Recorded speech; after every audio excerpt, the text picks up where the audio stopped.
Reminders of Him by Colleen Hoover. Chapter 1. Kenna. There's a small wooden cross staked into the ground on the side of the road with the date of his death written on it. Scotty would hate it. I bet his mother put it there. Can you pull over? The driver slows down and brings the cab to a stop. I get out and walk back to where the cross is. I shake it side to side until the dirt loosens around it, and then I pull it out of the ground. Did he die in this very spot? Or did he die in the road? I didn't pay attention to the details during the pre-trial. When I heard he had crawled several yards away from the car, I started humming so I wouldn't hear anything else the prosecutor said. Then, to avoid having to sit through details if the case went to trial, I pleaded guilty. Because technically, I was. I may not have killed him with my actions, but I definitely killed him with my inaction. I thought you were dead, Scotty. But dead people can't crawl. I walk back to the cab with the cross in hand. I set it on the back seat next to me and wait for the driver to pull back onto the road, but he doesn't. I glance at him in the rearview mirror, and he's staring at me with a raised brow. Stealing roadside memorials has to be some kind of bad karma. You sure you want to take that? I look away from him and lie. Yes. I'm the one who put it there. I can still feel him staring at me as he pulls back onto the road. My new apartment is only 2 miles from here, but it's in the opposite direction from where I used to live. I don't have a car, so I decided to find a place closer to downtown this time so I can walk to work. If I can even find a job. It'll be difficult with my history and lack of experience. And, according to the cab driver, the bad karma I'm probably carrying around right now. Stealing Scotty's memorial might be bad karma, but one could argue that leaving a memorial up for a guy who verbally expressed his hatred for roadside memorials could be bad karma, as well. That's why I had the driver take the detour down this back road. I knew Grace probably left something at the location of the wreck, and I felt I owed it to Scotty to remove it. Cash or card, the driver asks. I look at the meter and pull cash and a tip out of my purse and hand it to him after he parks. Then I grab my suitcase and the wooden cross I just stole and make my way out of the cab and up to the building. My new apartment isn't part of a huge complex. It's just a single standing unit flanked by an abandoned car lot on one side and a convenience store on the other. Plywood covers a downstairs window. Beer cans in various stages of decay litter the property. I kick one aside so that it doesn't get stuck in the wheels of my suitcase. The place looks even worse than it did online, but I expected as much. The landlord didn't even ask for my name when I called to see if they had any vacancies. She said, "We always have vacancies. Bring cash, I'm in apartment 1. Then she hung up. I knock on apartment 1. There's a cat in the window staring at me. It's so motionless I start to wonder if it's a statue, but then it blinks and slinks away. The door opens, and an older, tiny woman stares up at me with a disgruntled look about her. She has curlers in her hair and lipstick smeared to her nose. I don't need anything you're selling. I stare at the lipstick, noting how it's bleeding into the wrinkles hugging her mouth. I called last week about an apartment. You said you'd have one available. Recognition flashes on the woman's prune-like face. She makes a humph sound while looking me up and down. Didn't expect you to look like this. I don't know what to make of her comment. I look down at my jeans and t-shirt while she walks away from the door for a few seconds. She comes back with a zipper pouch. $5.50 a month. First and last month's rent is due today. I count out the money and hand it to her. There's no lease? She laughs, stuffing the cash into her pouch. You're in apartment 6. She points a finger up. That's right above me, so keep it down, I go to bed early. What utilities are included? Water and trash, but you cover electric. It's on now, you have 3 days to get it switched into your name. Deposit is $250 to the light company. fuck? 3 days to come up with $250? I'm starting to question my decision to come back so soon, but when I was released from transitional housing, I had two choices: spend all my money trying to survive in that town, or drive the 300 miles and spend all my money in this one. I'd rather be in the town that holds all the people once connected to Scotty. The woman takes a step back into her apartment. Welcome to Paradise Apartments. I'll bring you a kitten once you get settled. I immediately put my hand on her door to prevent her from closing it. Wait. What? A kitten? Yeah, a kitten. Like a cat, but smaller. I step away from her door like it'll somehow protect me from what she just said. No, thank you. I don't want a kitten. I have too many.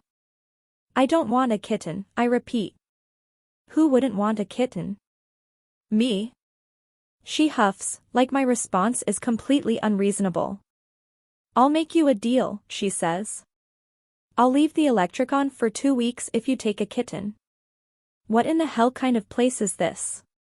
Fine, she says, responding to my silence as if it's a negotiation tactic. The month. I'll leave the electric on for the whole month if you just take one kitten. She walks into her apartment but leaves the door open. I don't want a kitten at all, ever, but not having to spend $250 on an electricity deposit this month would be worth several kittens. She reappears with a small black and orange kitten. She places it in my hands. There you go. My name is Ruth if you need anything, but try not to need anything. She goes to close her door again. Wait. Can you tell me where I can find a payphone? She chuckles. Yeah, back in 2005. She closes her door completely. The kitten meows, but it's not a sweet meow. It sounds more like a cry for help. You and me both, I mutter. I make my way toward the stairs with my suitcase and my kitten.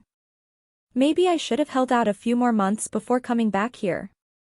I worked to save up just over $2,000, but most of that was spent on moving here.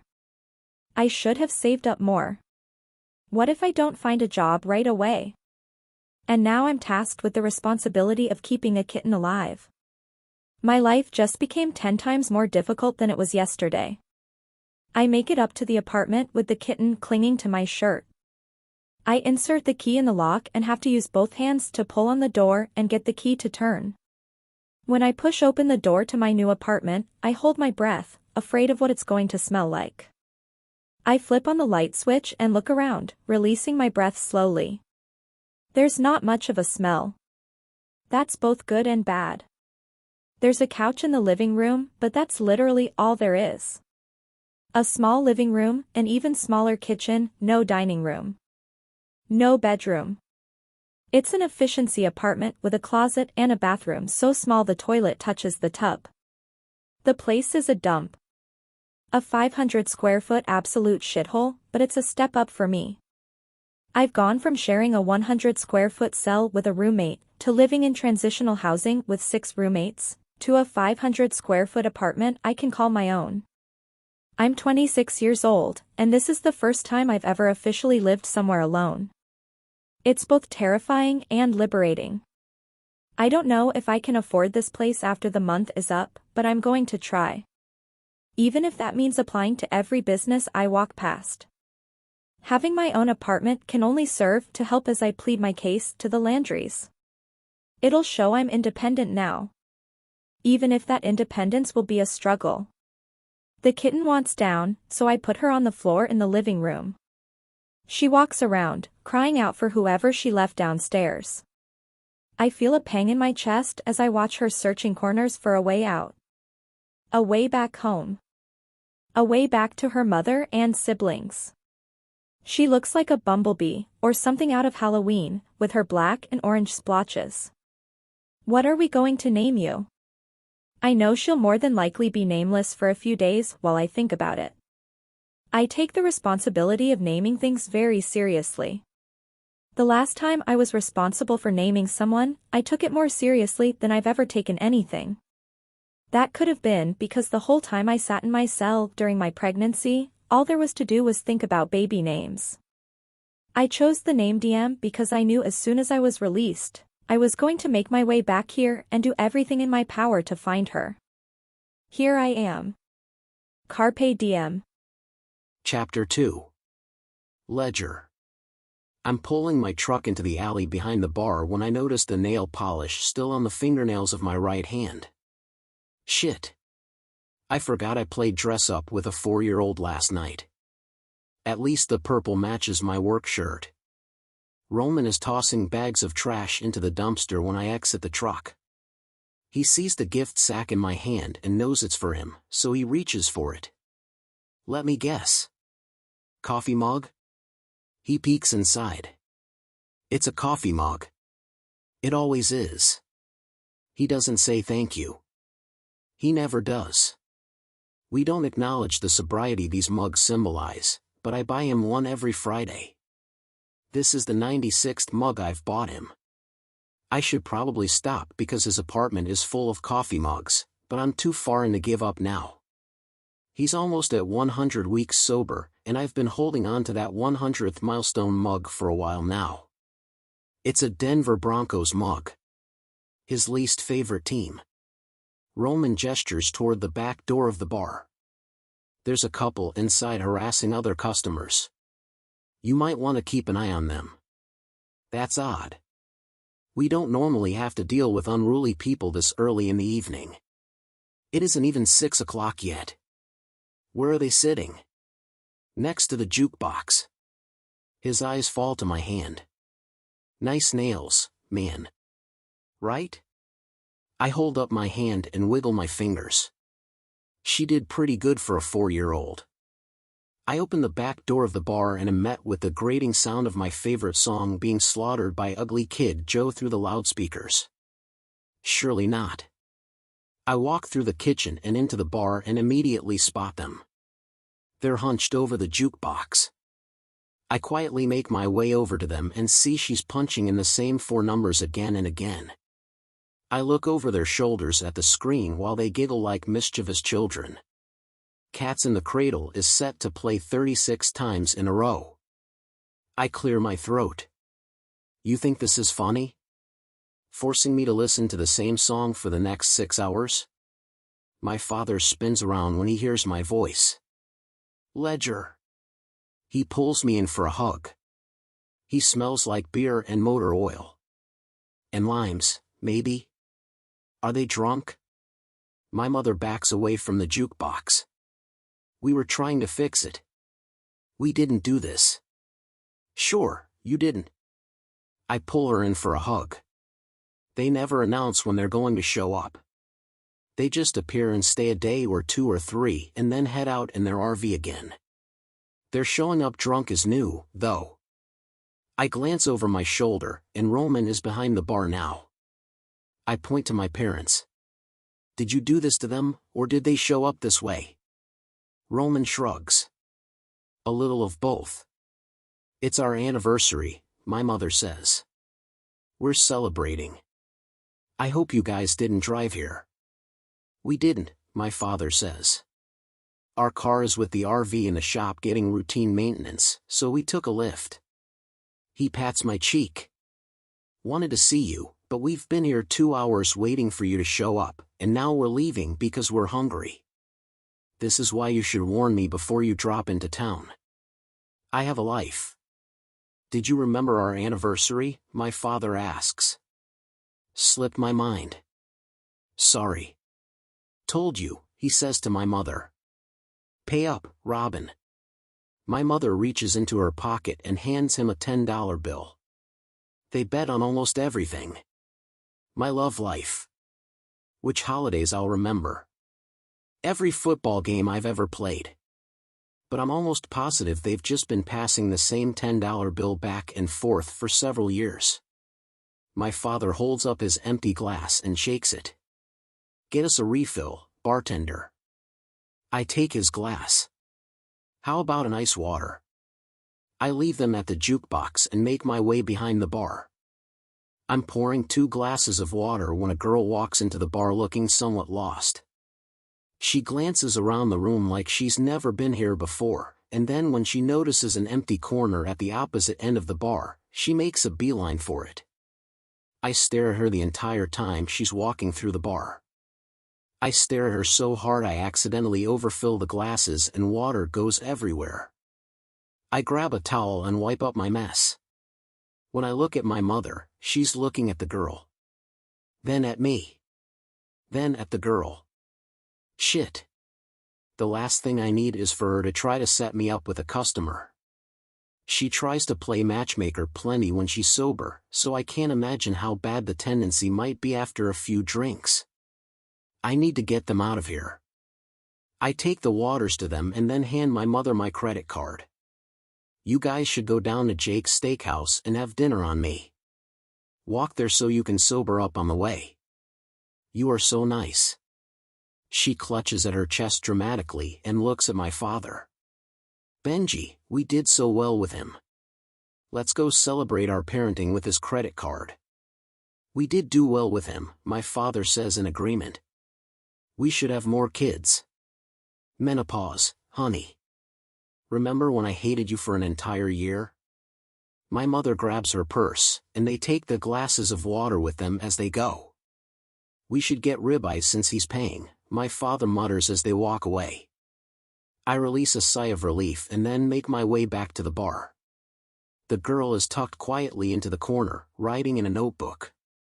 Roman isn't behind the bar right now, so I'm assuming no one has taken her order yet. I gladly volunteer as tribute. What can I get you? I ask her. Water and a Diet Coke, please. She doesn't look up at me, so I back away to fulfill her order. She's still writing in her notebook when I return with her drinks. I try to get a glimpse of what she's writing, but she closes her notebook and lifts her eyes. She pauses in the middle of what I think is her attempt at saying thank you. She mutters the word you. And sticks the straw in her mouth. She seems flustered. I want to ask her questions, like what her name is and where she's from, but I've learned over the years of owning this place that asking questions of lonely people in a bar can quickly turn into conversations I have to maul my way out of. But most of the people who come in here don't capture my attention like she has. I gesture toward her 2 drinks and say, "Are you waiting for someone else?" She pulls both drinks closer. Nope. Just thirsty. She breaks eye contact with me and leans back in her chair, pulling her notebook with her and giving it all her attention. I can take a hint. I walk to the other end of the bar to give her privacy. Roman returns from the kitchen and nudges his head in her direction. Who's she? I don't know, but she isn't wearing a wedding ring, so she's not your type. Very funny. Chapter 3. Kenna. Dear Scotty. They turned the old bookstore into a bar. Can you believe that shit? I wonder what they did with the sofa we used to sit on every Sunday. I swear, it's like this whole town is one huge Monopoly board, and after you died, someone came along and picked up the board and scrambled all the pieces around. Nothing is the same. Everything seems unfamiliar. I've been walking around downtown taking it all in for the last couple of hours. I was on my way to the grocery store when I got sidetracked by the bench we used to eat ice cream on. I sat down and people watched for a while. Everyone seems so carefree in this town. The people here just wander around like their worlds are right side up, like they aren't about to fall off the pavement and land in the sky. They just move from one moment to the next, not even aware of the mothers walking around without their daughters. I probably shouldn't be in a bar, especially my first night back. Not that I have an issue with alcohol. That one horrible night was an exception. But the last thing I need your parents to find out is that I stopped by a bar before I stopped by their house. But I thought this place was still the bookstore, and bookstores usually have coffee. I was so disappointed when I walked inside because it's been a long day of traveling here on a bus and then the cab. I was hoping for more caffeine than a diet soda can provide. Maybe the bar has coffee. I haven't asked yet. I probably shouldn't tell you this, and I promise it'll make sense before I finish this letter, but I kissed a prison guard once. We got caught and he got transferred to a different unit and I felt guilty that our kiss got him in trouble. But he talked to me like I was a person and not a number, and even though I wasn't attracted to him, I knew he was attracted to me, so when he leaned in to kiss me, I kissed him back. It was my way of saying thank you, and I think he knew that, and he was okay with it. It had been 2 years since I had been touched by you, so when he pressed me against the wall and gripped my waist, I thought I'd feel more. I was sad that I didn't. I'm telling you this because he tasted like coffee, but a better kind of coffee than the prison coffee they served to the prisoners. He tasted like expensive $8 coffee from Starbucks, with caramel and whipped cream and a cherry. It's why I kept kissing him. Not because I enjoyed the kiss, or him, or his hand on my waist, but because I missed expensive flavored coffee. And you. I miss expensive coffee and you. Love. Kenna. You want a refill? The bartender asks. He has tattoos that slide all the way into his shirt sleeves. His shirt is deep purple, a color you don't see in prison very often. I never thought about that until I was there, but prison is really drab and colorless, and after a while, you start to forget what the trees look like in the fall. Do you have coffee? I ask. Sure. Cream and sugar? Do you have caramel? And whipped cream? He tosses a rag onto his shoulder. You bet. Soy, skim, almond, or whole milk? Whole. The bartender laughs. I was kidding. This is a bar. I have a 4-hour-old pot of coffee and your choice of cream or sugar or both or none. The color of his shirt and the way it complements his skin tone are no longer impressive. Asshole. Just give me whatever, I mutter. The bartender backs away to retrieve my basic prison coffee. I watch as he lifts the pot out of the holder and brings it close to his nose to sniff it. He makes a face, then dumps it out in the sink. He flicks the water on while refilling a guy's beer while starting a new pot of coffee while closing out someone else's tab while smiling just enough, but not too much. I've never seen someone move so fluidly, like he has 7 arms and 3 brains, and they're all going at once. It's mesmerizing watching someone who's good at what they do. I don't know what I'm good at. I don't know that there is anything in this world I could make look effortless. There are things I want to be good at. I want to be a good mother. To my future kids, but mostly to the daughter I already brought into this world. I want to have a yard that I can plant stuff in. Stuff that will flourish and not die. I want to learn how to talk to people without wishing I could retract every word I said. I want to be good at feeling things when a guy touches my waist. I want to be good at life. I want to make it look effortless, but up until this point, I've made every aspect of life appear entirely too difficult to navigate. The bartender glides back to me when the coffee is ready. As he's filling the mug, I look at him and actually absorb what I'm seeing this time. He's good-looking in a way that a girl who is trying to get custody of her daughter should want to stay away from. He's got eyes that have seen a thing or two, and hands that have probably hit a man or two. His hair is fluid like his movements. Long, dark strands that hang in his eyes and move in whatever direction he moves. He doesn't touch his hair, he hasn't since I've been sitting here. He just lets it get in his way, but then he'll flick his head every now and then, the slightest little movement, and his hair goes where he needs it to. It's thick hair, agreeable hair, want my hands in his hair. My mug is full of coffee now, but he lifts a finger and says, "1 sec." He swivels and opens a mini fridge and then pulls out whole milk. He pours some into the mug. He puts the milk back, opens another fridge, surprise, whipped cream. He reaches behind him, and when his hand reappears, he's holding a single cherry that he places carefully on top of my drink. He slides it closer to me and spreads out his arms like he just created magic. "No caramel," he says. Best I could do for not a coffee shop. He probably thinks he just made a bougie drink for a spoiled girl who's used to having $8 coffee every day. He has no idea how long it's been since I've had a decent cup of coffee. Even in the months I spent in transitional housing, they served prison coffee to the prison girls with prison pasts. I could cry. I do cry.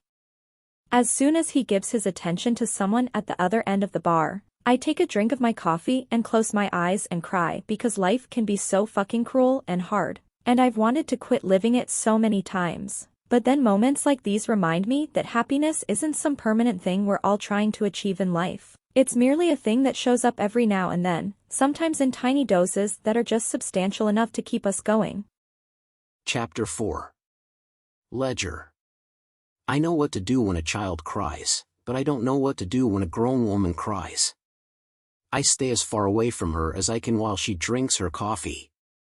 I haven't learned much about her since she walked in here an hour ago, but one thing I know for certain is she didn't come here to meet anyone. She came here for solitude. 3 people have tried to approach her in the last hour, and she held up a hand and shot them down without making eye contact with any of them. She drank her coffee in silence. It's barely 7 in the evening, so she might just be working her way up to the hard stuff. I kind of hope not. I'm intrigued by the idea that she came to a bar to order things we rarely serve while turning down men she never even made eye contact with.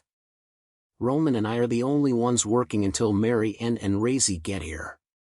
The place is getting busier, so I can't give her the attention I want to give her, which is all my attention.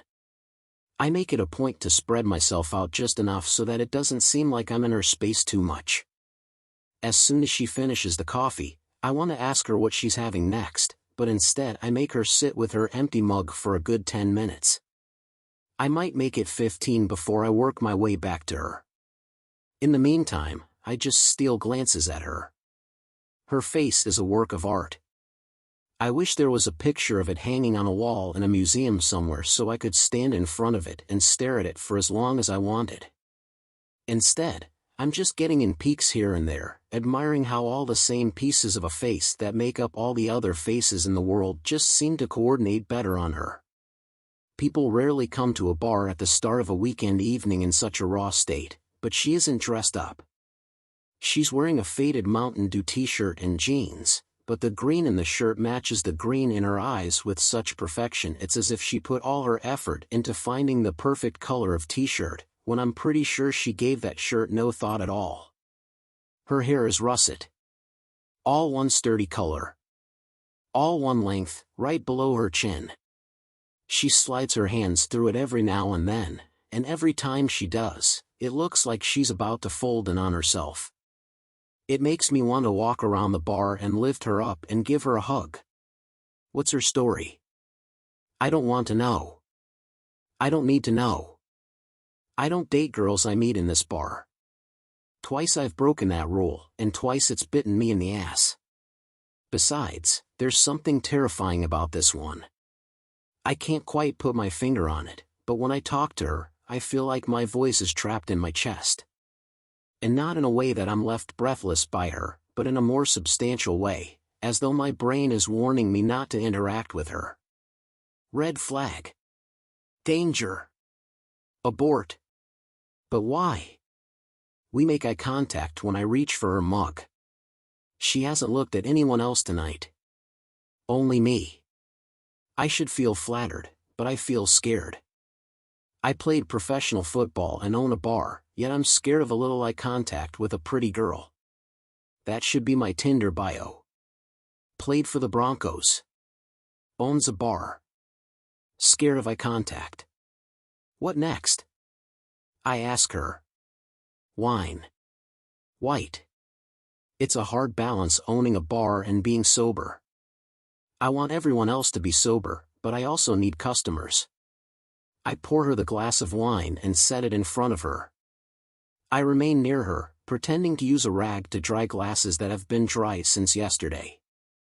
I notice the slow roll of her throat as she stares down at the glass of wine, almost as if she's unsure.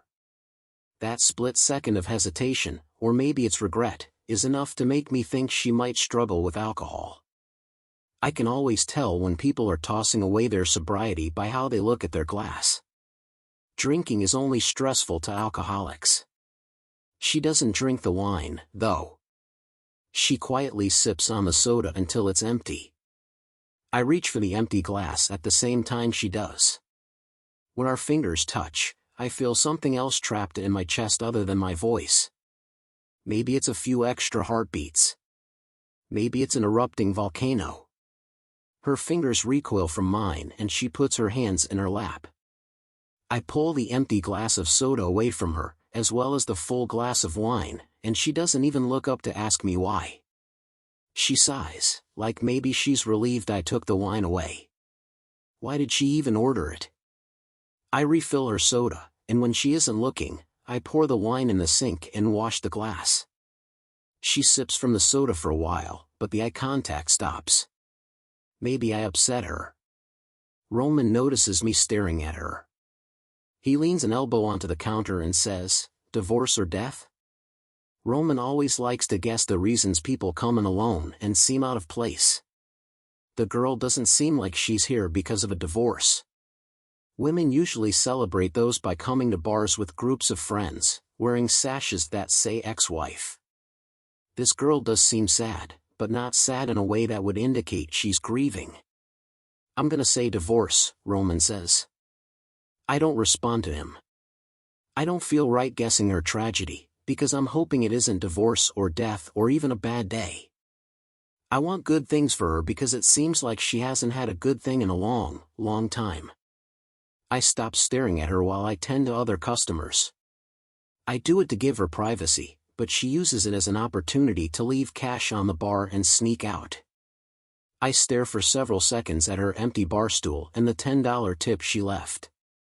She's gone and I don't know her name and I don't know her story and I don't know that I'll ever see her again, so here I am, rushing around the bar, through the bar, toward the front door she just slipped out of.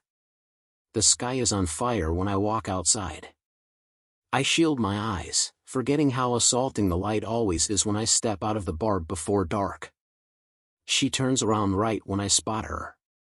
She's about 10 feet from me. She doesn't have to shield her eyes because the sun is behind her, outlining her head like it's topped with a halo. "I left money on the bar," she says. "I know." We stare at each other for a quiet moment. I don't know what to say. I just stand here like a fool. "What, then?" "Nothing," I say. But I immediately wish I would have said everything. She stares at me, and I never do this. I shouldn't do this, but I know if I let her walk away, I won't be able to stop thinking about the sad girl who left me a $10 tip when I get the feeling she can't afford to leave me a tip at all. "You should come back tonight at 11. I don't give her a chance to tell me no or explain why she can't. I go back inside the bar, hoping my request makes her curious enough to show back up tonight. Chapter 5. Kenna. I'm sitting on an inflatable mattress with my unnamed kitten, contemplating all the reasons I shouldn't go back to that bar. I didn't come back to this town to meet guys. Even guys as good-looking as that bartender. I'm here for my daughter and that's it. Tomorrow is important. Tomorrow I need to feel Herculean, but the bartender unintentionally made me feel weak by pulling away my glass of wine. I don't know what he saw on my face that made him want to take the wine away from me. I wasn't going to drink it. I only ordered it so I could feel a sense of control in not drinking it.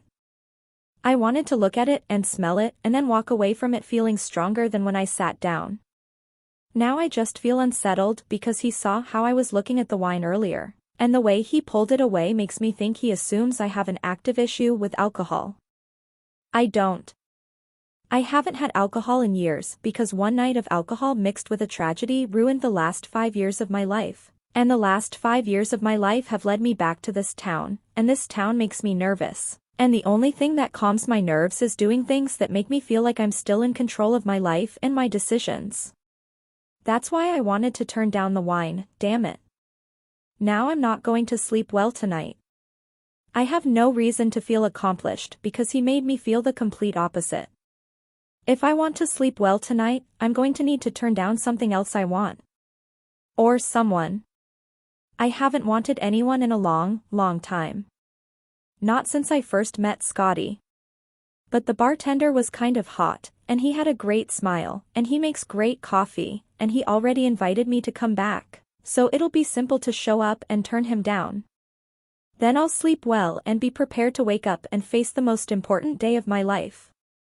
I wish I could take my new kitten with me.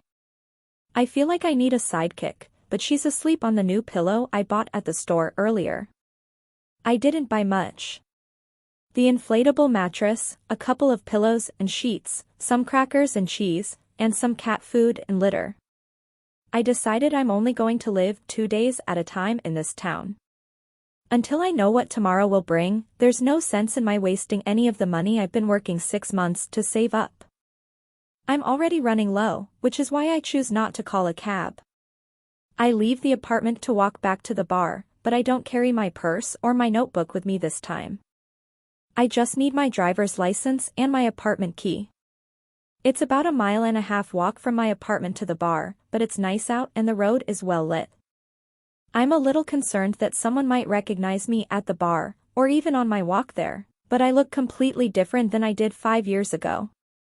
I used to care more about self-maintenance, but 5 years in prison has made me less concerned about hair dye and extensions and false lashes and artificial nails. I didn't live in this town long enough to make many friends outside of Scotty, so I doubt many people even know who I am. I'm sure plenty of them know of me, but it's hard to be recognized when you aren't even missed. Patrick and Grace might recognize me if they saw me, but I only met them once before going to prison. Prison. I'll never get used to saying that word. It's such a hard word to say out loud. When you lay the letters out on paper individually, they don't seem that harsh. But when you say the word out loud, prison, it's just so damn severe. When I think about where I've been for the last 5 years, I like to refer to it in my head as the facility. Or I'll think of my time there as when I was away, and leave it at that. To say, when I was in prison, is not something I'll ever get used to. I'll have to say it this week when I look for a job. They'll ask, have you ever been convicted of a crime? I'll have to say, yes, I spent 5 years in prison for involuntary manslaughter. And they'll either hire me or they won't. They probably won't. There's a double standard for women, even behind bars. When women say they've been to prison, people think trash, whore, addict, thief. But when men say they've been to prison, people add badges of honor to the negative thoughts, like trash, but badass, addict, but tough, thief, but impressive. There's still a stigma with the men, but the women never get out with stigmas and badges of honor. According to the clock on the courthouse, I make it back downtown at 11:30. Hopefully he's still here even though I'm half an hour late. I didn't pay attention to the name of the bar earlier, probably because it was daylight out and I was shocked it was no longer a bookstore, but there's a small neon sign above the door that reads Wards. I hesitate before going back inside. My return presence is more or less sending this guy a message. A message I'm not sure I want him to receive. But the alternative is my going back to that apartment and being alone with my thoughts. I've spent enough time alone with my thoughts over the past 5 years. I'm craving people and noise and all the things I haven't had, and my apartment reminds me a little of prison. There's a lot of loneliness and silence there. I open the door of the bar. It's louder and smokier and somehow darker than it was earlier. There are no empty seats, so I weave through people, find the restroom, wait in the hall, wait outside, weave some more. Finally, a booth opens up. I cross the room and sit in it alone. I watch the bartender flow behind the bar. I like how unbothered he seems.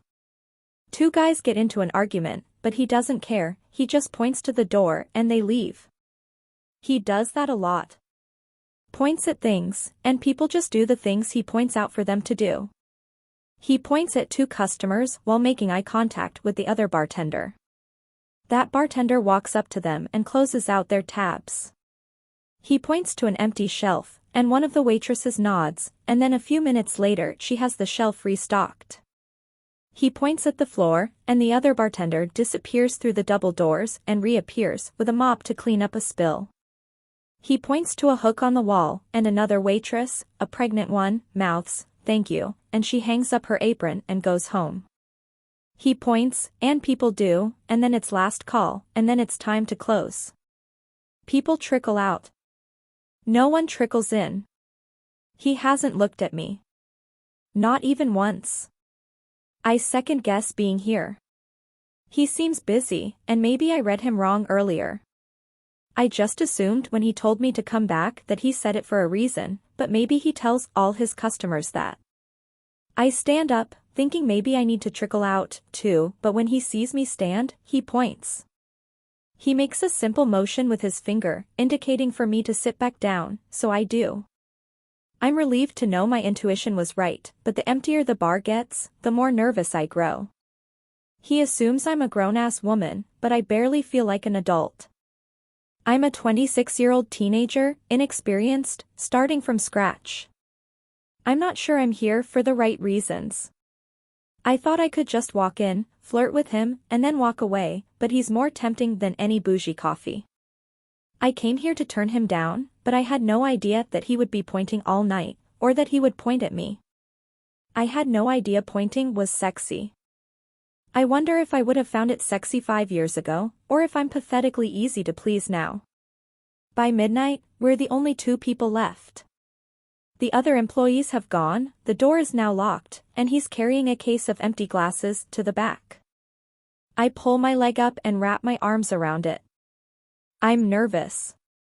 I didn't come back to this town to meet a guy. I'm in this town with a much bigger purpose. One he looks like he could derail with the point of a finger. I'm only human, though. Humans need companions, and even though I didn't return to this town to meet people, this guy is hard to ignore. He walks through the double doors with a different shirt on. He's no longer wearing the purple-collared shirt with the rolled-up sleeves that all the other employees were wearing. He put on a white t-shirt. So simple, but so complicated. He smiles when he reaches me, and I feel that smile slip over me with the warmth of a weighted blanket. You came back. I try to act unaffected. You asked me to. You want something to drink? I'm okay. He touches his hair now, pushing it back, staring down at me. There's a war in his eyes, and I am by no means Switzerland, but he comes to me anyway. Sits next to me. Right next to me. My heart beats faster, even faster than when Scotty came to my register for a 4th time all those years ago. What's your name? He asks. I don't want him to know my name. He looks like he could be the age Scotty would be now if Scotty were alive, which means he might recognize my name, or me, or remember what happened. I don't want anyone to know me, or remember, or warn the Landrys that I'm in town. It isn't a small town, but it isn't huge either. My presence won't go unnoticed for long. I just need it to go unnoticed for long enough, so I lie, sort of, and give him my middle name. Nicole. I don't ask him what his name is because I don't care.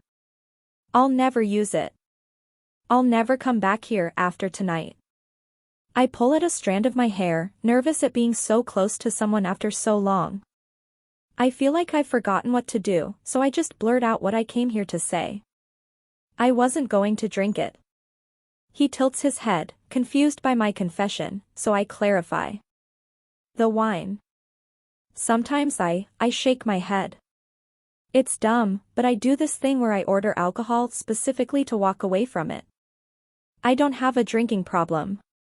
It's more like an issue with control, I think. Makes me feel less weak. His eyes scan my face with the slightest hint of a smile. I respect that, he says. I rarely drink for similar reasons. I'm around drunk people every night, and the more I'm around them, the less I want to be among them. A bartender who doesn't drink? That's rare. Right? I'd think bartenders would have one of the highest rates of alcoholism. Easy access. That's actually the construction industry. Which probably isn't good for my odds. I've been building a house for several years now. You're really setting yourself up for failure. He smiles. Looks that way. He relaxes into the booth a little more. What do you do, Nicole? This is the moment I should walk away.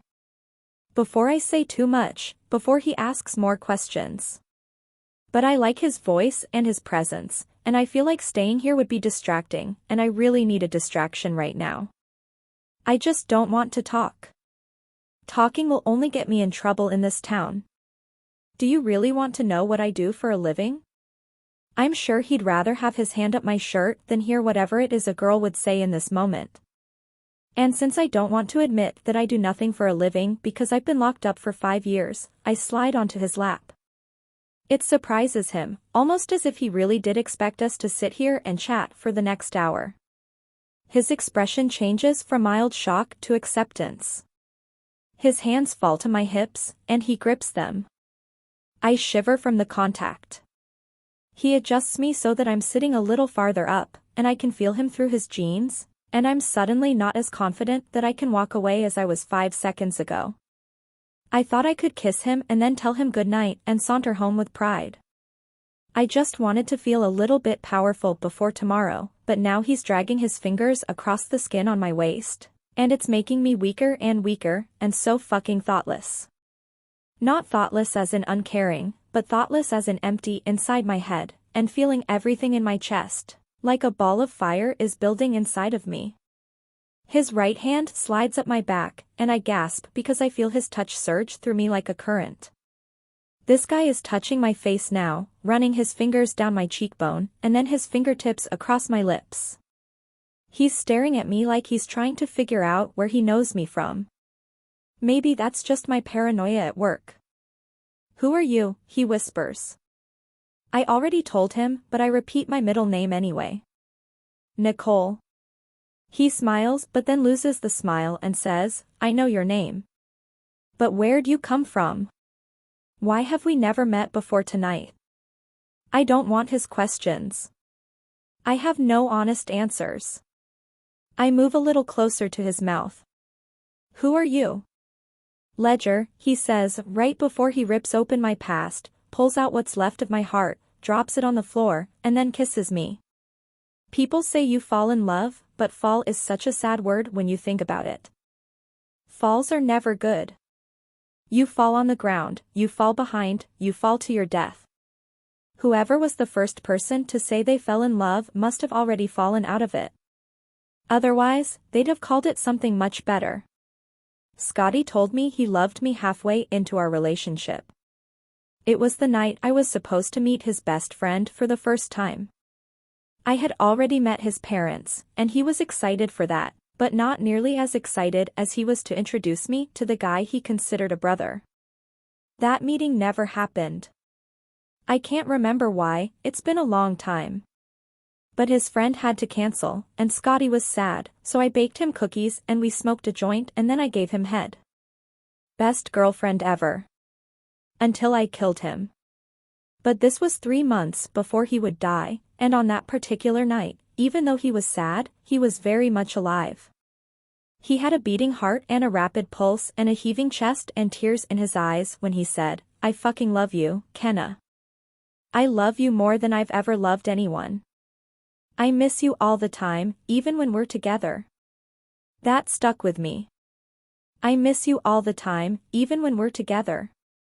And I thought that was the only thing that stuck with me that night, but I was wrong. Something else stuck with me. A name. Ledger. The best friend who never showed. The best friend I never got to meet. The best friend who just put his tongue in my mouth and his hand up my shirt and his name in my chest. Chapter 6. Ledger. I don't understand attraction. What is it that draws people to each other? How can dozens of women walk through the doors to this bar every week and I don't feel the urge to give any of them a second glance? But then this girl waltzes in, and I can't take my fucking eyes off her. Now I can't take my mouth off her. I don't know why I'm breaking my self-imposed rule, no pursuing customers. But there's something about her that indicates I'll only have one chance.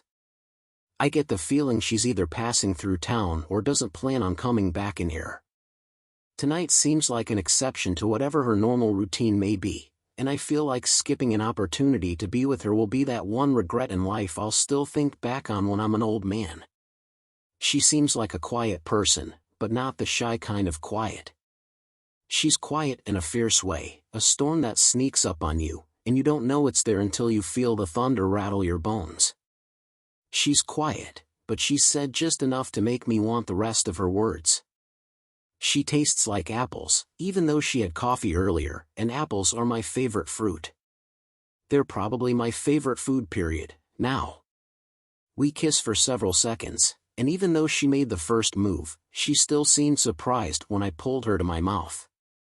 Maybe she expected me to wait a little longer before tasting her, or maybe she wasn't expecting it to feel like this. I hope it feels like this for her, but whatever caused that tiny gasp right before my mouth met hers, it wasn't because she didn't want the kiss. She pulls away, briefly indecisive, but then she seems to make up her mind because she leans in and kisses me again with even more conviction. That conviction disappears, though.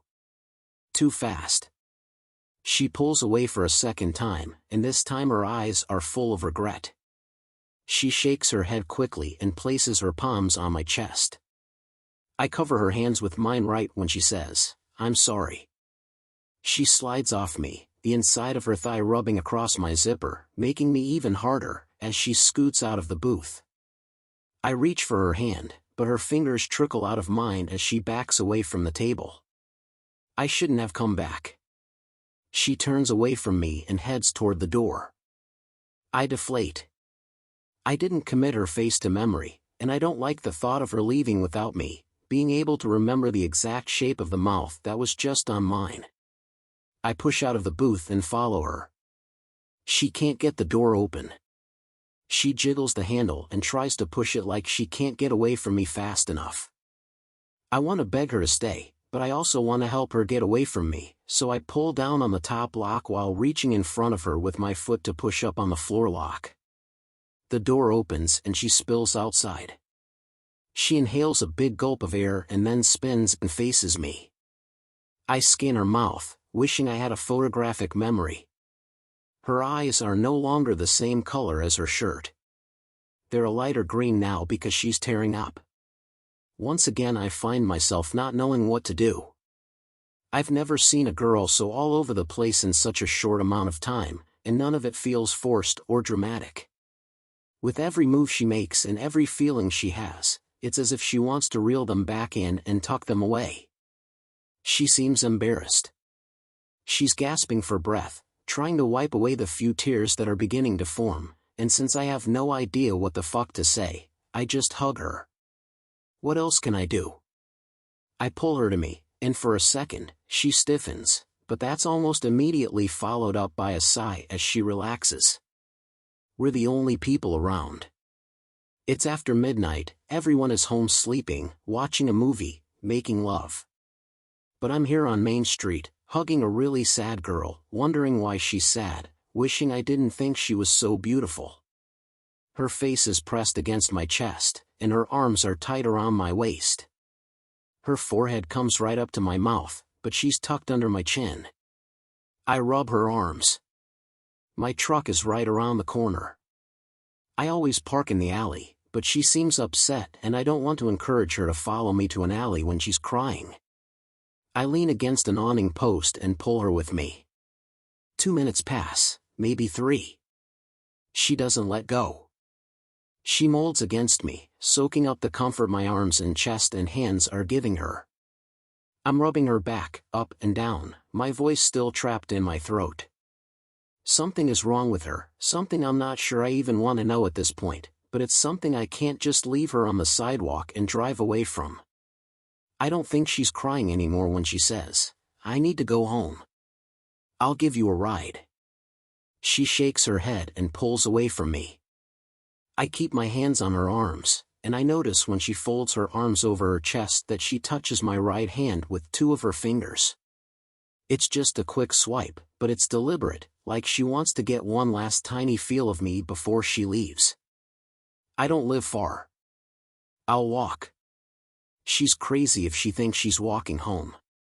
It's too late to be walking by yourself. I point toward the alley. My truck is 10 feet away. For obvious reasons, that gesture makes her hesitate, but then she accepts the hand I'm reaching out to her, and she follows me around the corner. When my truck comes into view, she stops walking. I turn around, and she's staring at my truck with concern in her eyes. I can call you an Uber if you'd prefer that. But I swear, I'm just offering you a ride home. No expectations. She looks down at her feet, but continues walking toward my truck. I open my passenger door for her, and when she climbs inside, she doesn't face forward. She's still facing me, and her legs are preventing me from closing the door. She's looking at me like she's torn. Her eyebrows are drawn apart. I'm not sure I've ever seen anyone look so effortlessly sad. Are you okay? She leans her head against the seat and stares at me. I will be, she says quietly. Tomorrow is a big day for me. I'm just nervous. What's tomorrow? I ask her. A big day for me. She obviously doesn't plan on elaborating, so I nod, respecting her privacy. Her focus moves to my arm. She touches the hem of my sleeve, so I put my hand on her knee because I want it somewhere on her, and her knee seems like the safest place until she lets me know where else she might want my hand. I don't know what her intentions are. Most people show up to bars and make their intentions clear. You can tell who comes in for a hookup and who comes in to get shit-faced. I can't tell with this girl.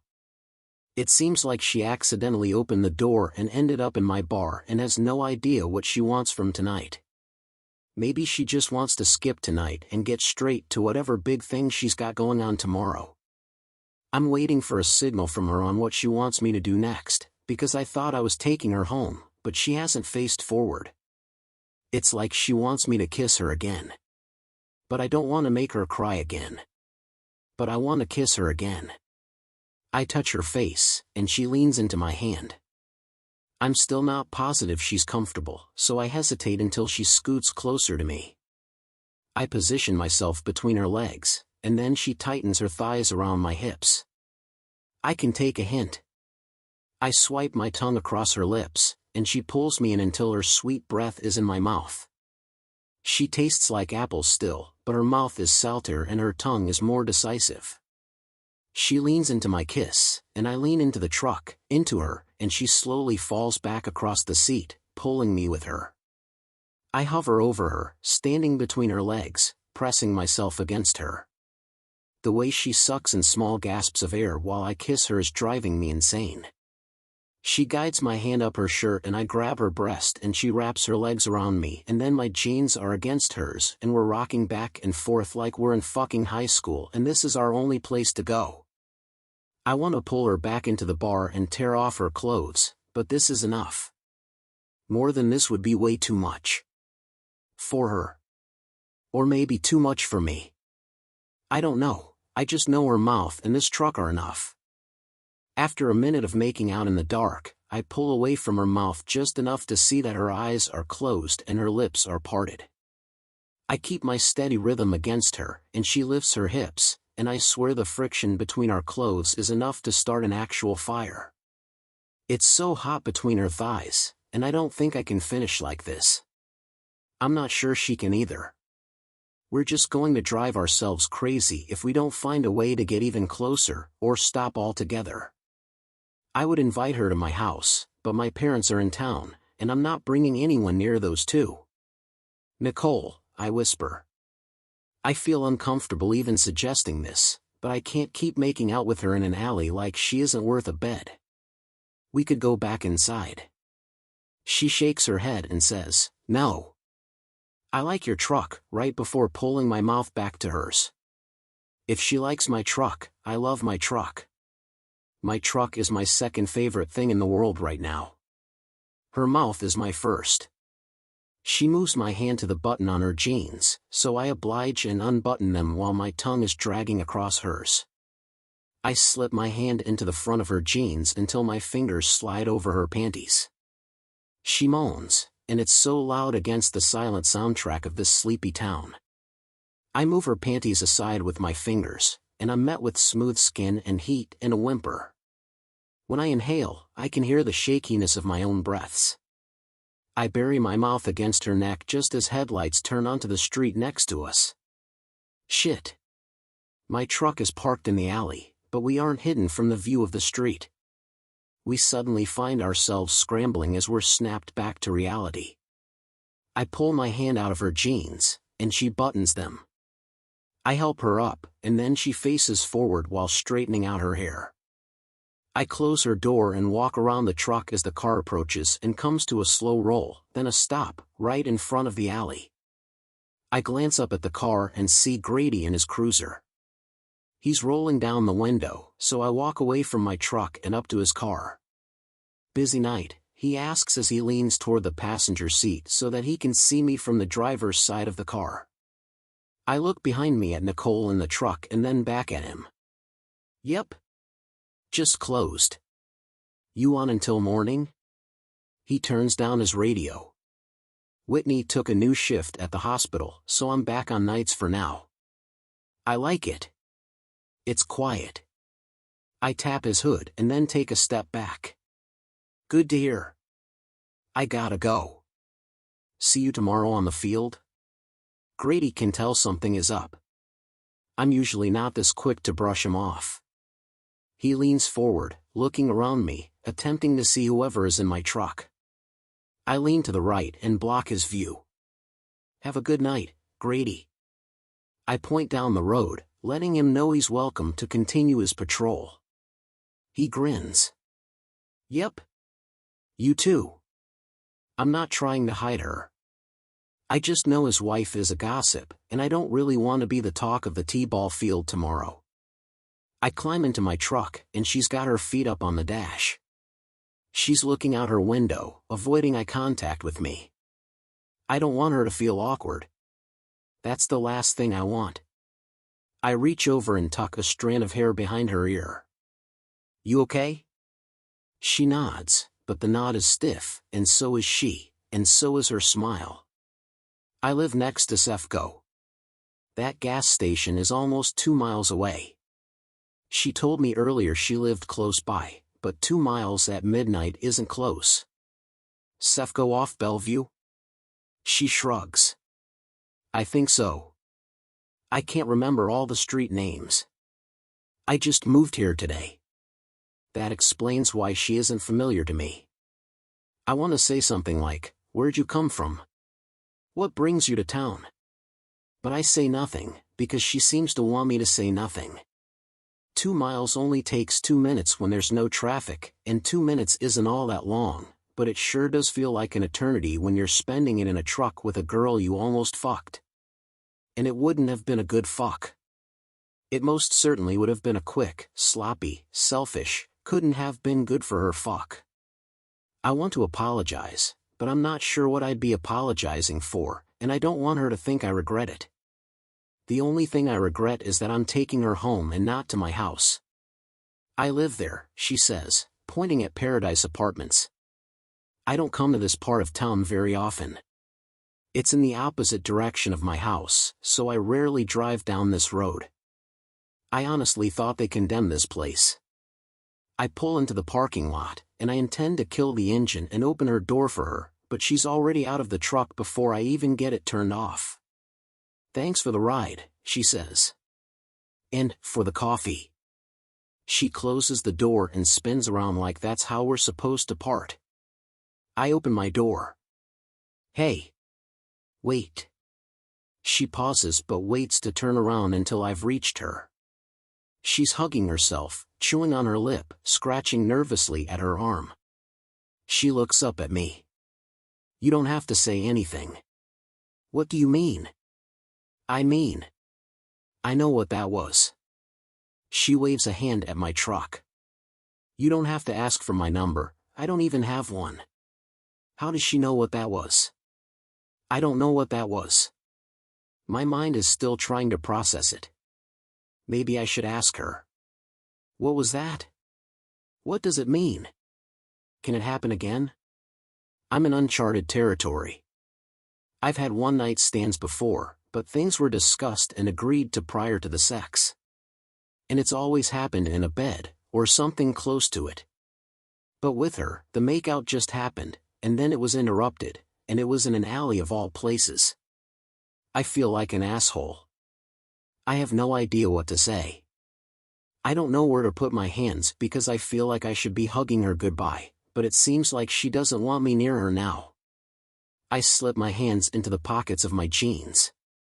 I want to see you again. It's not a lie. Her eyes flicker from mine to her apartment building. I'm not, she sighs, and then she just says, no, thank you. She says it so politely, I can't even be upset. I stand in front of her apartment building and watch her walk away until she goes up the stairs and into an apartment and I can't see her anymore. And even then, I stay in the same spot because I think I'm shocked or, at the least, Jared. I don't know her at all, but I find her more intriguing than anyone else I've met in a long time. I want to ask her more questions. She never even answered the one question I asked about her life. Who the hell is she? Why do I feel the need to find out more about her? Chapter 7. Kenna. Dear Scotty. When they say it's a small world, they aren't kidding. Tiny. Minuscule. Overcrowded. I'm only telling you this because I know you can't actually read these letters, but I saw Ledger's truck tonight and I thought I was going to cry. Actually, I was already crying because he said his name and I realized who he was and I was kissing him and I felt so guilty, so I embarrassingly ran outside and almost had a panic attack. But, Yeah. that damn truck. I can't believe he still has it. I still remember the night you pulled up in it to take me on our first date. I laughed because it was such a bright orange that I couldn't understand what kind of person would willingly choose that color. Over 300 letters I've written to you and I only realized tonight while skimming the letters that not one of them details the first moment we met. I wrote about our actual first date, but never mentioned the first time we laid eyes on each other. I was working as a cashier at Dollar Days. It was the first job I applied for when I moved away from Denver. I knew no one, but I didn't mind it. I was in a new state and a new town and no one held any preconceived notions of me. No one knew my mother. When you came through my line, I didn't notice you right away. I rarely looked at the customers, especially if they were guys my age. Guys my age had only disappointed me up to that point. I thought maybe I was supposed to be attracted to older men, or maybe even women, because no guy I had ever met who was my age made me feel good about myself. Between the catcalls and the sexual expectations, I had lost complete faith in the male population of my generation. We were a small store, and everything in the store was just $1, so people usually came through with carts full of stuff. You came through my line with one dinner plate. I wondered what kind of person only bought one dinner plate. Surely most people expect to have friends occasionally, or at least the hope for friends. But buying one plate felt like you expected to always eat alone. I rang up the plate and wrapped it before placing it in a sack and handing it to you. It wasn't until the second time you came through my line a few minutes later that I finally looked at your face. You were buying a second dinner plate. It made me feel better for you. I rang up the second plate. You handed me your $1 and some change, I handed you the sack, and that's when you smiled. You had me in that moment, although you probably didn't realize it. Your smile was like warmth sliding over me. It was dangerous and it was comfortable, and I didn't know what to do about those warring feelings, so I looked away from you. 2 minutes later, you were standing in line again with a third plate. I rang you up. You paid. I wrapped your plate and handed you your sack, but this time I spoke. Come back soon, I said. You grinned and said, if you insist. You circled the register and went back to the aisle that contained the plates. I didn't have any other customers, so I watched the aisle until you reappeared with a fourth plate and brought it to the register. I rang up the plate and said, you know, you can buy more than one thing at a time. I know, you said. But I only need one plate. Then why is this the fourth one you've bought? Because I'm trying to work up the nerve to ask you out. I had hoped that was why. I handed you your sack, wanting your fingers to touch mine. They did. It felt exactly as I imagined, like our hands were magnetic. It took a lot of effort just to pull my hand back. I tried to act nonchalant about your flirtation, because that's just what I'd always done with men, so I said, "It's against store policy for employees to date customers." There wasn't any firmness or truth to my voice at all, but I think you liked the game we were playing, so you said, "Okay. Give me a minute to rectify that." You walked to the only other cashier in the store. You were only a few feet away, so I heard you say, "I need to return these plates, please."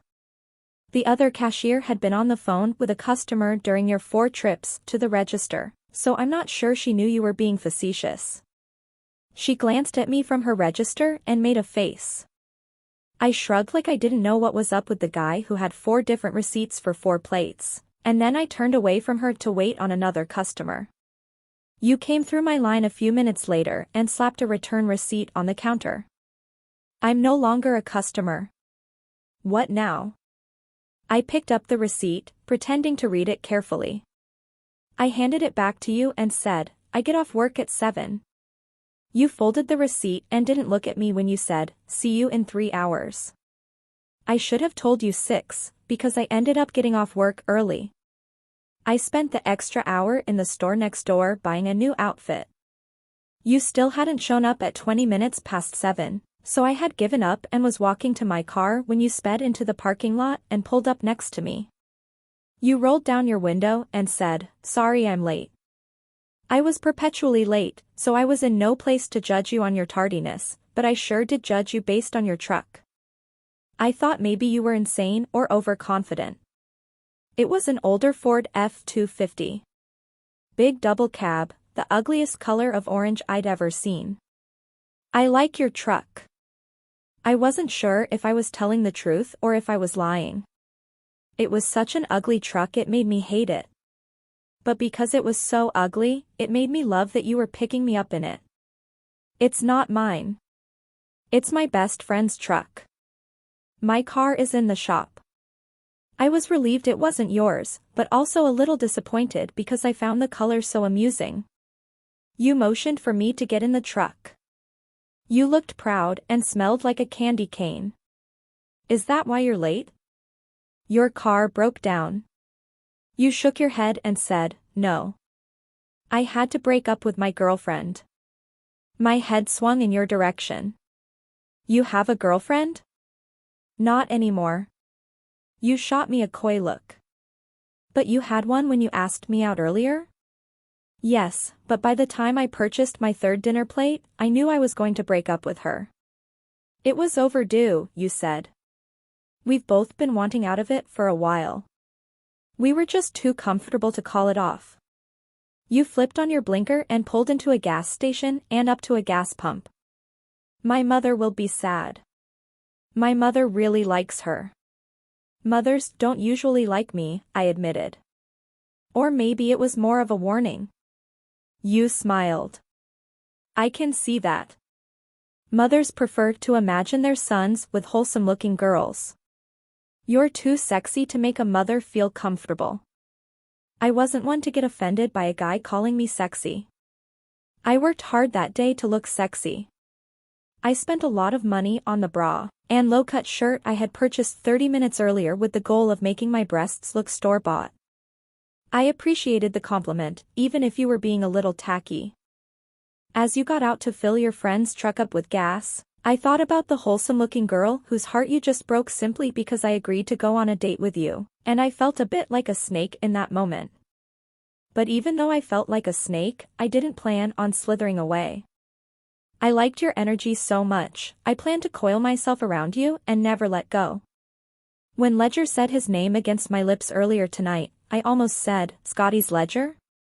But the question would have been pointless, because I knew in that instant that he was your Ledger. How many Ledgers can there be? I've never met one before. I was overwhelmed with questions, but Ledger kissed me and it ripped me in half, because I wanted to kiss him back, but even more than that I wanted to ask him questions about you. I wanted to say, what was Scotty like as a child? What did you love about him? Did he ever talk about me? Do you still talk to his parents? Have you met my daughter? Can you help me put all the pieces of my broken life back together? But I couldn't speak because your best friend had his searing hot tongue in my mouth and it felt like he was branding me with the word cheater. I don't know why it felt like I was cheating on you. You've been dead 5 years, and I kissed the prison guard, so it's not like you were even my last kiss. But my kiss with the prison guard didn't make me feel like I was cheating on you. That could be because the prison guard wasn't your best friend. Or maybe I felt like a cheater because I actually felt Ledger's kiss. It trickled all over me the way your kisses used to do, but then there was that added element of feeling like a cheater, or a liar, or trash, because Ledger didn't know me at all. To Ledger, he was being kissed by the transient girl he couldn't stop staring at all night. To me, I was being kissed by the hot bartender whose best friend died because of me. Everything exploded. I felt like I was shattering. I was allowing Ledger to touch me, knowing full well he'd probably rather stab me if he knew who I was. Pulling away from his kiss felt a little like trying to put out a forest fire with a nuclear bomb. I wanted to apologize, I wanted to escape. I felt like collapsing, thinking about how Ledger probably knew you better than I did. I hated that the one guy I ran into in this town is the one guy I should be avoiding. Ledger didn't turn away when I cried, though. He did what you would have done. He put his arms around me and let me be however I needed to be, and it felt nice because I hadn't been held like that since you. I closed my eyes and pretended your best friend was my ally. That he was on my side. I pretended he was holding me despite what I'd done to you, and he wanted to help me heal. I also let it happen because if Ledger is back in this town, and he's still driving the truck I met you in all those years ago, then that means he's a fan of routine. And there's a huge possibility that our daughter is part of Ledger's routine. Is it possible I'm only one person away from DM? If you could see the pages I'm writing this letter on, you'd see the tear stains. Crying seems to be the only thing left in life that I'm good at. Crying and making bad decisions. And, of course, I'm good at writing you bad poetry. I'll leave you with one I wrote on the bus ride back to this town. I have a daughter I have never held. She has a scent I have never smelled. She has a name I have never yelled. She has a mother who has already failed. Love. Kenna. Chapter 8. Ledger. I didn't park in the garage when I got home last night. DM likes to wake up and look out her window in the mornings to make sure I'm home, and when I leave my truck in the garage, Grace says it makes DM sad. I've lived across the street from them since DM was 8 months old, but if I don't count the years I moved out of this house and lived in Denver, I've technically been in this house my entire life. My parents haven't lived here in several years, even though they're both passed out in the guest room right now. They bought the RV when my father retired, and they travel the country now. I bought the house from them when I moved back, and they loaded up and left. I figured it would last a year at the most, but it's been over 4 years now, and they aren't showing any signs of slowing down. I just wish they warn me before they show up. Maybe I should download a GPS app to their phones so I'll have some kind of warning in the future. Not that I don't like their visits. It would just be nice to be able to prepare for them. This is why I'm building a privacy gate at my new house. Eventually. It's slow going because Roman and I are doing a lot of the work ourselves. Every Sunday from sunup until sundown, I drive up to Cheshire Ridge with Roman and we work on it. I contract out for the more difficult stuff, but we've completed a good chunk of the build ourselves. After 2 years of Sundays, the house is finally starting to come together. I'm maybe 6 months from moving in. Where are you going? I spin around when I reach the garage door. My father is standing outside the guest bedroom. He's in his underwear. DM has T-ball. You guys want to come? Nope. Too hungover for kids today, and we really need to get back on the road. You're already leaving? We'll be back in a few weeks. My father gives me a hug. Your mother is still asleep, but I'll tell her you said bye. Maybe give me a heads up before the next visit and I'll take off work. My father shakes his head. Nah, we like seeing the surprise on your face when we show up unannounced. He heads into the bathroom and closes the door. I walk through the garage and toward Patrick and Grace's house across the street. I'm hoping DM isn't in a talkative mood because my concentration is going to be shit today. All I can think about is the girl from last night and how much I want to see her again. I wonder if it would be weird if I left a note on her door. I knock on Patrick and Grace's front door and then walk in. We're all back and forth at each other's houses so much, at one point we got tired of saying, "It's open." It's always open. Grace is in the kitchen with DM. DM is sitting in the center of the table with her legs crossed and a bowl of eggs on her lap. She never sits in chairs. She's always on top of things, like the back of the couch, the kitchen bar, the kitchen table. She's a climber. You're still in your pajamas, D. I take the bowl of eggs from her and point down the hallway. Get dressed, we gotta go. She runs to her room to put on her T-ball uniform. I thought the game was at 10, Grace says. I would have had her ready. It is, but I've got Gatorade duty, so I have to run by the store, and then I have to swing by and pick up Roman. I lean against the counter and grab a tangerine. I peel it open while Grace starts the dishwasher. She blows a piece of hair out of her face. She wants a swing set, she says. One of those ridiculously big ones like the one you used to have in your backyard. Her friend Nyla from school got one, and you know we can't say no. It'll be her 5th birthday. I still have it. You do? Where? It's in the shed in pieces, but I can help Patrick put it back together. Shouldn't be too hard. You think it's still in good shape? Was when I took it apart. I failed to tell her Scotty is the reason I took it apart. I got angry every time I looked at it after he died. I put another piece of tangerine in my mouth and reroute my thoughts. I can't believe she'll be 5. Grace sighs. I know. Unreal. Unfair. Patrick pops into the kitchen and tousles my hair like I'm not almost 30 and 3 inches taller than him. Hey, kid. He reaches around me and grabs one of the tangerines. Did Grace tell you we can't make the game today? I haven't yet, Grace says. She rolls her eyes, her annoyed gaze landing on me. My sister is in the hospital. Elective surgery, she's fine, but we have to drive to her house and feed her cats. What's she getting done this time? Grace waves a hand at her face. Something with her eyes. Who knows?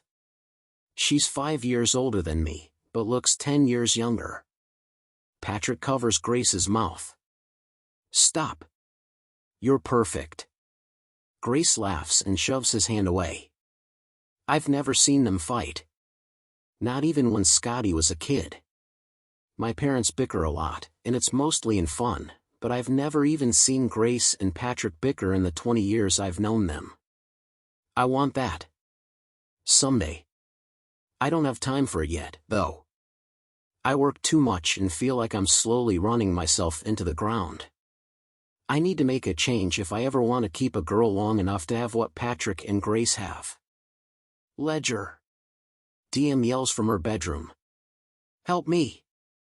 I walk down the hallway to go see what she needs. She's on her knees in her closet, digging around. I can't find my other boot, I need my boot. She's holding one red cowboy boot and rummaging around for the other. Why do you need boots? You need your cleats. I don't want to wear my cleats today. I want to wear my boots. Her cleats are next to her bed, so I grab them. You can't wear boots to play baseball. Here, hop on the bed so I can help you put on your cleats. She stands up and flings the second red boot onto her bed.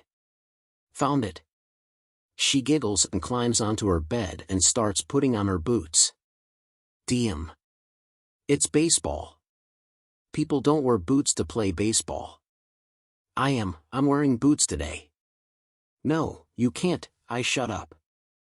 I don't have time to argue with her, and I know once she gets to the field and sees all the other kids with their cleats, she'll let me take off her boots.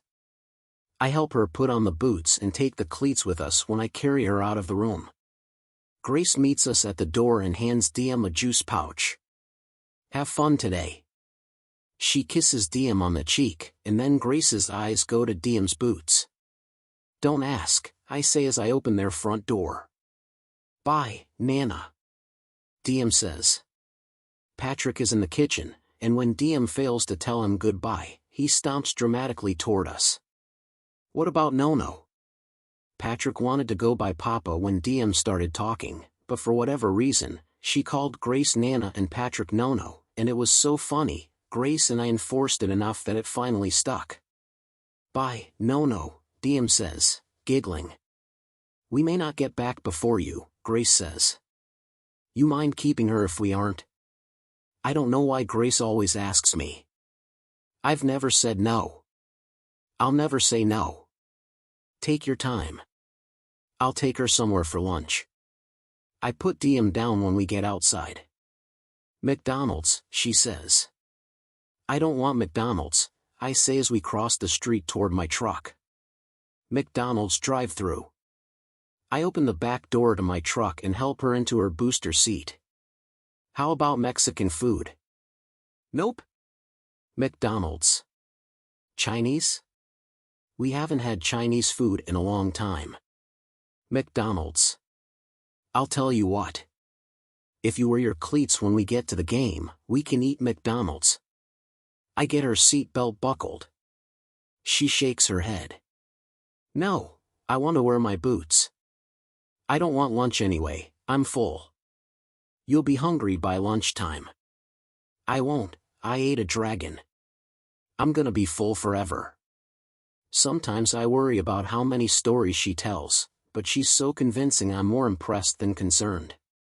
I don't know at what age a child should know the difference between a lie and using their imagination, but I'll leave that up to Grace and Patrick. I don't want to stifle my favorite part of her. I pull onto the street. You ate a dragon? A whole dragon? Yeah, but he was a baby dragon, that's how he fit in my stomach. Where'd you find a baby dragon? Walmart. They sell baby dragons at Walmart? She proceeds to tell me all about how baby dragons are sold at Walmart, but you have to have a special coupon, and only kids can eat them. By the time I make it to Roman's, she's explaining how they're cooked. With salt and shampoo, she says. You aren't supposed to eat shampoo. You don't eat it, you use it to cook the dragon.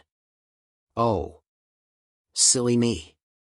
Roman gets in the truck, and he looks about as excited as someone going to a funeral. He hates t-ball days. He's never been a kid person. The only reason he helps me coach is that none of the other parents would do it. And since he works for me, I added it to his schedule. He's the only person I know who gets paid to coach t-ball, but he doesn't seem to feel guilty about it. Hi, Roman, Diem says from the back seat in a sing-song voice. I've only had 1 cup of coffee, don't talk to me. Roman is 27, but he and Diem have met somewhere in the middle with their love-hate relationship, because they both act 12. Diem starts tapping the back of his headrest. Wake up, wake up, wake up. Roman rolls his head until he's looking at me. All this shit you do to help little kids in your spare time isn't going to gain you any points in an afterlife because religion is a social construct created by societies who wanted to regulate their people, which makes heaven a concept. We could be sleeping right now. Wow. I'd hate to see you before coffee. I back out of his driveway. If heaven is conceptual, what is hell? The T-ball field. Chapter 9. Kenna. I've been to 6 different places trying to find a job, and it isn't even 10 in the morning yet. They've all gone the same. They give me an application. Ask me about my experience. I have to tell them I have none. I have to tell them why. Then they apologize, but not before looking me up and down. I know what they're thinking. It's the same thing my landlord, Ruth, said when she saw me for the first time. Didn't expect you to look like this. People think women who go to prison have a certain look. That we're a certain way. But we're mothers, wives, daughters, humans. And all we want is to just catch one fucking break. Just one. The 7th place I try is a grocery store. It's a little farther from my apartment than I'd like, almost 2.5 miles, but I've exhausted everything else between this store and my apartment. I'm sweating when I enter the store, so I freshen up in the bathroom. I'm washing my hands in the sink when a short woman with silky black hair enters the bathroom. She doesn't go into a stall. She just leans against the wall and closes her eyes. She has a name badge on Amy. When she opens her eyes, she notices I'm staring at her shoes. She's wearing a pair of moccasins with white and red beads in the shape of a circle on top of them.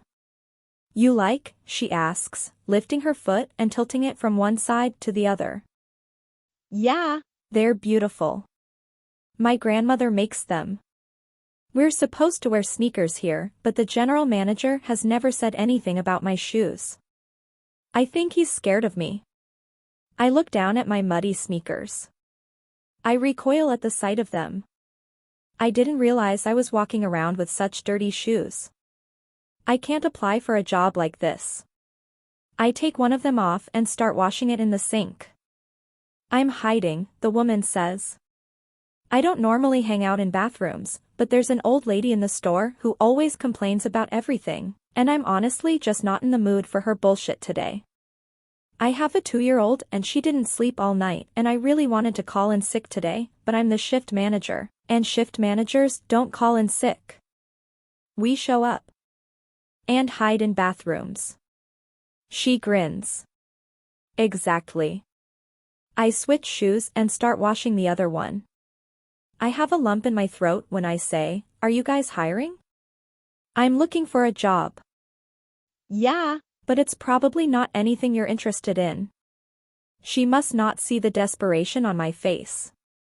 What are you hiring for? Grocery bagger. It's not full-time, but we usually leave those spots open for teenagers with special needs. Oh. Well, I don't want to take a job away from anyone. No, it's not that, she says. We just don't have many applicants because of the low hours, but we really are in need of part-time help. It's about 20 hours a week. That won't even pay rent, but if I worked hard enough, I could possibly work my way into a different position. I can do it until someone with special needs applies. I could really use the money. Amy looks me up and down. Why are you so desperate? The pay is shit. I put my shoe back on. I tie my shoe, stalling the inevitable admission. I just got out of prison. I say it fast and confidently, like it doesn't bother me as much as it does. But I'm not. I can do this. I won't let you down and I won't be any trouble. Amy laughs. It's a loud laugh, but when I don't laugh with her, she folds her arms over her chest and tilts her head. Oh, shit. You're serious? I nod. Yeah. But if it's against policy, I totally get it. It's not a big deal. She waves a flippant hand. We don't really have a policy. We aren't a chain, we can hire whoever we want. To be honest, I'm obsessed with Orange is the New Black, so if you'll promise to let me know which parts of the show are bullshit, I'll give you an application. I could cry. Instead, I fake a smile. I've heard so many jokes about that show.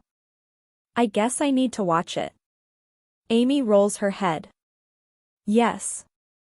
Yes, yes. Best show, best cast, come with me. I follow her to the customer service desk at the front of the store. She digs around in a drawer and finds an application, then hands it to me along with a pen. If you fill it out while you're here, I can get you in for Monday orientation. I take the application from her, and I want to thank her, I want to hug her, I want to tell her she's changing my life. But I just smile and quietly take my application to a bench by the front door. I fill out my full name but put quotation marks around my middle name, so they'll know to call me Nicole. I can't be wearing a name tag that says Kenna in this town. Someone will recognize it. Then they'll gossip. I get halfway through the first page when I'm interrupted. Hey. My fingers clench the pen tightly when I hear his voice. I slowly lift my head, and Ledger is standing in front of me with a grocery cart full of about a dozen packs of Gatorade. I flip the application over, hoping he didn't already see my name across the top of it. I swallow and attempt to appear to be in a more stable mood than all the moods he witnessed from me yesterday. I gesture toward the Gatorade. Special at the bar tonight? A subtle relief seems to wash over him, like he was expecting me to tell him to fuck off. He taps one of the packs of Gatorade. T-ball coach. I look away from him, because for some reason that answer makes me uneasy. He doesn't look like a T-ball coach. Those lucky mothers. Oh, no. He's a T-ball coach. Does he have a kid? A kid and a wife? Did I almost sleep with a married T-ball coach? I tap the pen on the back of the clipboard. Are you? You aren't married, are you? His grin tells me no. He doesn't even need to say it, but he shakes his head and says, single, then motions toward the clipboard on my lap. You applying for a job? Yep. I glance toward the customer service desk, and Amy is eyeing me. I need this job so bad, but I'm afraid this might make it look like I'm going to be distracted by sexy bartenders while I'm on the clock. I look away from her, wondering if Ledger's standing here talking to me is hurting my chances. I flip the clipboard back over, but tilt it so that he isn't able to see my name. I start writing in my address, hoping he walks away. He doesn't. He pushes his cart to the side so a guy can get around him, and then he leans his right shoulder against the wall and says, I was hoping I'd run into you again. I'm not going to do this right now. I'm not going to lead him on when he has no idea who I am. I'm also not going to risk this job by fraternizing with customers. Can you go? I whisper it, but loud enough for him to hear it. He makes a face. Did I do something wrong? No, I just really need to finish this. His jaw tightens, and he pushes off the wall. It's just that you act like you're mad, and I feel kind of bad about last night. I'm fine. I look back at the customer service desk, and Amy is still staring. I face Ledger and plead with him. I really need this job. And right now, my potential new boss keeps looking over here, and no offense, but you're covered in tattoos and look like trouble, and I need her to think I'm not going to give her any issues at all. I don't care what happened last night. It was mutual. It was fine. He nods slowly and then grips the handle of his shopping cart. It was fine, he repeats, seemingly offended. For a moment, I feel bad, but I'm not going to lie to him. He put his hand down my jeans, and if we hadn't been interrupted, we probably would have ended up fucking. In his truck. How spectacular could it have been? But he's right, it was more than fine. I can't even look at him without staring at his mouth. He's a good kisser, and it's toying with my head right now because I have so many more important things going on in my life than his mouth. He stands silent for a couple of seconds and then reaches into a sack in his cart. He pulls out a brown bottle. I bought caramel. In case you come back. He tosses the bottle into the cart. Anyway. Good luck. He looks uneasy when he turns and walks out the door. I try to continue filling out the form, but I'm shaking now. I feel like I've got a bomb strapped to me and it ticks down in his presence, getting closer and closer to exploding my secrets all over him. I finish filling out the application, but my handwriting is sloppy because of my trembling hands. When I return to customer service and hand it to Amy, she says, "He your boyfriend?" I play dumb. Who? Ledger Ward. Ward. The bar is called Ward's. He owns the bar? I shake my head, answering Amy's question. No, I hardly know him. Shame. He's a hot commodity around here since he and Leah broke up. She says that like I'm supposed to know who Leah is. I guess in a town this size, most people know most people. I glance back at the door Ledger disappeared through. I'm not in the market for a hot commodity. Just a lukewarm job. Amy laughs and then browses my application for a moment. Did you grow up here? No, I'm from Denver. I came here for college. That's a lie, I never went to college, but it's a college town, and my intentions were to eventually go. That just never happened. Oh. Yeah. What's your degree in? Didn't finish. That's why I'm back, I lie. Registering for next semester. This job is perfect for that, we can work around your classes. Be here Monday at 8 for orientation. Do you have a driver's license? I nod. Yeah. I'll bring it. I leave out the fact that I just got my driver's license last month, after months of working to get it reinstated. Thank you. I try to say that with as little eagerness in my voice as possible, but so far things are working out. I have an apartment and now a job. Now I just need to find my daughter. I turn to walk away, but Amy says, wait. Do you want to know how much you're making? Oh. Yeah. Of course. Minimum wage. Ridiculous, I know. I don't own this place, or I'd raise it. She leans forward and lowers her voice. You know, you can probably get a job at the Lowe's warehouse. They pay twice that starting out.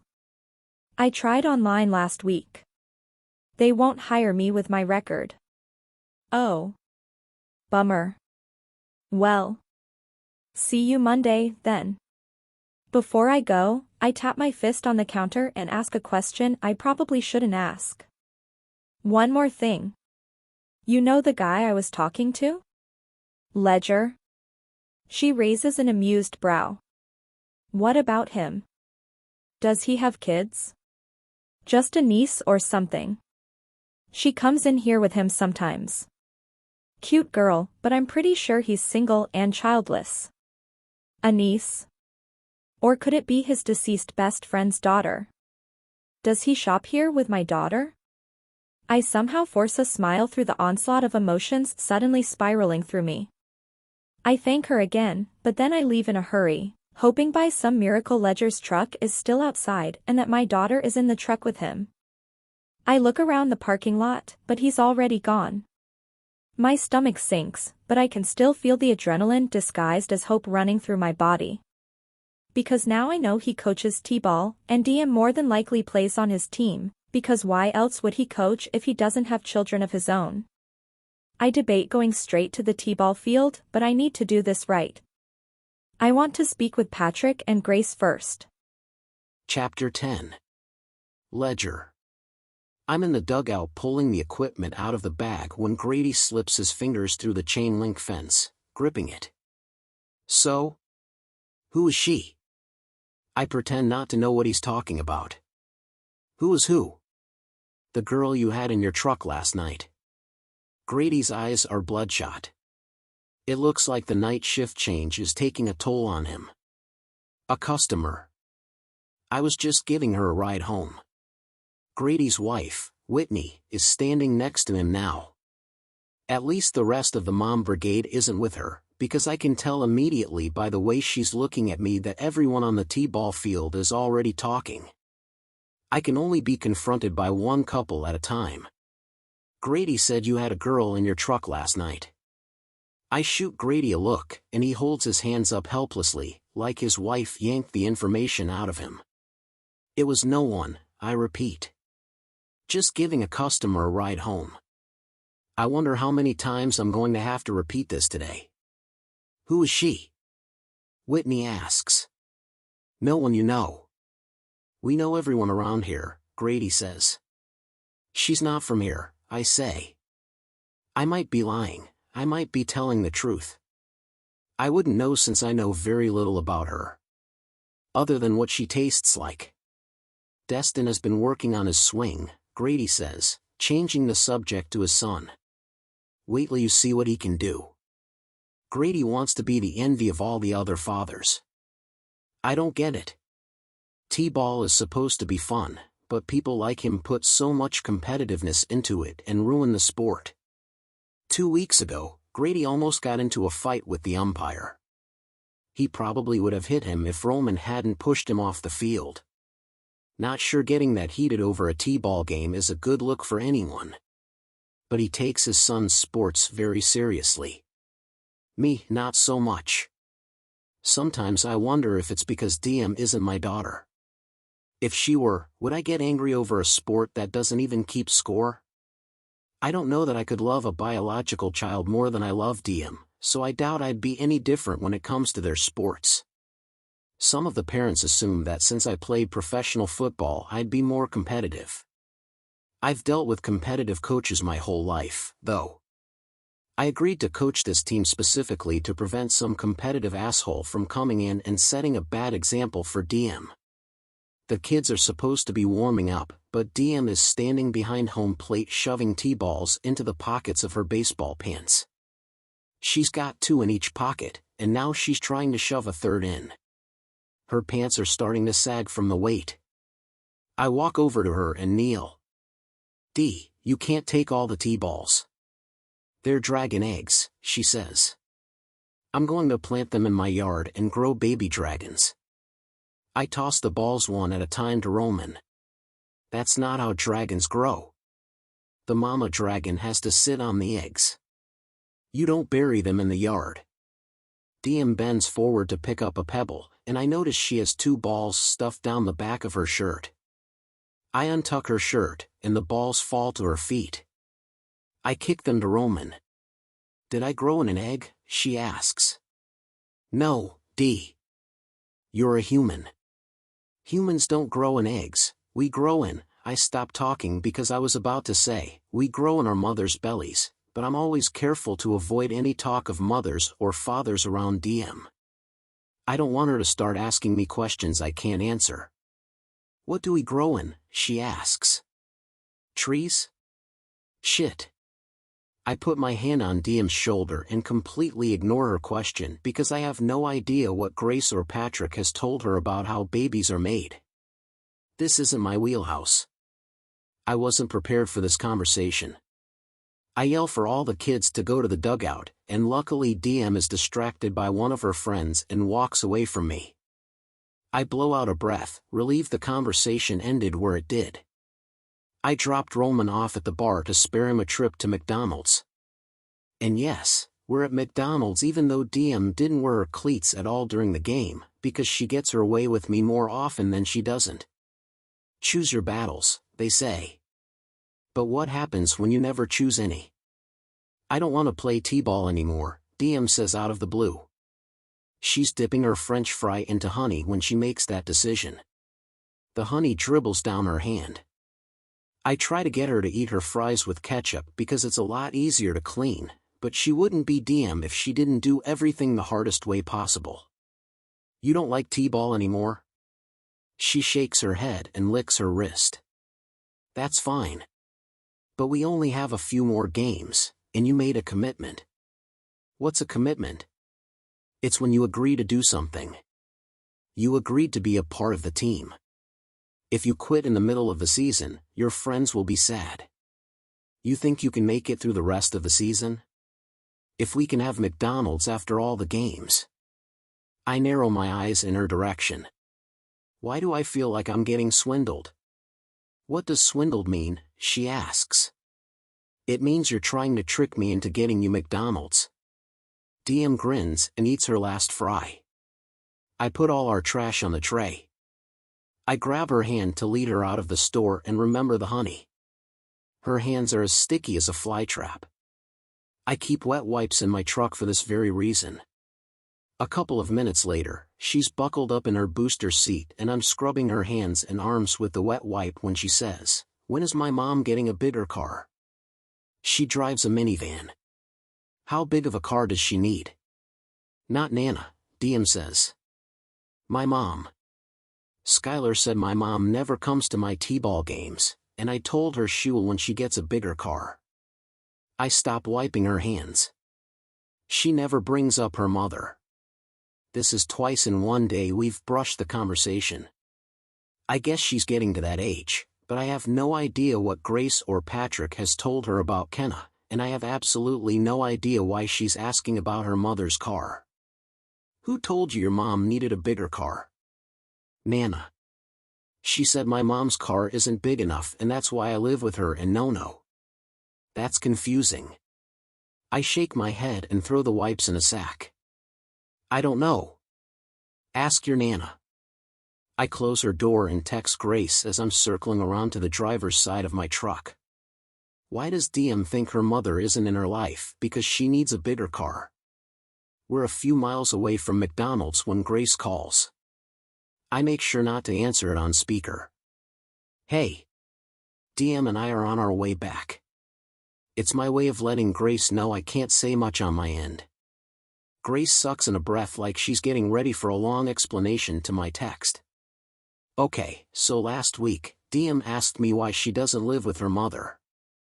I didn't know what to say, so I told her she lives with me because her mother's car isn't big enough to fit all of us. It was the first lie I could come up with. I panicked, Ledger. I'd say so. We plan on telling her, but how do you tell a child her mother went to prison? She doesn't even know what prison is. I'm not judging, I say. I just want to make sure we're on the same page. We should probably come up with a more accurate version of the truth, though. I know. She's just so young. She's starting to get curious. I know. Just, if she asks again, tell her I'll explain it to her. I did. Prepare for questions. Great, she says with a sigh. How did the game go? Good. She wore the red boots. And got McDonald's. Grace laughs. You're a sucker. Yeah. Tell me something new. See you soon. I end the call and glance into the back seat. DM's face is full of concentration. What are you thinking, D? I want to be in a movie, DM says. Oh yeah? You want to be an actress? No, I want to be in a movie. I know. That's called being an actress. Then, yeah, that's what I want to be. An actress. I want to be in cartoons. I don't tell her cartoons are just voices and drawings. I think you'd be a great cartoon actress. I will be. I'm gonna be a horse or a dragon or a mermaid. Or a unicorn, I suggest. She grins and looks out her window. I love her imagination, but she definitely didn't get it from Scotty. His mind was more concrete than a sidewalk. Chapter 11. Kenna. I've never seen a picture of DM. I don't know if she looks like me or Scotty. Are her eyes blue or brown? Is her smile honest like her father's? Does she laugh like me? Is she happy? That's my only hope for her. I want her to be happy. I have complete faith in Grace and Patrick. I know they love Scotty, and it's obvious they love DM. They loved her before she was even born. They started fighting for custody the day they were told I was pregnant. The baby didn't even have fully developed lungs, but they were already fighting for its first breath. I lost the custody battle before DM was even born. There aren't many rights a mother has when she's sentenced to several years in prison. The judge said, because of the nature of our situation and the duress I'd caused to Scotty's family, he could not, in good conscience, honor my request for visitation rights. Nor would he force Scotty's parents to maintain the relationship between my daughter and me while I was in prison. I was told I could petition the court for rights upon my release, but since my rights were terminated, there's probably very little I can do. Between DM's birth and my release almost 5 years later, there has been little anyone could, or would, do for me. All I have is this intangible hope I try to cling to with childlike hands. I was praying Scotty's parents just needed time. I assumed, ignorantly, that they would eventually see a need for me to be in DM's life. There wasn't much I could do from my isolated position in the world, but now that I'm out, I've thought long and hard about how I should go about this. I have no idea what to expect. I don't even know what kind of people they are. I only met them once when Scotty and I were dating, and that didn't go over very well.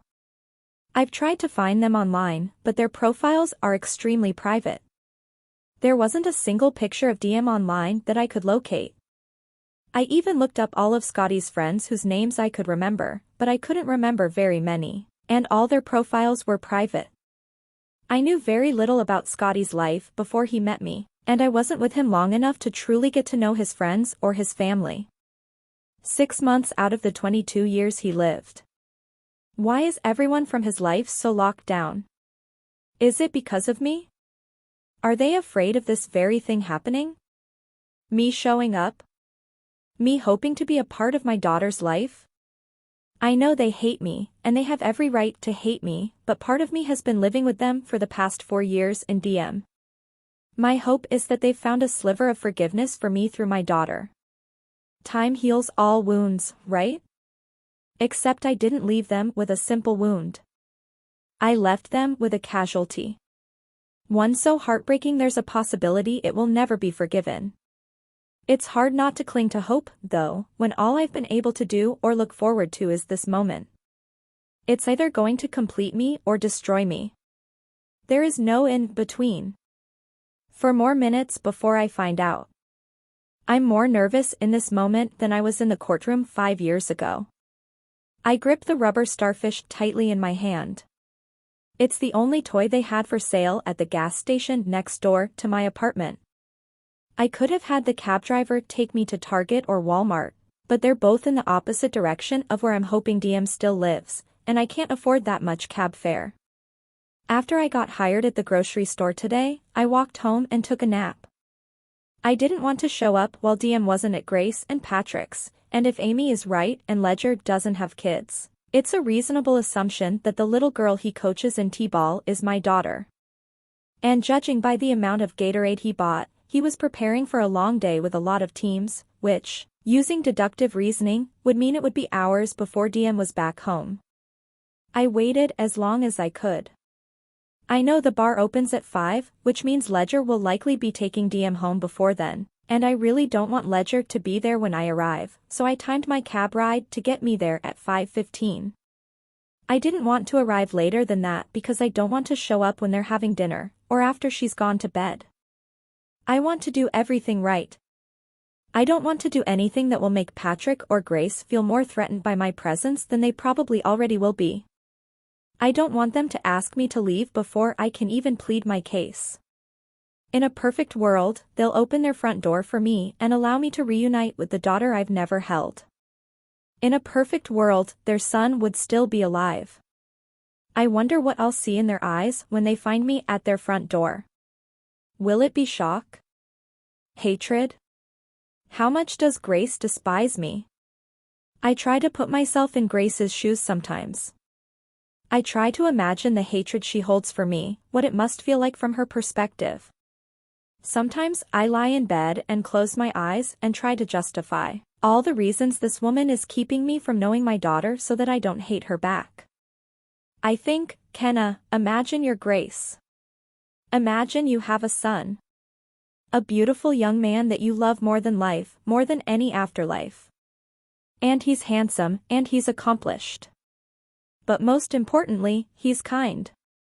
Everyone tells you this. Other parents wish their children could be more like your son. You smile because you're proud of him. You're so proud of him, even when he brings home his new girlfriend, the one you heard moaning too loud in the middle of the night. The girlfriend you saw looking around the room while everyone else was praying over dinner. The girlfriend you caught smoking at 11 at night on your back patio, but you didn't say anything. You just hoped your perfect son would outgrow her soon. Imagine you get a phone call from your son's roommate, asking if you know where he is. He was supposed to show up for work early that day, but for whatever reason he didn't show. Imagine your worry, because your son shows. He always shows. Imagine he doesn't answer his cell phone when you call to see why he didn't show. Imagine you start to panic as the hours stretch on. Normally, you can feel him, but you can't feel him today. You feel full of fear and empty of pride. Imagine you start to make phone calls. You call his college, you call his employer, you'd even call the girlfriend you don't much care for, if only you knew her number. Imagine you hear a car door slam, and you breathe a sigh of relief, only to fall to the floor when you see the police at your door. Imagine hearing things like "I'm sorry," and "accident," and "car wreck," and "didn't make it." Imagine yourself not dying in that moment. Imagine being forced to go on, to live through that awful night, to wake up the next day, to be asked to identify his body. His lifeless body. A body you created, breathed life into, grew inside of you, taught to walk and talk and run and be kind to others. Imagine touching his cold, cold face, your tears falling onto the plastic bag he's tucked into, your scream stuck in your throat, silent like the screams you've had in nightmares. And yet you still live. Somehow. Somehow you go on without the life you made. You grieve. You're too weak to even plan his funeral. You keep wondering why your perfect son, your kind son, would be so reckless. You are so devastated, but your heart keeps beating, over and over, reminding you of all the heartbeats your son will never feel. Imagine it gets even worse. Imagine that. Imagine when you think you're at rock bottom, you're introduced to a whole new cliff you get to fall off when you're told your son wasn't even driving the car, that was going way too fast on the gravel. Imagine being told the wreck was her fault. The girl who smoked the cigarette and didn't close her eyes during dinner prayer and moaned too loud in your quiet house. Imagine being told she was careless and so unkind with the life you grew. Imagine being told she left him there. Fled, they said. Imagine being told they found her the next day, in her bed, hungover, covered in mud and gravel and your kind son's blood.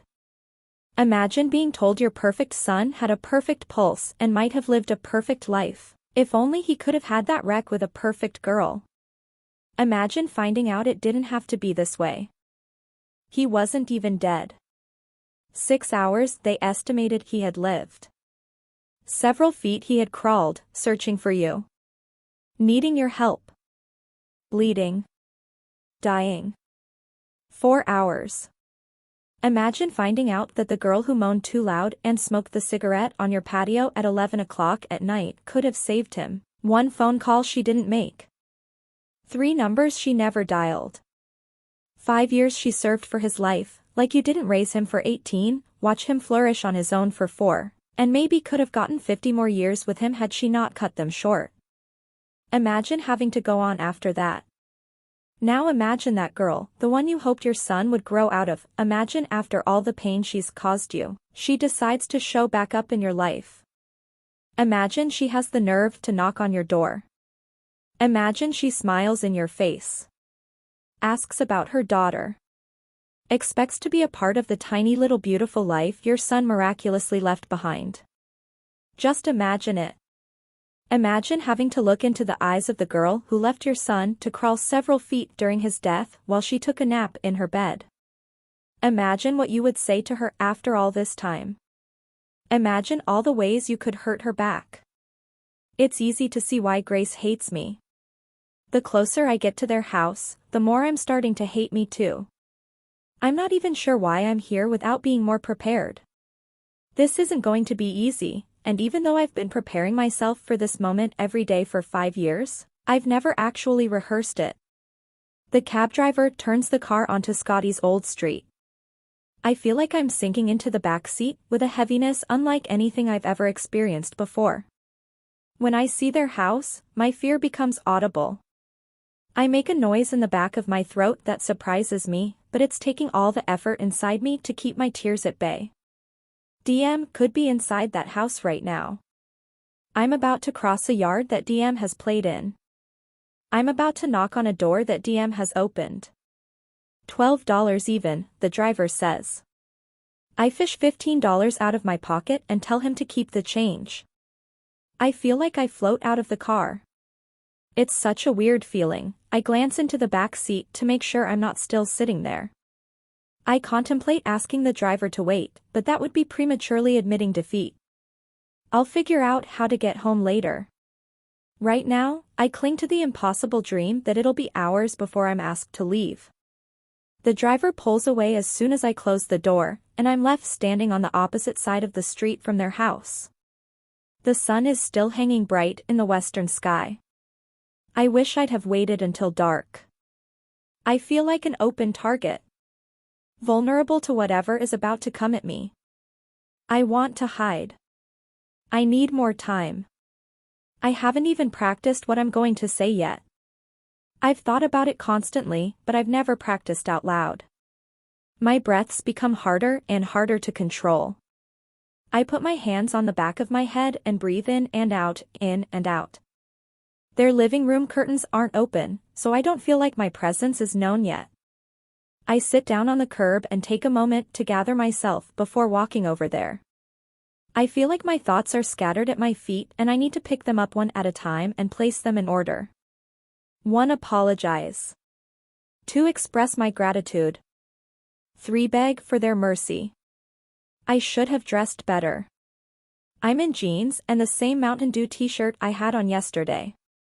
It was the cleanest outfit I had, but now that I'm looking down at myself, I want to cry. I don't want to meet my daughter for the first time while wearing a Mountain Dew t-shirt. How are Patrick and Grace expected to take me seriously when I'm not even dressed seriously? I shouldn't have rushed over here. I should have given this more thought. I'm starting to panic.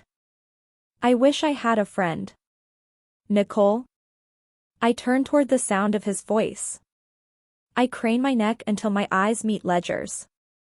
Under normal circumstances, seeing him here would shock me, but I'm already at max capacity for things to feel, so my thought process is more along the lines of an apathetic great.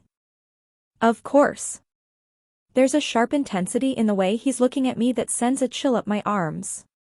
What are you doing here? He asks. Fuck. Fuck. Fuck. Nothing. Fuck. My eyes flicker across the street. Then I look behind Ledger, at what I'm assuming is his house. I remember Scotty saying Ledger grew up across the street from him. What are the odds that he would still live here? I have no idea what to do. I stand up. My feet feel like weights. I look at Ledger, but he's no longer looking at me. He's looking across the street at Scotty's old house. He runs a hand across his jaw, and there's a fresh disturbing look on his face. He says, "Why were you staring at that house?" He's looking at the ground, then across the street, then toward the sun, but then his eyes land on me after I've failed to answer his question, and he's a completely different person than the man I saw at the grocery store today. He's no longer the fluid guy who moves around the bar like he's on rollerblades. Your name isn't Nicole. He says it like it's a depressing realization. I wince. He's put it all together. Now he looks like he wants to rip it all apart. He points at his house. Go. The word is sharp and demanding. I take a step into the street, away from him. I feel myself begin to tremble, just as he steps into the street and closes the gap between us. His eyes are on the house across the street again as he reaches his arm around me, pressing a firm hand into my lower back. He begins pushing me along with him as he points toward the house opposite where my daughter lives. Get inside before they see you. I expected he'd eventually put the pieces together. I just wish he would have made the connection last night. Not right now, when I'm only 15 feet away from her. I look at his house, then look at Patrick and Grace's house. I have no method of escaping him. The last thing I want to do right now is cause a scene. My goal was to arrive peacefully and make this go as smoothly as possible. Ledger seems to want the opposite. Please leave me alone, I say through clenched teeth. This is none of your business. The fuck it isn't, he hisses. Ledger, please. My voice shakes from both fear and tears. I'm scared of him, scared of this moment, scared of the idea that this is going to be so much more difficult than I feared. Why else would he be pushing me away from their property? I look back at Patrick and Grace's house, but my feet keep moving toward Ledger's house.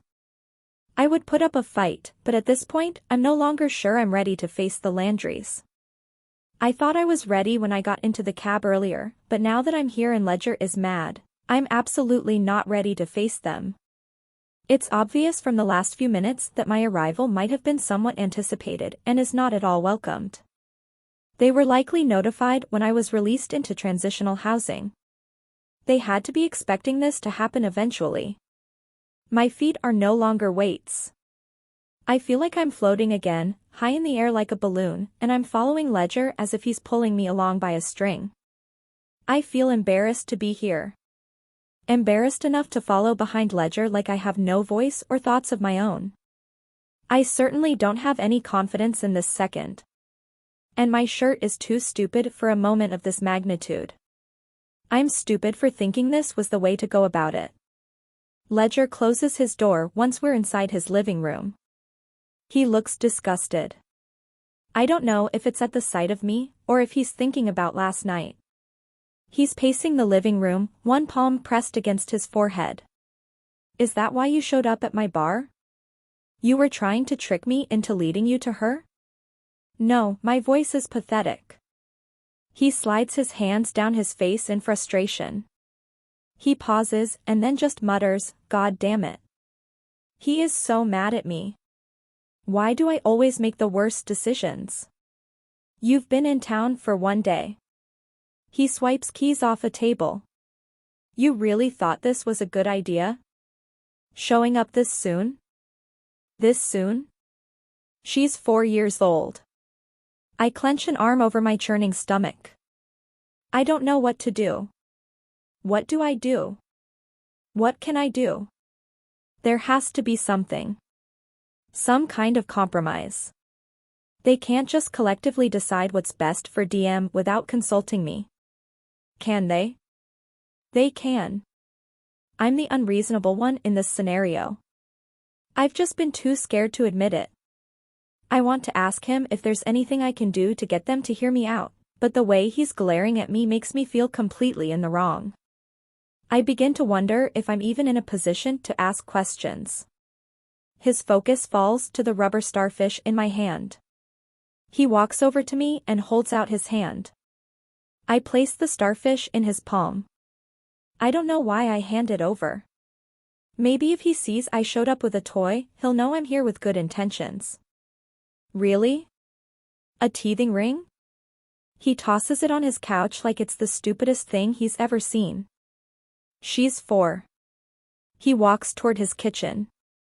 I'm taking you home. Wait until I pull my truck into the garage. I don't want them to see you. I no longer feel like I'm floating. I feel heavy and frozen, like my feet are trapped in the concrete slab of his house. I glance out the living room window toward Patrick and Grace's house. I'm so close. All that separates us is a street. An empty street with no traffic. It's clear to me what's going to happen next. Patrick and Grace want nothing to do with me, to the point Ledger knew to intercept my arrival. This means there won't be any negotiating. The forgiveness I was hoping had found its way to them never made it here. They still hate me. Apparently, so does everyone else in their lives. The only way I'm going to be able to see my daughter is if, by some miracle, I can take it through the court system. And that's going to take money I don't yet have in years I can't bear the thought of passing by. I've already missed so much. If I want to see DM at all, ever, this is my only chance. If I want the opportunity to beg Scotty's parents for forgiveness, it's now or never. Now or never. Ledger probably won't notice I'm not following him to his garage for another 10 seconds, at least. I might make it before he catches up to me. I slip outside and run as fast as I can across the street. I'm in their yard. My feet are sprinting across grass DM has played on. I'm beating on their front door. I'm ringing their doorbell. I'm trying to look through the window to get a glimpse of her. Please, I whisper, knocking harder. My whisper turns into panic as I hear Ledger approaching me from behind. I'm sorry. I yell, beating on the door. My voice is a fearful plea now. I'm sorry, please let me see her. I'm being pulled, and then carried, back to the house across the street. Even through my struggle to get out of his arms, I'm staring at that front door as it gets smaller and smaller, hoping for even a half-second glimpse of my little girl. I don't see any movement at all in their house before I'm no longer outside. I'm back inside Ledger's house, being dropped onto his couch. He's holding his phone, pacing his living room as he dials a phone number. It's only 3 digits. He's calling the police. I panic. No, I plead. No. I lunge across his living room in an attempt to grab at his phone, but he just puts a hand on my shoulder and steers me back to the couch. I sit down and bury my elbows into my knees, bringing my fingers to a shaky point against my mouth. Please don't call the police. Please. I sit still, wanting to appear unthreatening, hoping he just looks me in the eye long enough to feel my pain. His eyes meet mine just as tears begin to fall down my cheeks. He pauses before completing the call. He stares me down, studying me. Searching my face for a promise. I won't come back. If he calls the police, this will not look good for me. I can't have anything added to my record, even though I've broken no laws that I know of. But just being here unwanted is enough of a mark against me. He takes a step closer. You cannot come back here. Swear to me we'll never see you again, or I'll call the police right now. I can't. I can't promise him that. What else is there in my life other than my daughter? She's all I have. She's why I'm still alive. This can't be happening. Please, I cry, not knowing what I'm even begging for. I just want someone to listen to me. To hear me out. To understand how much I'm suffering. I want him to be the man I met in the bar last night. I want him to pull me to his chest, to make me feel like I have an ally. I want him to tell me it's going to be okay, even though I know with everything in me that it will never, ever be okay. The next several minutes are a defeated blur. I'm a mess of emotions.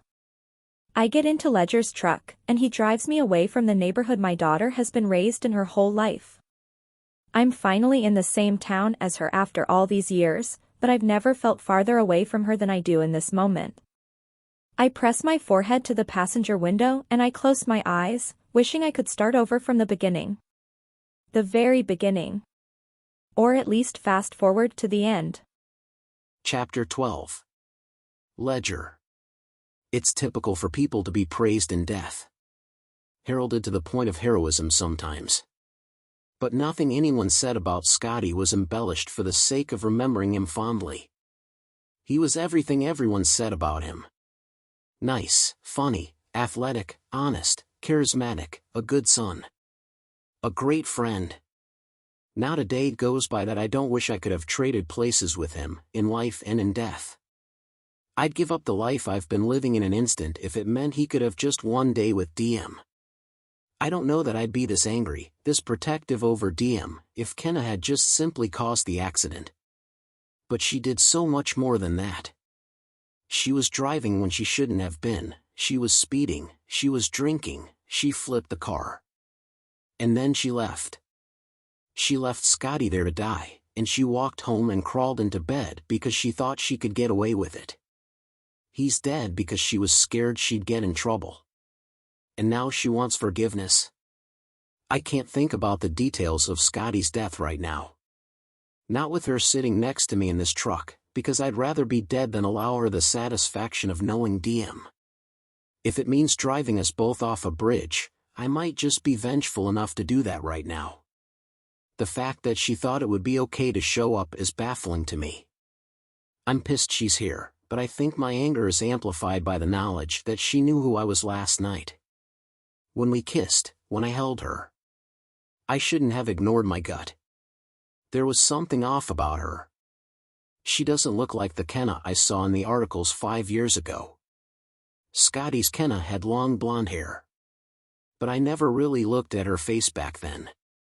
I never met her in person, but I feel like even just seeing a mug shot of the girl who killed my best friend should have stuck in my head more. I feel stupid. I'm angry, I'm hurt, I feel taken advantage of. Even today in the store, she knew who I was, yet gave me no hint as to who she was. I crack my window to get some fresh air, hoping it'll calm me down. My knuckles are white as I grip the steering wheel. She's staring out the window, unresponsive. She may be crying. I don't know. I don't fucking care. I don't. She isn't the girl I met last night. That girl doesn't exist. She was pretending with me, and I fell right into her trap. Patrick expressed concern several months ago when we found out she was released. He thought this might happen, that she might show up wanting to meet DM. I even put in a Ring camera on my house that points at their front yard. It's how I knew someone was sitting on the curb. I told Patrick he was silly to worry. She wouldn't show up. Not after what she did. I gripped the steering wheel even tighter. Kenna might have brought DM into the world, but that's where her claim to DM ends. When her apartments come into view, I pull the truck into a spot and put it in park. I don't kill the engine, but Kenna doesn't make a move to exit my truck. I figured she'd jump out before I even came to a complete stop like she did last night, but it looks like there's something she wants to say. Or maybe she just dreads going into that apartment as much as she probably dreads staying in this truck. She's staring at her hands folded together in her lap. She brings her hand to the seatbelt and releases it, but when she's free from it, she remains in the same position. DM looks like her. I always assumed she did since I didn't see much of Scotty in DM's features, but until tonight I had no idea just how much she resembles her mother. They have the same reddish shade of brown hair, straight and flat, not a wave or a curl in sight. She has Kenna's eyes. Maybe that's why I saw red flags last night. My subconscious recognized her before I could. When Kenna's eyes slide over to mine, I feel a tug of disappointment inside of me. DM looks so much like her when she's sad. It's like I'm looking into the future at who DM is going to someday be. I don't like that the one person I dislike the most in this world reminds me of the person I love the most. Kenna wipes her eyes, but I don't lean over and open the glove box to retrieve a napkin. She can use the Mountain Dew shirt she's been wearing for 2 days. I didn't know you before I showed up at your bar last night, she says with a trembling voice. I swear. Her head falls back against the headrest, and she stares straight ahead. Her chest rises with a deep inhale. She exhales at the exact moment my finger meets the unlock button. My cue for her to exit. I don't care about last night. I care about DM. That's it. I watch a tear as it skates down her jaw. I hate that I know what those tears taste like. I hate that part of me wants to reach over and wipe it away. I wonder if she cried as she was walking away from Scotty that night. She moves with a graceful sadness, leaning forward, pressing her face into her hands. Her movement fills my truck with the scent of her shampoo. It smells like fruit. Apples. I rest my elbow on my doorframe and lean away from her, covering my mouth and my nose with my hand. I look out my window, not wanting to know anything else about her.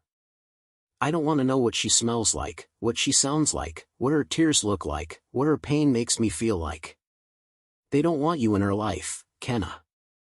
A cry mixes with a gasp that sounds like it's filled with years of heartache when she says, "She's my daughter."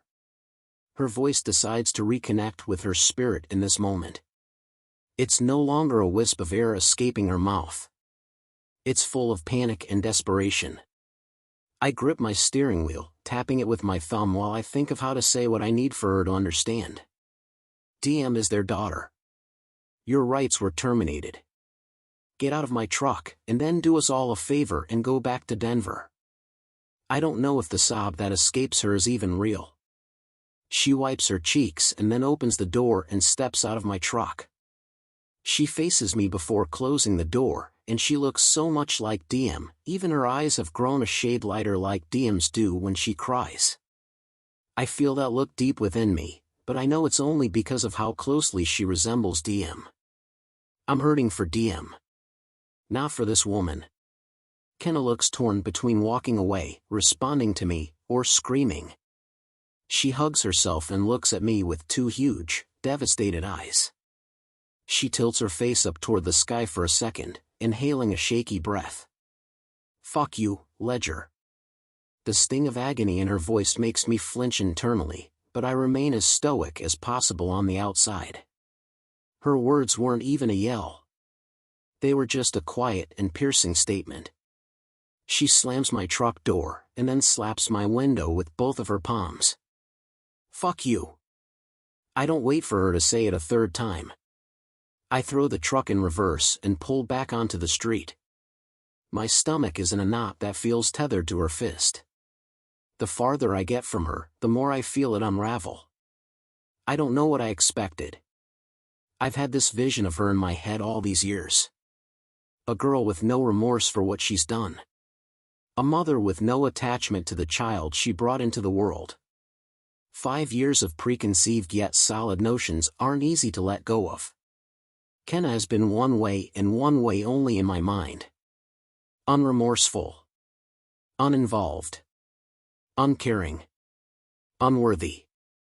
I can't reconcile the emotional turmoil she seems to suffer from not being part of DM's life with the lack of regard she held for Scotty's life. I drive away while thinking of a million things I should have said.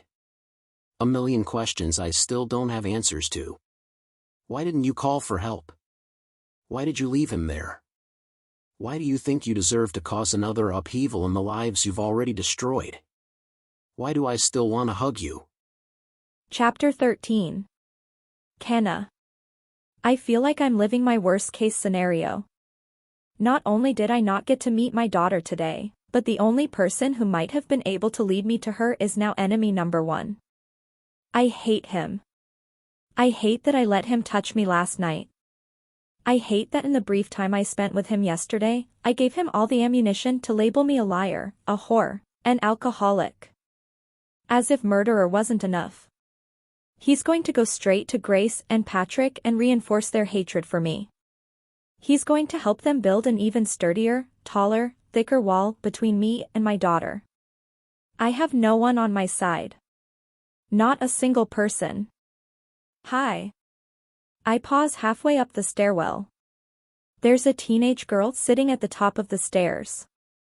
She has Down syndrome, and she's smiling at me adorably, like this isn't the worst day of my life. She's wearing the same type of work shirt that Amy had on at the grocery store. She must work there. Amy said they give grocery bagger positions to people with special needs. I wipe tears from my cheeks and mutter, "Hi," and then sidestep around her. I would normally make more of an effort to be neighborly, especially if I'm going to be working with this girl, but I have more tears in my throat than words. I open my apartment door, and once I'm inside, I slam it shut and fall face down onto my half-deflated mattress. I can't even say I'm back to square one. I feel like I'm at square -1 now. My door swings open, and I immediately sit up. The girl from the stairs walks into my apartment uninvited. "Why are you crying?" She closes the door behind her and leans against it, scanning my apartment with curious eyes. "Why don't you have any stuff?" Even though she just barged in without permission, I'm too sad to be upset about it. She doesn't have boundaries. Good to know. I just moved in, I say, explaining my lack of stuff. The girl walks to my refrigerator and opens it. She sees the half-eaten package of Lunchables I left this morning, and she grabs it. "Can I have this?" At least she waits for permission before she eats it. "Sure." She takes a bite out of a cracker, but then her eyes get wide and she tosses the Lunchables on the counter. Oh, you have a kitten. She walks over to the kitten and picks her up. My mom won't let me have a kitten. Did you get it from Ruth? Any other time, I'd welcome her. Really?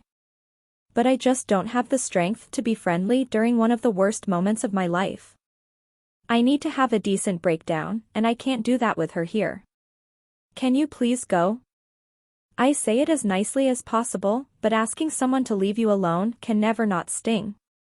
One time when I was like 5, I'm 17 now, but when I was 5, I had a kitten, but it got worms and died. I'm sorry. She still hasn't closed the refrigerator. What's her name? I haven't named her yet. Did she not hear me ask her to leave? Why are you so poor? What makes you think I'm poor? You don't have any food or a bed or stuff. I've been in prison. Maybe that'll scare her off. My dad is in prison. Do you know him? No. But I haven't even told you his name. I was in an all-female prison. Abel Darby. That's his name. Do you know him? No. Why are you crying? I get off the mattress and walk to the refrigerator and shut it. Did someone hurt you? Why are you crying? I can't believe I'm going to answer her. I feel like this makes me even more pathetic, to just vent to a random teenager who walked into my apartment without my permission. But it seems like it would feel good to say it out loud. I have a daughter, and no one will let me see her. Did she get kidnapped? I want to say yes, because sometimes it feels that way. No. My daughter lived with people while I was in prison, but now that I'm out, they don't want me to see her. But you want to? Yes. She kisses the kitten on top of its head. Maybe you should be glad. I don't really like little kids. My brother puts peanut butter in my shoes sometimes. What's your name? Kenna. I'm Lady Diana. Is that really your name? No, it's Lucy, but I like Lady Diana better. Do you work at the grocery store? I ask her, pointing at her shirt. She nods. I start work there on Monday.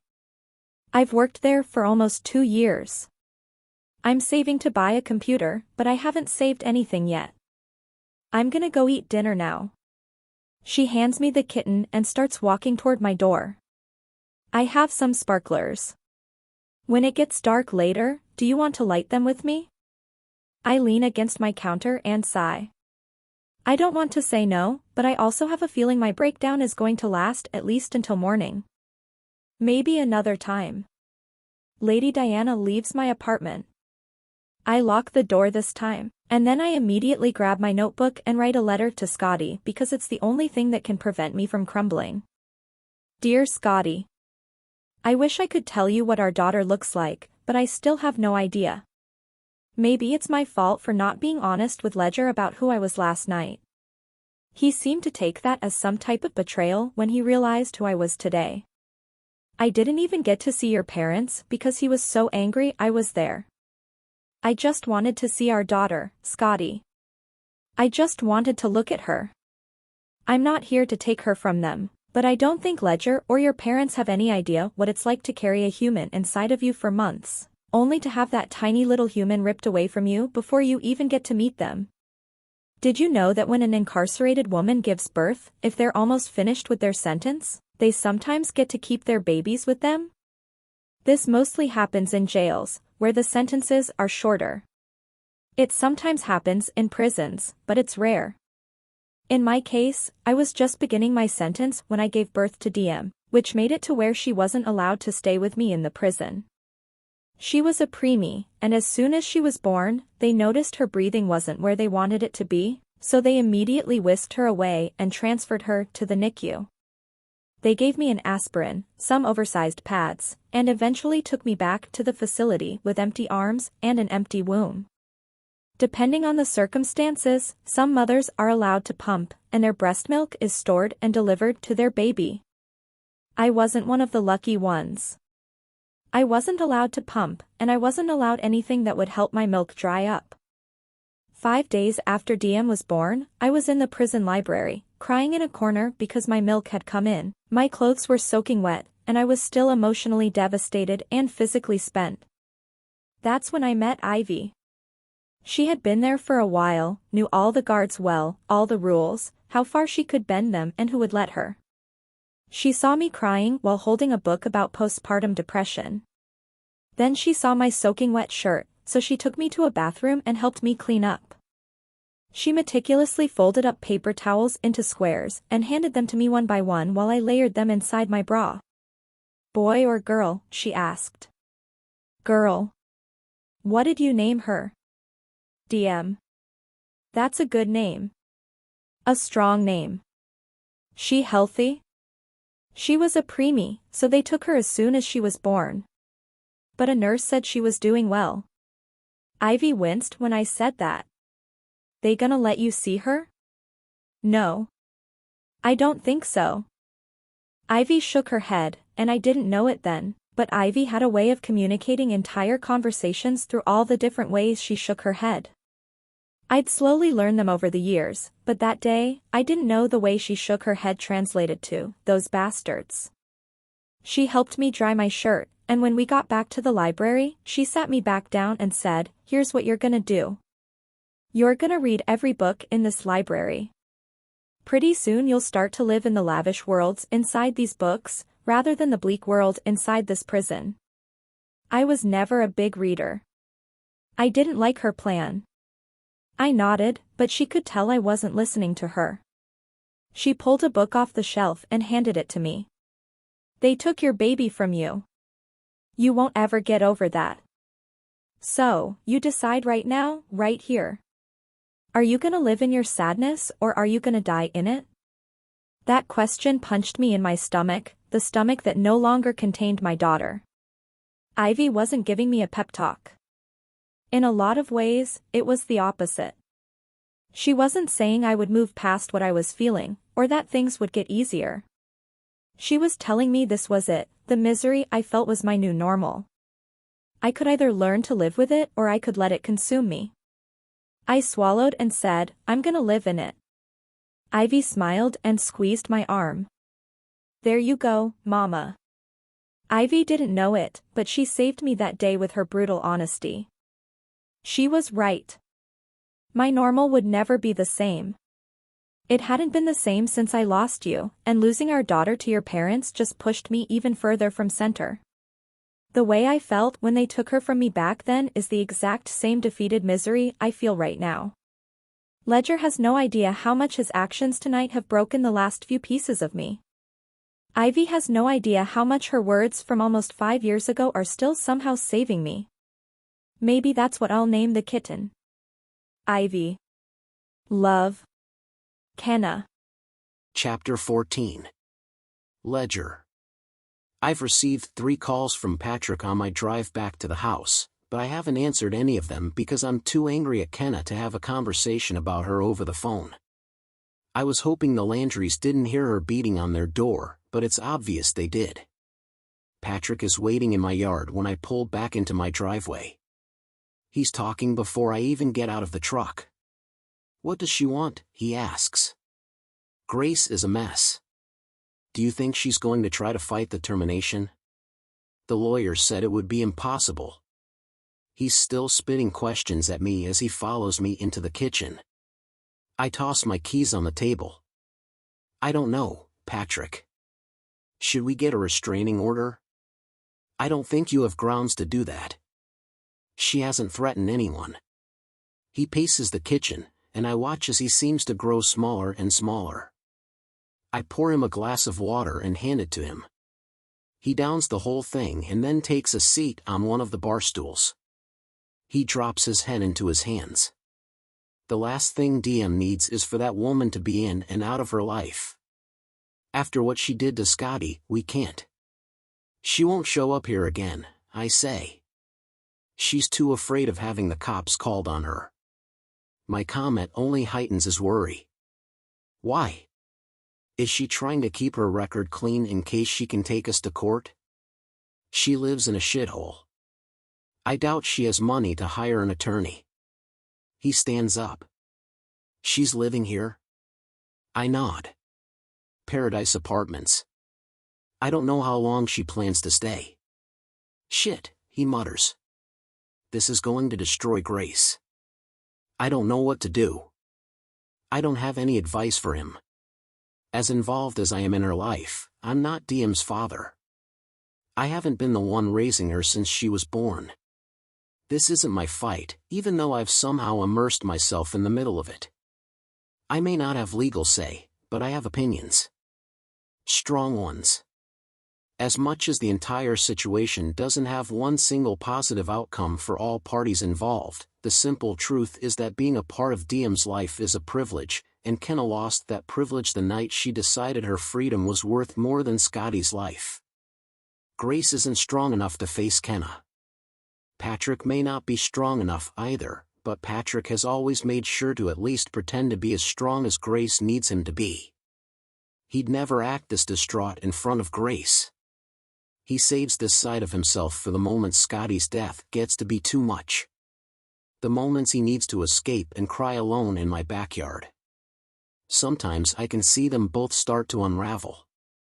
It always happens in February, the month of Scotty's birthday. But then Diem's birthday comes around in May, and it breathes new life back into them. That's what Kenna needs to understand. Grace and Patrick are only alive because of Diem. She's the thread that keeps them from unraveling. There's no room for Kenna in this picture. Some things can be forgiven, but sometimes an action is so painful the memory of it can still crush a person 10 years down the road. Patrick and Grace get by because Diem and I help them forget about what happened to Scotty long enough for them to get through each day. But if Kenna is around, his death will slap them in the face over and over and over again. Patrick's eyes are closed, and his hands are in a point against his chin. It looks like he's saying a silent prayer. I lean forward over the bar and try to keep my voice reassuring. Diem is safe for now.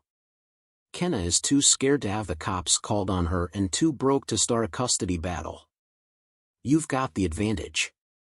I'm sure after tonight she'll cut her losses and head back to Denver. Patrick stares at the floor for about 10 seconds. I can see the weight of everything he's been through settled squarely on his shoulders. I hope so, he says. He heads for the front door, and once he's gone, I close my eyes and exhale. Every reassuring thing I just said to him was a lie. Based on what I know of Kenna now, however little knowledge that may be, I get the feeling this is far from over. You seem distracted, Roman says. He takes a glass from me and starts pouring a beer a customer has had to order from me 3 times already. Maybe you should take a break. You're slowing us down. I'm fine. Roman knows I'm not fine. Every time I look at him, he's watching me. Trying to figure out what's going on with me. I try to work for another hour, but it's Saturday night and it's loud, and even though we have a third bartender on Saturday nights, Roman is right, I'm slowing us down and making it worse, so I eventually go take the damn break. I sit on the steps in the alley, and I look up at the sky and wonder what the hell Scotty would do right now. He was always so level-headed. I don't think he got that from his parents, though. Maybe he did, I don't know. Maybe it's harder for them to think with a level head when they have such broken hearts. The door opens behind me. I look over my shoulder, and Roman is slipping outside. He sits next to me. He doesn't say anything. That's his way of opening the floor for me to speak. Kenna is back. Diem's mother? I nod. Shit. I rub my eyes with my fingers, relieving some of the pressure from the headache that's been building all day. I almost had sex with her last night. In my truck, after the bar closed. He has no immediate reaction to that. I glance over at him, and he's just staring blankly at me. Then he brings a hand to his face and rubs it over his mouth. You what? Roman stands up and walks out into the alley. He's staring at his feet, processing what I've just said. He looks as shocked as I felt when I put two and two together outside my house. I thought you hated Diem's mother. I didn't know she was Diem's mother last night. How could you not know? She was your best friend's girlfriend, right? I never met her. I saw a picture of her once. And maybe her mug shot, I think. But she had long blonde hair back then, looked completely different. Wow, Roman says. Did she know who you were? I still don't know the answer to that, so I just shrug. She didn't seem surprised to see me outside my house earlier. She just seemed upset. She showed up and tried to meet Diem today. And now, I shake my head. I fucked up, Roman. Patrick and Grace don't need this. Does she have any rights as a parent? Her rights were terminated because of the length of her prison sentence. We've just been hoping she wouldn't show up and want to be a part of her life. I mean, they feared it. We all did. I guess we just assumed we'd have some kind of warning. Roman clears his throat. I mean, to be fair, the woman gave birth to Diem. I think that was your warning. Roman likes to play devil's advocate in everything he does. It doesn't surprise me he's doing it now. What's the plan? Are they going to let Diem meet her mother now that they know she wants to be involved? It would be too hard on Patrick and Grace if Kenna were in their lives. Roman makes a face. How's Kenna going to take that? I don't really care how Kenna feels. No grandparent should be forced to have to set up visitation with their son's murderer. Roman raises a brow. Murderer. That's a bit dramatic. Her actions led to Scotty's death, sure. But the girl isn't some cold-blooded murderer. He kicks a pebble across the pavement. I always thought they were a little too harsh on her. Roman didn't know me back when Scotty died. He only knows the story. But if he had been around 5 years ago to see how it affected everyone, and he still somehow managed to say what he just said, I'd have punched him for it.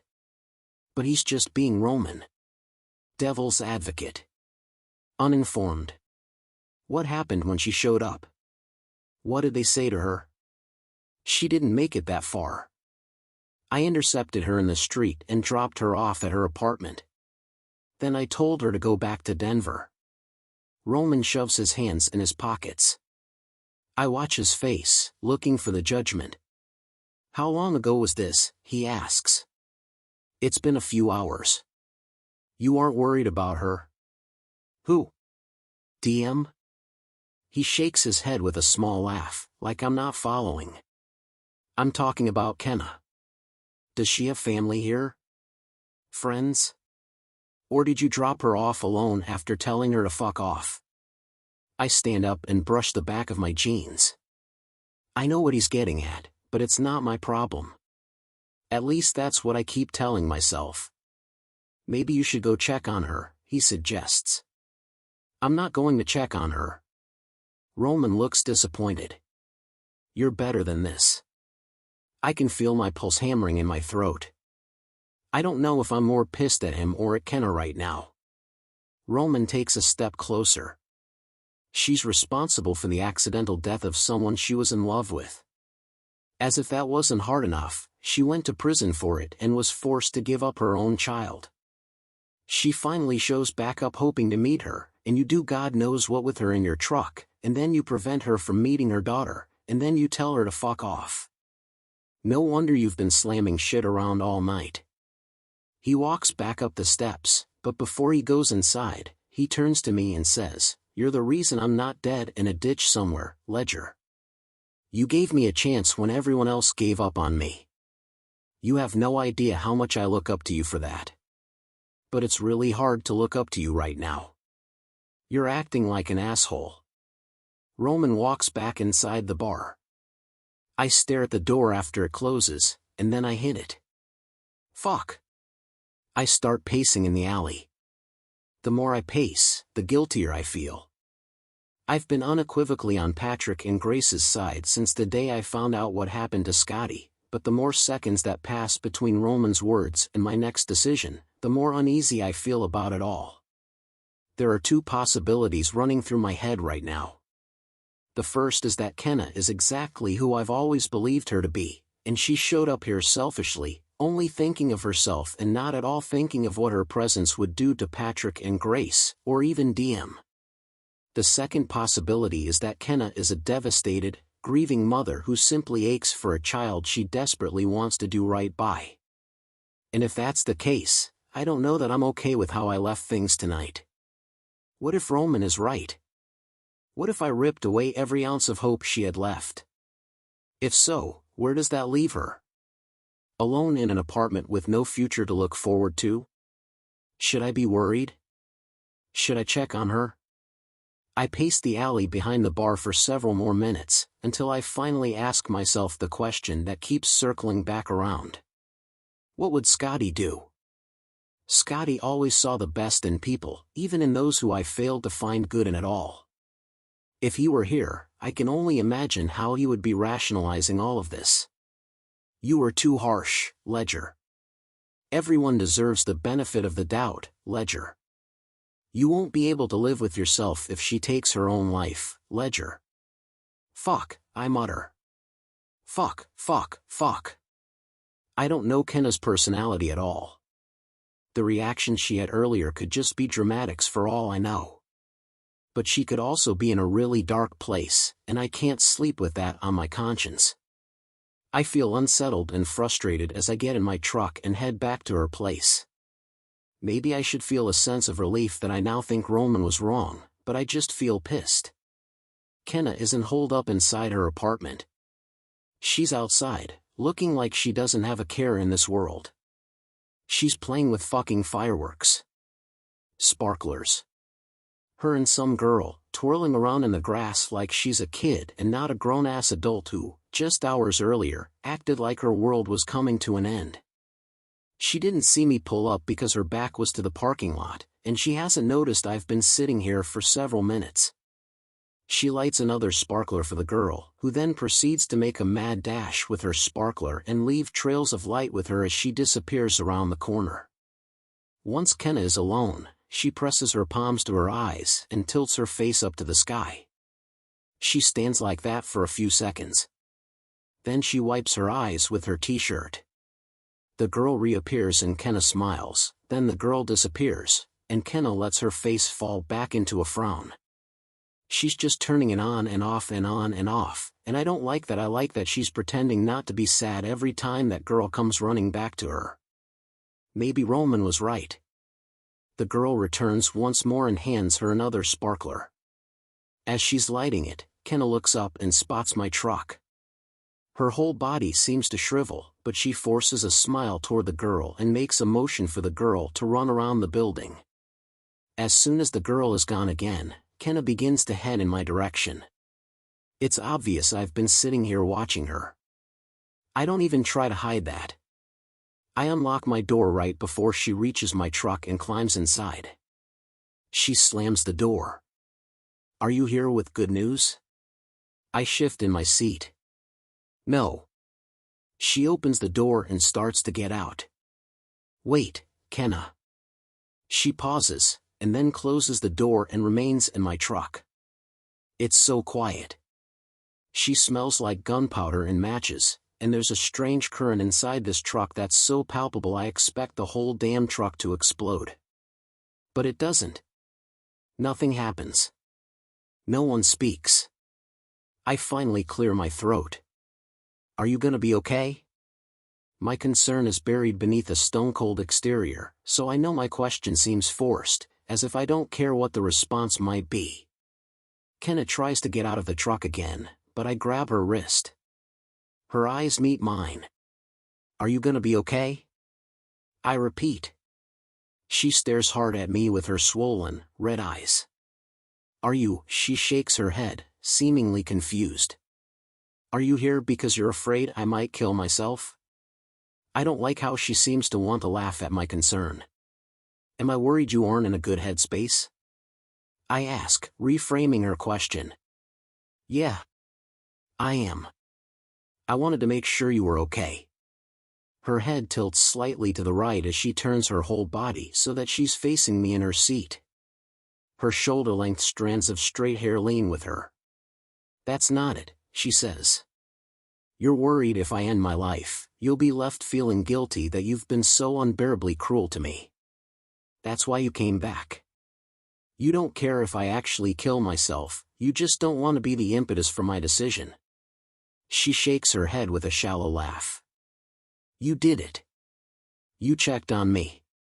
Your conscience is clear now, goodbye. Kenna goes to open her door, and the girl she was lighting sparklers for suddenly appears at her passenger window. Her nose is pressed against the glass. Roll down this window, Kenna says to me. I turn my key so that I can roll down her window. The girl leans in, smiling at us. Are you Kenna's dad? Her question is so out of left field, I can't help but laugh. Kenna laughs too. DM has Scotty's laugh and smile. Kenna's laugh is her own. One I haven't heard before this second. One I want to hear again. He's definitely not my dad, Kenna says. She cuts her eyes to mine. He's the guy I told you about earlier. The one keeping me from my little girl. Kenna opens her door and hops out. She slams my truck door, and then the teenage girl leans in the passenger window and says, jerk. Kenna grabs the girl's hand and pulls her away from the truck. Come on, Lady Diana. He's not on our side. Kenna walks away with the girl and she doesn't look back, no matter how much I want her to and don't want her to, and fuck, my brain is a pretzel. I'm not sure I could be on her side even if I wanted to be. This whole situation contains so many nooks and crannies and corners I get the feeling choosing sides is going to be the downfall of all of us. Chapter 15. Kenna. Here's the thing. It shouldn't matter if a mother isn't perfect. It shouldn't matter if she's made one big, horrible mistake in the past, or a lot of little ones. If she wants to see her child, she should be allowed to see her, even if it's just once. I know from experience that if you're going to grow up with an imperfect mother, it's better to grow up knowing your imperfect mother is fighting for you than to grow up knowing she doesn't give a shit about you. There were 2 years of my life, not consecutive, that were spent in foster care. My mother wasn't an addict or an alcoholic. She just wasn't a very good mother. Her neglect was validated when I was 7 and she left me alone for a week, when some guy she met at the dealership where she worked offered to fly her to Hawaii. A neighbor noticed I was home alone, and even though my mother told me to lie if anyone asked, I was too scared to lie when the social worker showed up at our door. I was placed into a foster family for 9 months while my mother worked to get her rights back. There were a lot of kids and a lot of rules, and it felt more like a strict summer camp, so when my mother finally regained custody of me, I was relieved. The second time I was placed in foster care, I was 10. I was the only foster child, placed with a woman in her 60s named Mona, and I stayed with her for almost a year. Mona wasn't anything spectacular, but the simple fact that she watched movies with me every now and then, cooked dinner every night, and did laundry was more than my own mother ever did. Mona was average. She was quiet, she wasn't very funny, she wasn't even all that fun, but she was present. She made me feel taken care of. I realized during the year that I was with Mona that I didn't need my mother to be spectacular, or even great.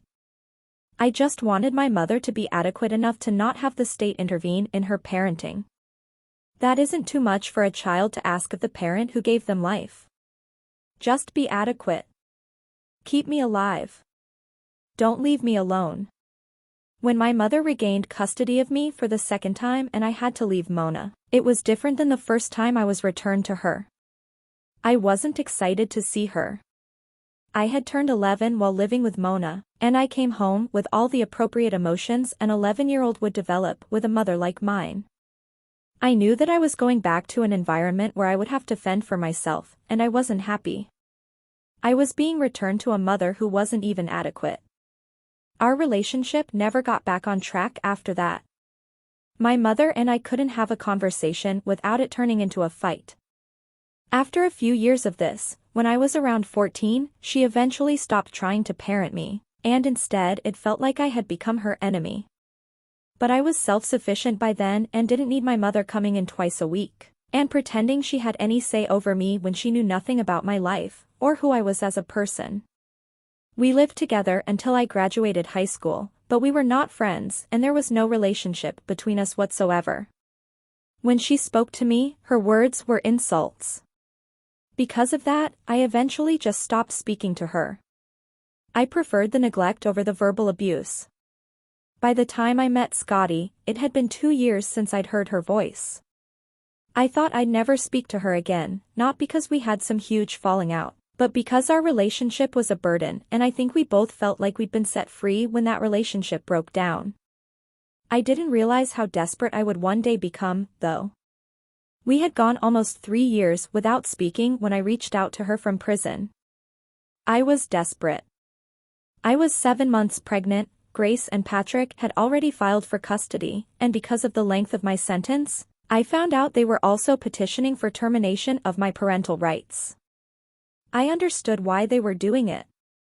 The baby would need somewhere to go, and I preferred the Landrys over anyone else I knew, especially my mother. But to find out they wanted to terminate my rights permanently was terrifying. That meant I wouldn't see my daughter at all. I wouldn't have say over her, even after my release. But because I had such a long sentence, and there was no one else I could grant custody of my daughter to, I had to reach out to the only family member who could possibly help me. I thought maybe, if my mother fought for visitation rights as a grandparent, I could at least be left with some control over what happened to my daughter in the future. And maybe if my mother had visitation rights with my daughter, she could bring my baby to the prison after she was born so I would at least be able to know her. When my mother walked into the visitation room that day, she had a smug smile on her face. It wasn't a smile that said, "I've missed you, Kenna." It was a smile that said, "This doesn't surprise me." She looked pretty, though. She was wearing a dress, and her hair had gotten so long since I'd last seen her. It was odd seeing her for the first time as her equal, rather than as a teenager. We didn't hug. There was still so much tension and animosity between us we didn't know how to interact. She sat down and motioned toward my stomach. "This your first?" I nodded. She didn't seem excited to be a grandmother. "I Googled you," she said. That was her way of saying I read what you did. I dug my thumbnail into my palm to stop myself from saying something I'd regret.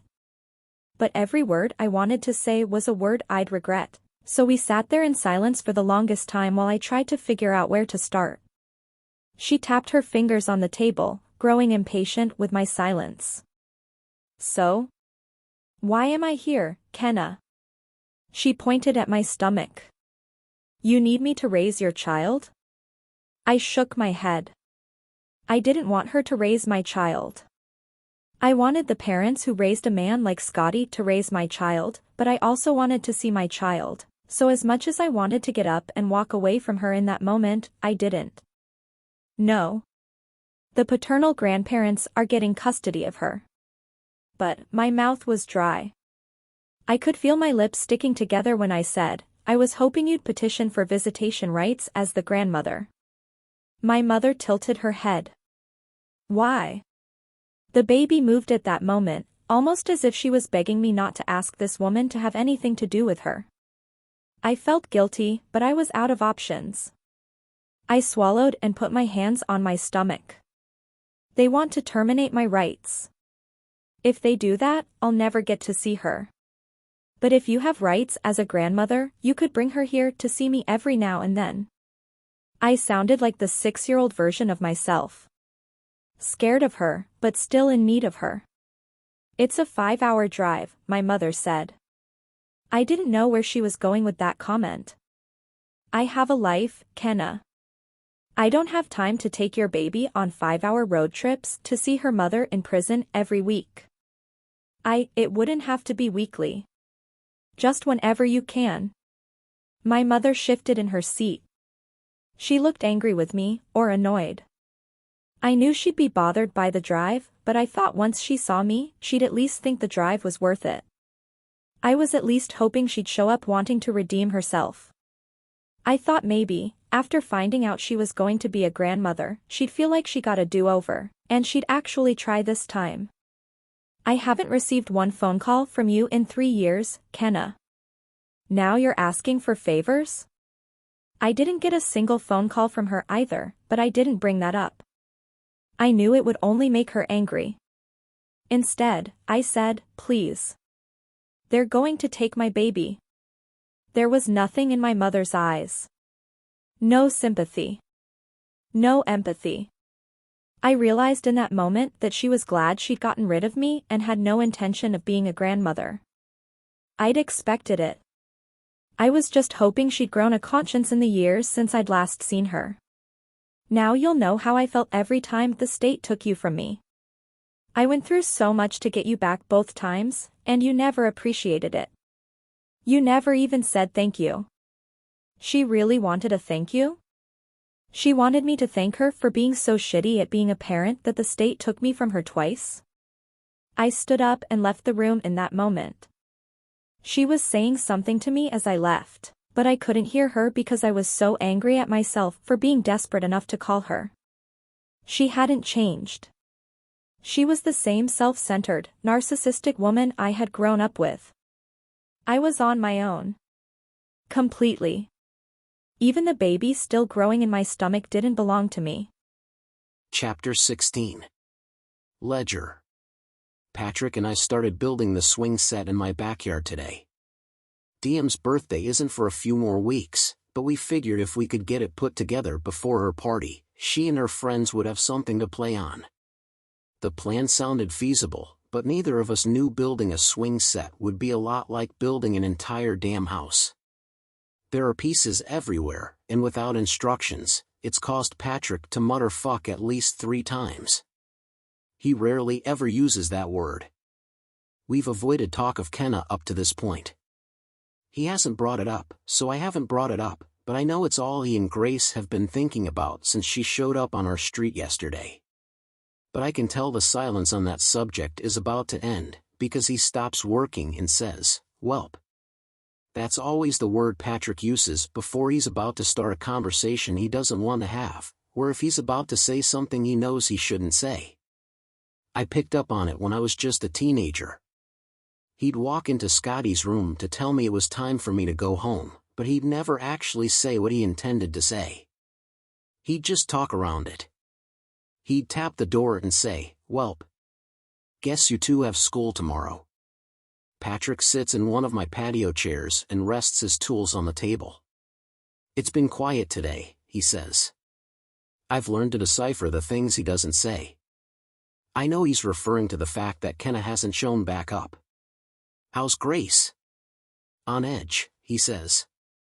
"We spoke to our lawyer last night. He assured us there's nothing she can legally do at this point. But I think Grace is more concerned she'll do something stupid, like swipe Diem from the t-ball field when none of us are looking. Kenna wouldn't do that." Patrick laughs half-heartedly. "None of us know her, Ledger. We don't know what she's capable of. I know her better than he thinks I do, but I'll never admit that. But Patrick may also be right. I know what it's like to kiss her, but I have no idea who she is as a human. She seems to have good intentions, but I'm sure Scotty thought the same thing about her before she walked away from him when he needed her the most. I'm getting loyalty whiplash. One minute I feel horrible for Patrick and Grace. The next, I feel horrible for Kenna. There has to be a way everyone can compromise without Diem being the one to suffer. I take a drink of water to pad the silence, and then I clear my throat. Are you at all curious about what she wants? What if she's not trying to take Diem? What if she just wants to meet her? Not my concern, Patrick says abruptly. What is? Our suffering is my concern. There's no way Kenna Rowan can fit into our lives, or Diem's life, without it affecting our sanity. He's focusing on the ground now, as if he's working all this out in his head as it's coming out of his mouth. It's not that we think she'd be a bad mother. I certainly don't think she'd be good. But what would this do to Grace if she were to have to share that little girl with that woman? If she had to look her in the eye every week? Or worse, what if Kenna somehow made a judge feel sorry for her and her rights were reinstated? Where would that leave Grace and me? We already lost Scotty. We can't lose Scotty's daughter too. It's not worth the risk. I get what Patrick is saying. Completely. But I also know that after getting to know Kenna just over the last couple of days, the hatred I had for her is starting to turn into something else. Maybe that hatred is turning into empathy. I feel like that could possibly happen to Patrick and Grace if they gave her a chance. Before I can even think of something to say, Patrick reads the expression on my face. She killed our son, Ledger. Don't make us feel guilty for not being able to forgive that. I wince at Patrick's response. I've somehow hit a nerve with my silence, but I'm not here to make him feel guilty for the decisions they've made. I would never do that. I want her out of our lives and out of this town, Patrick says. We won't feel safe until both of those things happen. Patrick's whole mood has changed. I feel guilty for even suggesting they entertain Kenna's reasoning. She got herself here, and instead of expecting everyone in Scotty's life to conform to her situation, the easier and less damaging thing would be for her to accept the consequences of her actions and respect the decision Scotty's parents have made. I wonder what Scotty would have wanted if he could have seen this outcome. We all know the wreck, while preventable, was also an accident. But was he mad at her for leaving him? Did he die hating her? Or would he be ashamed of his parents, and me, for keeping Kenna from DM? I'll never have that answer, and neither will anyone else. It's why I always find something else to focus on when I start wondering if we're all going against what Scotty would have wanted. I lean back in the patio chair and stare at the jungle gym that will hopefully start to take shape soon. As I stare at it, I think of Scotty. This is exactly why I tore it down. Scotty and I smoked our first cigarette in that jungle gym, I say to Patrick. We were 13. Patrick laughs and leans back in his chair. He seems relieved that I've changed the subject. Where did you two get cigarettes at 13? My dad's truck. Patrick shakes his head. We drank our first beer there. We got high for the first time there. And if I remember correctly, Scotty had his first kiss there. Who is she? Patrick asks. Dana Freeman. She lived down the street. She was my first kiss too. That was the only fight me and Scotty ever got into. Who kissed her first? I did. Scotty swooped in like a fucking eagle and took her from me. Pissed me off, but not because I liked her. I just didn't like that she chose him over me. We didn't speak for like 8 whole hours. Well, it's only fair. He was so much better looking than you. I laugh. Patrick sighs, and now we're both thinking about Scotty and it's bringing the energy down. I hate how often this happens. I wonder if it'll ever start to happen less. Do you think Scotty wished I was different? Patrick asks. What do you mean? You were a great dad. I've worked in an office crunching sales figures my whole life. Sometimes I wondered if he ever wished I was something better, like a firefighter. Or an athlete. I wasn't the type of dad he could brag about. I feel bad that Patrick thinks Scotty would have wanted him to be any different than he was. I think back to the many conversations Scotty and I had about our future, and one of those conversations sticks out to me. Scotty never wanted to move away, I say. He wanted to meet a girl and have kids and take them to the movies every weekend and to Disney World every summer. I remember thinking he was crazy when he said that, because my dreams were way bigger. I told him I wanted to play football and travel the world and own businesses and have a steady cash flow. I wasn't about the simple life like he was, I say to Patrick. I remember, after I told him how important I wanted to be, he said, I don't want to be important. I don't want the pressure. I want to slide under the radar like my dad, because when he comes home at night, he's in a good mood. Patrick is quiet for a while, but then he says, "You're full of shit." He never said that. I swear, I say with a laugh. He said things like that all the time. He loved you just the way you were. Patrick leans forward and stares at the ground, clasping his hands together. Thank you for that. Even if it isn't true.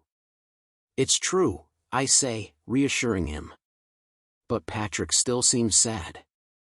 I try to think of one of the lighter stories about Scotty. One time, we were sitting inside the jungle gym, and out of nowhere, this pigeon landed in the yard. It was only 3 or 4 feet away from us. Scotty looked at it and said, "Is that a fucking pigeon?" And I don't know why, maybe because we were both high, but we laughed so hard at that. We laughed until we cried. And for years, up until he died, every time we'd see something that didn't make sense, Scotty would say, "Is that a fucking pigeon?" Patrick laughs. That's why he always said that. I nod. Patrick starts laughing even harder. He laughs until he cries. And then he just cries. When the memories start to hit Patrick like this, I always walk away and leave him alone. He's not the type who wants comfort when he's sad. He just wants solitude. I go inside and close the door, wondering if it'll ever get better for him and Grace. It's only been 5 years, but will he still need to cry alone in 10 years? 20? I want so badly for them to heal, but the loss of a child is a wound that never heals. It makes me wonder if Kenna cries like Patrick and Grace do. Did she feel that kind of loss when they took DM from her? Because if she did, I can't imagine Grace and Patrick would willingly allow her to continue to feel it, since they know what it feels like firsthand. Chapter 17. Kenna. Dear Scotty. I started my new job today. I'm here now, actually. I'm at orientation and it's really boring. I'm 2 hours into videos about how to properly bag groceries, stack eggs, keep meats separated, and I'm trying to keep my eyes open, but I haven't been sleeping well. Luckily, I figured out that the orientation videos still play if I minimize the video tab.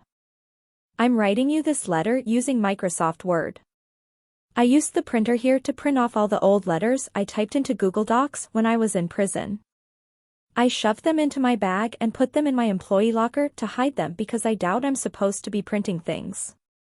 Almost everything I remember about you is documented. Every important conversation we had. Every impactful moment that happened after you died. I spent 5 years typing letters to you, trying to recall all the memories I had with you in case DM wants to know about you someday. I know your parents have more to share with her about you than I do, but I still feel like the part of you I knew is worth sharing.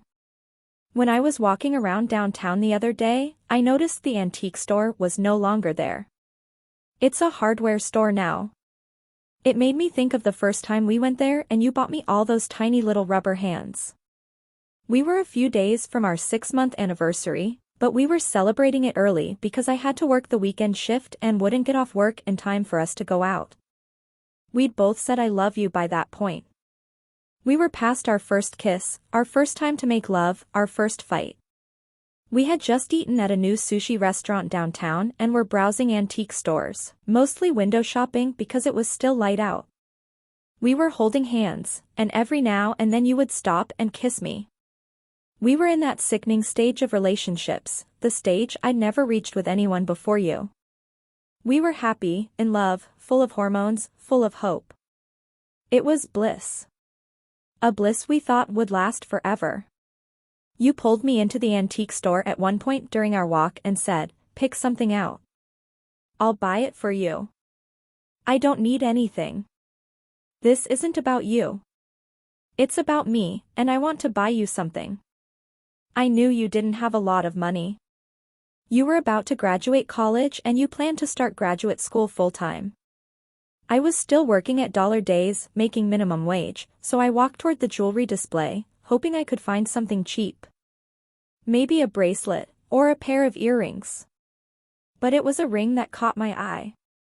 It was dainty and gold and looked like it belonged on the finger of someone straight out of the 1800s. There was a pink stone in the center of it.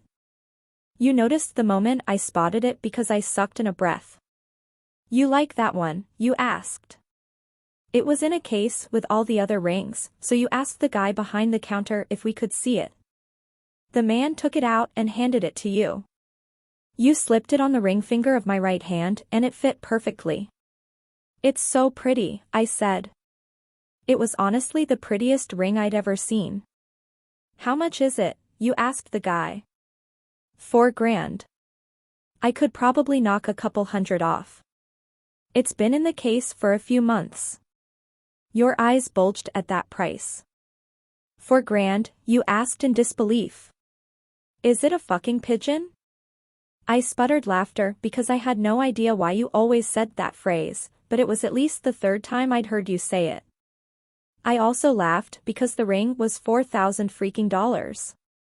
I'm not sure I'd ever had anything on my body worth $4,000. You grabbed my hand and said, "Hurry. Take it off before you break it." You gave it back to the man. There was a display of tiny rubber hands next to the register. They were little gag gifts that slipped onto the tips of fingers so you'd have 50 fingers instead of 10.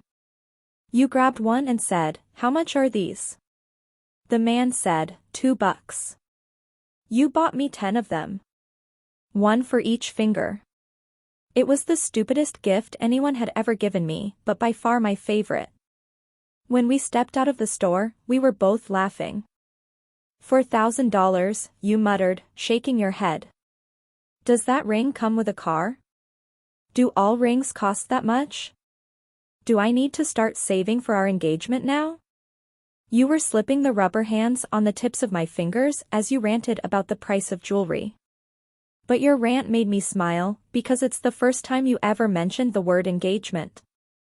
I think you noticed what you said because you got quiet after that. When all the rubber hands were on my fingers, I touched both of your cheeks. It looked so ridiculous. You were smiling when you wrapped your hands around my wrists and kissed my palm. Then you kissed the palms of all 10 of my rubber hands. "I have so many fingers now," I said. "How will you afford to buy rings for all 50 of my fingers?" You laughed and pulled me against you. "I'll figure out a way. I'll rob a bank. Or I'll rob my best friend. He'll be rich soon, that lucky bastard." You were referring to Ledger, although I'm not sure I knew that at the time, because I didn't know Ledger. He had just signed a contract with the Broncos. I knew very little about sports, though, and nothing about your friends. We were consumed by each other so much we hardly made time for anyone else. You were in class most days, and I worked most days, so the little time we were able to spend together, we spent together alone. I figured that would eventually change. We were just at points in our lives where we were each other's priority, and neither of us saw that as a bad thing because it felt so good. You pointed at something in the window of the store across the street and then you grabbed one of the tiny plastic hands, and you held it as we headed in that direction. I had this fantasy that you would someday propose to me and then we'd get married and have babies and raise them together in this town, because you loved it here, and I would have loved anywhere you wanted to be. But you died, and we didn't get to live out our dream. And now we never will, because life is a cruel, cruel thing, the way it picks and chooses who to bully. We're given these shitty circumstances and told by society that we, too, can live the American dream. But what they don't tell us is that dreams almost never come true. It's why they call it the American dream rather than the American reality. Our reality is that you're dead, I'm in orientation for a shitty job making minimum wage, and our daughter is being raised by people who aren't us. Reality is depressing as fuck. So is this job. I should probably get back to it. Love. Kenna. Amy put me on the floor after I finished the 3 hours of orientation videos.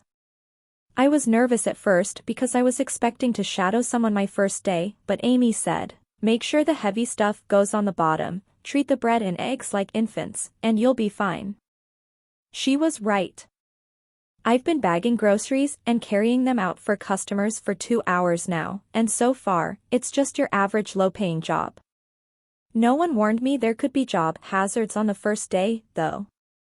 That job hazard is named Ledger, and even though I haven't laid eyes on him, I just spotted his ugly orange truck in the parking lot. My pulse speeds up because I don't want him to make a scene. I haven't seen him since he showed up at my apartment Saturday night to check on me. I think I handled myself pretty well. He seemed remorseful for treating me the way he did, but I kept my cool and acted unfazed, even though his showing back up definitely fazed me. It gave me a little bit of hope. If he feels bad enough for how he treated me, maybe there's a chance he could eventually grow empathetic toward my situation. I'm sure it's a small chance, but it's still a chance. Maybe I shouldn't avoid him. Being in his presence might make him realize I'm not the monster he thinks I am. I walk back inside the store and return the grocery cart to the rack. Amy is behind the customer service counter. Can I take a bathroom break? You don't have to ask permission to pee, she says. Remember how we met? I fake pee every hour when I'm here. It's the only way I stay sane. I really like her. I don't have to use the restroom. I just want to walk around and see if I can spot Ledger. Part of me hopes he's here with DM, but I know he isn't. He saw me applying for a job here, which means he'll likely never bring DM inside this store ever again. I eventually find him in the cereal aisle. I was planning to just spy on him so I can keep tabs on him while he shops, but he's at the same end of the aisle I appear at, and he spots me as soon as I see him. We're just 4 feet apart from one another. He's holding a box of Fruity Pebbles. I wonder if those are for DM. You got the job. Ledger says this without any hint as to whether he even cares that I got the job, or if he's bothered by it. I'm sure if he's that bothered by it, he would have shopped somewhere else today. It's not like he didn't know I was trying to get a job here. He's going to have to find a new store if it bothers him because I'm not going anywhere. I can't. No one else will hire me. I look up from the box of cereal in his hands and immediately wish I hadn't. He looks different today. Maybe it's the fluorescent lighting or the fact that when I'm in his presence, I'm attempting not to look at him too closely. But here in the cereal aisle, the lights seem to illuminate him. I hate that he looks better under fluorescent lighting. How is that even possible? His eyes are friendlier, his mouth is even more inviting, and I don't like that I'm thinking good things about the man who physically pulled me away from the house my daughter was in. I leave the cereal aisle with a new lump in my throat. I changed my mind, I don't want to be nice to him. He's already spent 5 years judging me. I'm not going to change his view of me in the aisle of a grocery store, and I get too flustered in his presence to give him any semblance of a good impression. I try to time things so that I'm not available when he checks out, but as karma would have it, the other grocery baggers on duty are all busy. I get called to his lane to bag his groceries, which means I'll have to walk them out to his truck and converse with him and be nice. I don't make eye contact with him, but I can feel him watching me as I separate his food into sacks. There's something intimate about knowing what everyone in this town is buying for their kitchens. I feel like I can almost define a person based on their groceries. Single women buy a lot of healthy food. Single men buy a lot of steak and frozen dinners. Large families buy a lot of bulk meat and produce. Ledger gets frozen dinners, steak, Worcestershire sauce, Pringles, animal crackers, Fruity Pebbles, milk, chocolate milk, and a lot more Gatorade. Based on his selections, I conclude he's a single guy who spends a lot of time with my daughter. The last items the cashier rings up are 3 cans of SpaghettiOs. I'm jealous he knows what my daughter likes, and that jealousy shows in the way I toss the cans into the sack and then into the cart with a thud. The cashier side-eyes me as Ledger pays for the groceries. Once he gets his receipt, he folds it up and puts it in his billfold while walking to the cart. I can get it. I have to do it, I say flatly. Store policy. He nods and then leads the way to his truck. I don't like that I still find him attractive. I try to look everywhere but at him as we make our way across the parking lot. When I was in his bar the other night, before I knew he was the owner, I couldn't help but notice how diverse the employees were. That made me appreciate whoever the owner was.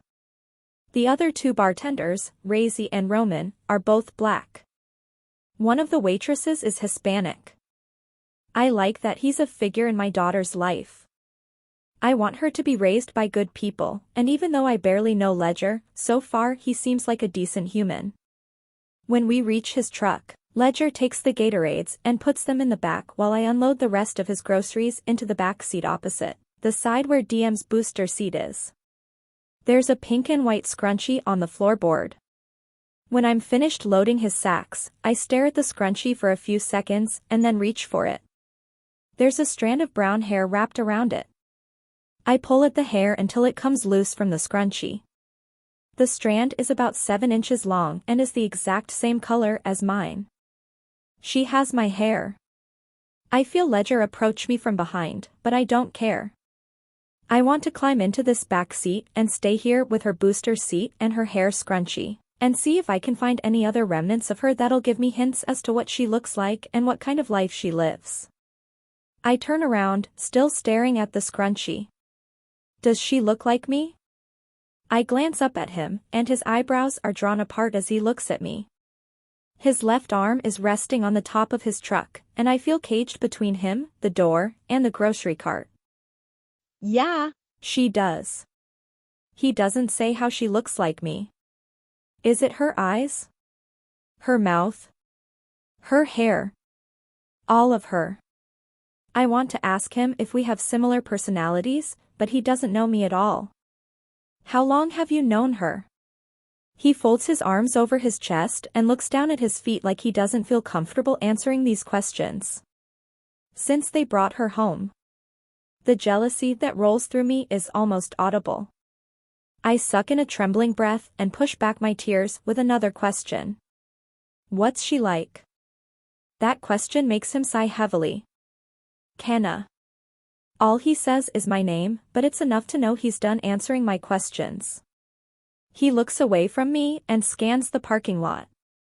Do you walk to work? Convenient change of subject. Yes. He's looking at the sky now. It's supposed to storm this afternoon. Lovely. You could Uber. His eyes come back to mine. Did they have Uber before you? His voice trails off. Went to prison? I finish with a roll of my eyes. Yes. Uber existed. But I don't have a phone, so I don't have the app. You don't have a phone? I had one but I dropped it last month, and I can't get a new one until I get a paycheck. Someone uses a key fob to unlock the car a space over from us. I glance around and see Lady Diana walking toward the car with an older couple and a cart full of groceries.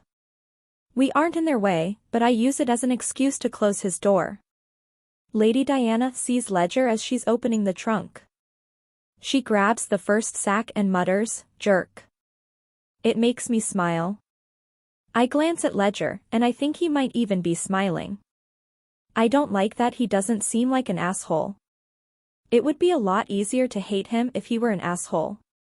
I'm keeping the scrunchie, I say as I turn the cart around. I want to tell him that if he's still going to insist on shopping here, he should bring my daughter next time. But when I'm in his presence, I can't decide if I should be polite because he's the only thing linking me to my daughter, or if I should be mean because he's one of the things keeping me from my daughter. Saying nothing when I want to say everything is probably my best bet for now. I glance back at him before I head into the store, and he's still leaning against his truck, watching me. I go inside and return the cart to the rack and then pull my hair up with DM's scrunchie and wear it for the rest of my shift. Chapter 18. Ledger. There are a dozen chocolate cupcakes staring at me when I walk inside the bar. Damn it, Roman. Every week he goes to the bakery down the street and buys cupcakes. He only buys them so he'll have an excuse to see the woman who owns the bakery, but he doesn't even eat them. Which means that leaves me with the task of eating them. I usually take the ones that survive the night to DM. I grab one of the cupcakes just as Roman walks through the double doors from the back of the bar. Why don't you just ask her out? I've put on 10 pounds since you first saw her. Her husband might not like that, Roman says. Oh, yeah. She's married. Good point. I've never even spoken to her, you know. I just keep buying cupcakes from her because I think she's hot, and apparently I like to torture myself. You definitely enjoy self-torture. You still work here for some reason. Exactly, Roman says flatly. He leans against the counter. So? What's the update on Kenna? I look over his shoulder. Anyone else here yet? I don't want to talk about Kenna around anyone. The last thing I need is for it to get back to the Landrys that I've interacted with her outside of the one time they know of. No. Marian comes on at 7 and Razy is off tonight.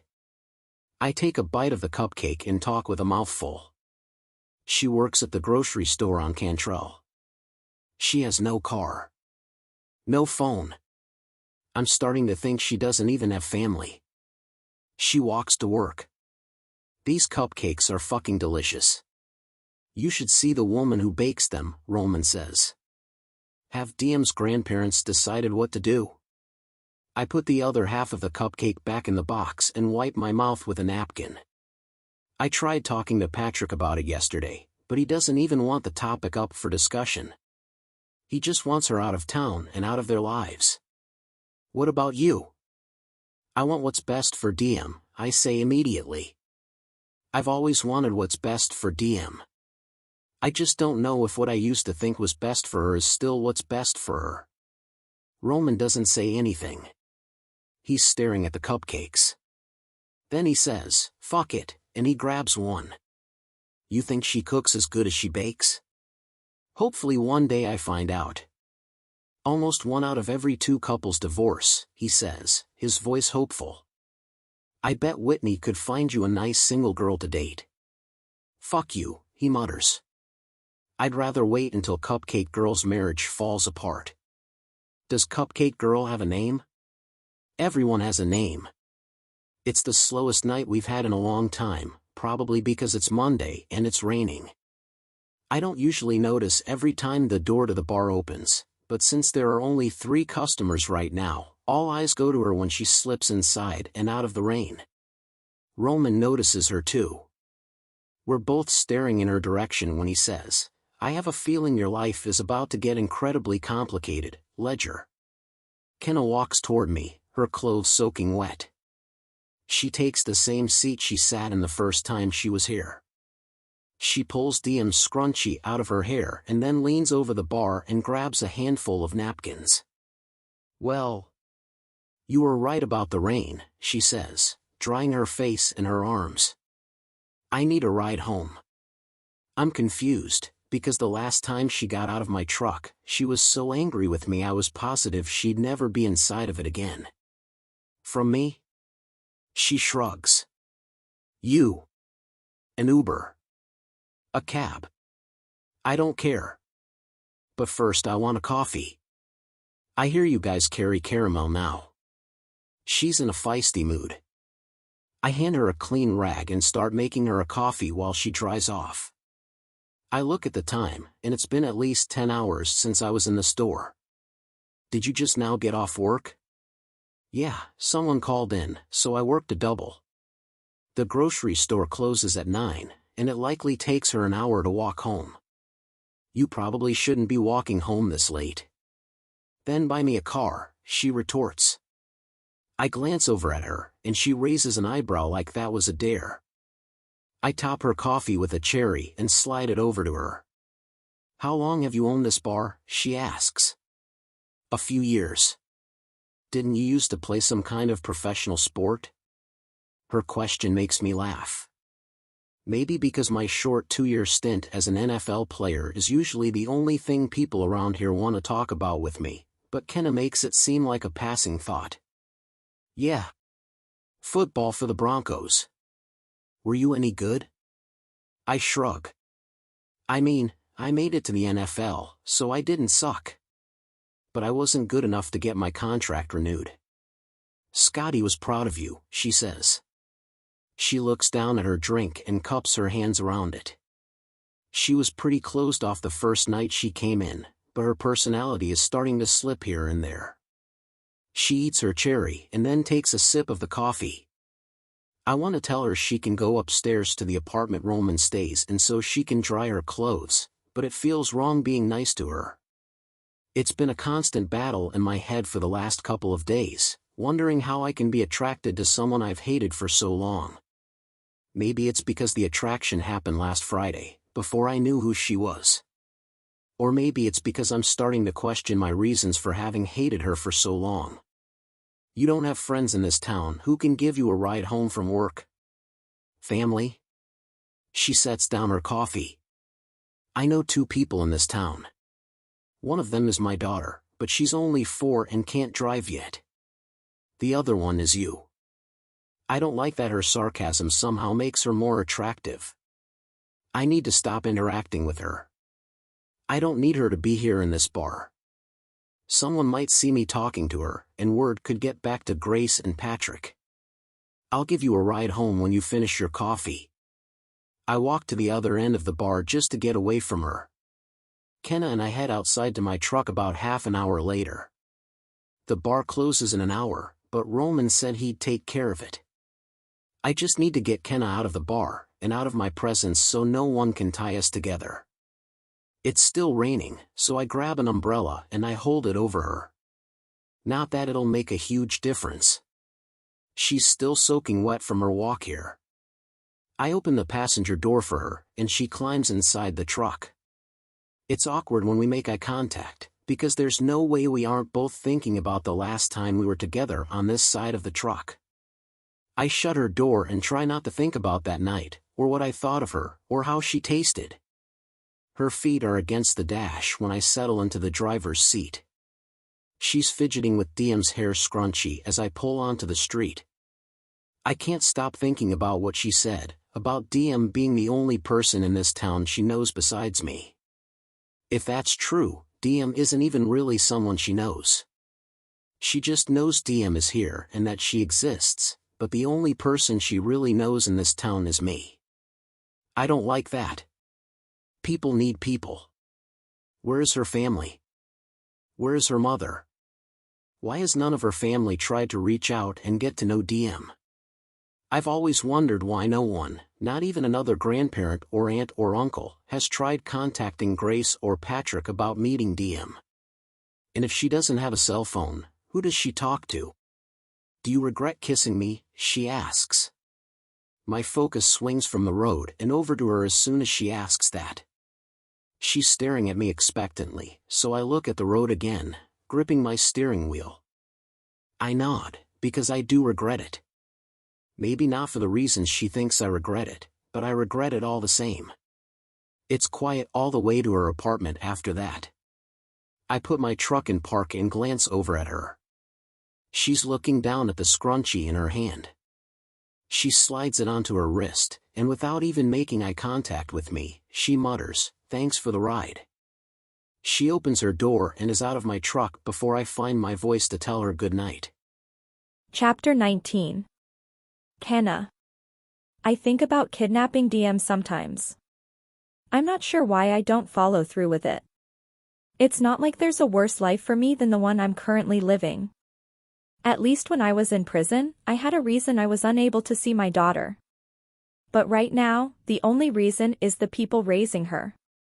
And it hurts to hate the people raising her. I don't want to hate them.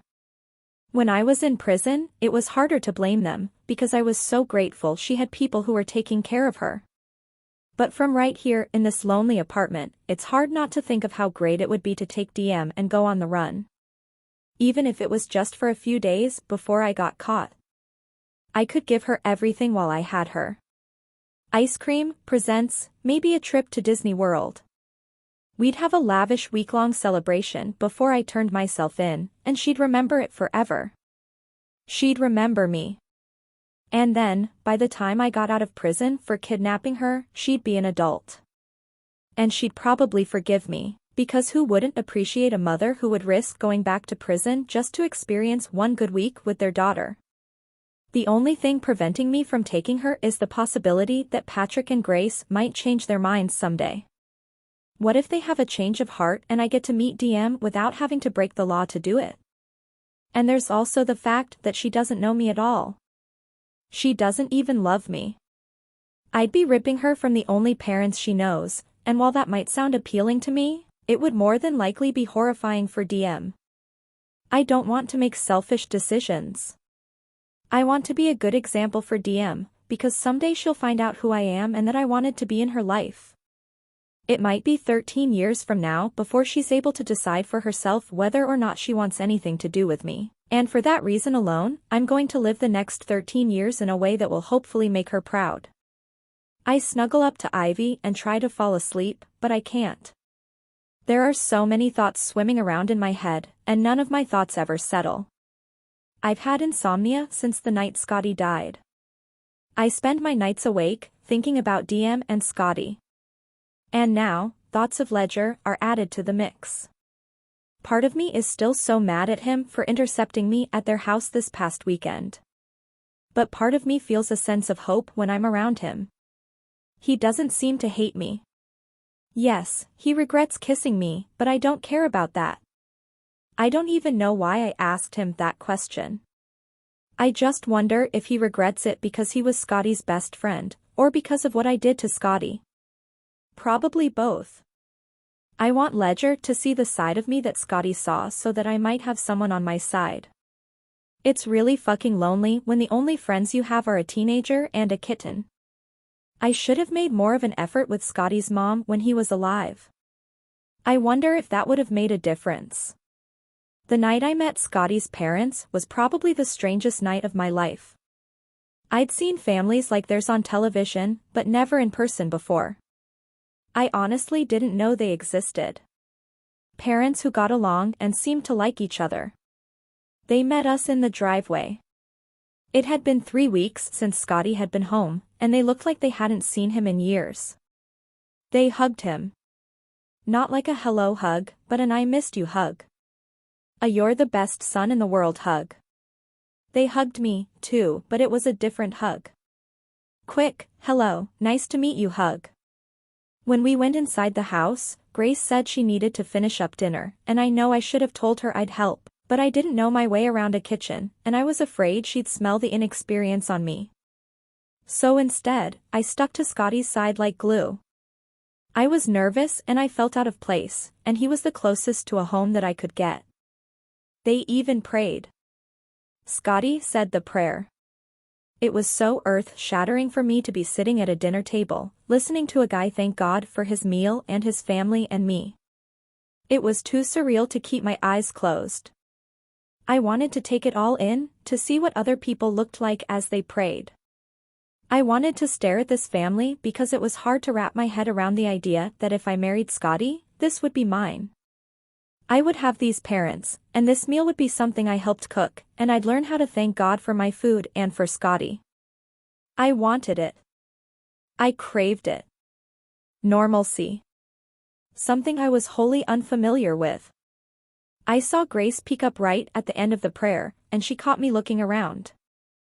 I immediately closed my eyes, but at that point Scotty said, "Amen," and everyone picked up their forks. And Grace already had an opinion of me, and I was too scared and too young to know how to change it. It seemed hard for them to look at me during dinner. I shouldn't have worn the shirt I had on. It was low cut. Scotty's favorite. I spent the whole meal hunched over my plate, embarrassed about myself and all the things I wasn't.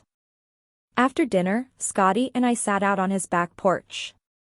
His parents went to bed, and as soon as their bedroom light turned off, I breathed a sigh of relief.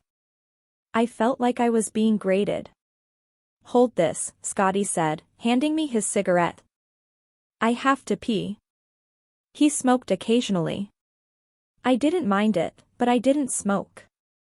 It was dark out, and he walked around to the side of the house. I was standing on his back porch leaning against the railing when his mother appeared at the back door. I straightened up and tried to hide the cigarette behind my back, but she'd already seen it. She walked away and then returned with a red Solo cup a moment later. "Use this for your ashes," she said, handing it to me out the back door. "We don't have an ashtray. None of us smoke." I was mortified, but all I could say was, "Thank you," and then I took the cup from her. She closed the back door just as Scotty came back for his cigarette. "Your mother hates me," I said, handing him the cigarette and the cup. "No, she doesn't." He kissed me on the forehead. "The two of you will be best friends someday." He took a final drag of his cigarette, and then I followed him back inside the house. He carried me up the stairs on his back, but when I saw all the pictures of him that lined the stairwell, I made him stop at each one so I could look at them. They were so happy. The way his mother looked at him in the photos is the same way she looked at him as an adult. "What kid is that cute?"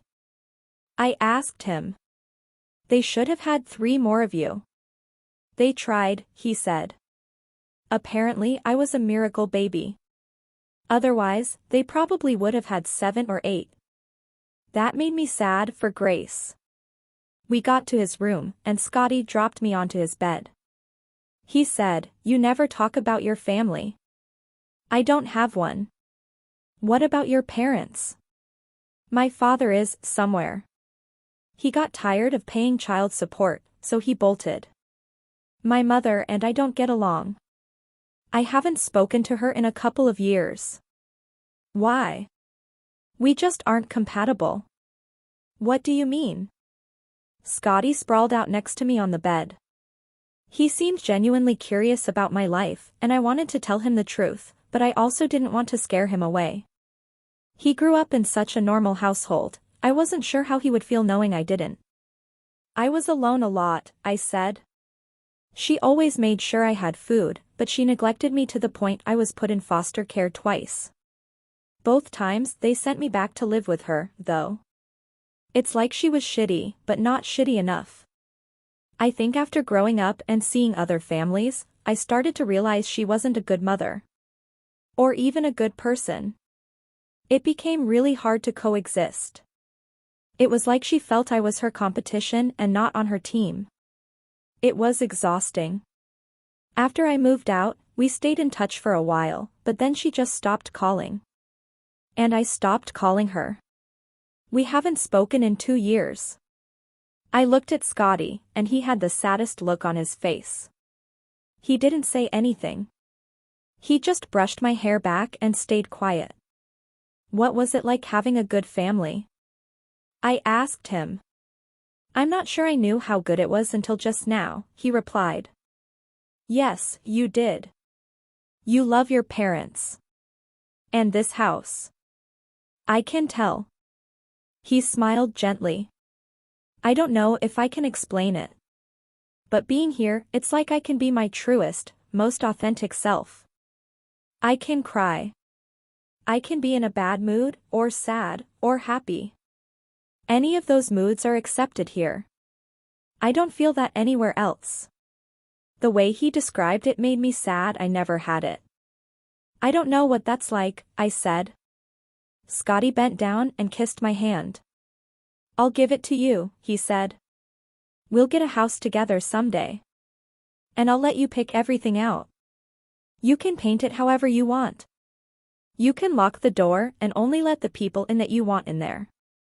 It'll be the most comfortable place you've ever lived." I smiled. "That sounds like heaven." He kissed me then. Made love to me. And as quiet as I tried to be, the house was even quieter. The next morning when we were leaving, Scotty's mother couldn't look me in the eye. Her embarrassment seeped into me, and I knew for certain in that moment she didn't like me.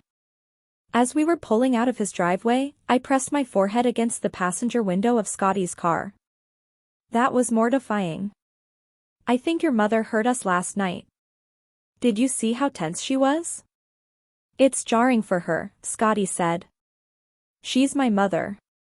She can't imagine me screwing any girl. It has nothing to do with you in particular."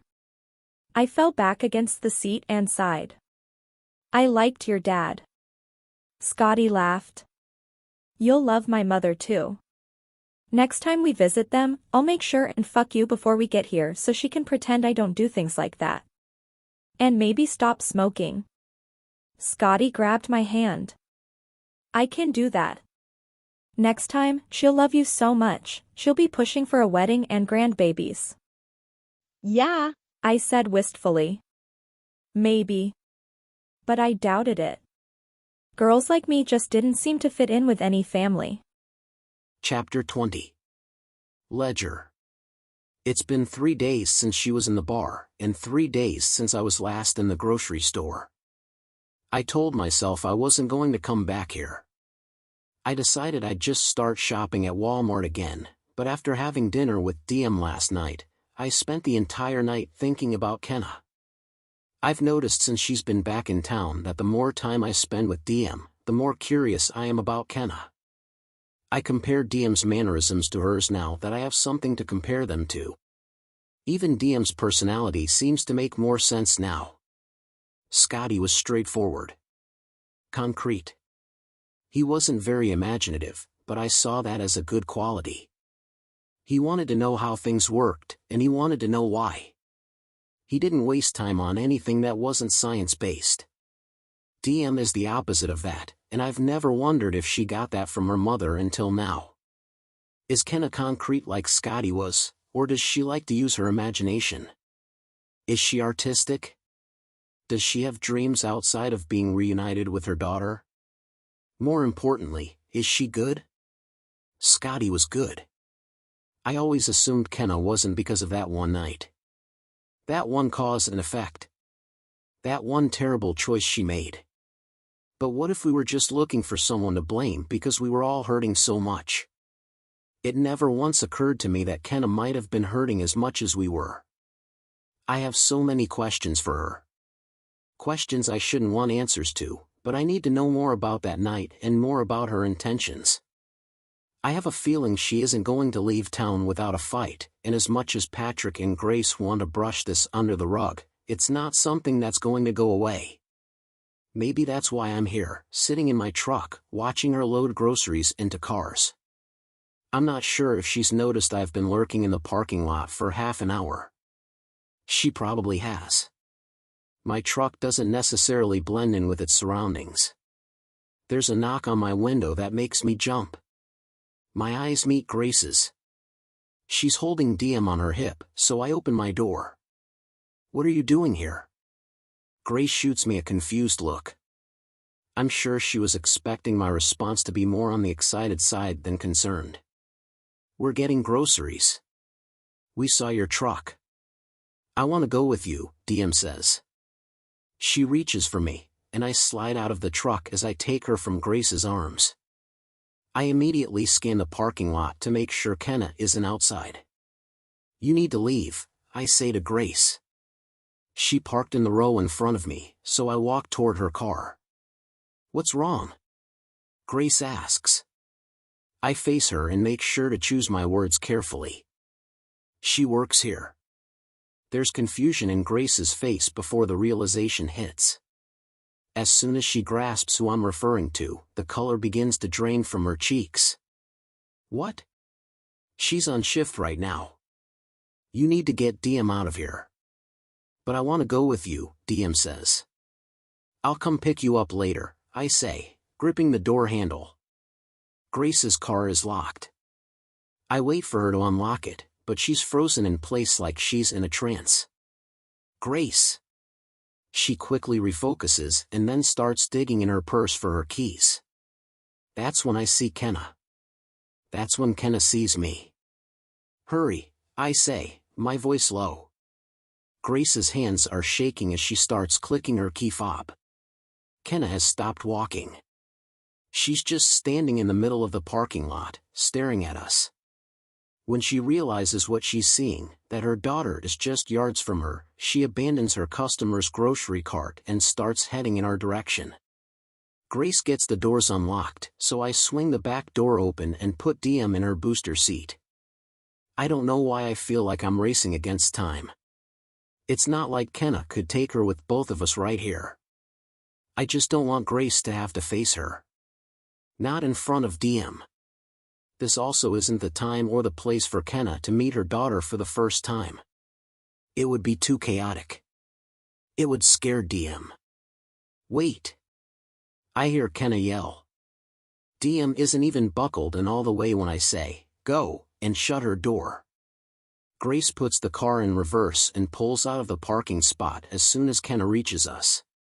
Kenna passes me and rushes after the car, and as much as I want to grab her and pull her back, I keep my hands off her because I still feel remorse for pulling her away from their front door. Kenna gets close enough to their car to tap the back of it and plead, wait. Grace, wait. Please. Grace doesn't wait. She drives away, and it's painful to watch Kenna debate on running after the car.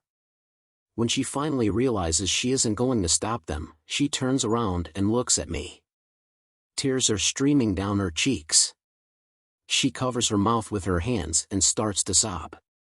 It's conflicting, being thankful she didn't make it to us in time, but also heartbroken for her that she didn't make it to us in time.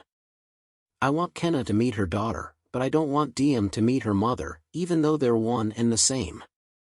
I feel like Kenna's monster and DM's protector. Kenna looks like she's about to collapse from agony. She's in no shape to finish her shift. I point to my truck. I'll give you a ride home. What's your boss's name? I'll let her know you aren't feeling well. She wipes her eyes with her hands and says, Amy, as she walks defeatedly toward my truck. I think I know the Amy she's referring to. I've seen her in the store before. The cart Kenna abandoned is still in the same spot. The elderly woman Kenna was walking groceries out for is just standing by her car, staring at Kenna as she climbs into my truck. She's probably wondering what in the hell all the commotion was. I run to the cart and push it over to the woman. Sorry about that. The woman nods and unlocks her trunk. I hope she's okay. She is. I load the groceries into her car and then return the cart to the store. I make my way to the customer service desk and find Amy behind the counter. I try to smile at her, but there's too much shifting around inside of me to even fake a smile at this point. Kenna isn't feeling well, I lie. I'm giving her a ride home. I just wanted to let you know. Oh, no. Is she okay? She will be. Do you know if she has anything I need to grab for her? Like a purse? Amy nods. Yeah, she uses locker 12 in the break room.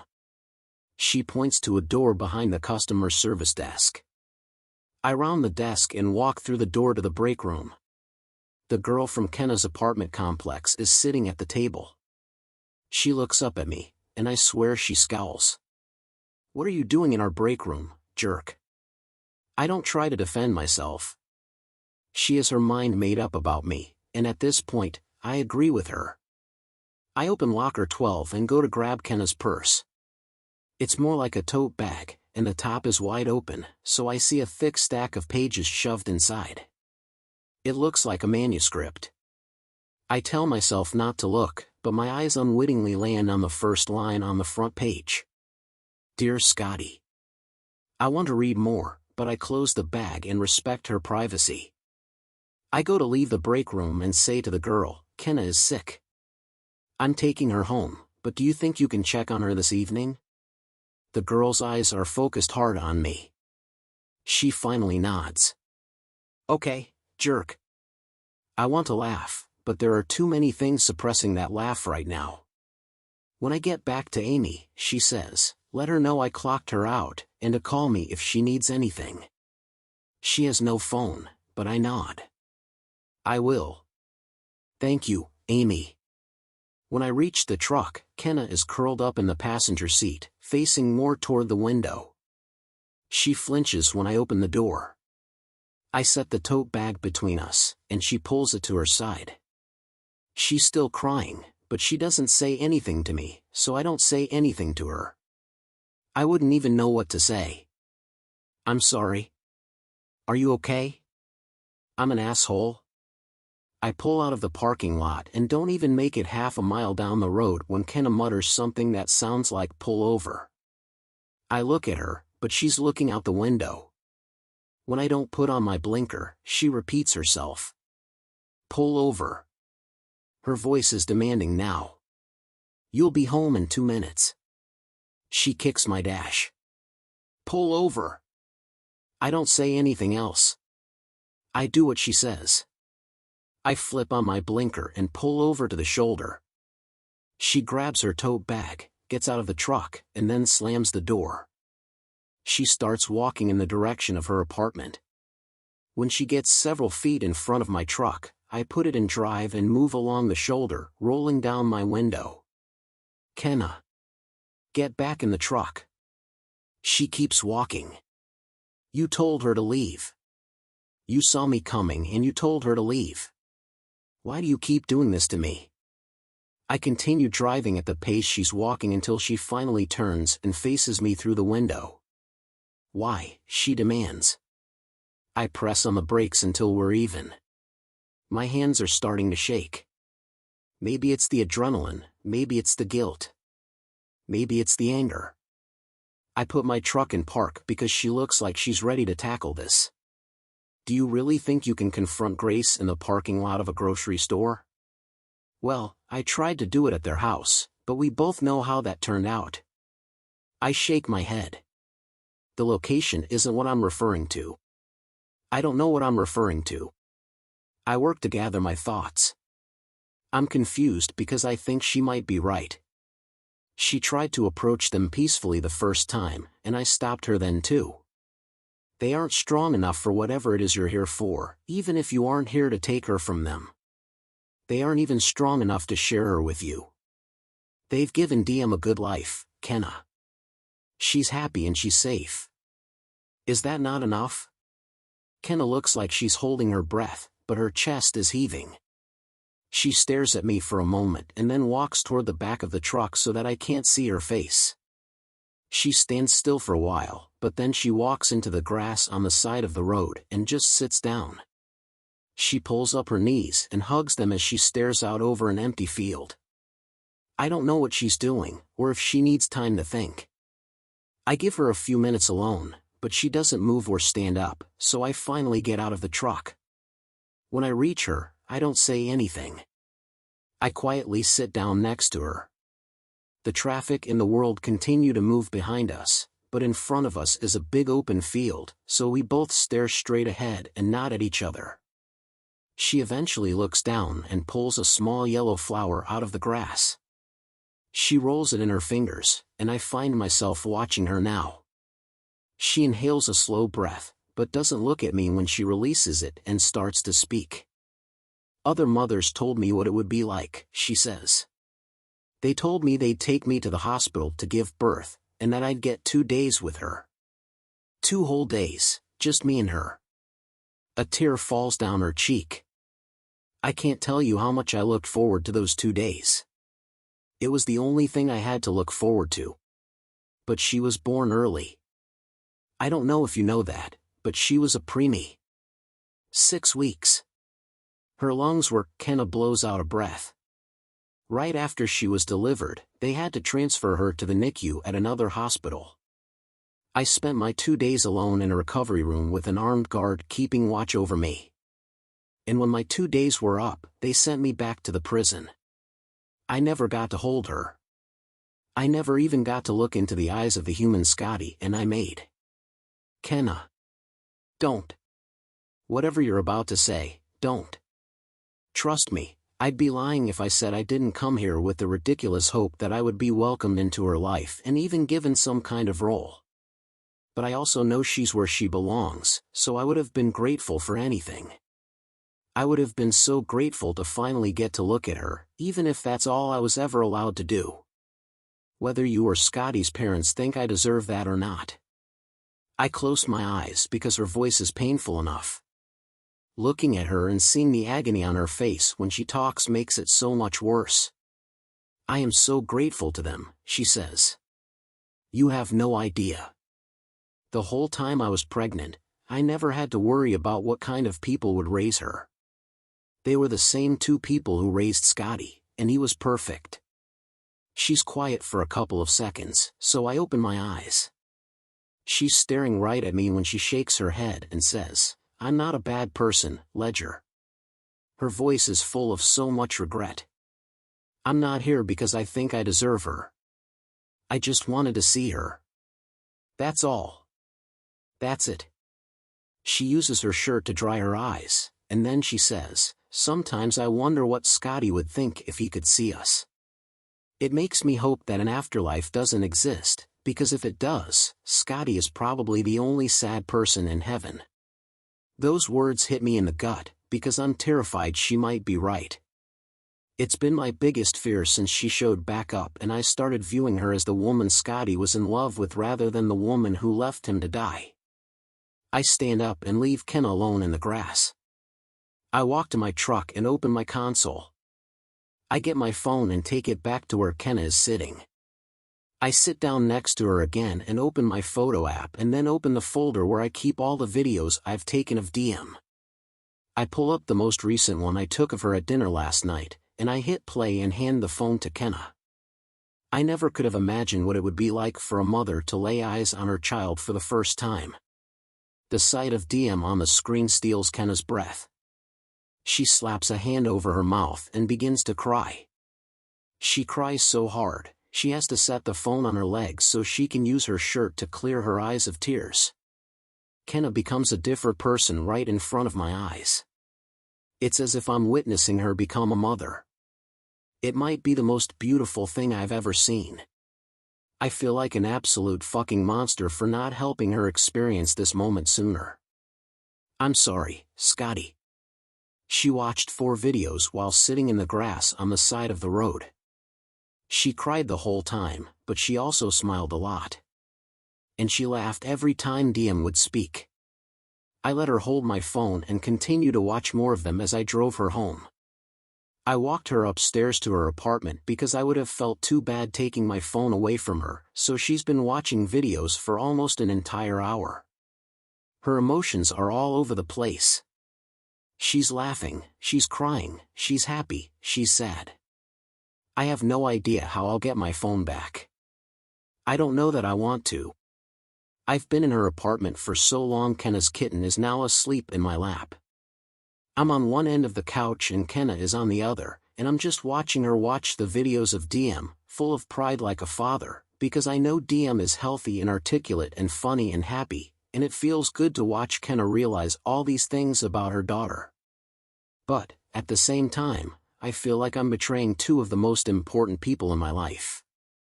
If Patrick and Grace knew I was here right now, showing Kenna videos of the child they've raised, they'd likely never speak to me again.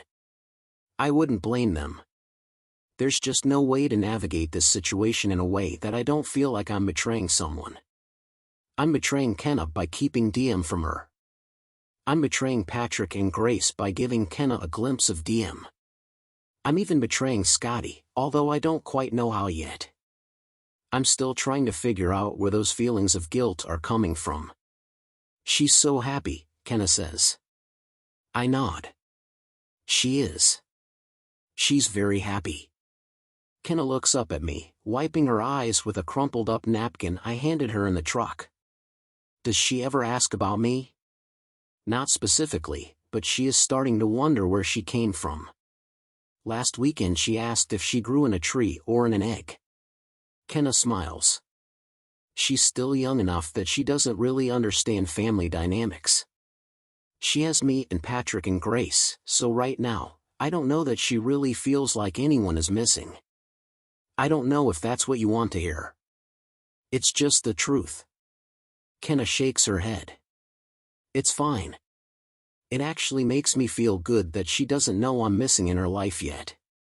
She watches another video and then reluctantly hands me the phone. She pushes off the couch to walk to her bathroom. Please don't leave yet. I nod, assuring her I'm not going anywhere. When she closes the bathroom door, I move Kenna's kitten and stand up. I need something to drink.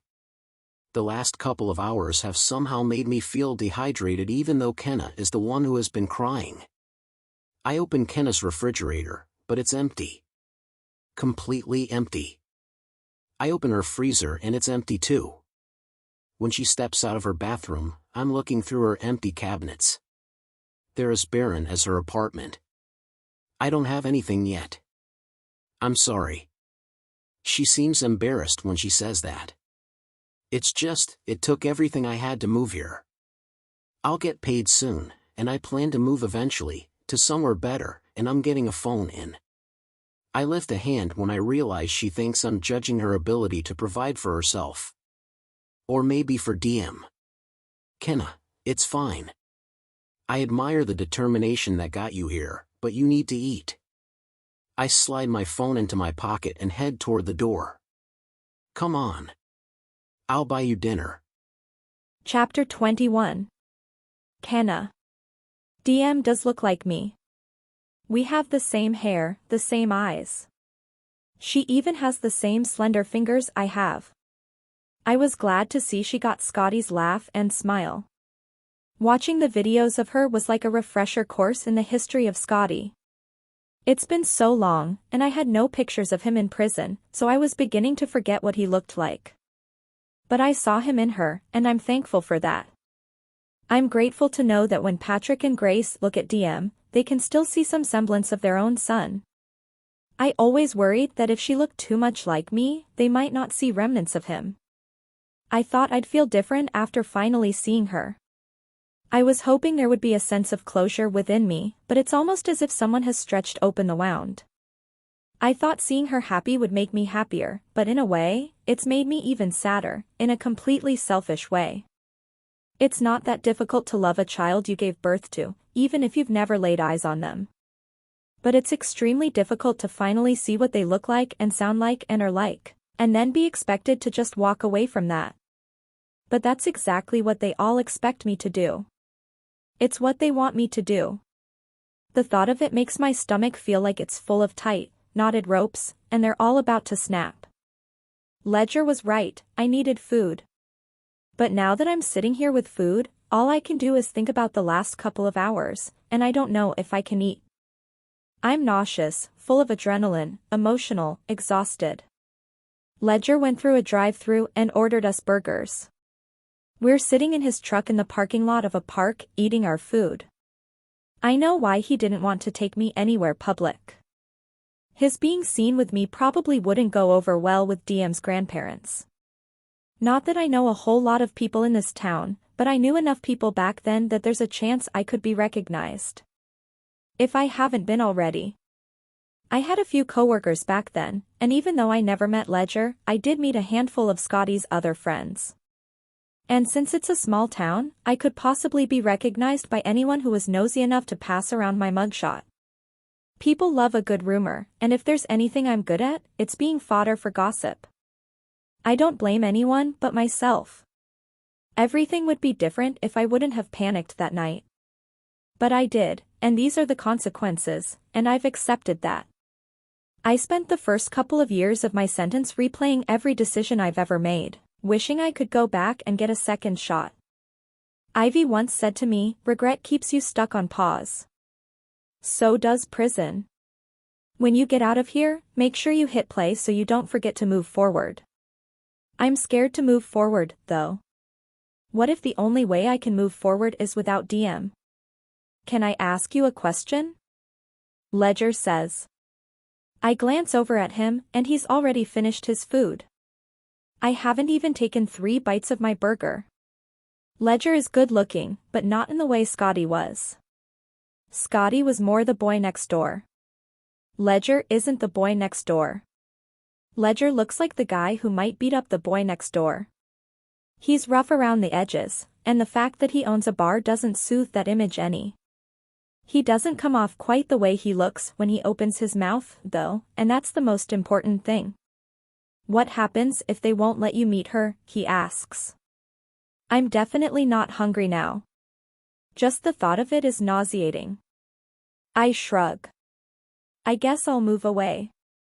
I don't want them to feel like I'm a threat. I force myself to eat a French fry, only because I don't know what else to say. Ledger takes a sip of his tea. The truck is quiet. It feels like there might be an apology hanging in the air between us, but I'm not sure who it belongs to. Ledger claims it when he shifts in his seat and says, I feel like I owe you an apology for stopping you from. It's okay, I say, cutting him off. You were doing what you thought you needed to do to protect DM. As mad as I am for my own sake. I'm happy DM has people in her life who protect her that fiercely. He's staring at me with his head slightly tilted. He processes my response, tucking it away somewhere without giving me any clue as to what he's thinking. He nudges his head toward my uneaten food. You aren't hungry? I think I'm too wound up to eat right now. I'll take it home. I put my burger back in the sack, along with the rest of my fries. I fold the sack up and set it on the seat between us. Can I ask you a question? Of course. I lean my head against the seat and study his face. Do you hate me? I'm surprised when the question leaves my mouth, but I need to know where his head is at. Sometimes, like when we were at his house, it feels like he hates me as much as Scotty's parents do. But then sometimes, like right now, he looks at me like he might empathize with my situation. I need to know who my enemies are, and I need to know if there's anyone on my team. If I only have enemies, what am I even still doing here? Ledger leans into his driver's side door, resting his elbow on the windowsill. He stares straight ahead and rubs his jaw. I formed an opinion of you in my head after Scotty's death. All these years, it's like you've been some random person online, someone I could make strong judgments about and place blame on without actually having to know. But now that we're face to face, I don't know that I want to say all the things to you I've always wanted to say. But you still feel them? He shakes his head. I don't know, Kenna. He shifts in his seat so that his attention is more directed at me. That first night you walked into my bar, I thought you were the most intriguing girl I'd ever met. But then when I saw you the next day in front of Patrick and Grace's house, I thought you were the most disgusting person I'd ever met. His honesty fills my chest with embarrassment. And tonight? I ask quietly. He looks me in the eye. Tonight. I'm starting to wonder if you're the saddest girl I've ever met. I smile what is probably the most painful-looking smile, simply because I don't want to cry. All of the above. His smile is almost as painful. I was afraid of that. There's a question in his eyes. Lots of questions. So many questions, I have to look away from his face to avoid them. Ledger gathers his trash and gets out of the truck and walks it over to a trash can. He lingers outside his truck for a moment. When he reappears at the driver's side door, he doesn't get in. He just grips the top of the truck and stares at me. What happens if you have to move away? What are your plans? Your next step? I don't know, I say with a sigh. I haven't thought that far ahead. I've been too afraid to let go of the hope that they'll change their minds. That's starting to feel like the direction this is going, though. And Ledger of all people knows where their heads are at. Do you think they'll ever give me a chance? Ledger doesn't answer. He doesn't shake his head or nod. He just completely ignores the question and gets in his truck and backs out of the parking lot. Leaving me without an answer is still an answer. I think about this the entire way home. When do I cut my losses? When do I accept that maybe my life won't intersect with DM's? My throat is dry and my heart is empty when we pull back into the parking lot of my apartment unit. Ledger gets out of the truck and comes around to open my door. He just stands there, though. He looks like he wants to say something, the way he shuffles back and forth on his feet. He crosses his arms over his chest and looks down at the ground. It wasn't a good look, you know. To his parents, to the judge, to everyone in that courtroom, you just seemed so. He can't finish his sentence. I seemed so what? His eyes connect with mine. Unremorseful. That word knocks the breath out of me. How could anyone think I was unremorseful? I was absolutely devastated. I feel like I'm about to start crying again, and I've cried enough today. I just need out of his truck. I grab my bag and my to-go food, and Ledger steps aside so that I can exit his truck. When my feet are on the ground, I start walking because I'm trying to catch my breath, and I can't and don't know how to respond to what he just said. Is that why they refuse to let me see my daughter? They think I didn't care? I can hear his footsteps following me, but it forces me to walk even faster until I'm up the stairs and inside my apartment. I set my stuff down on the counter, and Ledger is standing in the doorway to my apartment.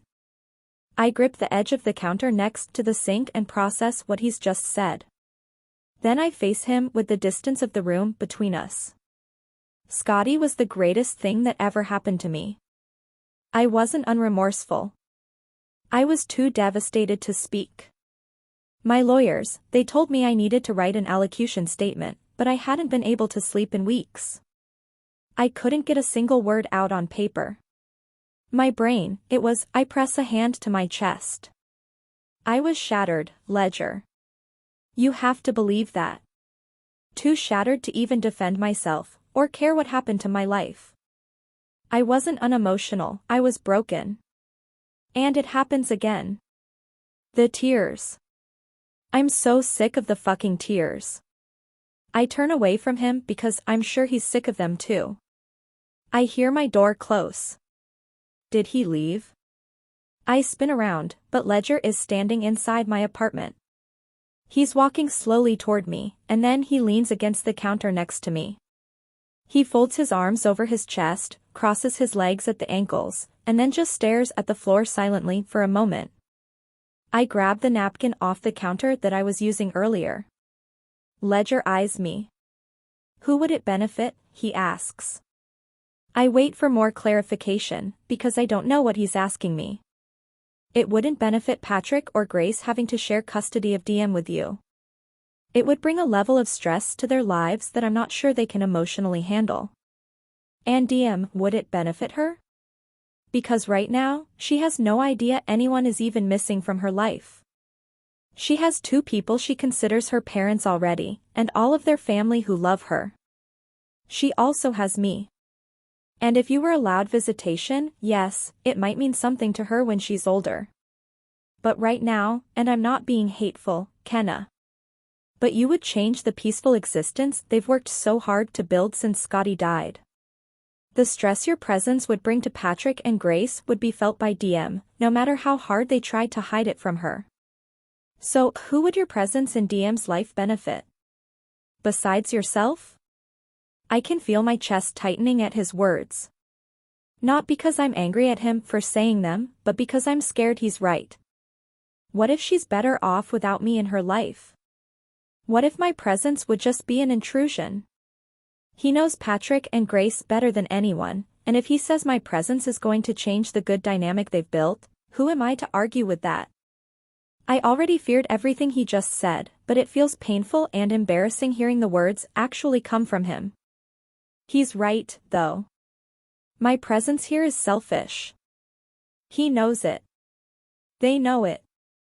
I'm not here to fill some void in my daughter's life. I'm here to fill a void in mine. I blink back tears and blow out a calming breath. I know I shouldn't have come back here. You're right. But I can't just up and leave. It took everything I had to get here, and now I'm stuck. I have nowhere to go and no money to get there because the grocery store is only part-time. The empathy has returned to his face, but he's quiet.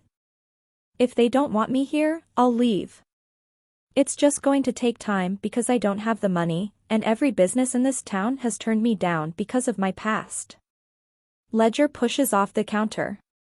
He clasps his hands behind his head and paces a few steps. I don't want him to think I'm asking for money. That would be the most mortifying result of this conversation. But if he offered me money, I'm not sure I'd turn it down. If they want me to leave badly enough to pay for my exit, I'll cut my fucking losses and go. I can give you 8 hours on Friday and Saturday nights. He looks like he regrets the offer as soon as it leaves his mouth.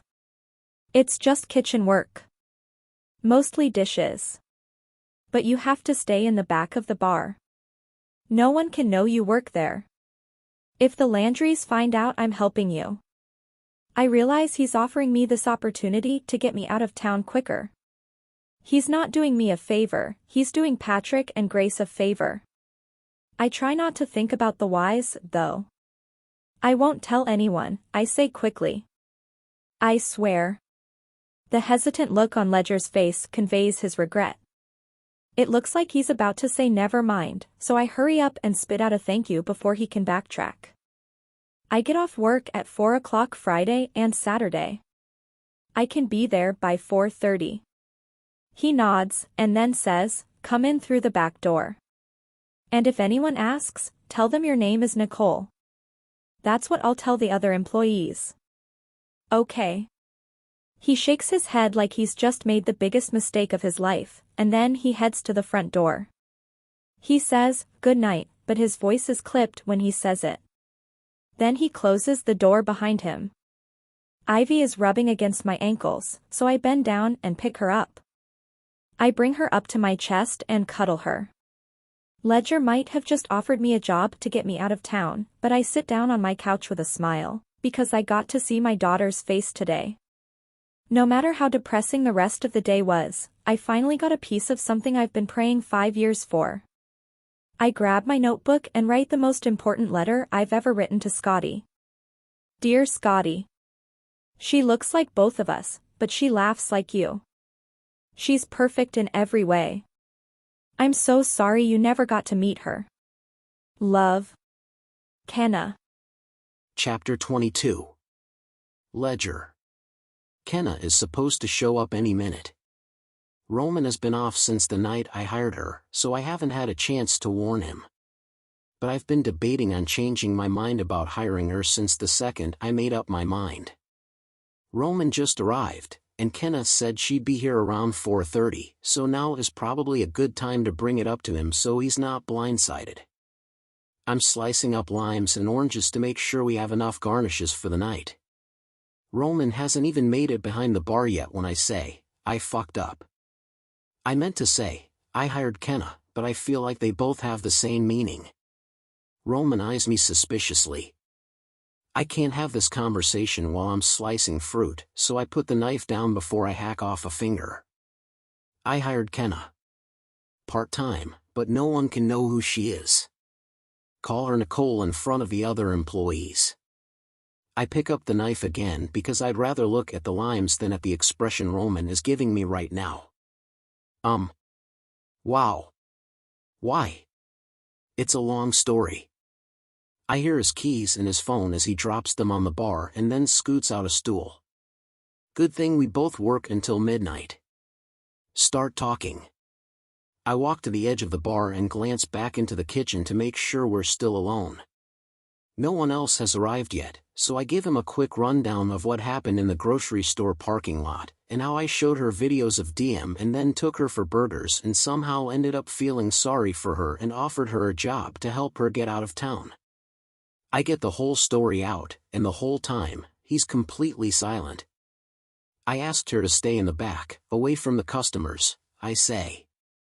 I can't risk Grace or Patrick finding out she works here. I'm not worried about them showing up, they never come here. But I'd still like her to stay in the back. She can do the dishes and help Aaron. Roman laughs. So, you essentially hired a bar back who can back but not bar?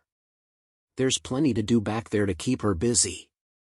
I hear Roman swipe his phone and his keys off the bar. Right before he disappears through the double doors to the kitchen, he says, I don't want to hear another word about the fucking cupcakes ever again.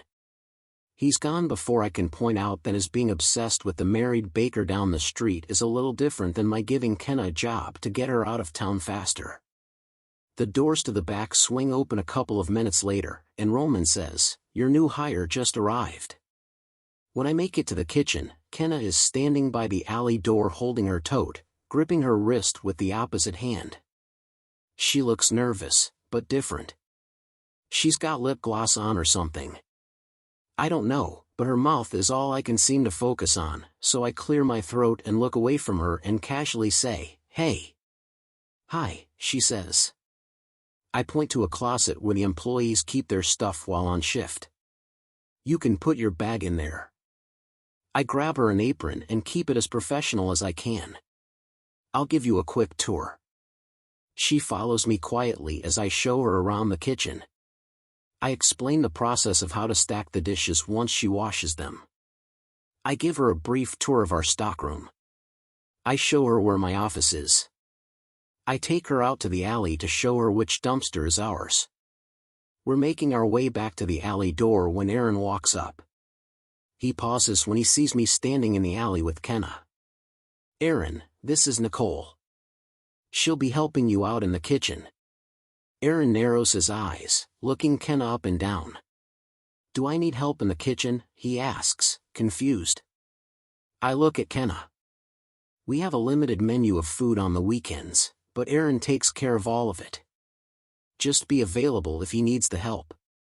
Kenna nods and reaches out a hand to Aaron. Nice to meet you, she says. Aaron returns the handshake, but he's still eyeing me suspiciously. I look at her and point at the door, letting her know I want a minute with Aaron. Kenna nods and slips back inside. I give my focus to Aaron. She'll only be here a few weeks at the most. She needed a favor. Aaron holds up a hand. Enough said, boss. He squeezes my shoulder as he passes me and heads inside. I've shown Kenna everything I need to show her to keep her busy for one night. And she has Aaron now. He'll take care of her. I don't want to walk through the back and have to look at her again, so I make my way through the front door. Razy and Roman are covering most of tonight because I have to leave. I didn't take into consideration when I hired Kenna and told her to show up tonight that I already had plans and wouldn't even be here for most of her shift. I'll be back around 9, I tell Roman. I'm going to dinner with them after the recital. Roman nods. Marian asks questions, he says. She's been wanting us to hire her nephew as a barback. This isn't going to sit well with her. Just tell Marian that Kenna is. Nicole is temporary. That's all she needs to know. Roman shakes his head. You didn't really think this one through, Ledger. I thought about it plenty. Maybe, but you thought about it with the wrong fucking head. I ignore his observation and leave. DM decided she wanted to try a dance class a few months ago. Grace says it's because her best friend takes dance, and it's not because DM actually likes dance. After seeing her recital tonight, it's clear dancing isn't her passion. She was all over the place. I'm not even sure she's paid 1 second of attention in dance class, because while all the other kids were at least attempting the routine, DM was running back and forth on the stage recreating moves from her favorite movie, The Greatest Showman. The entire audience was laughing. Grace and Patrick were mortified but were trying not to laugh. At one point, Grace leaned over and whispered, "Make sure she never watches that movie again." I was filming it, of course. The whole time I was filming DM, I had this underlying sense of anticipation at the thought of showing Kenna. But DM's moments aren't mine to share. I need to remember that, no matter how good it felt on the side of the road to see Kenna finally get a glimpse of DM a few days ago. Patrick and Grace legally make all decisions for DM, and rightfully so. If I found out someone close to me was sharing information about DM after clearly knowing I asked them not to, I'd be more than livid. And I'd immediately cut that person out of my life. I can't take that chance with Patrick and Grace. I'm already doing enough behind their backs by just giving Kenna this job. I don't think I want to take dance anymore, DM says. She's still wearing her purple leotard, but there's queso dripping down the front of it now. I wipe it off her because she's on the same side of the booth as me. You can't quit dance yet, Grace says. We've already paid for 3 more months. DM likes to try new things. I don't look at her willingness to quit all the things she tries as a negative personality trait. I think it's a strength that she wants to try every sport she can. I want to do that thing with the swords, DM says, swinging her fork back and forth in the air. Fencing? Patrick asks. They don't have fencing lessons in this town. Ledger can teach me, DM says. I don't have swords. And I don't have time. I already coach your T-ball team. T-ball is hell, DM says. I choke on my laugh. Don't say that, Grace whispers. That's what Roman said, DM retorts. I have to go to the bathroom. The bathrooms are within view of our seats, so DM slides under the table and scoots out of the booth. Grace keeps a close eye on her as she walks to the bathroom door. It's a single-stall bathroom that DM can lock behind her, which is the only reason Grace isn't following her. Grace usually accompanies DM to the restroom, but DM has been demanding her independence lately. She makes Grace wait outside the bathroom now, and when we come to this restaurant, we always ask to be seated near the bathroom hallway so Grace can allow DM the space to do things on her own while still keeping a close eye on her. When Patrick starts to speak, I can tell half of Grace's attention is still on the bathroom door. We filed a restraining order against DM's mother. I hold back my reaction, but it's hard. I swallow those words with my bite of food and then take a sip of water. Why? We want to be prepared for whatever she decides to do, Patrick says. But what would she try to do? I can tell by the way Grace cocks her head that maybe I shouldn't have said that. But would a judge even grant a restraining order simply because it's filed? I figure it would take more than Kenna's presence for a restraining order to be approved. Grace says, she chased us down in the grocery store parking lot. I don't feel safe, Ledger. Oh. I forgot about that yet somehow still feel the need to defend her like it was my fault we were all in that predicament in the first place. We spoke to Grady, Patrick says. He said he could have the judge expedite it, and she'll probably be served this week. I have so much I want to say, but now isn't the time to say it. I have no idea when the right time to say it is. Or if I even need to say anything at all. I take another drink and don't respond to their news. I just sit silent, trying not to give off traitor vibes. Because that's exactly what I am right. Now. There's no way around it. Let's change the subject, Grace says, watching DM as she heads back to the table. How's your mother, Ledger? I didn't even get to talk to her while she was in town. Good. They're heading to Yellowstone, so they'll probably drop into town on their way back through. DM is climbing onto Grace's lap when Grace says, I'd love to see her. Let's plan dinner for when they're here. I'll let her know. Grace hands DM a French fry and says, the date is coming up. How are you feeling? I blink twice. I know she's not referring to anything related to Scotty, but I have no idea what she's talking about. Leah? Grace says. The canceled wedding? Oh. That. I shrug. I'm fine. She's fine. Things are better this way. Grace frowns a little bit. She always liked Leah, but I don't think she knew the real Leah very well. Not that Leah is a bad person. I wouldn't have proposed to her if I thought she was. She just wasn't good enough for DM, and if Grace knew that, she'd thank me for calling off the engagement rather than continue to bring it up in hopes I'd change my mind. How's the house coming along? Patrick asks. Fine. I think I'm just a few months out from having it move-in ready. When are you putting your current house up for sale? The thought of that makes me sink an inch deeper into my seat. Putting it up for sale will feel like selling off a piece of myself, for so many reasons. I don't know yet. I don't want you to move, DM says. Those 6 words hit me right in the heart. But you'll get to go stay with him at his new house, Grace says, attempting to reassure her. He won't be far. I like the house he has now, DM says with a pout. I can walk there all by myself. DM is staring at her hands.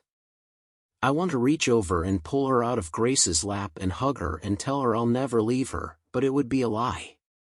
I wish I would have waited just 6 months before deciding to build that house back when Diem was younger. 6 months would have been plenty of time to know that the little girl Grace and Patrick were raising would infiltrate my life and my heart as if I made her myself. Diem will be fine, Grace reassures me. She must be deciphering the look on my face right now. It's 20 minutes. Hardly anything will change. I stare at Diem, and she looks up at me, and I swear I can see tears in her eyes. But she closes them and curls into Grace before I can be sure. Chapter 23. Kenna. I found out from the paperwork he left me to sign that Ledger is paying me way more than what the grocery store pays me. Because of that, and because it's just in my nature, I've been busting my ass all night. I've been reorganizing everything. No one said I needed to, but I wash dishes faster than they come back to me, so between bouts of dirty dishes, I've been reorganizing the shelves, the stockroom, all the dishes in the cabinets. I've had 5 years of practice. I didn't tell Ledger about my kitchen experience, because it's always awkward to talk about, but I worked in the kitchen when I was away. A couple dozen bar patrons is a walk in the park compared to hundreds of women. I wasn't sure how it would feel being stuck back here with Aaron at first because he looks intimidating, with stocky shoulders and dark, expressive eyebrows.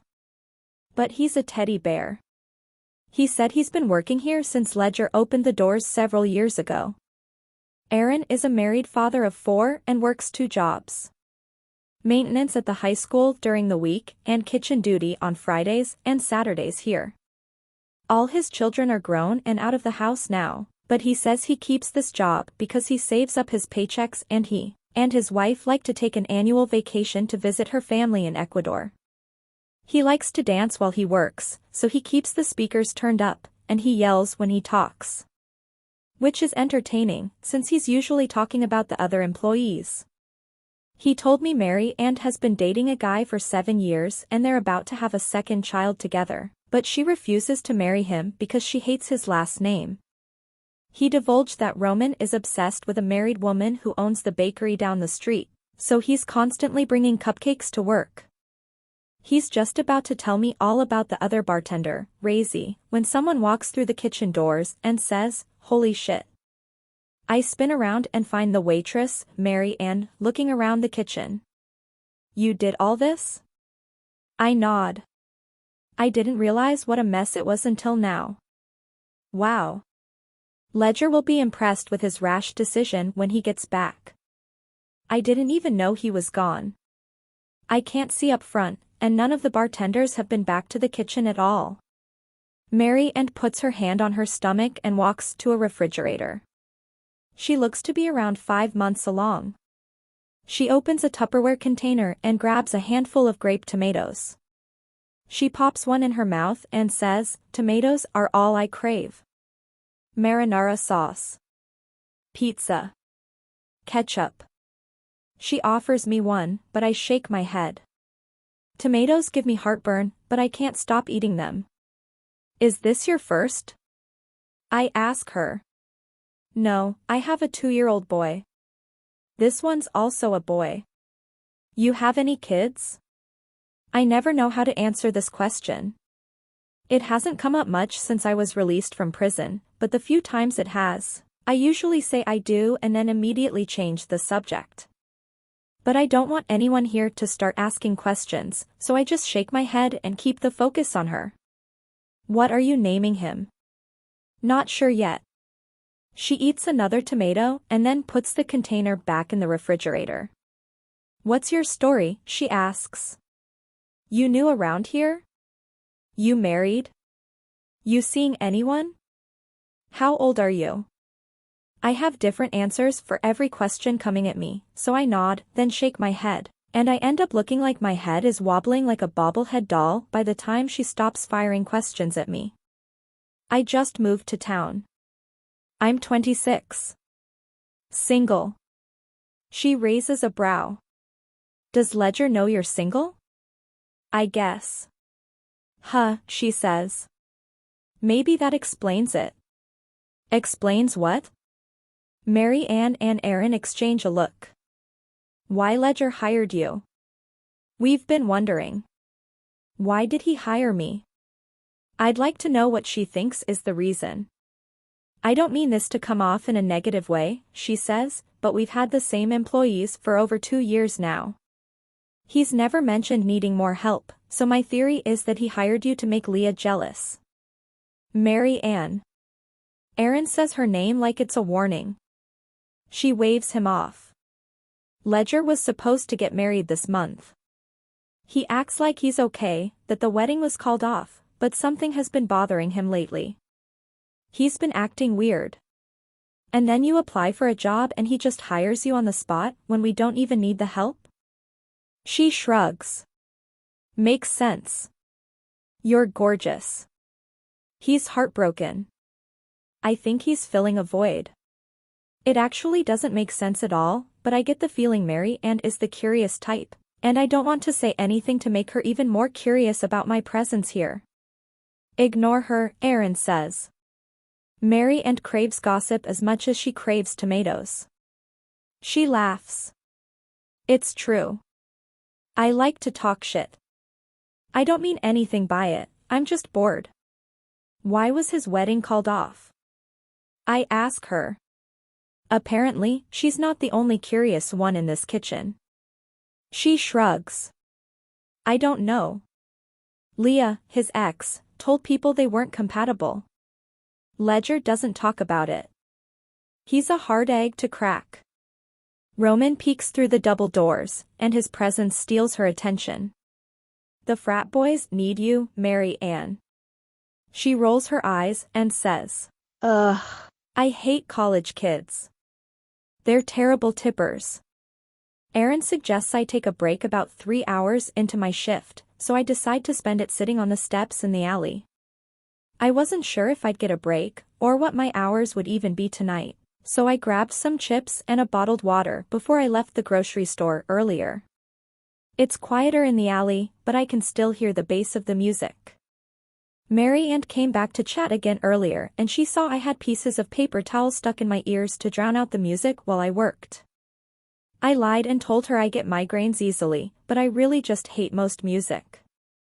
Every song is a reminder of something bad in my life, so I'd rather hear no songs at all. She says she has a pair of headphones she can bring me tomorrow. So far, the music is the only part of this job I don't like. That was one good thing about prison, I rarely heard music.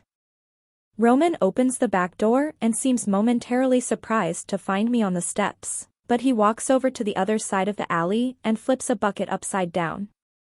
He sits on it and stretches his leg out, putting pressure on his knee. How's your first night? He asks. Good. I've noticed Roman limps when he walks, and now he's stretching his leg like he's in pain. I don't know if it's a new injury, but I feel like if it is, he might need to take it easier than he has been tonight. He's a bartender, they never sit. Did you hurt your leg?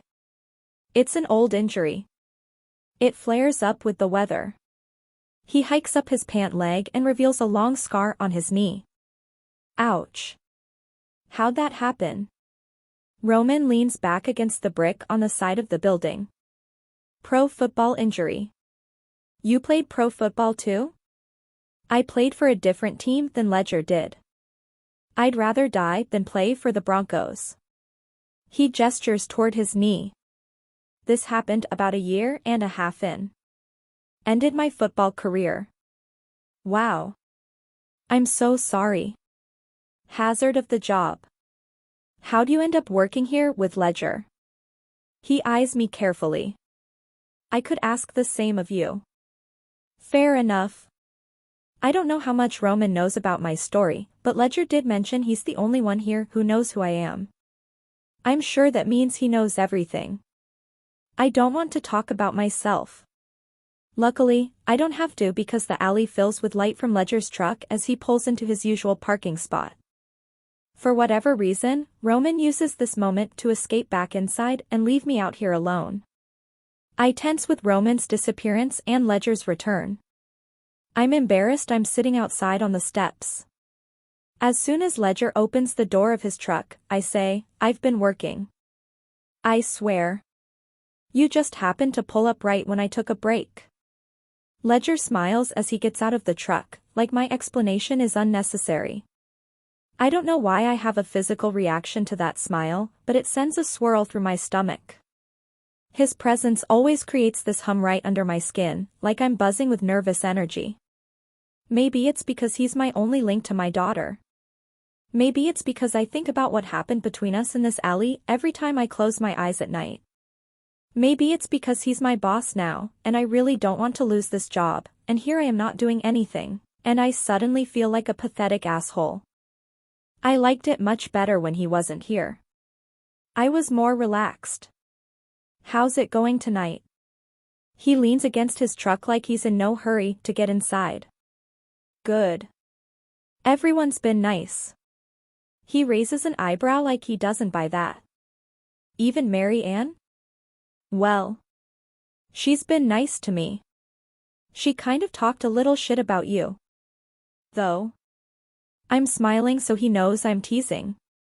But she did imply he only hired me because he thinks I'm pretty and he's trying to make his ex jealous. Who's Leah? Ledger's head falls back against his truck, and he groans. Which one of them brought up Leah? Mary Ann? I nod. She said you were supposed to get married this month. Ledger looks uncomfortable, but I'm not going to be the one to cut this conversation short on account of his discomfort. If he doesn't want to talk about it, he doesn't have to. But I want to know, so I wait expectantly for him to muster up an answer. It was honestly so stupid when I look back on it, he says. The whole breakup. We got in an argument about kids we don't even have yet. And that ended your engagement? He nods. Yep.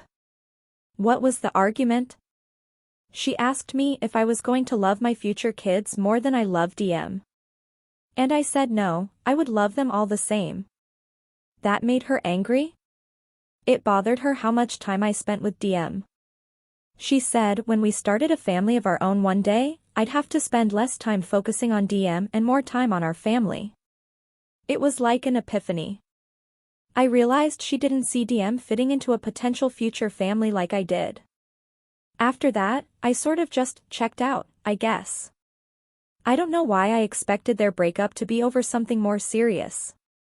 People don't usually break up over hypothetical situations, but it says a lot about Ledger that he was able to see his own happiness is tied to DM's happiness, and he wouldn't settle for anyone who didn't respect that.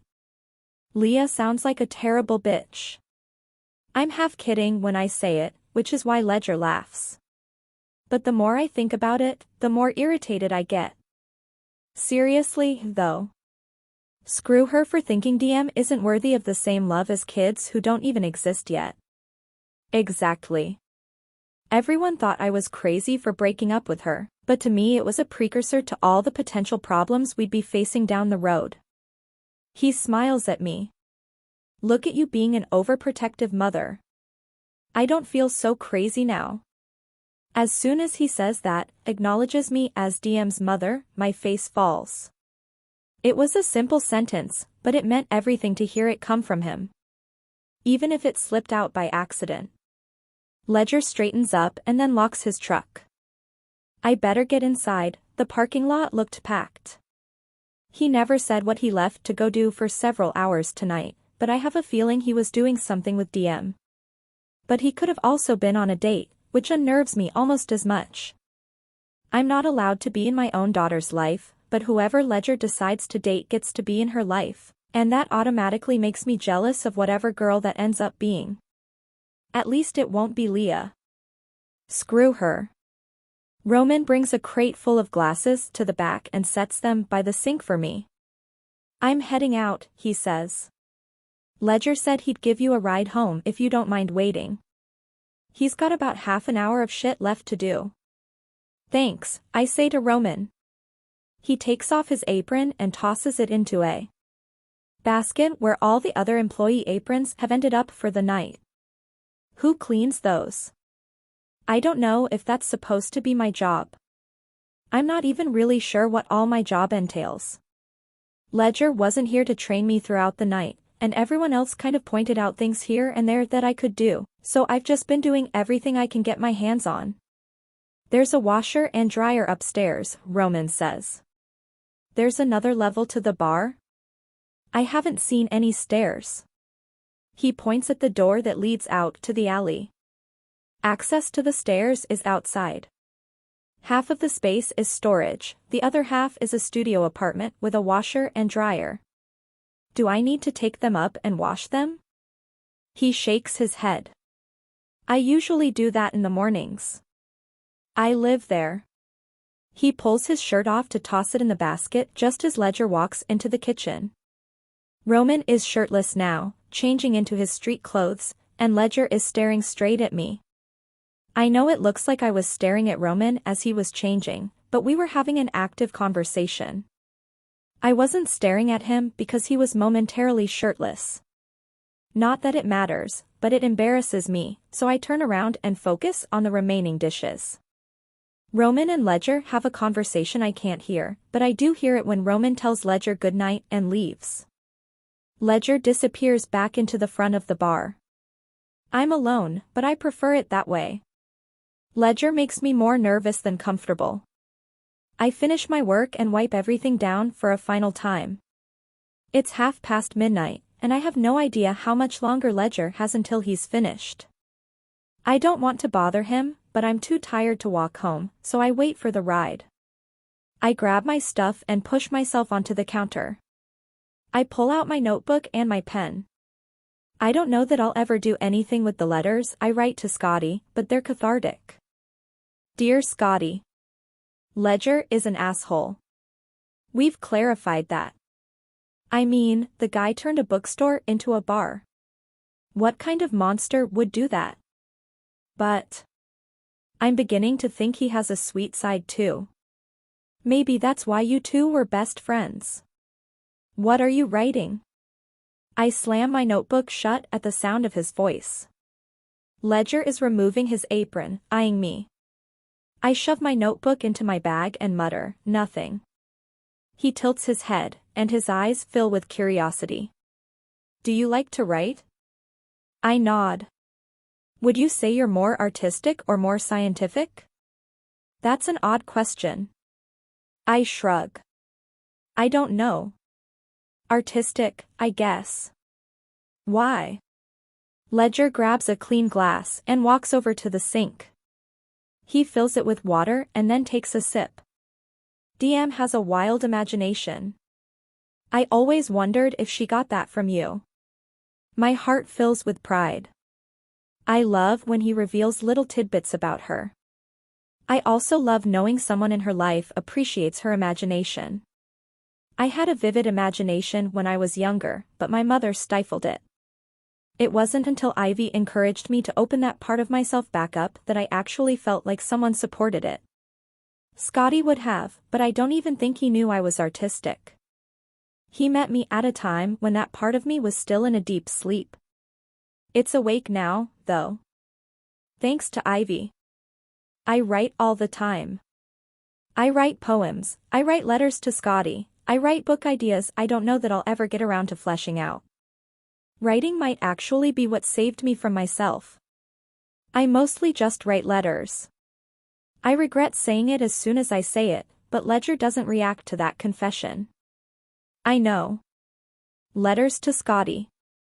He sets his glass of water on the table beside him and then folds his arms over his chest. How do you know I write him letters? I saw one, he says. Don't worry, I didn't read it. I just saw one of the pages when I grabbed your bag out of your locker. I wondered if he saw that stack of papers. I was worried he might have peeked, but if he says he didn't read them, for some reason I believe him. How many letters have you written him? Over 300. He shakes his head in disbelief, but then something makes him smile. Scotty hated writing. He used to pay me to write his reports for him. That makes me laugh, because I wrote a paper or two for him when we were together. It's weird talking with someone who knew Scotty in a lot of the same ways I knew him. I've honestly never experienced this before. It feels good, thinking about him in a way that makes me laugh instead of cry. I wish I knew more about Scotty outside of who he was with me. DM might grow up to be a writer someday. She likes to make up words, Ledger says. If she doesn't know what something is called, she just invents a word for it. Like what? Solar lights, he says. The kind that line sidewalks? We don't know why, but she calls them patchels. That makes me smile, but it also makes me ache with jealousy. I want to know her like he does. What else? My voice is quieter because I'm trying to hide the fact that it's shaking. The other day she was riding her bike and her feet kept slipping on the pedals. She said, "My feet won't stop flippering." I asked her what flippering meant, and she said it's when she wears flip-flops, and her feet slip out of them. And she thinks soaking means very. She'll say, "I'm soaking tired," or, "I'm soaking hungry." It hurts too much to even laugh at that. I force a smile, but I think Ledger can sense that stories about a daughter I'm not allowed to know are ripping me in two. He stops smiling and then walks to the sink and washes the glass. You ready? I nod and hop off the table. On the drive home, he says, "What are you going to do with the letters?" Nothing, I say immediately. I just like writing them. What are the letters about? Everything. Sometimes nothing. I look out my window so he can't read the truth on my face. But something in me makes me want to be honest with him. I want Ledger to trust me. I have a lot to prove. I'm thinking about compiling them and putting them into a book someday. That gives him pause. Will it have a happy ending? I'm still looking out the window when I say, it'll be a book about my life, so I don't see how it could. Ledger keeps his eyes on the road when he asks, "Do any of the letters talk about what happened the night Scotty died?" I put space between his question and my answer. Yes. One of them does. Can I read it? No. Ledger's eyes meet mine briefly. Then he looks in front of him and flips on his blinker to turn onto my street. He pulls into a parking spot and leaves his truck running. I don't know if I should get out immediately, or if there's anything left to be said between us. I put my hand on the door handle. Thank you for the job. Ledger taps the steering wheel with his thumb and nods. I'd say you earned it. The kitchen hasn't been that organized since I've owned the building, and you've only worked one shift. His compliment feels good. I absorb it and then tell him good night. As much as I want to look back at him when I get out of his truck, I keep my focus ahead of me. I listen for him to back out, but he doesn't, which makes me think he watches me as I walk all the way up to my apartment. Once I'm inside, Ivy immediately runs up to me. I pick her up and leave the lights off as I walk to the window to peek out. Ledger is just sitting in his truck, staring up at my apartment. I immediately press my back against the wall next to the window. Finally, I hear his engine rev up as he backs out of the parking spot. Ivy, I whisper, scratching her head. What are we doing? Chapter 24. Ledger. Ledger. I glance up from packing the equipment, and I immediately start packing faster. The mom brigade is walking toward me. When they come at me in group formation like this, it's never good. There are 4 of them, and they have matching chairs with each of their children's names on the backs of them. They're either going to tell me I'm not playing their kids enough, or they're about to try to set me up with one of their single friends. I glance at the playground, and DM is still out there playing chase with 2 of her friends. Grace is keeping an eye on her, so I get the last helmet in the bag, but it's too late to pretend I didn't notice they were trying to get my attention. Whitney speaks first. We heard DM's mother showed back up. I make brief eye contact with her, but try not to show any sort of surprise that they know Kenna is in town. None of them actually knew Kenna in the brief time she dated Scotty. None of these women even knew Scotty. But they know DM, and they know me, and they know the story. So, they think they're entitled to the truth. Where'd you hear that? Grace's coworker told my aunt, one of the mothers says. I can't believe she actually had the nerve to come back, Whitney says. Grady said Grace and Patrick filed a restraining order. They did? I play dumb, because it's better than letting them know how much I know. They'll just ask more questions. You didn't know? Whitney asks. We talked about it. Wasn't sure if they went through with it. I don't blame them, she says. What if she tries to take DM? She wouldn't do that, I say. I throw the bag in my truck and slam the tailgate shut. I wouldn't put it past her, Whitney says. Addicts do crazy shit. She isn't an addict. I say it too adamantly. Too quickly. I can see suspicion in Whitney's eyes. I wish Roman were at this game. He couldn't make it today, and he's usually my excuse to escape the mom brigade. Some of them are friends with Leah, so they don't flirt with me directly, out of respect for her. But Roman isn't off limits, so I usually leave him to the wolves when they show up. Tell Grady I said hello. I walk away from them and head toward Grace and DM. I don't know how to defend Kenna in these kinds of situations. I don't know that I should. But it feels wrong allowing everyone to continue to think the worst of her. I didn't tell Kenna I was picking her up today, but I didn't know I was until I was on my way to the bar and realized it was almost time for her shift at the grocery store to end. I pull into the parking lot, and it's not even 2 whole minutes before she walks outside. She doesn't notice my truck. She walks toward the road, so I drive across the parking lot to intercept her. She sees my truck, and I swear she makes a face when I point to the passenger door. She mutters thanks when she opens the door. And then, you don't have to give me rides. I'm fine walking. I just left the ball field, it was on my way. She sets her purse between us and then pulls on her seatbelt. Is she any good at t-ball? Yeah. I don't think she likes the game as much as she likes hanging out with her friends, though. But if she stuck with it, I think she'd be pretty good. What else does she do besides t-ball? I can't blame Kenna for being curious. I've put myself in this position by already sharing too much with her, but now the moms have planted a seed in my head.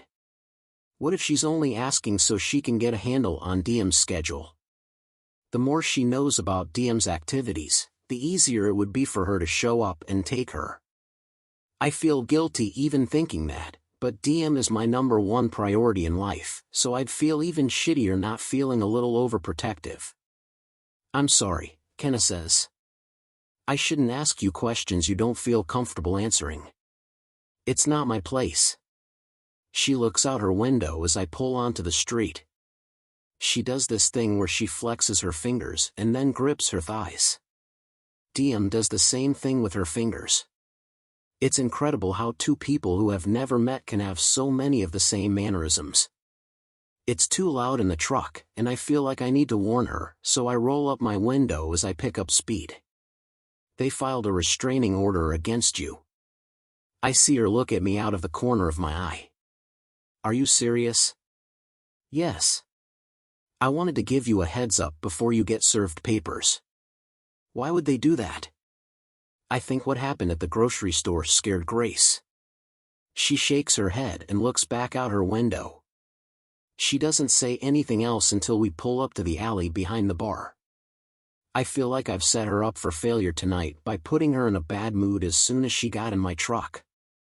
I shouldn't have told her about the restraining order right before her shift, but I feel like she has the right to know. She honestly hasn't done anything to deserve being served a restraining order, but the simple fact that she exists in the same town as DM is reason enough for the Landrys to file one on her. She takes dance, I say, answering her earlier question about DM. I put my truck in park and pull up the video from her recital. That's where I was last night. She had a recital. I hand Kenna the phone. She watches the first several seconds with a straight face and then bursts into laughter. I hate that I love watching Kenna's face when she watches videos of DM. It does something to me. Makes me feel something I probably shouldn't be feeling. But I like the feeling, and it makes me wonder what it would be like getting to witness Kenna and DM interact in real life. Kenna watches the video 3 times with a huge smile on her face. She's horrible. It makes me laugh. There's a joy to her voice that isn't usually there, and I wonder if that joy would always be present if DM were a part of Kenna's life. Does she like dance? Kenna asks. I shake my head. No. After the recital was over, she said she wanted to quit and do that thing with the swords. Fencing? She wants to try everything. All the time. But she never sticks to anything because she gets bored with it and thinks the next thing will be more interesting. They say boredom is a sign of intelligence, Kenna says. She's very smart, so that would make sense. Kenna smiles, but as she hands me back my phone, her smile falters. She opens the door and heads toward the back door, so I follow suit. I open the back door for her, and we're greeted by Aaron. Hey, boss, he says. Hey, Nick. Kenna walks over to him, and he lifts a hand. They high-five like they've known each other a lot longer than just one shift. Roman walks into the back holding a tray of empty bottles. He nods at me. How'd it go? No one cried and no one vomited, I say. That's what we consider a successful day in T-ball. Roman gets Kenna's attention. She had gluten-free. I put 3 of them in the fridge for you. Thank you, Kenna says. It's the first hint of excitement I've ever seen come from her that had nothing to do with DM. I have no idea what they're talking about. I was gone for a few hours last night, and it's like she developed personal relationships with everyone here. And why is Roman buying her 3 of whatever it is they're talking about? Why am I having a slight visceral reaction to the thought of Kenna and Roman becoming close? Would he hit on her? Would I even have a right to be jealous? When I got back to the bar last night, they were taking their break at the same time. Did Roman do that on purpose? Right when I have that thought, Marian shows up for her shift. She hands Kenna a pair of what look like noise-canceling headphones. Kenna says, "You're a lifesaver." I knew I had an extra pair at home, Marian says. She passes me and says, "Hey, boss," before heading to the front. Kenna hangs the headphones around her neck and then ties her apron. The headphones aren't even attached to anything, and she doesn't have a phone. I'm confused about how she's going to listen to music with them. What are those for? I ask her. To drown out the music. You don't want to hear music? She faces the sink, but not before I see her expression falter. I hate music. She hates music? Is that even a thing? Why do you hate music? She looks at me over her shoulder. Because it's sad. She covers her ears with the headphones and starts running water in the sink. Music is the one thing that grounds me. I couldn't imagine not being able to connect with it, but Kenna is right. Most songs are about love or loss, 2 things that are probably incredibly difficult for her to absorb in any medium. I leave her to her duties and head to the front to start on mine. We haven't opened just yet, so the bar is empty. Marian is unlocking the front door, so I pause next to Roman. 3 what? He glances at me. Huh.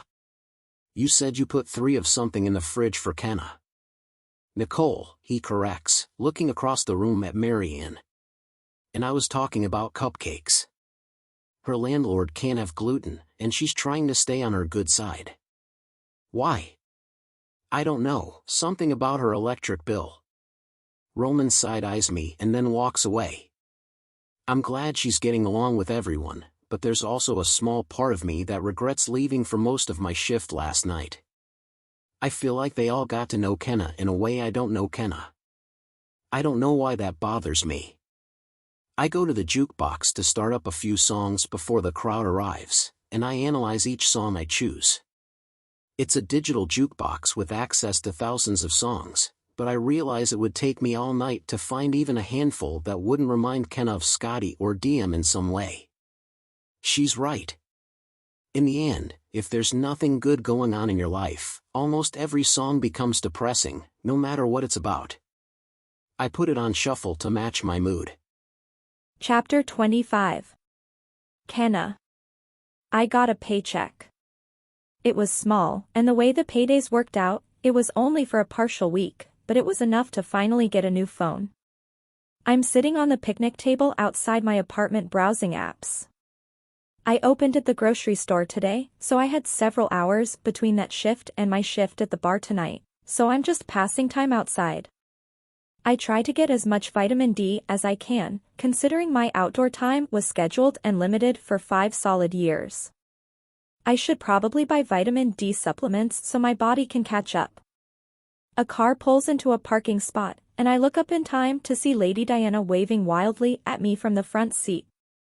We work different shifts most days, which is unfortunate. It would be nice to be able to ask her mother for a ride to and from work, but my hours are longer than Lady Diana's. Ledger has given me rides a handful of times, but I haven't seen him at all since he dropped me off at my apartment after my second shift last Saturday night. I've never met Lady Diana's mother. She looks to be a little older than me, maybe mid-30s. She smiles and follows Lady Diana across the grass until they reach me. Lady Diana gestures toward the phone in my hand. She got a phone, why can't I have a phone? Her mother sits next to me. She's an adult, her mother says, glancing at me. Hi. I'm Adeline. I never know how to introduce myself. I'm Nicole at both of my jobs, but I introduced myself as Kenna to Lady Diana the first time, and also as Kenna to the landlord, Ruth. This is going to catch up to me eventually, so I somehow need to figure out a way to make the lie a truth. Kenna, I say.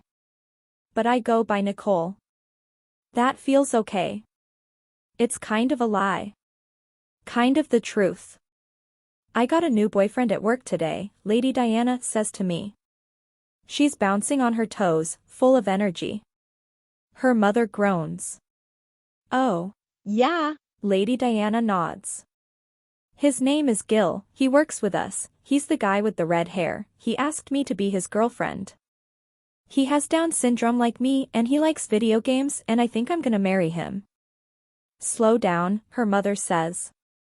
Lady Diana spoke in one solid run-on sentence, so I'm not sure if her mother is telling her to slow down when she speaks or slow down on the wedding plans.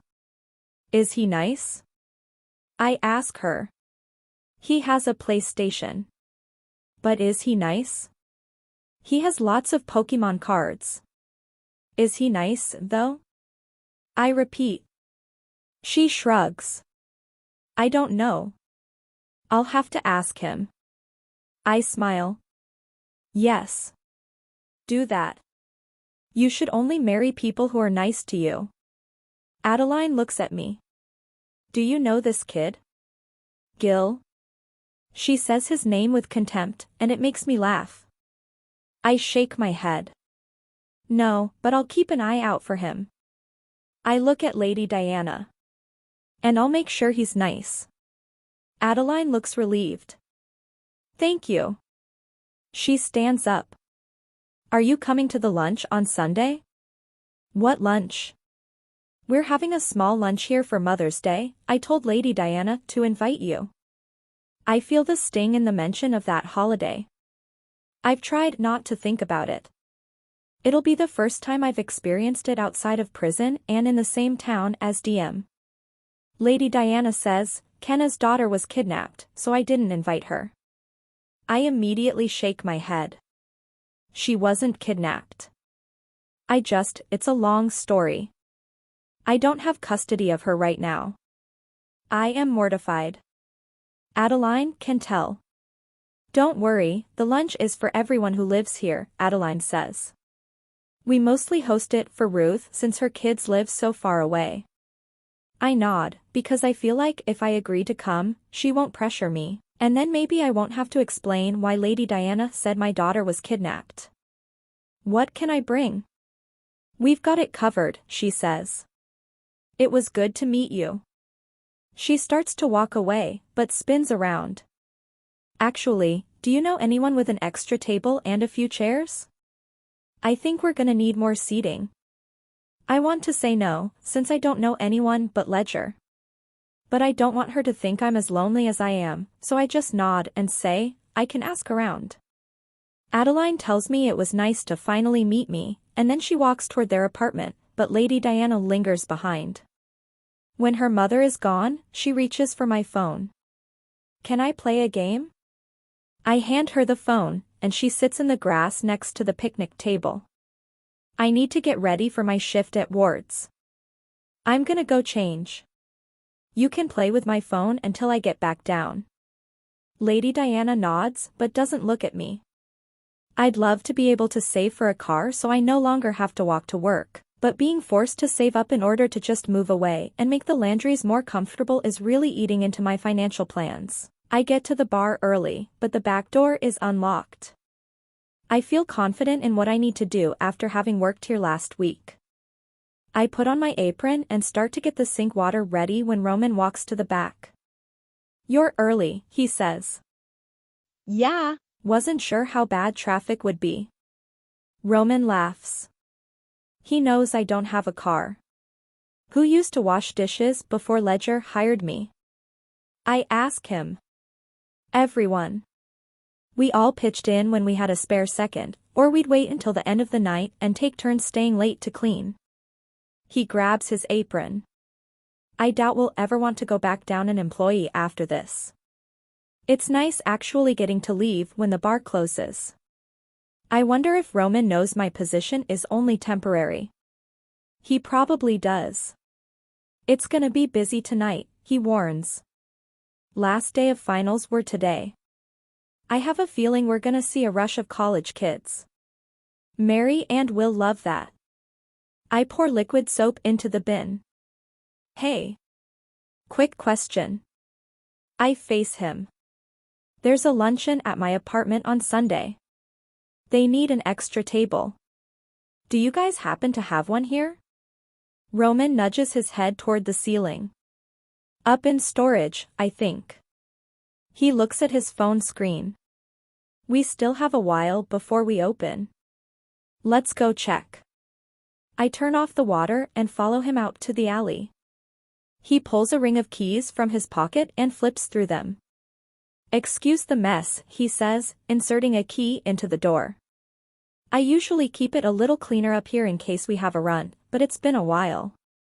He pulls the door open to reveal a well-lit stairwell. What's a runt? I ask as I follow him up to the apartment.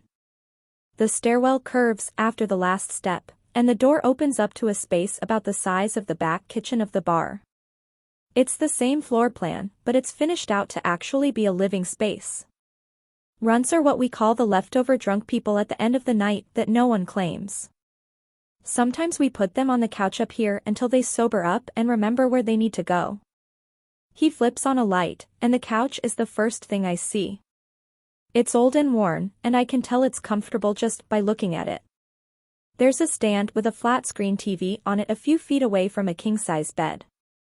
It's an efficiency apartment, complete with a kitchen and a small dining room with a window that overlooks the street in front of the bar. It's twice the size of mine and actually has a little charm. It's cute.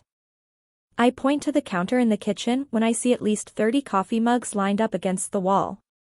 You addicted to coffee or just coffee mugs? It's a long story. Roman flips through his keys again. There's a storage area behind this door. Last time I looked, there was a table, but I can't make any promises. He gets the door unlocked, and when he pulls it open, there are 2 6-foot tables stacked vertically against the wall. I help him as he pulls one out. You need both of them? One will do. We lean the table against the couch, and then he closes and locks the door. We both lift one end to carry it downstairs. We can leave it at the bottom of the stairwell for now and then throw it in the back of Ledger's truck tonight, he says. Awesome. Thank you. What kind of luncheon is it? Just a potluck. I don't want to admit it's for Mother's Day. It would seem like I'm celebrating the holiday, and I don't want to be judged. Not that Roman seems like the judgmental type. He actually seems like a decent person, and he's handsome enough that I'd probably look at him differently if I didn't already know what it was like to kiss Ledger. I can't look at another man's mouth without wishing I was looking at Ledger's. I hate that I still find him as attractive as I did the first night I walked into his bar. It would be so much easier to be attracted to someone else. Anyone else. Roman props the table up at the bottom of the stairwell. Do you need chairs? Chairs. Shit. Yes. I didn't think about chairs. He heads back upstairs, and I follow him. So, how do you and Ledger know each other?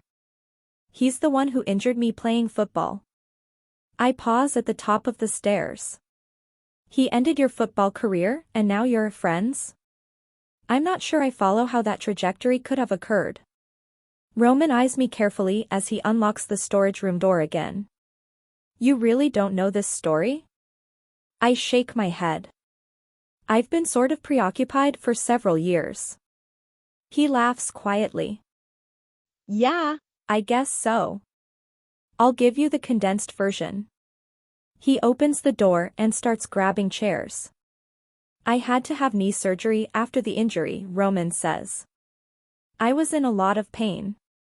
Got addicted to pain pills and spent every penny I made in the NFL on my addiction. He sets 2 chairs outside the door and then grabs 2 more. Let's just say I fucked up my life pretty good. Word got back to Ledger, and he tracked me down. I think he felt somewhat responsible, even though what he did to my knee was an accident. But he showed up when everyone else bowed out. He made sure I got the help I needed. I don't know what to do with all the information he just handed me. Oh. Wow. Roman has all 6 chairs stacked against the wall before he closes the door. He grabs 4 and I grab 2, and we head back down. Ledger gave me a job and rented this apartment to me when I got out of rehab 2 years ago. We set the chairs against the wall before walking outside. I honestly don't even remember how it started, but he'd give me a coffee mug on the weekly anniversary of my sobriety. He still gives me a mug every Friday, but now he just does it to be an asshole because he knows I'm running out of space. That's honestly kind of adorable. Hopefully you like coffee. I survive on coffee. You don't want to be around me if I haven't had it. Roman's eyes lock on something behind me. I turn around to find Ledger standing between his truck and the back door to the bar. He's staring at us. Roman doesn't pause like I do. He keeps walking toward the back door to the bar. Kenna is borrowing a table and some chairs for a thing she's having Sunday. We put them at the bottom of the stairwell. Grab them before you leave. Nicole, Ledger says, correcting Roman. Nicole. Whatever, Roman says. Don't forget. Tables. Chairs. Ride home. He disappears into the bar. Ledger looks at the ground for a moment before staring at me. What kind of thing do you need a table for? I shove my hands in my back pockets. It's just a lunch on Sunday. At my apartment. He continues to stare at me as if he wants more of an explanation. Sunday is Mother's Day. I nod and start walking toward the door. Yep. Might as well celebrate with the mothers at my apartment since I can't celebrate the day with my own daughter. My voice is clipped when I walk inside. Maybe a bit accusatory. The door falls shut behind me with a thud, and I walk straight to the sink and turn on the water. I grab the headphones Mary and let me borrow last week, but this time I plug them into my phone now that I finally have one. I loaded up an audiobook to get me through the shift. I can feel a slight breeze meet my neck when Ledger enters the building. I wait a few seconds and then look over my shoulder to see where he is and what he's doing. He's walking toward the front, staring straight ahead the whole time. I can't tell what he's thinking when he wears that stoic expression. The thing about Ledger's expressions is I haven't really seen many of them since the first night he was working. He seemed loose and carefree that night behind the bar. But since the moment he found out who I was, he seems inflexible in my presence. Almost like he's doing everything he can to keep me from knowing his thoughts. Chapter 26. Ledger. The joints in my body feel locked in place as I attempt to execute the motions of the evening with a stiffness that should be the result of a hangover. But I'm not hungover. Just irritated? Is that what this is? I'm reacting like an asshole. I know it and Roman knows it, but my maturity can't seem to catch up and take over. How long has Kenna been here? How long were they in Roman's apartment? Why did she seem short with me? Why the fuck do I care? I don't know what to do with these feelings, so I wad them up and try to keep them stuffed in my throat, or my stomach, or wherever people tuck away this shit. I don't need to start this shift with an attitude. It's the end of finals week. Tonight is going to be insane enough as it is. I turn on the jukebox and the first song that comes on is one left over from last night's cue. If We Were Vampires, by Jason Isbell. Great. An epic love song. Just what Kenna needs. I walk to the back and notice she's got her headphones on. I grab all the fruit I normally slice at the beginning of my shift and take it to the front. I'm slicing up a lime, possibly a little too angrily, when Roman says, "You good?" I'm fine. I try to say it like I would normally say it, but I don't know how I would normally say it because Roman never has to ask me if I'm good. I'm usually always good. Rough day, he asks. Great day. He sighs and reaches over, pulling the knife out of my hand. I press my palms into the counter and turn to look at him.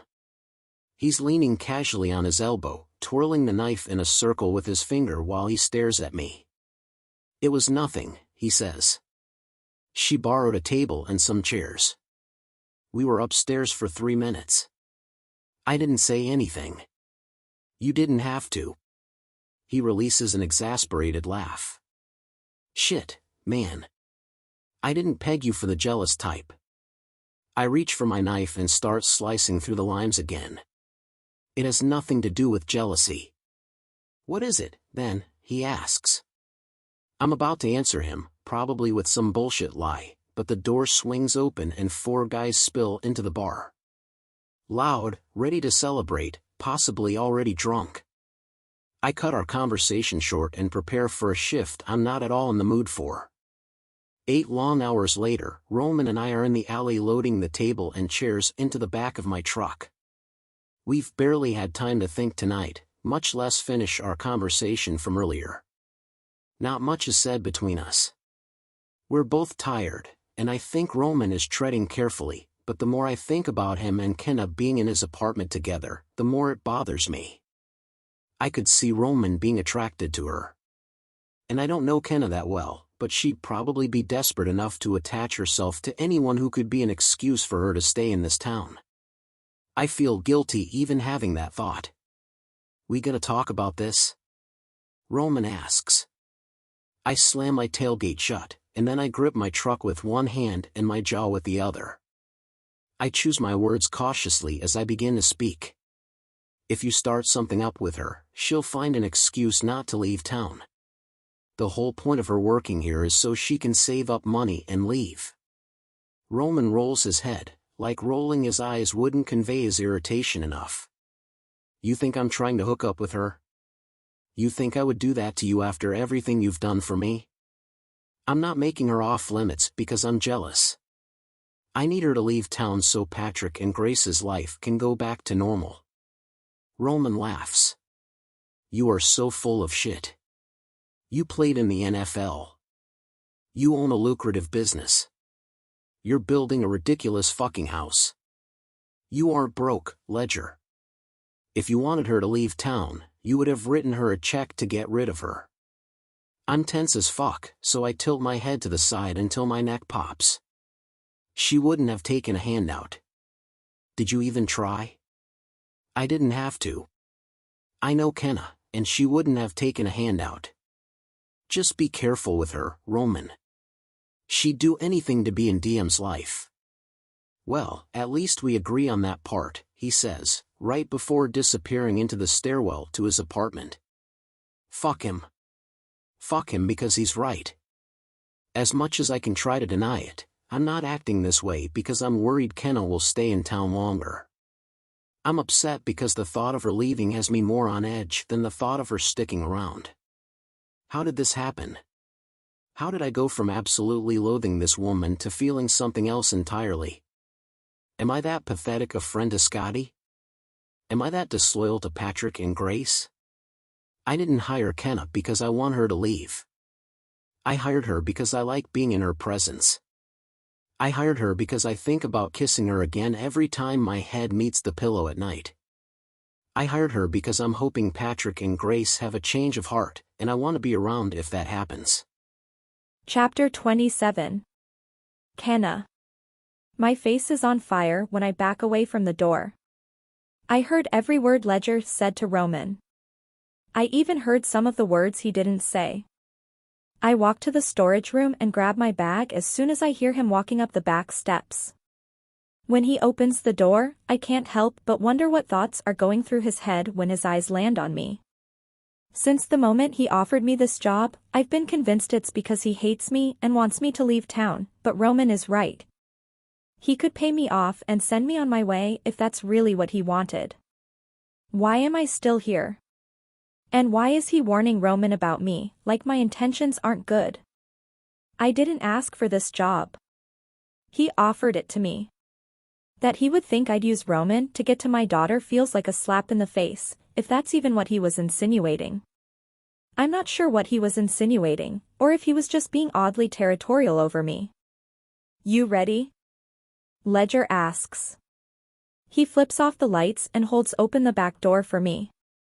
As I pass him, there's a different kind of tension between us. It isn't a tension necessarily related to DM anymore. It's a tension that seems to exist simply because we're in each other's presence. As we head to my apartment, I feel short of air. I want to roll down the window, but if I do, I'm worried he'll know it's because I can't seem to breathe properly in his presence. I glance at him a couple of times, attempting to be discreet, but there's a new tightness to his jaw that isn't usually there. Is he thinking about everything Roman said to him? Is he upset because he agrees, or upset because Roman was completely off the mark? Did you get served with the restraining order this week? He asks. I clear my throat to make room for the tiny no I speak out loud. I googled it on my phone and read that it can take about 1 to 2 weeks for a restraining order request to process. I'm looking out my window when Ledger says, "You got a phone?" Yeah. A few days ago. He grabs his own phone and hands it to me. Put in your info. I don't like how bossy that seems. I don't grab his phone. Instead, I look at it, and then at him. What if I don't want you to have my number? He pegs me with his stare. I'm your boss. I need a way to contact my employees. I huff because I hate that he makes a valid point. I grab his phone and text myself so I'll have his number, too, but when I save my information, I list myself as Nicole rather than Kenna. I don't know who has access to his phone. Better safe than sorry. I set his phone back in his phone holder as he pulls into my parking lot. He swings open his door as soon as he kills his truck. He grabs the table, and I try to help him, but he says, "I've got it." Where do you want it? Do you mind taking it upstairs? He heads that way, and I grab a couple of chairs. By the time I make it to my stairwell, he's already heading back down to grab the rest of the chairs. He steps to the side, pressing his back against the railing to make room for me, but when I pass him, I can smell him. He smells like limes and bad decisions. The table is propped up next to my apartment door. I unlock my door and then set the chairs next to the wall. I look out the window, and Ledger is grabbing the rest of the chairs from his truck, so I glance around my apartment to see if anything needs rectifying before he comes back up. There's a bra on the couch, so I cover it up with a pillow. Ivy is at my feet meowing, and I notice her food and water bowls are empty. I'm refilling them as Ledger taps on the door and then opens it. He brings the chairs and then the table inside. "Anything else?" he asks. I set Ivy's water bowl down in the bathroom and she goes straight for it. I close the door and shut her in the bathroom so she doesn't try to escape through the open front door. "No. Thanks for the help." I walk to the door so I can lock it after Ledger leaves, but he just stands by it, gripping the door handle. "What time do you get off work at the grocery store tomorrow?" 4. Our t-ball game should end around then. I can give you a ride, but I might be a little late. It's okay. I can walk. The weather is supposed to be nice. He says, okay, but he lingers in the doorway for an uncomfortable beat. Should I tell him I overheard him? I probably should. If there's one thing spending 5 years without a life taught me, it's that I don't want to waste a single second of the life I have left being scared of confrontation. My cowardice is a big part of why my life has turned out the way it has. I wasn't trying to eavesdrop, I say, wrapping my arms around myself. But I heard your conversation with Roman. Ledger's eyes flick away from my face, like that makes him uncomfortable. Why did you tell him to be careful around me? Ledger presses his lips together in thought. His throat slowly rolls with his swallow, but he still doesn't say anything. He just looks torn as his face takes on what looks like a world of pain. He leans his head against the doorframe and looks down at his feet. Was I wrong? His question is barely above a whisper, but it feels like a scream echoing inside of me. Would you not do anything for DM? I blow out a frustrated breath. That feels like a trick question. Of course I'd do anything for her, but not at the expense of others. I don't think. That's not a fair question. He locks eyes with me again, and I can feel my pulse beginning to pound. Roman is my best friend, he says. No offense, but I barely know you, Kenna. He might not know me, but he feels like the only person I know. I still don't know if what happened between us the first night you showed up at my bar was authentic, or if it was all an act to get to DM. I rest my head against the wall and watch Ledger's expression. He's looking at me with patience, and not at all with judgment. It's like he truly does want to know if the kiss we shared was authentic. It's almost as if it meant something to him. It was authentic, but it also wasn't. I didn't know who you were until you said your name, I admit. I was literally sitting on your lap when I realized you knew Scotty. Seducing you wasn't part of some master plan. He gives my answer time to sink in, and then he nods gently. That's good to know. Is it? I flatten my back against the wall. Because it doesn't feel like it even matters. You still don't want me to meet my daughter. You're still hoping I leave town. None of it matters. Ledger dips his head until our eyes meet again. He's looking at me pointedly when he says, there is nothing in this world that would make me happier than you getting to meet DM. If I knew how to change their minds, I would do it in a heartbeat, Kenna. My breath shakes upon release. His confession is everything I needed to hear. I close my eyes because I don't want to cry and I don't want to watch him leave, but until this moment, I wasn't sure if he even wanted me in DM's life.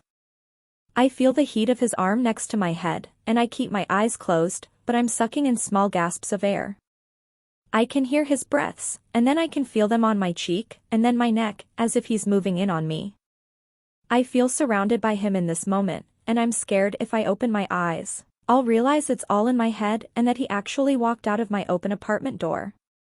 But then he exhales, and the warmth rolls down my neck and shoulder. I barely crack open my eyes to find him towering over me, his hands on either side of the wall beside my head. He's just hovering, like he can't decide whether he should leave or reenact our kiss from the night we met. Or maybe he's just waiting on me to make some kind of move, or decision, or mistake. I don't know what compels me to lift my hand and place it on his chest, but when I do, he sighs as if that's exactly what he wanted me to do. But I don't know if I'm touching his chest because I want to push him away, or because I want to pull him closer. Either way, there's a warmth between us that builds with his sigh, and he rests his forehead lightly against mine. There have been so many choices and consequences and feelings packed into the space we've kept between us since we met, but Ledger pushes through all of it and presses his lips to mine. Heat pulses through me like a heartbeat, and I sigh into his mouth. His tongue schemes my top lip, fogging my thoughts. He cradles my head and deepens our kiss, and it's intoxicating. His mouth is warmer than I remember it being the first time we kissed. His hands feel more gentle, his tongue feels less daring. There's a carefulness in his kiss, one I'm too afraid to dissect because I already feel so much it's dizzying. The warmth of him envelopes me, and just when I start to cling to him, he pulls away. I suck in air while he studies my face. It's as if he's trying to get a read on my expression, scanning me for signs of regret or desire. I'm sure he can see both. I want his kiss, but the thought of having to say Goodbye to more than just the idea of DM is enough to stop me from allowing this to happen. Because the closer I grow to Ledger, both emotionally and physically, the more I'd be putting his relationship with DM at risk. As much as his kiss makes me feel, it's nothing compared to the heartache that would follow if the Landrys found out he's seeing me behind their backs. I can't have that hanging over my head. He starts to lean in again, making my entire body feel unstable, but I somehow find the strength to shake my head. Please don't, I whisper. It hurts enough already. Ledger pauses right before his mouth connects with mine. He draws back and lifts his hand, gently gliding his fingertips over my jaw. I know. I'm sorry. We both fall quiet. Unmoving. I wish I was processing how to make this work between us, but I'm processing how to not let it hurt, because it can't work. He eventually pushes off the wall, stepping away from me. I feel so fucking. He runs a hand through his hair as he searches for the right word. Helpless. Useless. He walks out the door after settling on both words. I'm sorry, I hear him mutter as he walks away. I close my door, lock it, and then release every breath I've held in tonight. My heart is pounding. The apartment seems really warm now. I turn down the thermostat and let Ivy out of the bathroom. We curl up on the couch together, and I grab my notebook. Dear Scotty. Do I owe you an apology for what just happened? I'm not quite sure what just happened. Ledger and I definitely had a moment, but was it a good one? A bad one? It felt more sad than anything. What if it happens again? I'm not sure I'm going to be strong enough to ask him not to touch me in all the ways we'd probably be touching each other right now, if I didn't blurt out the words, please don't. But if we act on anything we're feeling, he's eventually going to have to choose. And he won't choose me. I wouldn't let him, and I'd think so much less of him if he didn't choose DM. And what's to come of me when that happens? I'll not only lose my chance with DM, but I'll lose Ledger too. I've already lost you for good. That's hard enough. How many losses can one person take before they just throw in the fucking towel, Scotty? Because it sure is starting to feel like I'm all out of wins, here. Love. Kenna. Chapter 28. Ledger. DM's arms are tight around my neck as I give her a piggyback ride across the parking lot toward Grace's car. The t-ball game just ended, and DM is making me carry her because she said her legs were soaking sore. I want to go to work with you, she says. You can't. Kids aren't allowed in bars. I go to your bar with you sometimes. Yeah, when we're closed, I clarify.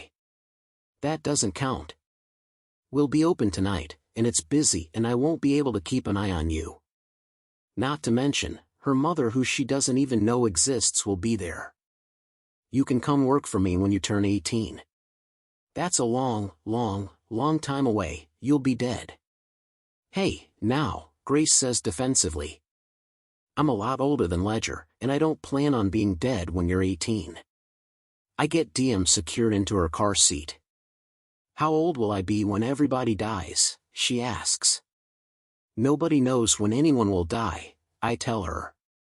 But if we all live until we're old, we'll all be old together.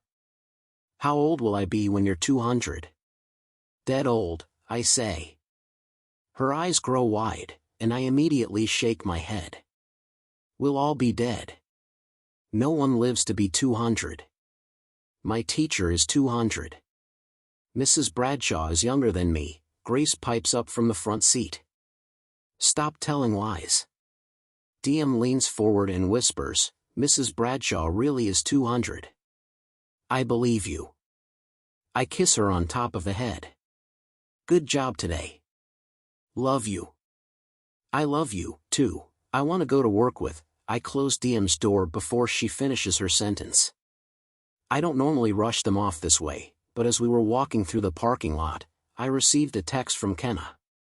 All it said was, please come get me. It's not quite 4 yet. She said she didn't need a ride when I asked her yesterday, so my concern was immediately heightened when I got the text. I'm already to my truck when Grace and DM drive away. Patrick couldn't make the game today because he's working on the jungle gym. I was planning on going home for a couple of hours to see the progress and help before I went to the bar, but now I'm on my way to the grocery store to check on Kenna. I'll text Patrick when I get there to let him know I'm not stopping by. We're almost finished with the jungle gym. DM's birthday is coming up, which means today was supposed to be the big day. Leah's and my wedding. We planned on going to Hawaii just a week after the wedding, and I remember being stressed that we wouldn't be back for DM's birthday party. That was another point of contention between Leah and me. She didn't like that DM's 5th birthday was almost as big a deal to me as our honeymoon. I'm sure Patrick and Grace would have been willing to move the birthday party, but Leah acted like DM's 5th birthday was a major conflict with our honeymoon before she even inquired about them moving the party, and that ended up becoming one of the first of many red flags. I gave Leah the trip to Hawaii after our breakup. I had already paid for it, but I'm not sure if she's still going. Hopefully she is, but it's been 3 months since we've even spoken. I feel like I have no clue what's going on in her life now. Not that I want to know. It's strange, being involved in every facet of another human being, and then suddenly not knowing anything. It's also strange thinking you know someone but then later realizing maybe you didn't know them at all. I feel that with Leah, and I'm starting to feel that about Kenna, but in the opposite way. With Kenna, I feel like I judged her too poorly in the beginning. With Leah, I feel like I judged her too favorably.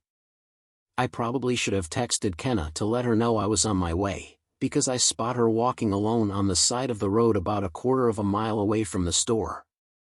Her head is down, and she's got both hands gripping the strap of her tote bag on her shoulder. I pull over on the opposite side of the road, but she doesn't even notice my truck, so I tap on the horn. It gets her attention.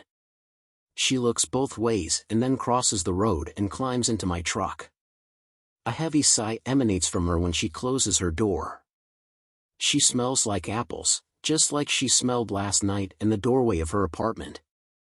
I could fucking punch myself for last night. She drops her bag between us and pulls an envelope out of it. She shoves it at me. I got it. The restraining order. I was served as I was walking out of the store to put groceries into someone's car. It was mortifying, Ledger. I read over the forms, and I'm confused about how a judge even granted it, but when I see Grady's name, it all makes sense. He probably vouched for Patrick and Grace and might have even embellished the truth a little bit. He's that type. I bet his wife is loving this. I'm surprised she didn't bring it up at the ball field today. I fold it back up and stick it in her purse. It doesn't mean anything, I say, attempting to comfort her with my lie. It means everything. It's a message. They want me to know they aren't changing their minds. She pulls on her seatbelt. Her eyes and cheeks are red, but she isn't crying. It looks like she's probably cried it out already, and I got to her in the aftermath. I pulled back onto the road feeling heavy. What I said last night about feeling useless, it's the most accurate term for what I am right now. I can't help Kenna, other than how I'm already helping her. Patrick and Grace aren't changing their minds, and any time I try to approach the subject with them, they're immediately defensive. It's difficult, because I agree with why they don't want Kenna around, but I also vehemently disagree.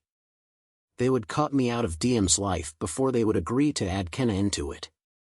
That's what scares me the most. If I push the subject too much, or if they find out I'm even remotely on Kenna's side, I'm afraid they'll start viewing me as a threat, the same way they view Kenna. The worst part is, I don't blame them for how they feel about Kenna. The impact of her choices has been detrimental to their lives. But the impact of their choices is becoming detrimental to her life. Fuck. There's no good answer.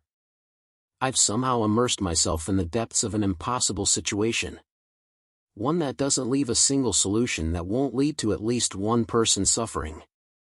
Do you want to take the night off work? I completely understand if she doesn't feel up to it, but she shakes her head.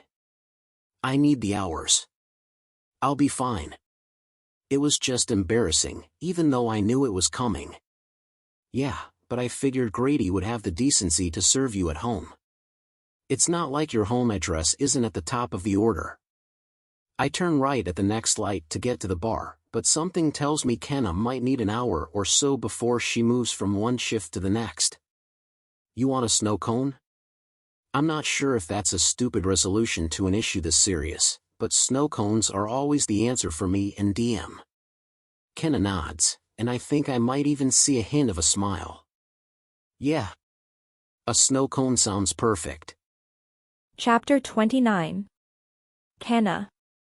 I'm leaning my head against the passenger window of his truck, watching him stride up to the snow cone stand with his tattoos and his sex appeal to order 2 rainbow snow cones. Why does he have to do nice things that make him so attractive? I came here once with Scotty, but Scotty didn't look out of place ordering snow cones. We sat at a picnic table that used to be to the left of the snow cone stand, but it's a parking lot now, and the picnic table is nowhere to be seen. All the seating areas have been replaced by plastic tables with pink umbrellas. I only texted Ledger and asked for a ride because of Amy. She found me in the bathroom about to have a panic attack and asked what was wrong. I couldn't bear to tell her someone had filed a restraining order against me.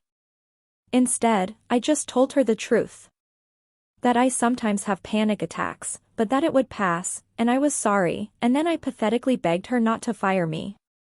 She looked so sad for me, but she also laughed. Why would I fire you? You're the only worker I have who actually wants to work double shifts. So you had a panic attack, big deal. She talked me into finding a ride home because she didn't trust me to have to walk all that way. I didn't want to tell her Ledger is the only person I know in town, so I texted him, more to reassure her that I wouldn't be alone. It felt good to be worried about by someone. There's a lot I know I need to be grateful for, and Amy is one of those things. It's just really hard to be grateful when there's only one thing I want in my life, and I feel like I'm just getting further and further from that. Ledger returns to the truck with our snow cones. There are sprinkles on mine, and I know that's a small thing, but I make note of it. Maybe if I acknowledge all the good things, no matter how small, they'll add up to make the bad thing in my life less painful. Do you ever bring Diem here? I ask him. He uses his spoon to point down the street. The dance studio is about a block that way, he says. I drop her off and Grace picks her up. She's hard to say no to, so I'm a regular here. He sticks his spoon in his mouth and then opens his wallet and pulls out a business card. There are tiny little snow cones hole punched around it. Close to getting a free one, he says, tucking it back in his wallet. It makes me laugh. Impressive. I wish I would have gone up to order with him just so I could see him hand in his snow cone punch card. Banana and lemonade. He looks over at me after taking a bite. That's her favorite combination. I smile. Is yellow her favorite color? He nods. I stick my spoon into the yellow part of my snow cone and dig out a bite. These little tidbits he gives me are something else I'm appreciative of. They're tiny parts of the whole, and maybe if he gives me enough of them, it won't hurt as bad when I have to leave. I try to think about something to talk about that isn't DM. What does the house you're building look like? Ledger picks up his phone and checks the time, and then puts his truck in reverse. I'll take you to see it. Razy and Roman can cover us for a while. I take another bite and don't say anything, but I don't think he realizes what his willingness to show me his new house means to me. The Landrys might have filed a restraining order against me, but at least Ledger trusts me. I have that to cling to, and I cling to it hard. Once we're at least 15 miles outside of town, we turn into an area with a big wooden entryway that says Cheshire Ridge, and then we begin to make our way up a winding road. The trees cover the road like they're hugging it.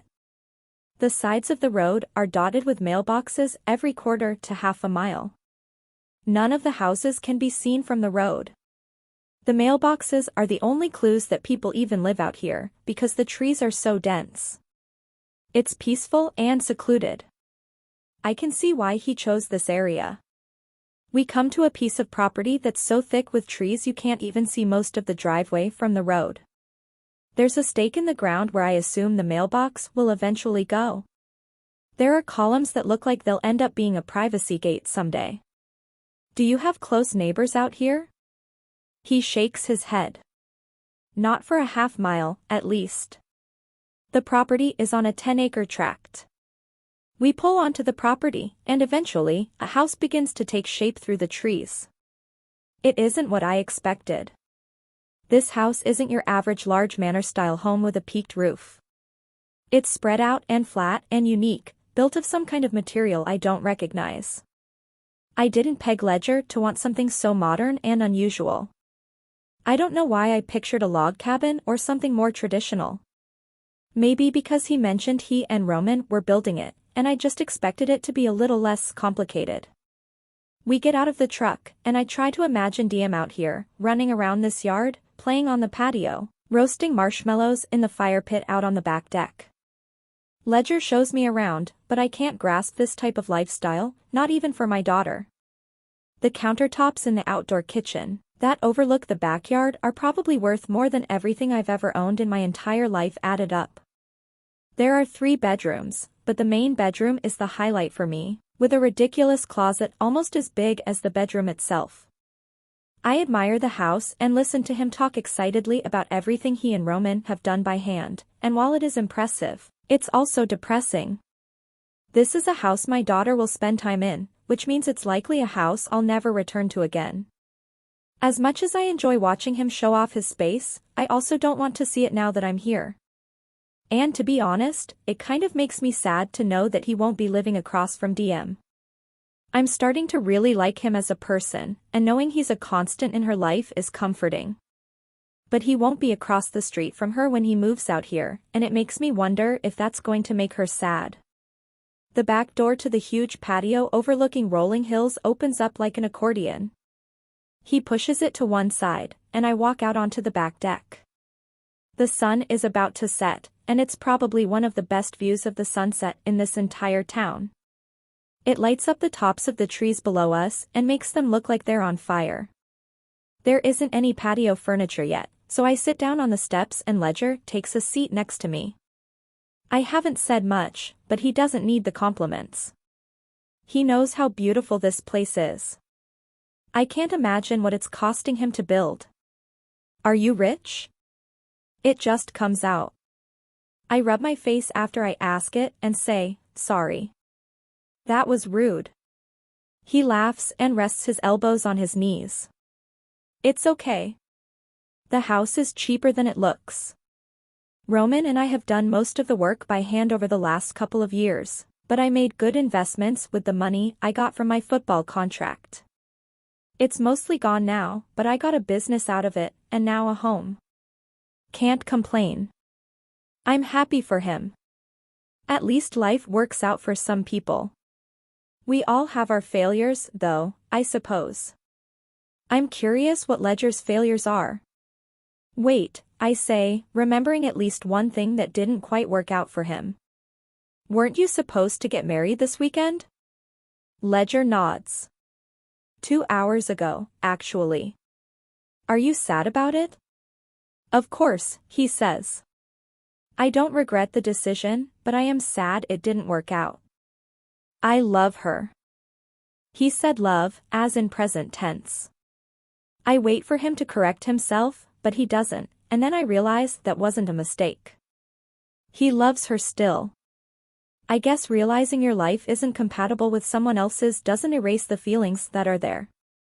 There's a tiny flame of jealousy suddenly flickering in my chest. How did you propose to her? Do we really have to talk about this? He's laughing, like the subject is more awkward than sad. Yes. I'm nosy. He exhales and then says, I asked her dad for permission first. And then I bought her the ring she'd been not so subtle about wanting. I took her to dinner on our 2nd anniversary and had this big proposal planned in the park down the street from the restaurant. Her friends and family were there waiting, and then I got down on one knee and proposed. It was your typical Instagram-worthy engagement. Did you cry?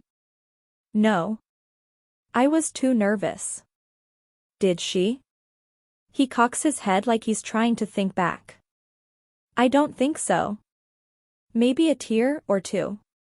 It was dark, which I didn't take into consideration, so the footage of the proposal came out kind of shitty.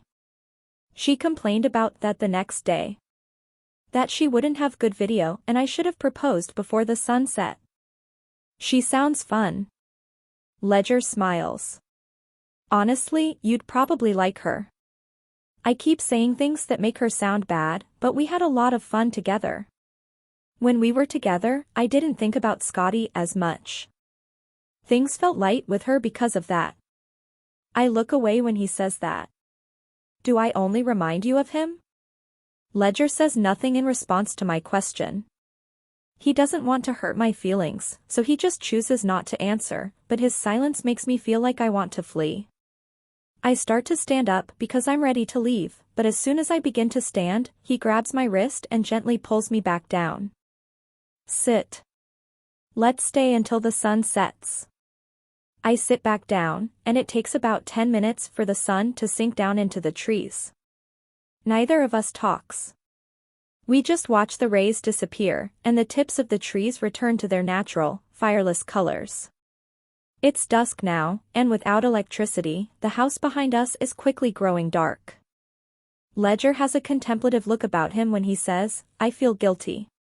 Welcome to my constant state. Why? For building this house. I feel like Scotty would be disappointed in me. DM gets so sad every time we bring up the fact that I'm putting my other house up for sale. Why did you build this house, then? It's been my dream for a long time now. I bought the land and started drafting the design back when DM was just a baby. Before I knew how much I would love her. He cuts his eyes to mine. Don't get me wrong, I loved her then, but it was different. She started to walk and talk and develop her unique personality, and we became inseparable. And over time, this place started to feel less like my future home and more like, he tries to come up with the word, but he can't. A prison? Ledger looks at me like I'm the first person to understand him. Yes. Exactly. I feel like I'm locked into it now, but the idea of not seeing DM every day is really starting to weigh on me. It'll change our relationship. With my schedule, I'll probably see her once a week if I'm lucky. I think that's why I've been taking my time building it. I don't know that I'm really looking forward to moving out here. Then sell it. He laughs, like that's an absurd idea. I'm serious. I'd much rather you live across the street from my daughter than clear across town. I know I can't be in her life like I wish I could, but there's some comfort in knowing you are. Ledger stares at me for a long beat after I say that. Then he stands up and reaches out for my hand. We should get to work. Yeah. Don't want to piss off the boss. I grab his hand and stand up, and when I do, I'm suddenly way too close to him. He doesn't back away or let go of my hand, and now he's looking at me from just a few inches away with an intensity I feel slide down my spine. Ledger threads his fingers through mine, and when our palms touch, the feeling that surges through me makes me wince. Ledger feels it, too. I can see it in the way his eyes fill with torment. Funny how something that should feel so good can feel so painful when the circumstances aren't right. And our circumstances are definitely not right. But I squeeze his hand anyway, letting him know I'm feeling exactly what he's feeling, and I'm just as torn as he is. Ledger drops his forehead to mine, and we both close our eyes and just silently breathe through whatever this moment is. I can feel everything he's not saying. I can even somehow feel the kiss he's not even giving me. But if we slip back into the moment we shared last night, it would rip that wound open even wider, until that's all I am. He knows just as much as I do that this isn't a good idea. What are you gonna do, Ledger? Hide me in your closet until she's 18? He looks down at our hands still linked together and shrugs. It's a huge closet. There's only a beat of silence before it's sliced in two by my laughter. He grins and then leads the way through his dark house and back to his truck. Chapter 30. Ledger. I'm in my office processing payroll, processing my thoughts, processing all the mistakes I've made in the last few weeks. Roman was right when he said I could have paid her off if I really wanted her to leave. Maybe I should have, because the more I'm around her, the more false hope I'm giving her. The Landrys won't come around to the idea of accepting her anytime soon. And if she stays here and continues to work, it's putting us both at risk of getting caught. I don't know what I was thinking hiring her in the first place. I thought she could hide out in the back, but Kenna isn't the kind of girl you can hide. She stands out. Someone will notice her. Someone will recognize her. And then we'll both feel the consequences of this lie. I take out my phone and text Kenna. Come to my office when you have a second. I stand up and pace for the entire 30 seconds it takes her to make her way back to my office. I close the door behind her and then walk over to my desk and sit on the edge of it. She stands near the door, and her arms are folded. She looks nervous. I don't mean to make her nervous. I point to the chair in front of me, and she walks hesitantly toward it and then sits. I feel like I'm in trouble, she says. You aren't in trouble. I've been thinking about what you overheard Roman say. And I feel like I should let you know that you don't have to come to work anymore. She looks surprised. Am I being fired? No. Of course not. I inhale a breath in preparation for the honesty I'm about to spill. We both know I hired you for selfish reasons, Kenna. If you ever get to the point where you want to leave town and you need money, all you have to do is ask. You don't have to work for it. She's looking at me like I've just punched her in the gut. She stands up and starts pacing while she processes this conversation. Do you want me to leave town? Fuck. I brought her in here to try to make her life easier, but I'm saying everything wrong. I shake my head. No, I reach out and encircle her wrist with my fingers to stop her from pacing. Then why are you telling me this? I could give her several reasons. Because you need to know you have options. Because if you stay here, someone will eventually recognize you.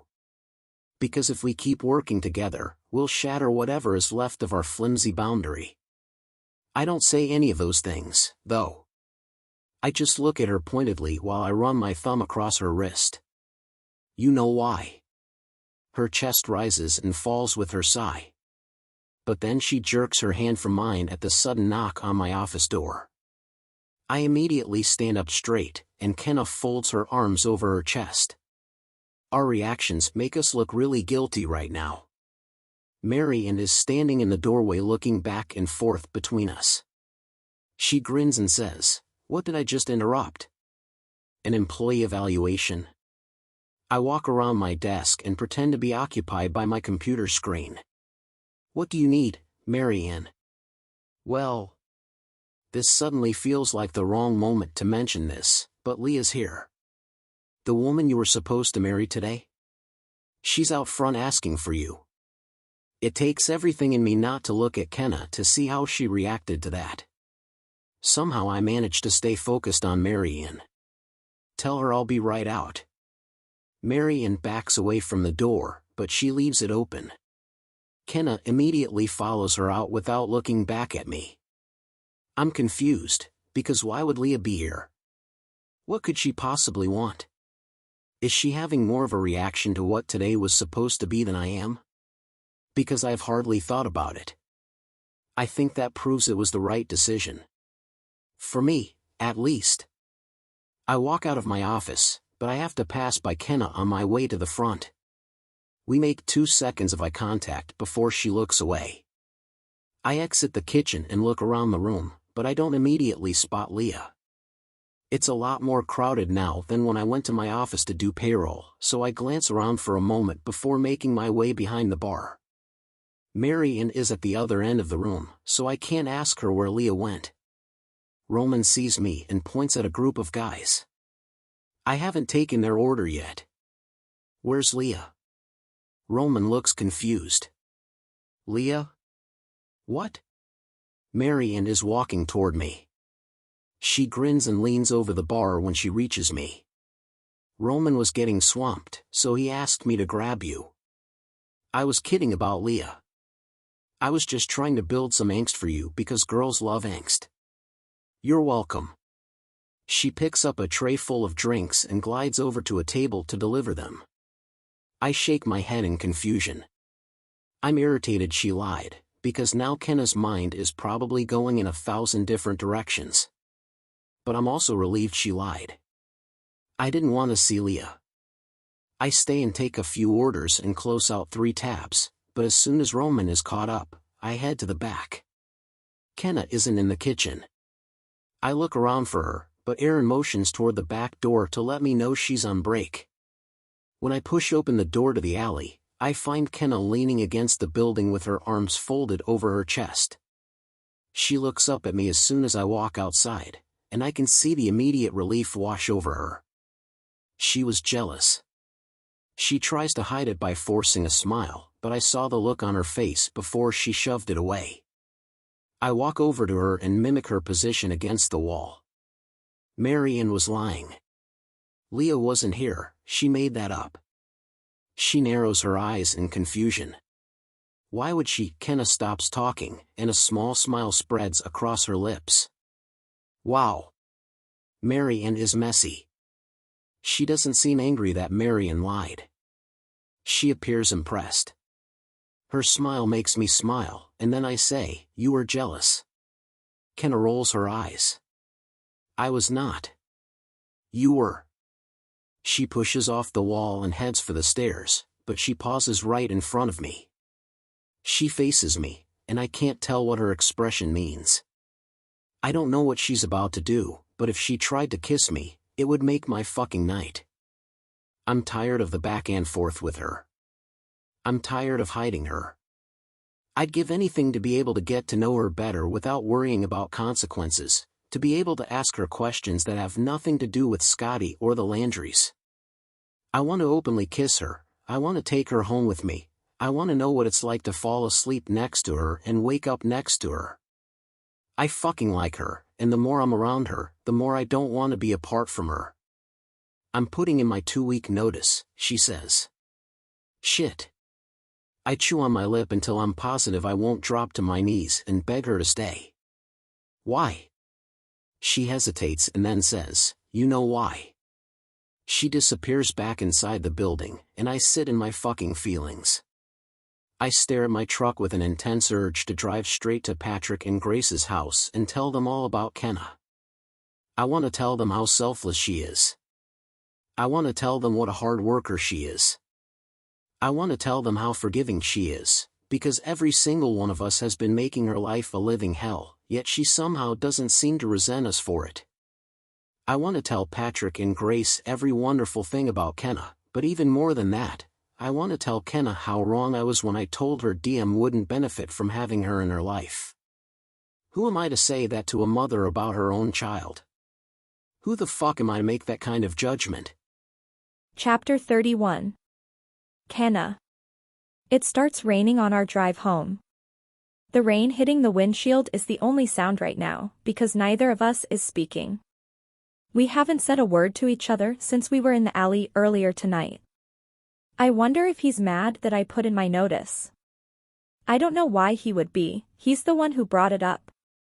But he's so quiet it's making things uncomfortable. I can't continue to work for him, though. How do we plan for my potential departure when we're starting to crave each other's company? I thought this was messy before, but it's bound to get even messier if I let it continue. There's an unresolved energy moving between us in the truck when he pulls into the parking lot. Sometimes when he drops me off, he doesn't even turn off the engine of his truck. But tonight he does, and he removes the keys, and his seatbelt, and he grabs an umbrella and gets out of the truck. It only takes him a few seconds to make it to the passenger side, but in that few seconds, I've decided I don't want him to walk me up. I can walk myself up. It's better that way. I don't trust myself with him. He opens my door and I reach for the umbrella, but he pulls it back. "What are you doing?" he asks. "Give me the umbrella. I can walk myself up." He takes a step back so I can get out of his truck. "No. I'm walking you up. I don't know if you should." "I definitely shouldn't," he says. But he keeps walking. Keeps holding the umbrella over my head. My breaths start to catch in my chest before we even reach the top of the stairs. I fish my keys out of my purse, unsure if he's expecting to come inside or if he just plans to tell me goodnight. Either choice makes me nervous. Either one is too much. Either one will do. He closes the umbrella when we reach my door and waits for me to unlock it. Before I open it, I turn to face him as if he's going to let me say goodnight without inviting him inside. He points at my door but says nothing. I quietly inhale and then push open the door to my apartment. He follows me inside and closes the door behind him. He's acting so assured right now. The complete opposite of what I'm feeling. I scoop Ivy up and take her to the bathroom so she can't get out in case Ledger opens the door to leave. When I close the bathroom door and turn around, Ledger is standing at the counter, running a finger across the stack of letters I printed out. I don't want him to read them, so I walk over and flip them over and shove them aside. "Are those the letters?" he asks. "Most of them. But I have digital copies too. I typed them all up a couple of months ago and put them into Google Drive. I was afraid to lose them. Will you read one of them to me?" I shake my head. Those letters are personal to me. This is the second time he's asked if I'd read one, and the answer is still no. You asking me to read you one of those letters would be like me asking you to play a tape of one of your therapy sessions. "I don't go to therapy," Ledger says. "Maybe you should." He chews his lip with a contemplative nod. "Maybe I will." I walk around him and open the refrigerator. I've slowly been stocking it, so I actually have more than Lunchables this time. "You want something to drink?" "I have water, tea, milk." I grab an almost empty container of juice. A swig of apple juice. I'm not thirsty. I'm not either, but I drink the rest of the apple juice straight from the container as a preventive measure, because I feel like I'm about to be parched with him standing in my apartment like this. Just his presence here is enough to make my throat run dry. It's different when we're at work. There are other people around to keep my mind from moving in the direction it's moving right now. But when it's just the two of us alone in my apartment, all I can think about is our proximity to one another and how many heartbeats will pass in the time it takes him to close the gap and kiss me. I set the empty container of apple juice on the bar and wipe my mouth. "Is that why you always taste like apples?" I look right at him when he says that. It's an intimate thing to say. Admitting out loud that you know what someone else tastes like. I feel like a dazzled, inexperienced teenager under his gaze, So I look down at my feet because not looking at him is less draining. What do you want, Ledger? He calmly leans against the counter. We're just a couple of feet apart when he says, I want to get to know you better. I wasn't expecting him to say that, so of course I look over at him and then immediately regret it because he's standing so close to me. What do you want to know? More about you. Your likes, your dislikes, your goals. What do you want to do with your life? I can't help but laugh. I expected him to ask about Scotty, or something related to DM, or my current situation. But he's just making casual conversation, and I have no idea what to do with it. I've always wanted to be a locksmith. That makes Ledger laugh. A locksmith? I nod. Why a locksmith? Because no one can be mad at a locksmith. They show up to help when people are in a crisis. I think it would be a rewarding job to make people's shitty days a little bit better. Ledger nods appreciatively. I can't say I've ever met anyone who wanted to be a locksmith. Well. Now you have. Next question. Why did you choose the name DM? I turn his question around on him before answering it. Why did the Landrys choose not to change the name I gave her? He works his jaw back and forth. They were worried that maybe you and Scotty had discussed what to name her, and DM was a name Scotty chose. Scotty never even knew I was pregnant. Did you know you were pregnant? He asks. Before Scotty died? I shake my head. My voice is a whisper when I say, no. I never would have pleaded guilty if I knew I was pregnant with DM. He concentrates on that reply. Why did you plead guilty? I hug myself. My eyes start to sting, so I take a moment to breathe through the memory before answering him. I wasn't in a good headspace, I admit. I don't elaborate, though. I can't. Ledger doesn't come back with another question right away. He lets silence fill the room, and then he empties it by saying, where would we be right now if I didn't know Scotty? What do you mean? His eyes fall briefly to my mouth. It's a flicker of a gaze, but I see it. I feel it. The night we met at the bar. You said you didn't know who I was. What if I was just some random guy who didn't know DM or Scotty or you? What do you think would have happened between us that night? A lot more than what did happen, I admit. He rolls his throat as if he swallowed that answer. He stares at me and I stare back, waiting anxiously for his next question or thought or move. I sometimes wonder if we'd even be talking right now if I didn't know DM. Why does it matter? I ask. Because it would be the difference between you wanting to be with me for me, or wanting to be with me so you could use me for my connections. My jaw tenses. I have to break our gaze and look at something besides him, because that comment makes me angry.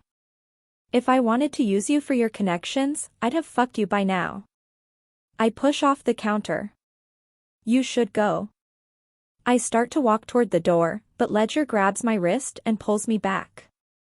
I spin around, but before I can yell at him, I see the look in his eye. It's apologetic. Sad. He pulls me to his chest and wraps his arms around me in a comforting embrace. I'm stiff against him, unsure of what to do with my lingering anger. He slides his hands to my arms and lifts them, wrapping them around his waist. I wasn't insulting you, he says, his breath grazing my cheek. I was just working through some thoughts out loud. He presses the side of his head to mine, and I squeeze my eyes shut because he feels so good. I forgot what it felt like for someone else to need me. Want me. Like me. Ledger keeps us wrapped tightly together when he says, in a matter of a few weeks, I went from hating you to liking you to wanting the world for you, so forgive me if those feelings sometimes overlap. I relate to that more than he knows.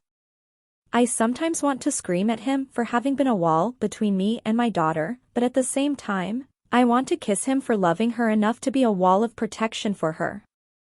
His finger meets my chin, and he tilts my focus up to his. I wish I could take back what I said to you when I told you DM wouldn't benefit from you being in her life. He slides his hands into my hair and looks at me with sincerity. She would be lucky to have a woman like you in her life. You're selfless and you're kind and you're strong. You're everything I want DM to be someday. He wipes away a tear that falls down my cheek. And I don't know how I can change their minds, but I'm going to try. I want to fight for you because I know that's what Scotty would want me to do.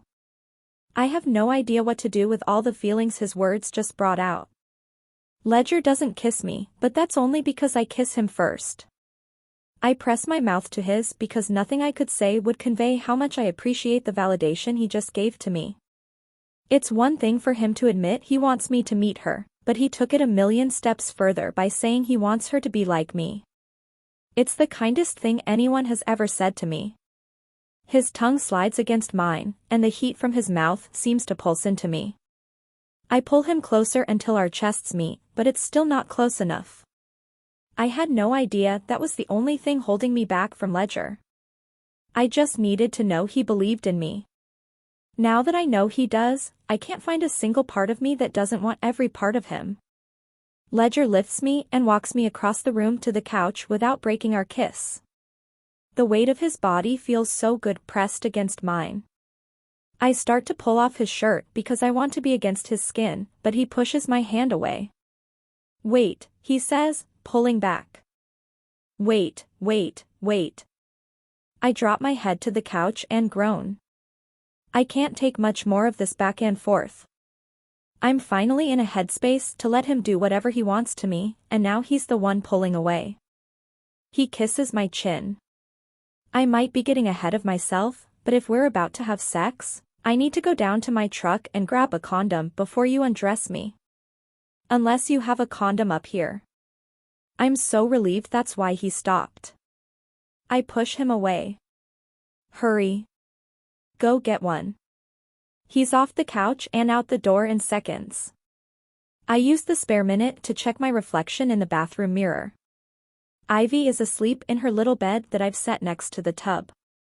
I take a small dab of toothpaste and brush it across my teeth and tongue. I wish I could write a quick letter to Scotty. I feel like I need to warn him of what's about to happen, which is stupid because he's dead and it's been 5 years and I can have sex with whoever I want.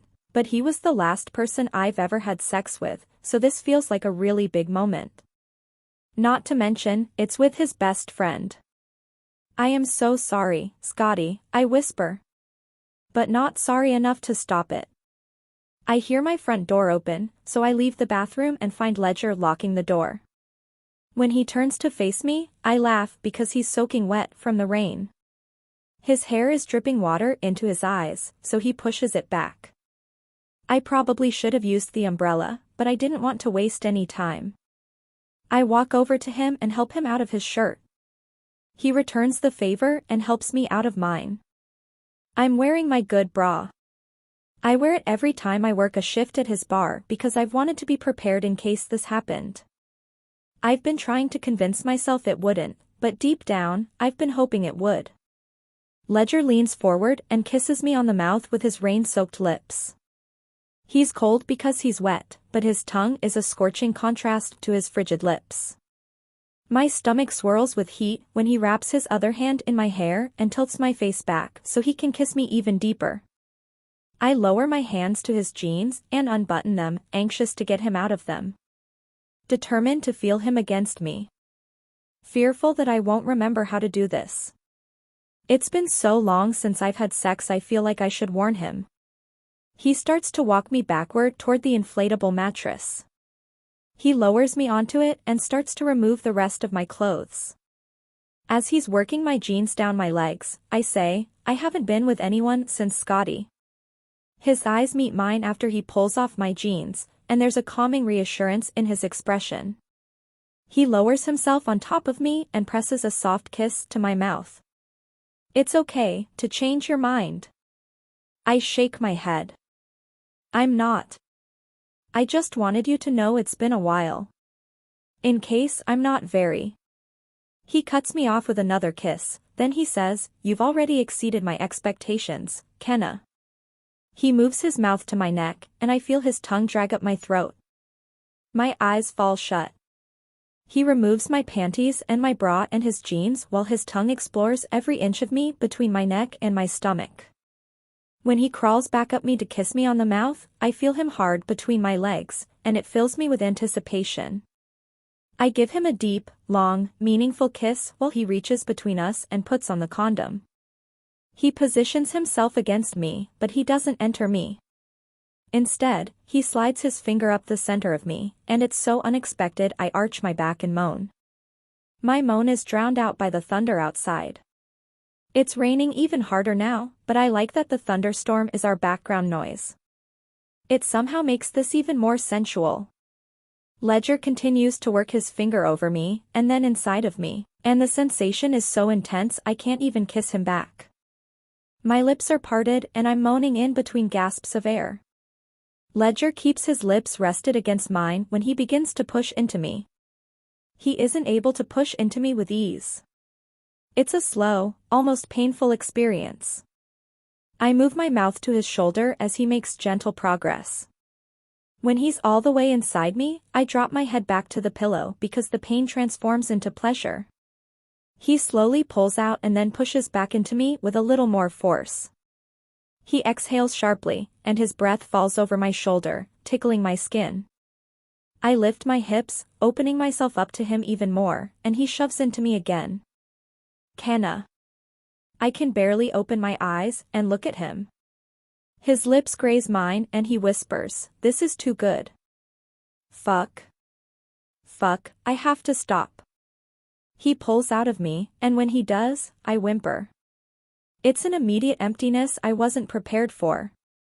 Ledger remains on top of me and slides 2 fingers inside of me, so I don't even have time to complain before I'm moaning again. He kisses the spot just below my ear. I'm sorry, but I won't last long when I'm back inside you. I don't even care. I just want him to keep doing what he's doing with his hand. I wrap my arm around his neck and pull him down. I want all his weight pressed against me. He slides his thumb up the center of me, and it sends such an intense jolt through me, I end up biting his shoulder. He groans when my teeth clamp onto his skin, and his groan brings me right over the edge. Our mouths meet in a frantic kiss, and he swallows my moans while he finishes me off. I'm still trembling beneath his touch when he thrusts into me again. The waves of my orgasm are still rolling through me when he lifts up onto his knees and grips my waist, pulling me to meet each thrust. God, he's beautiful. The muscles in his arms flex with each roll of his hips. He pulls one of my legs up to his shoulder.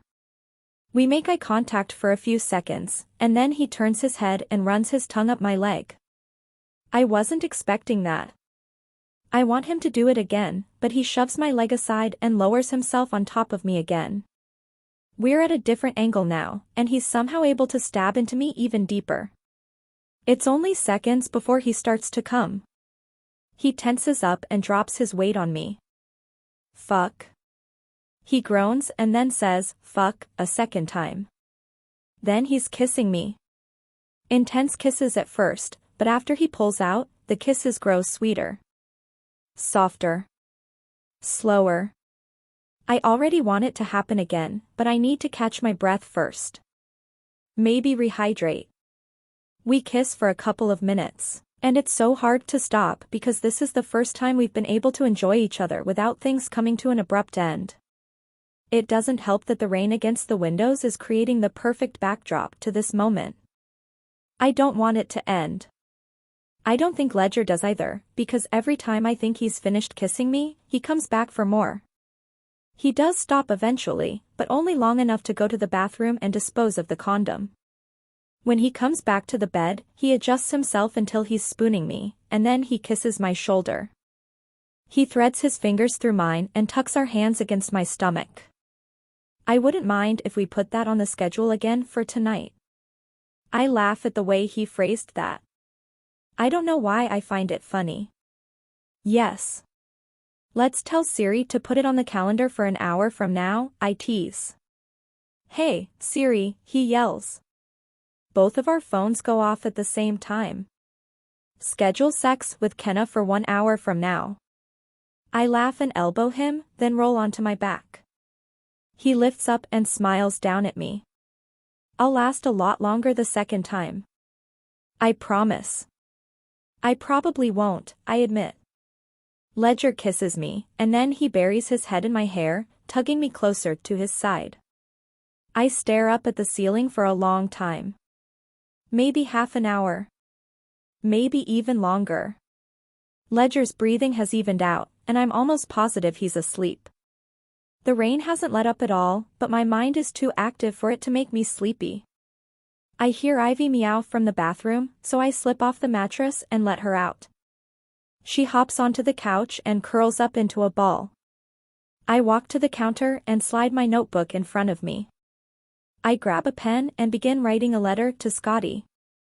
It doesn't take me long. It's a short letter, but when I finish and close the notebook, I catch Ledger staring at me. He's on his stomach with his chin resting on his arms. "What did you write?" he asks. This is the third time he's asked me to read him something. This is the first time I feel like conceding. I open the notebook to the letter I just wrote. I run my finger over Scotty's name. "You might not like it. Is it the truth?" I nod. Ledger points to the empty spot next to him on the bed. "Then I want to hear it. Come here."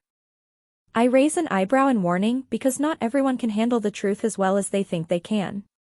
But he remains steadfast, so I join him on the bed. He rolls onto his back, and I'm sitting cross-legged next to him when I begin to read. "Dear Scotty, I had sex with your best friend tonight. I'm not sure that's something you want to hear. Or maybe it is. I get the feeling if you can hear these letters from wherever you are, you would want me to be happy. And right now, Ledger is the one thing in my life that makes me happy. If it's any consolation, the sex with him was great, but no one can hold a candle to you. Love. Kenna." I close the notebook and rest it on my lap.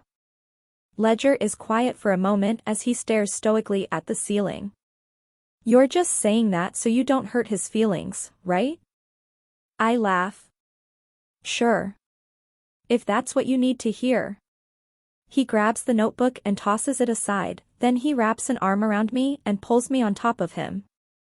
"It was good, though, right?" I press a finger to his lips and drop my mouth to his ear. "The best," I whisper. At the exact moment I say that, a loud clap of thunder rolls through the sky outside with perfect timing. It's so loud I can feel it in my stomach. "Oh shit," Ledger says with a laugh. "Scotty didn't like that. You better take it back. Tell him I suck." I immediately slide off Ledger and lie on my back. "I'm sorry, Scotty. You're better than Ledger, I promise." We laugh together, but then we both sigh and listen to the rain for a while. Ledger eventually puts a hand on my hip and rolls me toward him. He nips at my bottom lip before kissing my neck. I feel like I need another opportunity to prove myself. His kisses move lower and lower until he takes one of my nipples into his mouth. The second time is much longer, and somehow even better. Chapter 32. Ledger. The kitten slept in Kenna's arms all night. Maybe it's weird, but I like watching her with Ivy. She's affectionate with her.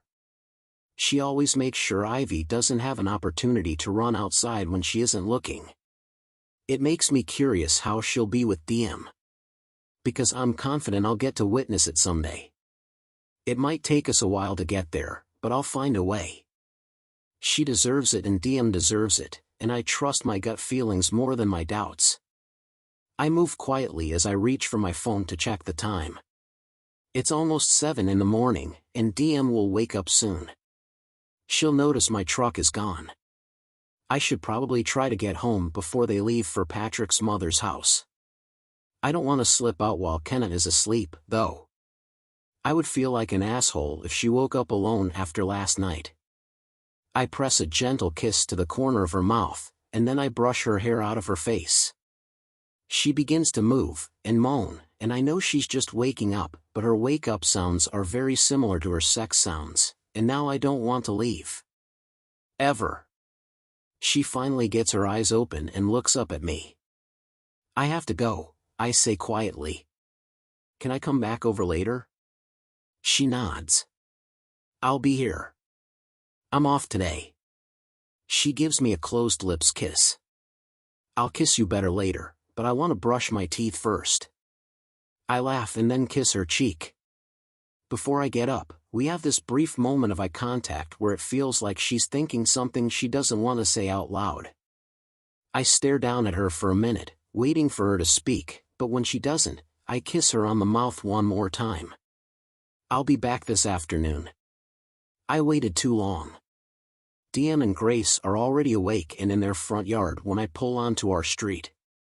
DM sees me before Grace does, so she's already running across the street when I pull into my driveway and kill my truck. I swing open the door and immediately scoop her up. I kiss the side of DM's head right when she wraps herself around me and squeezes my neck. I swear to God, there is nothing even remotely close to a hug from this girl. A hug from her mother does run a very close second, though. Grace makes it to my yard a few seconds later. She shoots me a teasing look, as if she knows why I was out all night. She might think she knows, but she wouldn't be looking at me like this if she had any clue who I was with. You look like you didn't get much sleep, she says. I slept plenty. Get your head out of the gutter. Grace laughs and tugs on DM's ponytail. Well, you have perfect timing. She was hoping to say goodbye before we left. DM hugs my neck again. Don't forget about me, she says, loosening her grip so I can set her back down.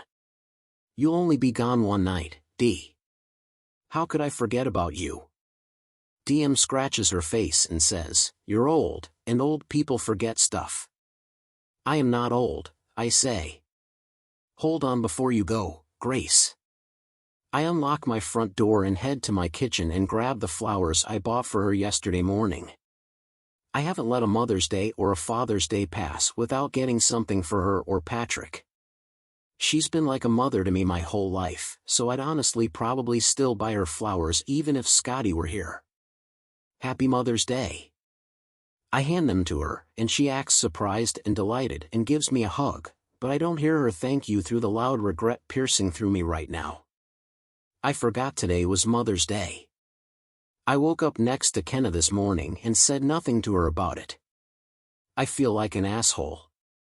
I need to put these in water before I go, Grace says. Want to buckle DM into the car for me? I grab DM's hand and walk them across the street. Patrick is already in the car waiting. Grace walks the flowers into the house, and I open the back door to buckle DM into her car seat. What's Mother's Day? She asks me. It's a holiday. I keep my explanation brief, but Patrick and I trade glances. I know. But why are you and Nono giving Nana flowers for Mother's Day? You said Robin is your mother. Robin is my mother, I say. And your Grandma Landry is Nono's mother. That's why you're going to see her today. But on Mother's Day, if you know a mother that you love, you buy her flowers even if she isn't your mother. DM crinkles up her nose. Am I supposed to give my mother flowers? She's really been working through the whole family tree lately, and it's cute, but also concerning. She's eventually going to find out her family tree was once struck by lightning. Patrick finally chimes in. We gave your Nana her flowers last night, remember? DM shakes her head. No. I'm talking about my mother that isn't here. The one with the tiny car. Are we supposed to give her flowers? Patrick and I trade another glance. I'm sure he's mistaking the pain on my face for discomfort at DM's question. I kiss DM on the forehead just as Grace returns to the car. Your mother will get flowers, I say to DM. Love you. Tell your Grandma Landry I said hello. DM smiles and pats my cheek with her tiny hand. Happy Mother's Day, Ledger. I back away from the car and tell them to have a safe trip. But as they're driving away, I feel my heart grow heavier as Diem's words sink in. She's starting to wonder about her mother. She's starting to worry. And even though Patrick assumed I was just reassuring her by saying Diem's mother would get flowers, I was actually making her a promise. One I won't break.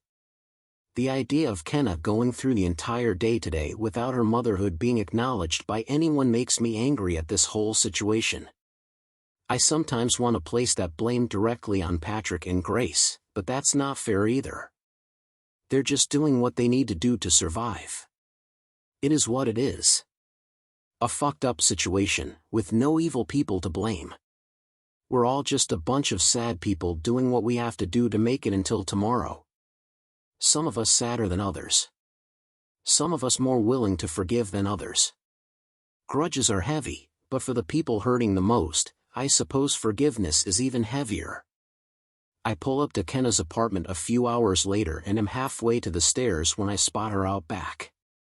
She's cleaning off the table I lent her when she notices me. Her eyes fall to the flowers in my hand, and she stiffens. I walk closer to her, but she's still staring at the flowers. I hand them to her. Happy Mother's Day. I've already put the flowers in a vase because I wasn't sure if she even had one. Based on the look on her face, I'm wondering if maybe I shouldn't have bought her flowers. Maybe celebrating Mother's Day before she's even met her child is uncomfortable. I don't know, but I feel like I should have put more thought into this moment. She takes them from me with hesitation, like she's never been given a gift before. Then she looks at me, and very quietly, she says, "Thank you." She means it. The way her eyes tear up immediately convinces me bringing them was the right move. How was the lunch? She smiles. It was fun. We had fun. She nudges her head up to her apartment. You want to come up? I follow her upstairs, and once we're inside her apartment, she tops off the vase with a little more water and sets it on her counter. She's adjusting the flowers when she says, "What are you doing today?" I want to say, "Whatever you're doing," but I don't know where her head is at after last night.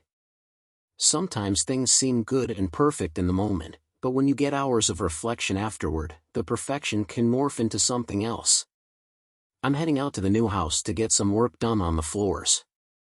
Patrick and Grace took Diem to his mother's, so they'll be gone until tomorrow. Kenna is wearing a pink button-up shirt that looks new, and it's topped over a long, white, flowy skirt. I've never seen her in anything other than a t-shirt and jeans, but this shirt reveals the tiniest hint of her cleavage.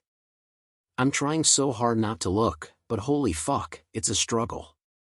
We both stand in silence for a beat. Then I say, "You want to come with me?" She eyes me cautiously. "Do you want me to?" I realize the hesitation pouring from her may not be because of her own feelings of regret, but rather her fears that I have regrets. Of course I do. The conviction in my response makes her smile, and her smile breaks down whatever was keeping us separated. I pull her to me and kiss her. She immediately seems at ease once my mouth is on hers. I hate that I even made her doubt herself for 1 second. I should have kissed her as soon as I handed her the flowers downstairs. "Can we get snow cones on the way there?" she asks. I nod. "Do you have your punch card?" she teases. I never leave the house without it. She laughs and then grabs her purse and pets Ivy goodbye. When we get downstairs, Kenna and I fold up the table and chairs and begin hauling them to my truck. It works out that I'm here today, because I've been meaning to move one of these tables to the new house. I'm carrying the last armful of chairs to the truck when Lady Diana appears out of nowhere. She stands between me and Kenna and the truck. "Are you leaving with the jerk?" she asks Kenna. "You can stop calling him a jerk now. His name is Ledger." Lady Diana looks me up and down and then mutters, "Ledgerk." Kenna ignores the insult and says, "I'll see you at work tomorrow." I'm laughing when we get in the truck. Ledgerk. That was actually really clever. Kenna buckles her seatbelt and says, "She's witty and vicious." It's a dangerous combination. I put the truck in reverse, wondering if I should give her the other gift I have for her. Now that we're here in my truck together, it feels slightly more embarrassing than when I got the idea for it, and the fact that I spent so long on it this morning makes it that much more awkward. So we're at least a mile from her apartment before I finally work up the nerve to say, "I made you something." I wait until we're at a stop sign, and then I text her the link. Her phone pings, so she opens the link and stares at her screen for a few seconds. "What is this? A playlist?" "Yeah. I made it this morning. It's over 20 songs that have absolutely nothing to do with anything that could remind you of anything sad." She stares at the screen on her phone as she scrolls through the songs. I'm waiting for some kind of reaction from her, but her face is blank. She looks out the window and covers her mouth like she's stifling a laugh. I keep stealing glances at her, but I eventually can't take it anymore. "Are you laughing? Was that stupid?" When she turns to face me, she's smiling, and there might even be burgeoning tears in her eyes. It's not stupid at all. She reaches across the seat for my hand, and then she looks back out her window. For at least 2 miles, I'm fighting back a smile. But then somewhere around the 3rd mile, I'm fighting back a frown because something as simple as a playlist shouldn't make her want to cry. Her loneliness is starting to hurt me. I want to see her happy. I want to be able to say all the right things when I tell Patrick and Grace why they should give her a chance, but the fact that I still don't truly know her history with Scotty is one of the many things I'm afraid might prevent the outcome we both want. Every time I'm with her, the questions are always on the tip of my tongue. What happened? Why did you leave him? But it's either never the right moment, or the moment is right but the emotions are already too heavy. I wanted to ask her last night when I was asking her all the other questions, but I just couldn't get it out. Sometimes she looks too sad for me to expect her to talk about things that will make her even sadder. I need to know, though. I feel like I can't fully defend her or blindly root for her to be in Diem's life until I know exactly what happened that night and why. "Kenna?" We glance at each other at the same time. I want to know what happened that night. The air develops a weight to it, and it feels harder to breathe in. I think I just made it harder for her to breathe too. She inhales a slow breath and releases my hand. She flexes her fingers and grips her thighs. "You said you wrote about it. Will you read it to me?" Her expression is filled with what looks like fear now, like she's too scared to go back to that night. Or too scared to take me there with her. I don't blame her, and I feel bad asking her to, but I want to know. I need to know. If I'm going to drop to my knees in front of Patrick and Grace when I beg them to give her a chance, I need to fully know the person I'm fighting for. Even though at this point she couldn't say anything that would change my mind about her. I know she's a good person. A good person who had one bad night. It happens to the best of us. The worst of us. All of us. Some of us are just luckier than others, and our bad moments have fewer casualties. I adjust my grip on the steering wheel, and then I say, "Please.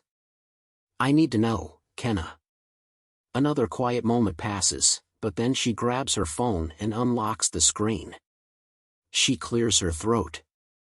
My window is cracked, so I roll it all the way up and make it quieter in the cab of the truck. She looks so nervous.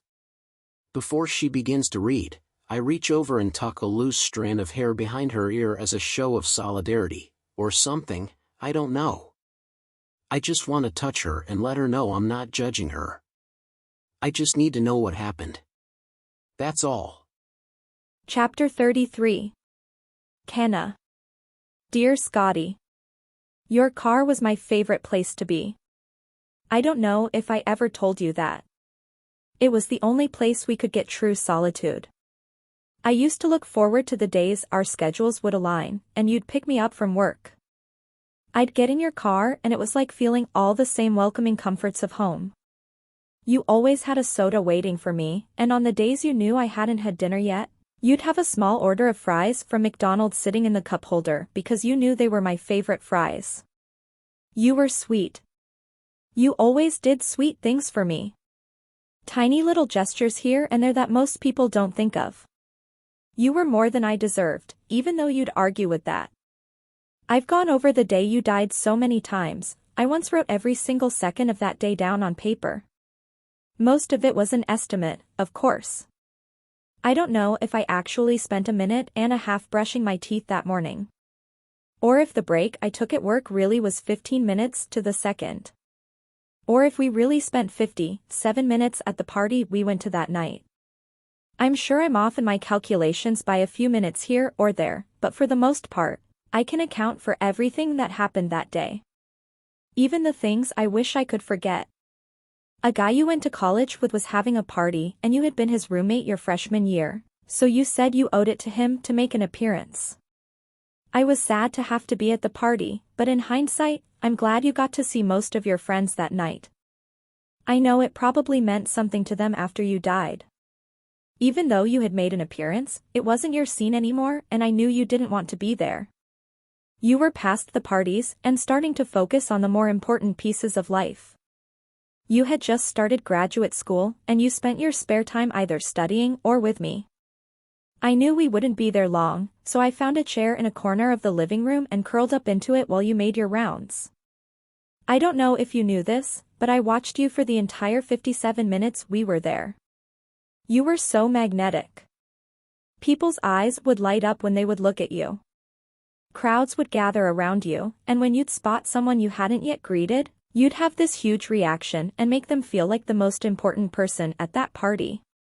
I don't know if that's something you practiced, but I have a feeling you didn't even know you had that kind of power. The power to make people feel appreciated and important. Around the 56th minute we were there, you spotted me sitting in the corner, smiling at you. You walked over to me, ignoring everyone around you, and I suddenly found myself the focus of your sole attention. You had me locked in your gaze, and I knew I was appreciated. I was important. You sat down next to me in the chair and you kissed my neck and whispered in my ear, "I'm sorry I left you alone." You didn't leave me alone. I was with you the whole time. "Do you want to leave now?" you asked. "Not if you're having fun." "Are you having fun?" you asked. I shrugged. I could think of a lot more things that were more fun than that party. By the smile that spread across your face, I gathered you felt the same. "Want to go to the lake?" I nodded because those were my 3 favorite things. That lake. Your car. You. You stole a 12-pack of beers and we snuck out and you drove us to the lake. We had a favorite spot where we'd go some nights. It was down a rural back road, and you said you knew of it because you used to go camping there with your friends. It wasn't far from where I lived with roommates, so sometimes you'd show up at my apartment in the middle of the night and we'd go there and have sex on the dock, or in the water, or in your car. Sometimes we'd stay and watch the sunrise. That particular night, we had the beer you had taken from the party and some leftover edibles you had bought off a friend the week before. We had the music turned up and we were making out in the water. We didn't have sex that night. Sometimes we only made out, and I liked that about you so much, because one of the things I've always hated about relationships is how makeouts seem to stop when sex becomes a thing. But with you, the makeouts were always just as special as the sex. You kissed me in the water like it was the last time you would ever kiss me. I wonder if you had some sort of fear, or premonition, and that's why you kissed me the way you did. Or maybe I only remember it so well because it was our last kiss. We got out of the water and we were lying naked on the dock under the moonlight, the world spinning above our heads. "I want meatloaf," you said. I laughed at you because it was such a random thing to say. "Meatloaf?" You grinned and said, Yeah. "Doesn't that sound good?" Meatloaf and mashed potatoes. You sat up on the dock and handed me my dry shirt. "Let's go to the diner." You'd had more to drink than me, so you asked me to drive. It wasn't like us to drink and drive, but I think we felt invincible under that moonlight. We were young and in love, and surely no one dies when they're at their happiest. We were also high, so our decisions were slightly more impaired that night, but whatever the reason, you asked me to drive. And for whatever reason, I didn't tell you I shouldn't. I got in that car, knowing I had tripped on the gravel as I reached for the door. I still got behind the wheel, even though I had to blink really hard to make sure the car was in drive and not in reverse. And I still chose to drive us away from the lake, even though I was too drunk to remember how to turn down the volume. Coldplay was blasting so loud over the radio it was making my ears hurt. We didn't even get very far before it happened. You knew the roads better than I did. They were gravel, and I was going too fast, and I didn't know the turn was so sharp. You said, slow down, but you said it kind of loud, and it startled me, so I slammed on the brakes. But I know now that slamming on brakes on a gravel-top road can make you lose complete control of the car, especially when you're drunk. I was turning the wheel to the right, but the car kept going to the left, like it was slipping on ice. A lot of people are lucky after a wreck because they don't remember the details. They have recollections of things that happened before the wreck and after the wreck, but over time, every single second of that night has come back to me, whether I wanted it to or not. The top was down on your convertible, and all I can remember when I felt the car hit the ditch and begin to tilt was that we needed to protect our faces, because I was worried the glass from the windshield might cut us. That was my biggest fear in that moment. A little bit of glass. I didn't see my life flash before my eyes. I didn't even see your life flash before my eyes. All I worried about in that moment was what would happen to the windshield. Because surely no one dies when they're at their happiest. I felt my whole world tilt, and then I felt gravel against my cheek. The radio was still blasting Coldplay. The engine was still running. My breath had caught in my throat and I couldn't even scream, but I didn't think I needed to. I just kept thinking about your car and how mad you probably were.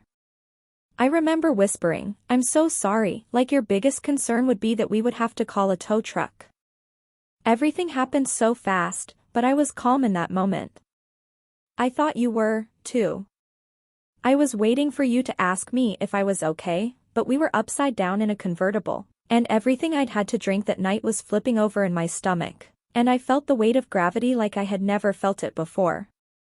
I thought I was going to puke and needed to right myself up, so I struggled to find my seatbelt, and when I finally clicked it, I remember falling. It was only a couple of inches, but it was unexpected and I let out a yelp. You still didn't ask me if I was okay. It was dark, and I realized we might be trapped, so I reached over and touched your arm to follow you out. I knew you'd find a way out. I relied on you for everything, and your presence was the only reason I was still calm. I wasn't even worried about your car anymore because I knew you'd be more worried about me than your car.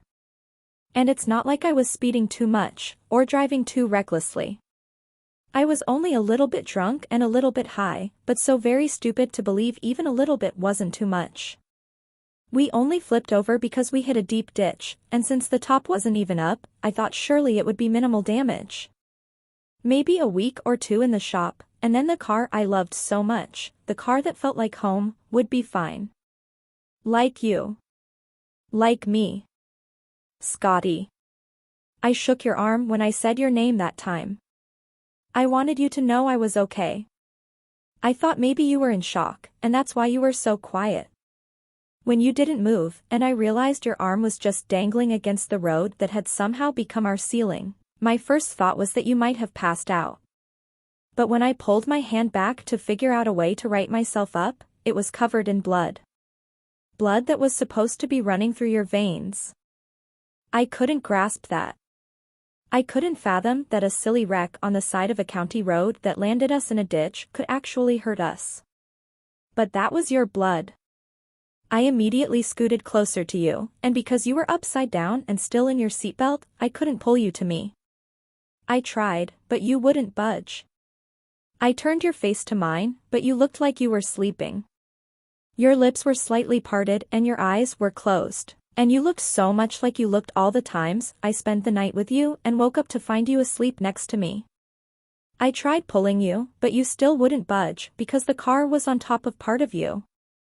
Your shoulder and your arm were trapped, and I couldn't pull you out or get to your seatbelt, and even though it was dark, I realized moonlight reflects off of blood the same way it reflects off the ocean. Your blood was everywhere. The entire car being upside down made everything even more confusing. Where were your pockets? Where was your phone? I needed a phone, so I scrambled and felt around with my hands, looking for a phone for what felt like an eternity, but all I could find were rocks and glass. The whole time, I was muttering your name through chattering teeth. Scotty. Scotty, Scotty, Scotty. It was a prayer, but I didn't know how to pray. No one had ever taught me. I just remember the prayer you had given over family dinner at your parents' house, and the prayers I used to hear my foster mother, Mona, pray. But all I'd ever heard people do was bless food, and I just wanted you to wake up, so I said your name over and hoped God would hear me, even though I wasn't sure if I was getting his attention. It certainly felt like no one was paying us attention that night. What I experienced in those moments was indescribable. You think you know how you'll react in a terrifying situation, but that's the thing. You can't think in a terrifying situation. There's probably a reason for how disconnected we become to our own thoughts in moments of sheer horror. But that's exactly how I felt. Disconnected. Parts of me were moving without my brain even knowing what was happening. My hands were searching around for things I wasn't even sure I was looking for. I was growing hysterical, because with each passing second, I became more aware of how different my life would be going forward. How that 1 second had altered whatever course we were on, and things would never be the same, and all the parts of me that had become disconnected in that wreck would never fully reconnect. I crawled out of the car through the space between the ground and my door, and once I was outside and standing right side up, I puked. The headlights were shining on a row of trees, but none of that light was helping us, and then I ran around to the passenger side of the car to free you, but I couldn't. There was your arm, sticking out from under the car. The moonlight glimmering in your blood. I grabbed your hand and squeezed it, but it was cold. I was still muttering your name. Scotty, Scotty, Scotty, no, no, no. I went around to the windshield and tried kicking it to break it, but even though it was already cracked, I couldn't break it enough to fit through it, or pull you out. I knelt down and pressed my face to the glass, and I saw what I had done to you then. It was a stark realization that no matter how much you love someone, you can still do despicable things to them. It was like a wave of the most intense pain you could ever imagine rolled right over me. My body rolled with it. It started at my head and I curled in on myself, all the way to my toes. I groaned, and I sobbed, and when I went back around the car to touch your hand again, there was nothing. No pulse in your wrist. No heartbeat in your palm. No warmth in your fingertips. I screamed. I screamed so much, I stopped being able to make sounds. And then I panicked. It's the only way to describe what happened to me. I couldn't find either of our phones, so I started running toward the highway. The further I got, the more confused I grew. I couldn't imagine that what happened was real, or that what was happening was real. I was running down a highway with one shoe. I could see myself, like I was ahead of me, running toward me, like I was in a nightmare, not making any progress. It wasn't the memories of the wreck that took time to come back to me. It was that moment. The part of the night that was drowned out by the adrenaline rush and hysteria that bowled through me. I started making noises I didn't know I could make. I couldn't breathe because you were dead, and how was I supposed to breathe when you had no air? It was the worst realization I ever had, and I fell to my knees and screamed into the darkness. I don't know how long I was on the side of the road. Cars were passing me, and I still had your blood on my hands, and I was scared and angry and couldn't stop seeing your mother's face. I had killed you and everyone was going to miss you, and you wouldn't be around to make anyone feel appreciated or important anymore, and it was my fault, and I just wanted to die. I didn't care about anything else. I just wanted to die. I walked out into the street at what I'm guessing was around 11 at night, and a car had to swerve to miss me. I tried 3 times, with 3 different cars, but none of them hit me, and all of them were angry that I was in the road at dark. I got honked at and cussed at, but no one put me out of my misery, and no one helped me. I had already walked over a mile, and I didn't know how far away I was from my apartment, but I knew if I could just get there, I could step off my 4th-floor apartment balcony, because that was the only thing I could think to do in that moment. I wanted to be with you, but in my mind, you were no longer trapped under your car in that wreck. You were somewhere else, floating around in the dark, and I was determined to join you because what was the point? You were my whole point. I began to shrink with every second that passed, until I felt invisible. And that's the last thing I remember. There's a long stretch of nothing between me leaving you and me even realizing I left you. Hours. Your family was told I walked home and fell asleep, but that's not exactly what happened. I'm almost positive I fainted from shock, because when the cops beat on my bedroom door the next morning and I opened my eyes, I was on the floor. I noticed a small puddle of blood on the floor next to my head. I must have hit my head going down, but I didn't have time to inspect it because police were in my bedroom and one of them had his hand on my arm, and he was lifting me to my feet. That's the last time I ever saw my bedroom. I remember my roommate Clarissa looked horrified. It wasn't because she was horrified for me. She was horrified for herself. It was as if she had been living with a murderer all this time and had no idea. Her boyfriend, we could never remember his name, Jason or Jackson or Justin, was comforting her like I had ruined her day. I almost apologized to her, but I couldn't get my thoughts to connect with my voice. I had questions, I was confused, I was weak, I was hurting. But the most powerful of all the feelings flooding me in that moment was my loneliness. Little did I know, that feeling would become perpetual. Permanent. I knew when they put me in the back seat of the police car that my life had reached its peak with you, and nothing that came after you would ever matter. There was before you and there was during you.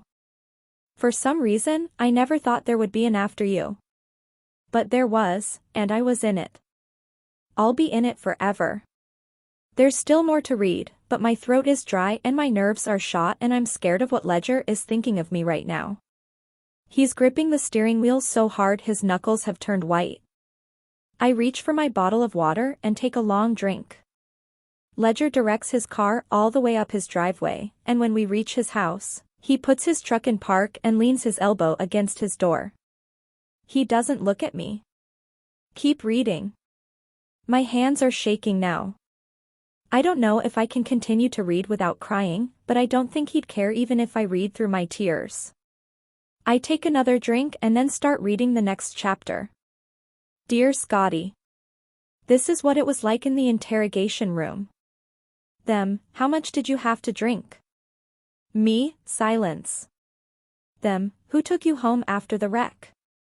Me, silence. Them, are you on any other illegal substances? Me, silence. Them, did you call for help? Me, silence. Them, did you know he was still alive when you fled the scene? Me, silence.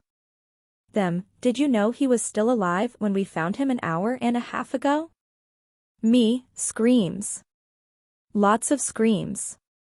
Screams until they put me back in a cell and said they'd come back for me when I calmed down. When I calmed down. I didn't calm down, Scotty. I think I lost a little bit of my mind that day. They pulled me into the interrogation room 2 more times over the next 24 hours.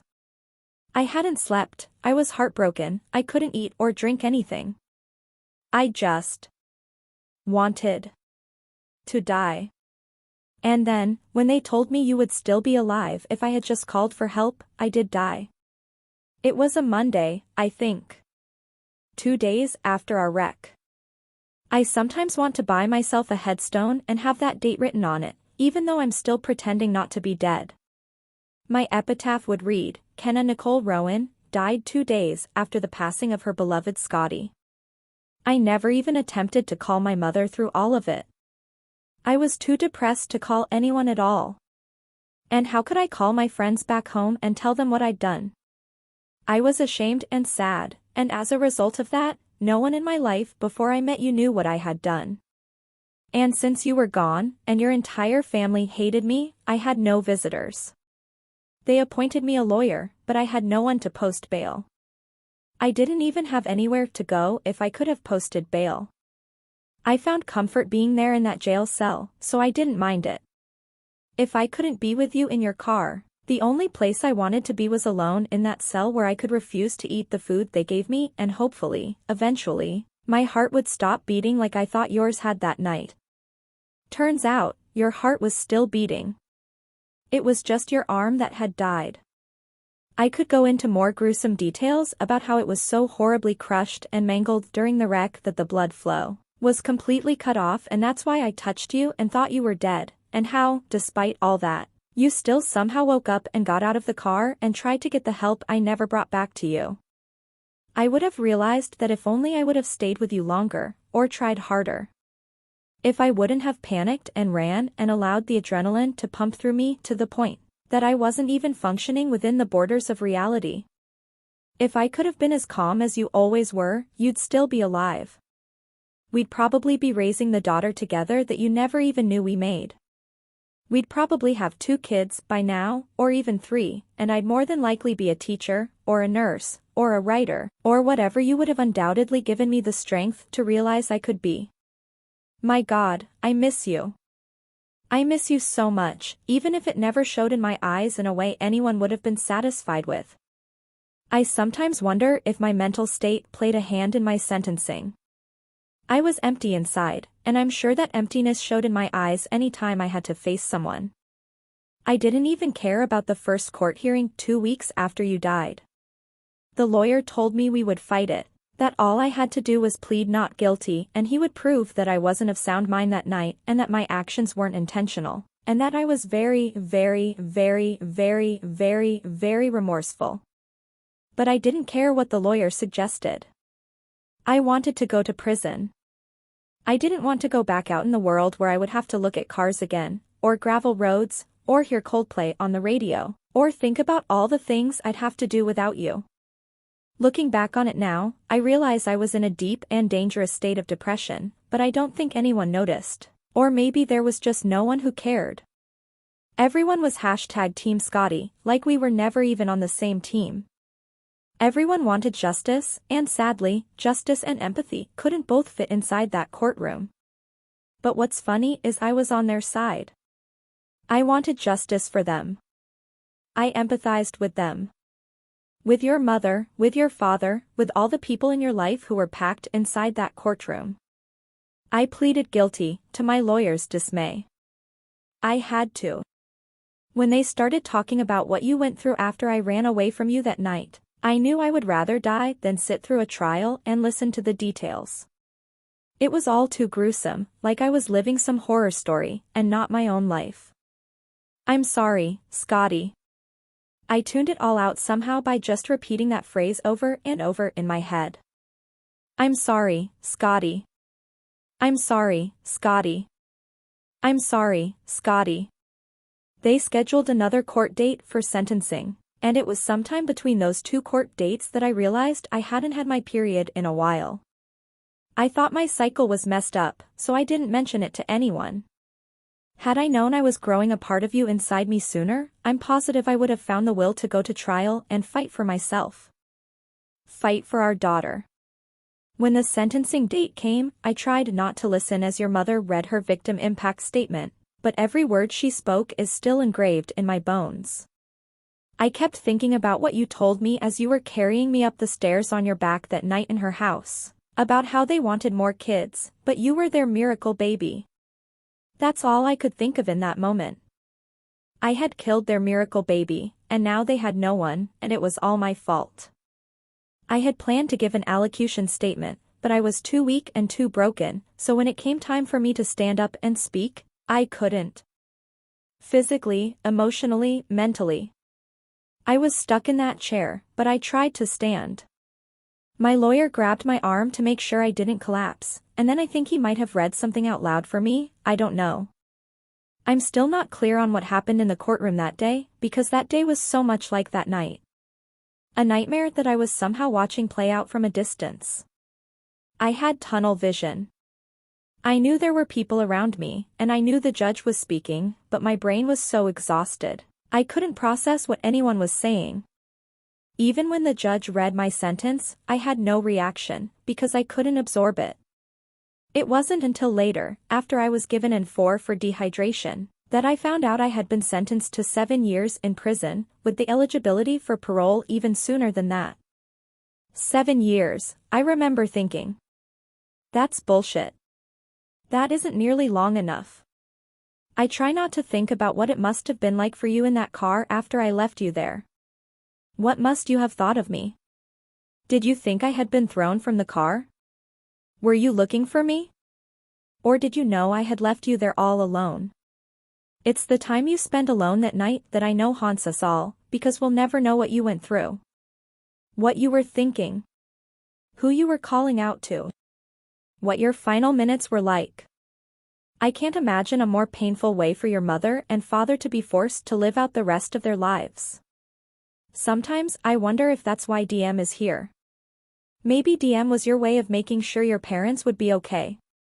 But in that same vein, not having DM in my life would mean it's your way of punishing me. It's okay. I deserve it.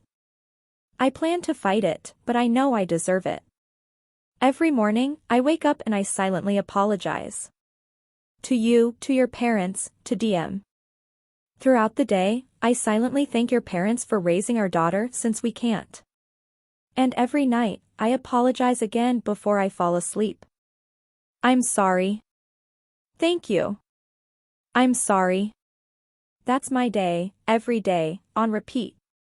I'm sorry. Thank you. I'm sorry. My sentence was not justice considering the way you died. Eternity wouldn't be justice. But I hope your family knows my actions that night didn't come from a place of selfishness. It was horror and shock and agony and confusion and terror that guided me away from you that night. It was never selfishness. I am not a bad person, and I know you know that, wherever you are. And I know you forgive me. It's just who you are. I only hope one day our daughter will forgive me too. And your parents. Then maybe, by some miracle, I can start to forgive myself. Until then, I love you. I miss you. I'm sorry. Thank you. I'm sorry. Thank you. I'm sorry. Repeat. Chapter 34. Kenna. I close out the document. I can't read anymore. My eyes have filled with tears. I'm surprised I made it as far as I did before crying, but I tried not to absorb the words as I was reading them aloud. I set my phone aside and I wipe my eyes. Ledger hasn't moved. He's in the same position, leaning against his driver's side door, staring straight ahead. My voice is no longer filling his truck. Now there's just a silence that's thick and uninviting, to the point that Ledger can't seem to take it anymore. He swings open his door and gets out of his truck. He walks to the back of it and begins unloading the table without so much as a word. I watch him in the rear-view mirror. Once the table is on the ground, he grabs one of the chairs. There's a pause before he chucks the chair onto the table. It lands with a loud clank that I feel in my chest. Then Ledger grabs a second chair and angrily tosses it across the yard. He's so mad. I can't watch. I lean forward and press my hands against my face, regretting ever reading a single word of that to him. I have no idea if he's mad at the situation, or me, or if he's just back there throwing chairs as a way to process 5 years' worth of emotions. Fuck, he yells, right before I hear the crash of the final chair. His voice reverberates in the dense trees that surround his property. The whole truck shakes with the slam of his tailgate. Then there's just silence. Stillness. The only thing I can hear is my shallow and rapid breathing. I'm scared to get out of the truck because I don't want to have to come face to face with him if any of that outburst was directed at me. I wish I knew. I swallow a lump that forms in my throat when I hear his footsteps crunching against the gravel. He stops at my door and he opens it. I'm still leaning forward with my face in my hands, but I eventually pull them away and hesitantly look up at him. He's gripping the top of the truck, leaning in my doorway. His head is resting against the inside of his raised arm. His eyes are red, but his expression isn't filled with hatred. It isn't even filled with anger. If anything, he looks apologetic, as if he knows his outburst scared me and he feels bad. I'm not mad at you. He presses his lips together and looks down. He shakes his head gently.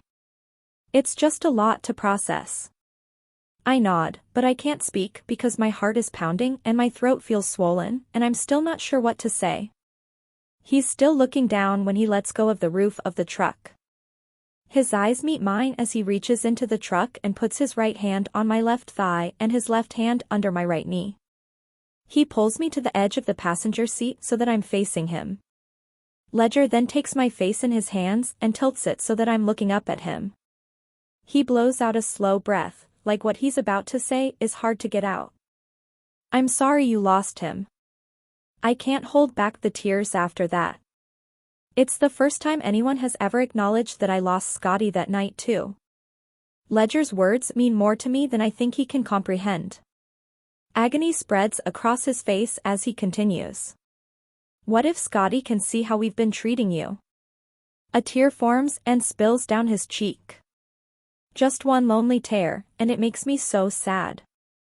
I'm part of everything that's been tearing you down all these years, and I'm sorry, Kenna. I'm so sorry. I place my hand over his chest, right over his heart. It's okay. What I wrote doesn't change anything. It was still my fault. It's not okay. None of this is okay. He's cradling me in his arms with his cheek pressed against the top of my head. He runs his right hand in soothing circles over my back. He holds me like that for a long time. I don't want him to let go. He's the first person I've been able to share the full details of that night with, and I wasn't sure if it would make things better or worse. But this feels better, so maybe that means something. I feel like a weight has been lifted. It's not the weight of the anchor that keeps me tethered under the surface, that won't be lifted until I get to hold my daughter. But a small portion of my pain has attached to his sympathy, and it feels like he's physically lifting me up for air, allowing me a few minutes to breathe. He eventually pulls back far enough to assess me. He must see something on my face that makes him want to comfort me because he presses a soft kiss to my forehead, while brushing my hair back tenderly. He kisses the tip of my nose and then plants a soft peck on my lips. I don't think he expected me to kiss him back, but I feel more for him in this moment than I ever have.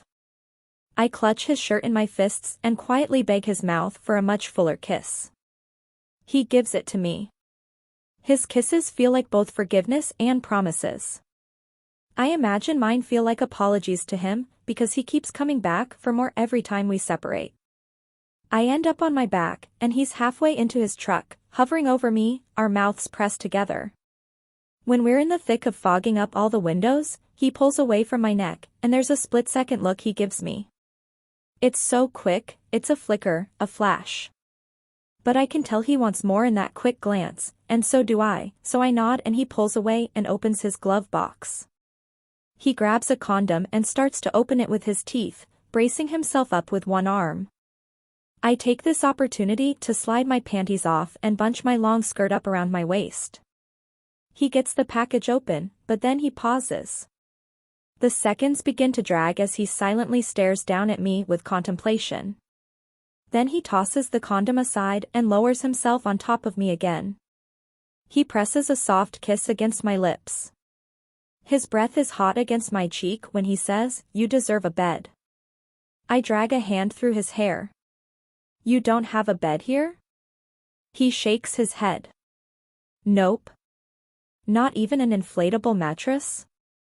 Our first 2 times were on an inflatable mattress. "You deserve a real bed." And no, I don't have either one here. How about a hammock? He smiles at that, but still shakes his head. A yoga mat? I'm not picky. He laughs and kisses my chin. Stop it, or we'll end up fucking in this truck. I wrap my legs around his waist. And that's bad how? He groans into my neck, and then I lift my hips and he gives in. He grabs the condom and finishes opening it. While he's doing that, I'm unzipping his jeans. He slides on the condom and then pulls me to the edge of the seat. His truck is the perfect height for this. Neither of us even has to adjust ourselves or change positions. He just grips my hips and pushes into me, and even though it isn't a real bed, it's still just as good as it was last night. Chapter 35. Ledger. I don't know how I found the strength to pull away from her long enough to go inside and get the floor started. I figured she'd sit back and watch me, or write in her notebook, but as soon as I told her I needed to get some work finished, she asked how she could help. It's been 3 hours. We've mostly worked, with the occasional short break to rehydrate and kiss some more, but we've finished most of what will be the living room floor. We'd be done by now if she weren't wearing that shirt with that skirt. She's been crawling across the floor, helping me lock the flooring into place, and every time I look at her I can see straight down her shirt. I'm so distracted I'm surprised I haven't injured myself. We haven't discussed a single thing of importance since we exited the truck. It's as if we left all the important stuff inside it and chose to carry nothing of weight with us into this house. It's been such a heavy day already. I'm doing everything I can to keep things light. We both are. I haven't brought up the letter since we came inside. She hasn't mentioned the restraining order, I haven't mentioned Mother's Day under this roof, we haven't talked about what our new physical connection means or how we're possibly going to navigate it. I think we both know the conversations will come, but right now it feels like we're on the same page, and all we want out of today's page is to ride the high of each other. I think Kenna and I needed today. Kenna especially needed today. She always looks like she's carrying the weight of the world on her shoulders, but today she looks like she's floating. She makes gravity seem powerless against her. She's smiled and laughed more in the last few hours than she has since the day I met her. It makes me wonder if I've been a huge chunk of the weight she's been carrying. Kenna locks the piece of wood in place on her end and then reaches for a bottle of water. She catches me staring at her chest, and she laughs. You sure do have a hard time looking me in the eye now. I think I have an obsession with your shirt. She usually wears t-shirts, but this particular shirt is made out of a slinky material that dips down in the front, and now that she's been working for 3 hours, it's starting to stick to her in all the places where she's sweating. That shirt is fucking lovely. She laughs, and I want to kiss her again. I crawl over to her, and when I reach her, I press my mouth to hers so hard she falls backward against the floor. I kiss her through her laughter, until I'm on top of her. I hate that I have no furniture. We just keep ending up on the hardwood floor we've been installing, and it's nice, but I'd give anything to kiss her on something more comfortable. Something as soft as her mouth. You'll never finish these floors, she whispers. Fuck the floors. We kiss for a few minutes, and we just keep getting better at it. There's a lot of pulling and tugging and tasting, and it gets a little chaotic, and her shirt that I love so fucking much ends up somewhere on the floor next to us. I'm admiring her bra now, kissing her skin right above it, when she whispers, I'm scared. Her hands are in my hair, and she keeps them there when I lift up just enough to look down at her. What if they find out about us before you have a chance to tell them? We're being reckless. I don't want her to think about this today because today is good, and they're out of town, so there's no point in dwelling on it until they return. I press a comforting kiss against her forehead. Worrying won't make the situation any better, I say. They're out of town. Whatever happens is going to happen whether we make out right now or not. She smiles when I say that. Good point. She wraps her hand around my neck and pulls me back to her mouth. I lower myself on top of her, but then whisper, "What's the worst that could happen if I have to hide you forever? You've seen my closet, Kenna. It's huge. You'll love it in there." She laughs against my mouth. "I could install a mini fridge and a television for you. When they come to visit, you can just go to your closet and pretend you're on vacation." "You're terrible for joking about this," she says, but she's laughing. I kiss her until we aren't laughing anymore, and then I slide off her until I'm lying next to her, leaning over her. It's the first time we've really looked at each other without feeling like we have to look away. She's so goddamn flawless. I don't say that out loud, though, because I don't want to diminish any of the other wonderful things about her by giving her a superficial compliment about her face. It would take away from how smart I think she is, and how compassionate, resilient, and spirited she is. I look away from her impeccable face and slowly trace the center of her cleavage until she has chills running across her skin. I have to finish my floors. I slide my hand over to her breast and gently squeeze. "Stop distracting me with these things. Put your shirt back on." She laughs at the same time someone clears their throat from across the room. I quickly sit up, immediately scrambling to block the view of Kenna from whoever the fuck is in my house. I look up to find my parents standing in the doorway, looking at the ceiling. Kenna immediately scrambles away from me and reaches for her shirt. "Oh, my God," she whispers. "Who are they?" "My parents," I mutter. I swear, embarrassing me is their favorite hobby. I raise my voice so they can hear me. "Nice of you to warn me you were showing up today." I help Kenna to her feet, and my parents are still looking at everything but us as I help her back into her shirt. My father says, "I cleared my throat when we walked in. How much warning do you need?" I'm not as mortified as I probably should be right now. Maybe I'm growing immune to their shenanigans. But Kenna isn't immune. Now that she's dressed and halfway standing behind me, my father motions at the work we've been doing. "Seems you've made a lot of progress on the floors." "In more ways than one," my mother says, amused. Kenna buries her face against my arm. "Who's your friend, Ledger?" My mother is smiling, but she has a lot of different smiles, and they don't always mean something sweet. This smile is her entertained smile. Her "this is so much fun" smile. This is, I have no idea how to introduce Kenna to them. I don't even know what name to use. They'd definitely recognize her name if I said Kenna, but I'm not exactly sure they won't recognize her face, so lying to them would be pointless.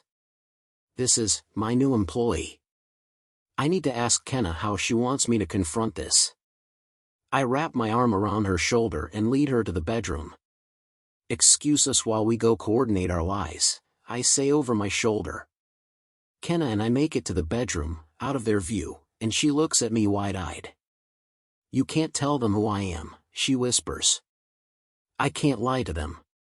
My mom will probably recognize you once she gets a better look at you. She was at your sentencing, and she never forgets a face. She also knows you're back in town."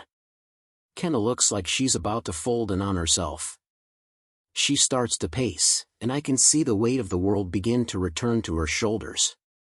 She looks up at me with fear in her eyes. Do they hate me? That question digs at my heart, mainly because she's starting to tear up. And it's only in this moment that I realize she assumes everyone who knew Scotty must hate her. No. Of course they don't hate you. I realize as I say those words that I don't necessarily know if they're true. My parents were heartbroken when Scotty died. He was as important to them as I am to Patrick and Grace. But I'm not sure that I've ever had a conversation with my parents specifically about their opinion of Kenna. It was over 5 years ago. I can't remember what conversations were had or what their thoughts were on everything that happened. And we barely discuss it anymore. Kenna can see that I'm processing, and she grows a little panicked. "Can't you just take me home? I can sneak out the back and meet you at your truck." Whether my parents realize who Kenna is or not, Kenna doesn't know what kind of people my parents are. She doesn't realize she has nothing to be concerned about. I cup her face with my hands. Kenna. They're my parents. If they recognize you, they'll have my back no matter what. Those words calm her a little bit. I'll introduce you as Nicole for now, and then I'll take you home and deal with them and the truth later. Okay? They're good people. So are you. She nods, so I give her a quick kiss and grab her hand and lead her out of the bedroom. They're in the kitchen now, inspecting all the things Roman and I have added since they were last out here. When they notice our return, they both casually lean against the counters, anticipating this introduction. I wave a hand at Kenna. This is Nicole. I wave a hand at my parents. My mother, Robin. My father, Benji. Kenna smiles and shakes their hands, but then she sidles back up to my side like she's scared to move too far away from me. I grab her hand that's at her side, and I move it behind her back and squeeze it to provide her with a little comfort. It's such a pleasant surprise that you aren't alone, my mother says. We thought you'd be out here moping by yourself today. I'm scared to ask. Why would I be moping? My mother laughs and turns to my father. You owe me $10, Benji. She holds out her hand, and my father pulls out his wallet and slaps a $10 bill in her palm. She shoves it in the pocket of her jeans. We bet on whether you'd even remember you were supposed to be leaving for your honeymoon today. Why am I not surprised? Which one of you bet that I'd forget Mother's Day? My mother raises her hand. I didn't forget. Check your email. I sent a gift card because I had no idea where to send flowers to this week. My mother takes the $10 bill out of her pocket and hands it back to my father. She walks over to me and finally gives me a hug. Thank you. She doesn't look at Kenna because her attention is stolen mid-hug by the patio door. Oh, wow! It looks even better than I imagined. She releases me and passes us to go play with the accordion-style door. My father is still focused on me and Kenna. I can tell he's going to attempt to be polite and include her in conversation, but I know how much she wants to be ignored right now. Nicole has to get to work, I blurt out. I need to give her a ride, and then I can meet you both at the house. My mother makes a humph sound behind me. We just got here, she says. I wanted a tour of everything you've done. My father's attention is still on Kenna. What do you do, Nicole? Besides, he waves a hand toward me. Besides ledger. Kenna gasps quietly and says, wow. Okay. Well, I don't do ledger. I squeeze her hand again, because that is not what my father meant. But if we're being technical, I think he means what do you do other than work for me? She's looking at me blankly. Because I said you're my employee earlier, but then I just lied and said you have to go to work, and they know my bar is closed on Sundays, so he assumes you have a different job besides the bar, and he said what do you do besides? I'm rambling now, and it's just making the moment worse because my parents can hear this conversation, and I know they are enjoying the shit out of it. My mother has returned to my father's side, and she's grinning with delight. Please take me home, Kenna pleads. I nod. Yeah. This is torture. It's such a treat for me, though, my mother says. I think this might be my favorite Mother's Day yet. And here we were thinking he was going to be sad because he didn't get married, my father says. What do you think he has in store for Father's Day? I can only imagine, my mother says. You two are mortifying. I'm almost 30. When will this stop? You're 28, my mother says. That's not almost 30. 29 is almost 30. Let's go, I say to Kenna. No. Bring her to dinner, my mother begs. She's not hungry. I lead Kenna out the door. I'll meet you both at the house. We're almost in my truck when I realize what leaving my parents alone means. I pause and say, I'll be right back. I point to the truck so Kenna knows she can go ahead without me. I turn around and walk back to the house, and then I lean in at the doorway. Do not have sex in my house. Oh, come on, my father says. We would never. I'm serious. This is my new house, and I'll be damned if you two christen it. We won't, my mother says, shooing me away. We're getting too old for that anyway, my father says. So old. Our son is almost 30. I step out of the doorway and motion for them to leave. Get out. Go. I don't trust either of you. I wait for them to join me outside, and then I lock the front door. I point toward their car. I'll meet you at the house. I walk to my truck and ignore their chatter. I wait for my parents to back out, and then Kenna and I both sigh simultaneously. They can be a lot sometimes, I admit. Wow. That was typical of them. I glance over at her, and she's smiling. It was embarrassing, but I kind of liked them, she says. But I'm still not having dinner with them. I don't blame her. I put my truck in reverse and then point to the middle of the seat. Now that we've shattered whatever line we had drawn in the sand, I want her to be as close to me as she can get. She slides across the seat until she's right next to me, and I put my hand on her knee as I drive away from the house. You do that a lot, she says. I do what? You point all the time. It's rude. She sounds amused rather than offended. I don't point all the time. You do too. I noticed it the first night I came into your bar. It's why I let you kiss me, because I thought it was hot. The way you kept pointing at things. I grin. You just said it was rude. You think rude is hot? No. I think kindness is hot. Maybe rude was the wrong term. She leans her head against my shoulder. I find your pointing sexy. Do you? I let go of her knee and point at a mailbox. See that mailbox? Then I point at a tree. Look at that tree. I tap on my brakes as we close in on a stop sign, and I point at the sign. Look at that, Kenna. What's that?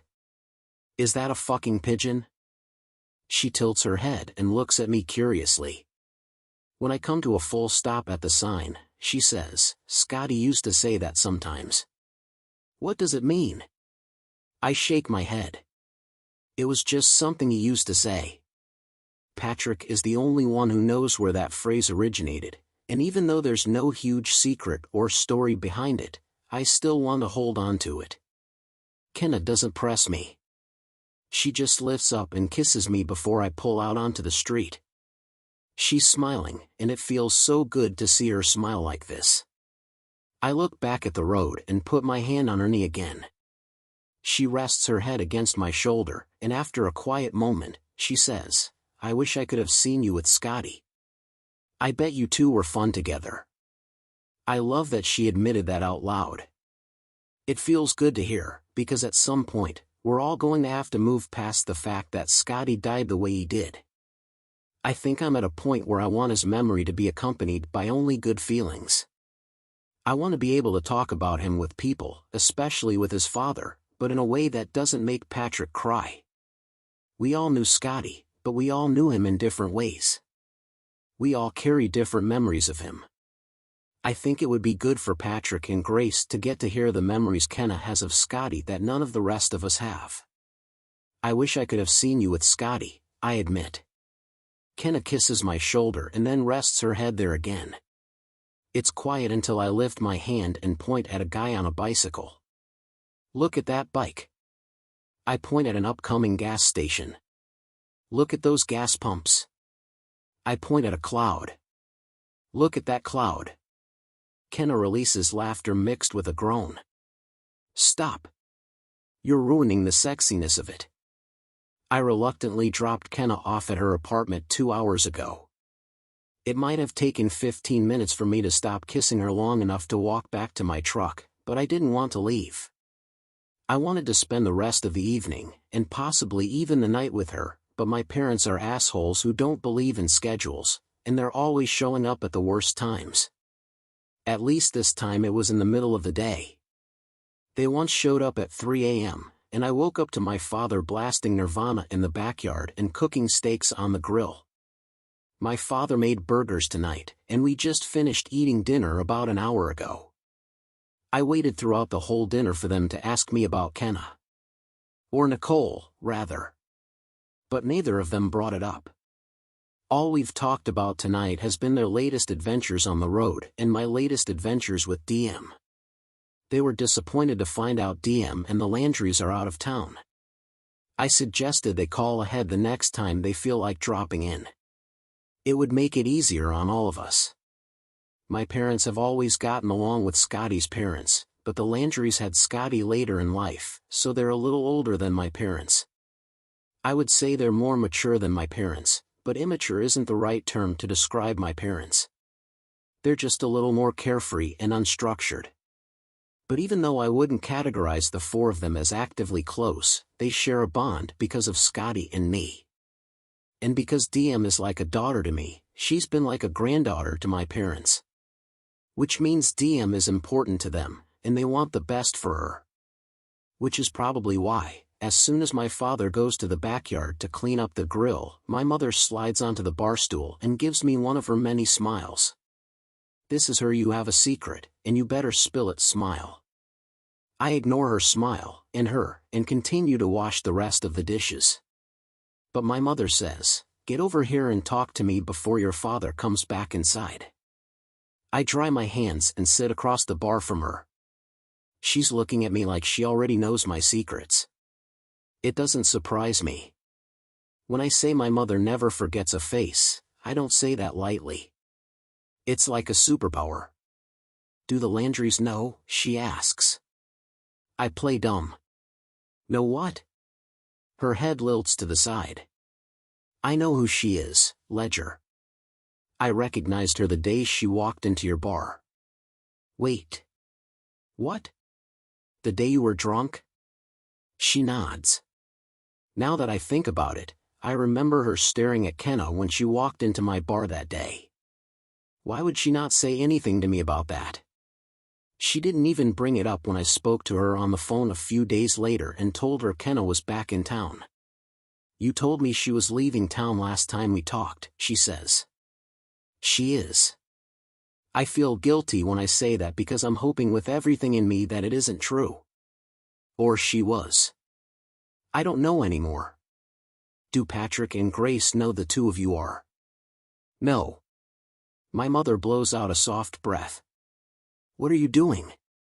"I don't know," I say honestly. "This isn't going to end well." "I know.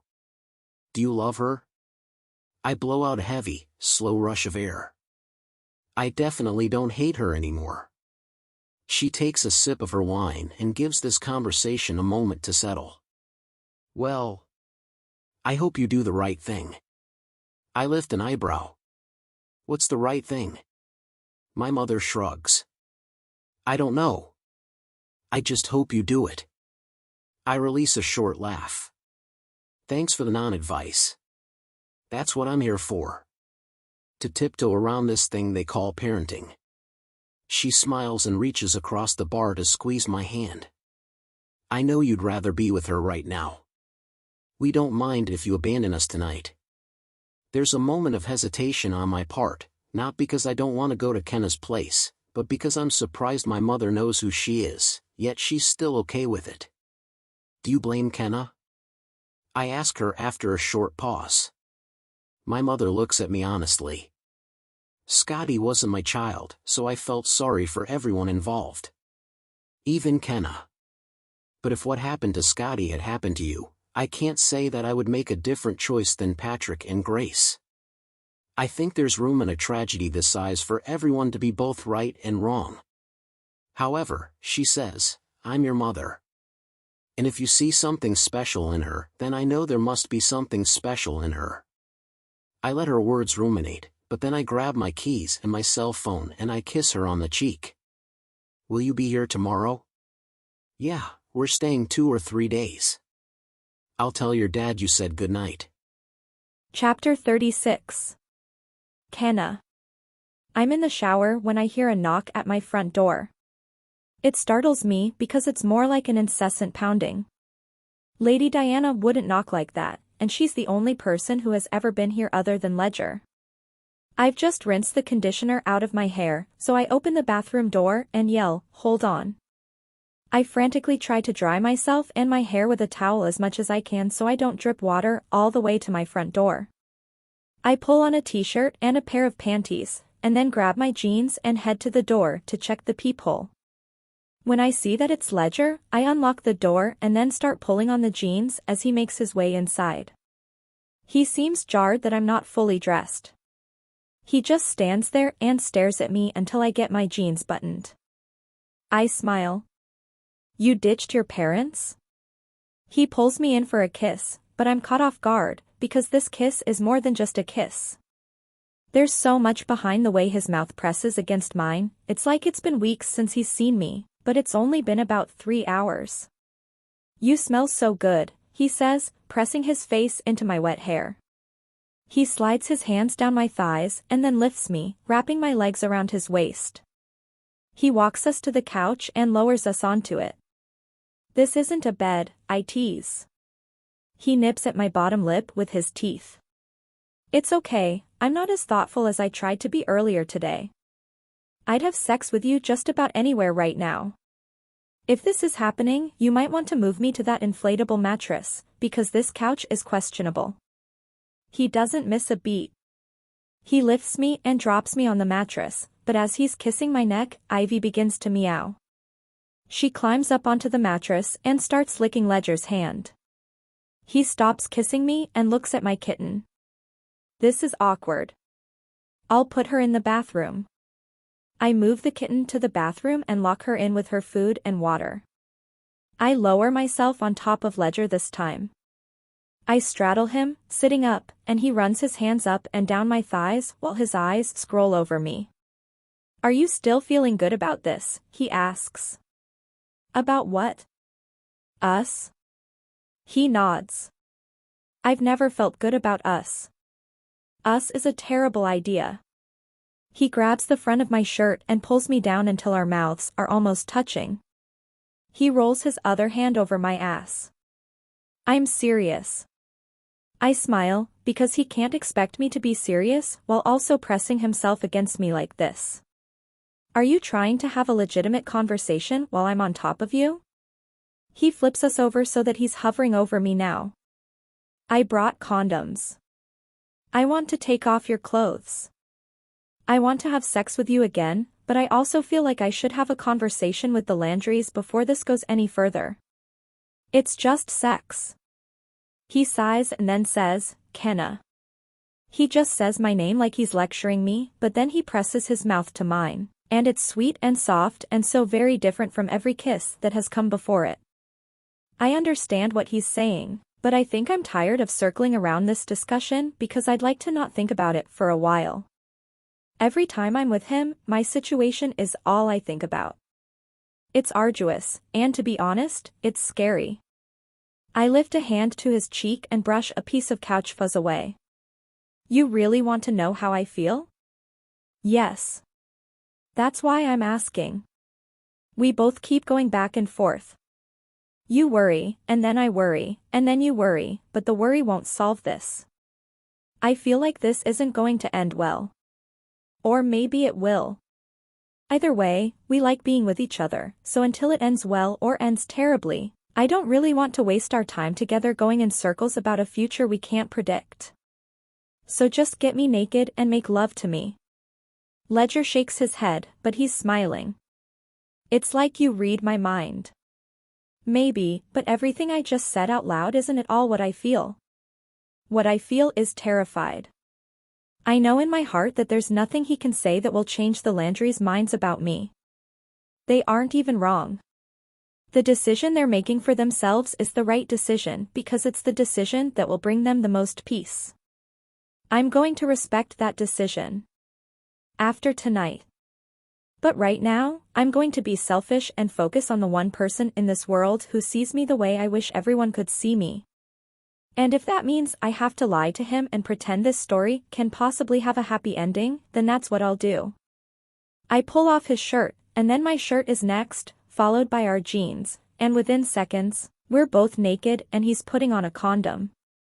I don't know why we're rushing, but we're doing everything with urgency. Kissing, touching, gasping as if we're running out of time. He kisses his way down my body until his head is between my legs. He kisses both thighs before slowly separating me with his tongue. The sensation is so strong I dig my heels into the mattress and slide up it, so he has to grip my thighs and pull my body back to his mouth. I reach for something to grab onto, but there's not even a blanket, so I put my hands in his hair and keep them there, moving in rhythm with his head. It doesn't take me long to finish, and as the sensations roll through me and my legs tense, Ledger intensifies the motion of his tongue. I tremble and moan until I can't take it anymore. I need him back inside me. I pull on his hair until he crawls up my body, and this time he pushes into me in one quick movement. He thrusts so hard, over and over, until we somehow end up on the floor next to the inflatable mattress, covered in sweat and out of breath by the time it's over. We wind up in the shower together, my back against his chest. The water is running over us as he holds me quietly. The thought of saying Goodbye to him at some point makes me want to curl up and cry, so I try to convince myself that I'm wrong about the Landrys. I try to lie to myself by saying things will work out between us. Maybe not tomorrow, maybe not this month, but hopefully Ledger is right. Maybe one of these days he can change their minds. Maybe he'll say something to them that will plant a seed, and that seed will grow and grow until they start to feel empathy for me. Whatever happens, I'll always be grateful to him for the forgiveness he gave me, whether I get it from anyone else or not. I turn around and face him, then I lift my hand and touch his cheek. I would have fallen for you even if you didn't love DM. His expression shifts, and then he kisses the inside of my palm. I fell for you because of how much you do. Damn it, Ledger. I kiss him for that. Chapter 37. Ledger. It's funny how life works out. I should be waking up in an oceanfront resort next to my brand new wife, celebrating our honeymoon right now. Instead, I'm waking up on an inflatable mattress in a barren apartment, next to a woman I've spent so many years angry at. If someone would have showed me this moment in a crystal ball last year, I would have wondered what could possibly have happened that would cause me to make a string of horrible decisions. But now that I'm in this moment, I realize I'm here because I finally have clarity. I've never felt more certain about the choices I've made in my life than I do today. I don't want Kenna to wake up yet. She looks peaceful, and I need a moment to formulate a plan for today. I want to confront this sooner rather than later. I'm scared of what the outcome will be, so a huge part of me wants to wait a couple of weeks so Kenna and I can live in secret bliss, full of hope that things are going to go her way. But the longer we wait, the sloppier we're going to get. The last thing I want is for Patrick and Grace to find out I've been lying to them before I can calmly confront them with my thoughts. Kenna moves her arm to cover her eyes and then rolls onto her side. She tucks herself against me and moans. It's so bright in here. Her voice is raspy and sexy. I run my hand down her waist, over her hip, and then grip her thigh, pulling her leg over me. I kiss her cheek. Sleep well? She laughs against my neck.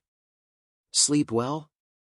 We had sex 3 times and then had to share a full-size inflatable mattress. I think I slept an hour, tops.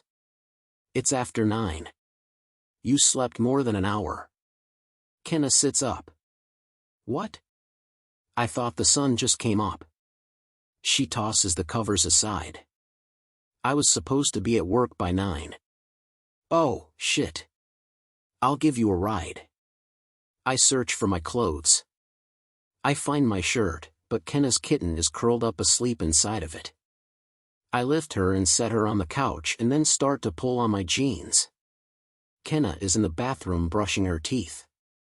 The door is open, and she's completely naked, so I freeze in the middle of getting dressed because she's got a perfect ass. She sees me staring in the mirror and laughs, then kicks the bathroom door shut with her foot. Get dressed. I finish getting dressed, but then I join her in the bathroom because I want some of her toothpaste. She scoots aside as she's rinsing, and I start to squeeze some toothpaste on my finger, but she opens a drawer and pulls out a package that has a toothbrush in it. I bought a double pack. She hands me the extra toothbrush and then leaves the bathroom. We eventually meet at the front door. What time do you get off work? I pull her to me. She smells like fresh mint. 5. We kiss.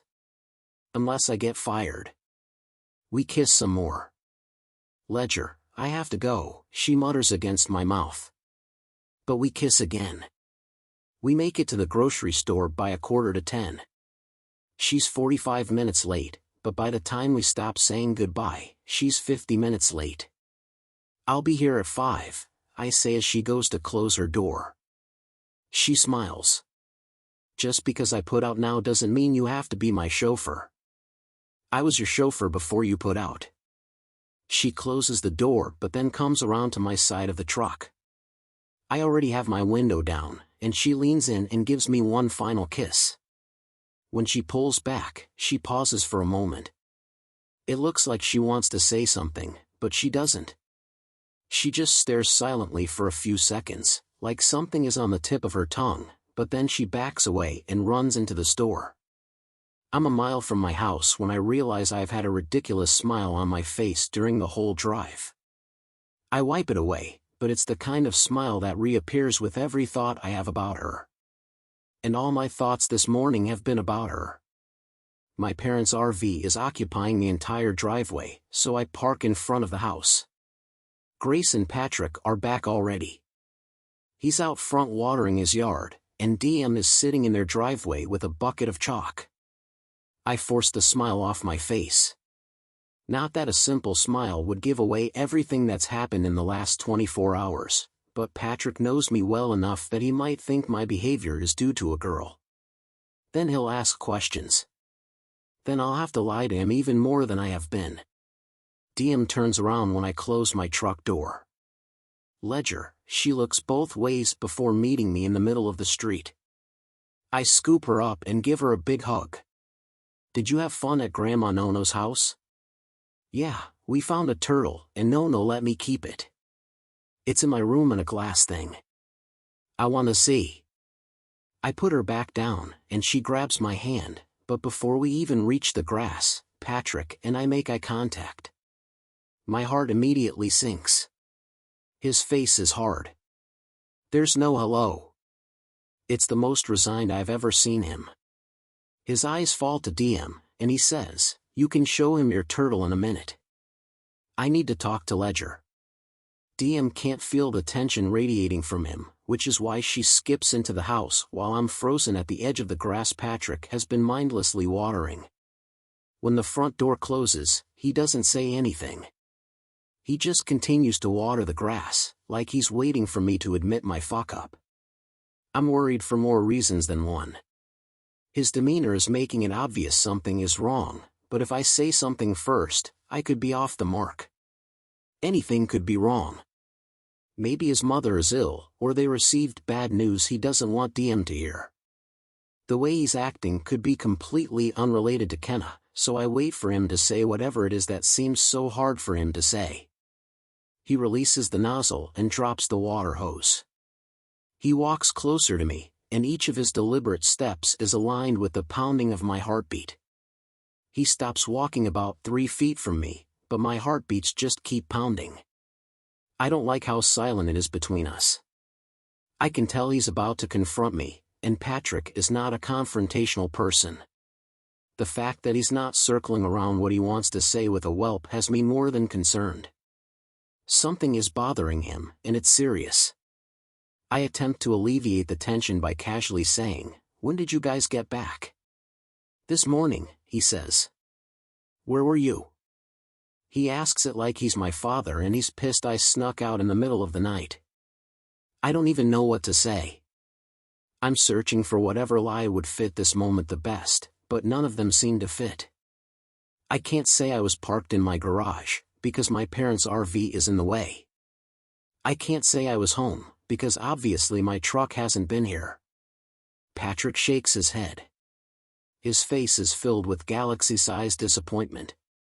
He was your best friend, Ledger. I try to hide my inhale. I shove my hands in my pockets and look at my feet. Why is he saying this? I don't know what to say. I don't know what he knows. I don't know how he knows. We saw your truck at her apartment this morning. His voice is low, and he's not looking at me. It's like he can't stand the person standing across from him. I was certain it was a coincidence. That someone who has a truck just like yours lived in the building, but when I pulled up next to it to get a better look, I saw Diem's car seat. Patrick. Are you sleeping with her? His voice is monotone and flat in an unnerving way. I reach an arm over my chest and squeeze my shoulder. My chest is so tight it feels like my lungs are in a vice grip. I think the three of us need to sit down and talk about this. Are you sleeping with her? He repeats, much louder this time. I run a hand down my face, frustrated that this is how it's coming to a head. I just needed a few hours and I was going to talk to them about it. It would have been so much better that way. We've all been wrong about her. I say it unconvincingly, because I know nothing I could say right now is going to be absorbed by him. Not when he's this angry. He releases a half-hearted laugh, but then his face just falls into the saddest frown, and his eyebrows draw apart. Have we? We've been wrong? He takes a step closer to me, finally looking me in the eyes. His expression is full of betrayal. Did she not leave my son to die? Did your best friend not spend his last hours on this earth alone on a deserted road barely breathing because of her? A tear escapes, and he angrily wipes it away. He's so angry he has to blow out a steady breath to keep from screaming at me. It was an accident, Patrick. My voice is almost a whisper. She loved Scotty. She panicked and made the wrong choice, but she paid for that choice. At what point can we stop blaming her? He chooses to answer that question with his fist. He punches me hard in the mouth. I do nothing, because I feel so guilty that they found out this way I'd let him punch me 1,000,000 more times, and I still wouldn't defend myself. Hey! My father is running out of my house, heading toward us. Patrick hits me again, right when Grace runs out her front door. My father pushes himself between us before Patrick can get in a third punch. What the hell, Pat? My dad yells. Patrick doesn't look at him. He's looking at me without even an ounce of regret. I take a step forward to plead with him because I don't want this conversation to end now that it's finally out there, but Diem runs outside. Patrick doesn't see her before he tries to lunge at me again. For Christ's sake, my dad yells, pushing him back. Stop it!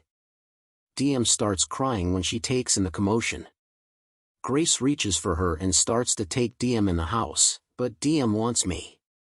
She's reaching for me, and I don't know what to do. I want to go with Ledger, Diem pleads. Grace half turns and looks at me. I can tell by the look of betrayal on her face that she might even be hurting more than Patrick is right now. Grace, please. Just hear me out. She turns her back to me and disappears with Diem inside her house. I can hear Diem cry, even after the door closes, and I feel like she just ripped open my chest. Don't you dare try to put your choices on us, Patrick says. You can choose that woman, or you can choose Diem, but don't you dare try to make us feel guilty for a choice we came to peace with 5 years ago. You did this to yourself, Ledger. Patrick turns and walks back inside. My father releases my arm. He moves so that he's in front of me, and I'm sure he's going to try to calm me down, but I don't give him the opportunity. I walk to my truck and I leave. I go to the bar, but instead of going inside, I beat on the door to Roman's stairwell. I beat constantly until he opens it. He looks confused, but then he sees my busted lip, and he says, "Ah, hell." He steps aside and then follows me up the stairs to his apartment. I go to the kitchen and wet some paper towels to wipe the blood from my mouth. What happened? I spent the night with Kenna. The Landrys found out. Patrick did that? I nod. Roman's eyes narrow. You didn't hit him back, did you? He's like 60 years old. Of course not, but not because of his age. He's as strong as I am. I didn't hit him back because I deserve this. I pull the paper towel from my mouth, and the whole thing is covered with blood. I walk to the bathroom and inspect my face. My eye looks okay.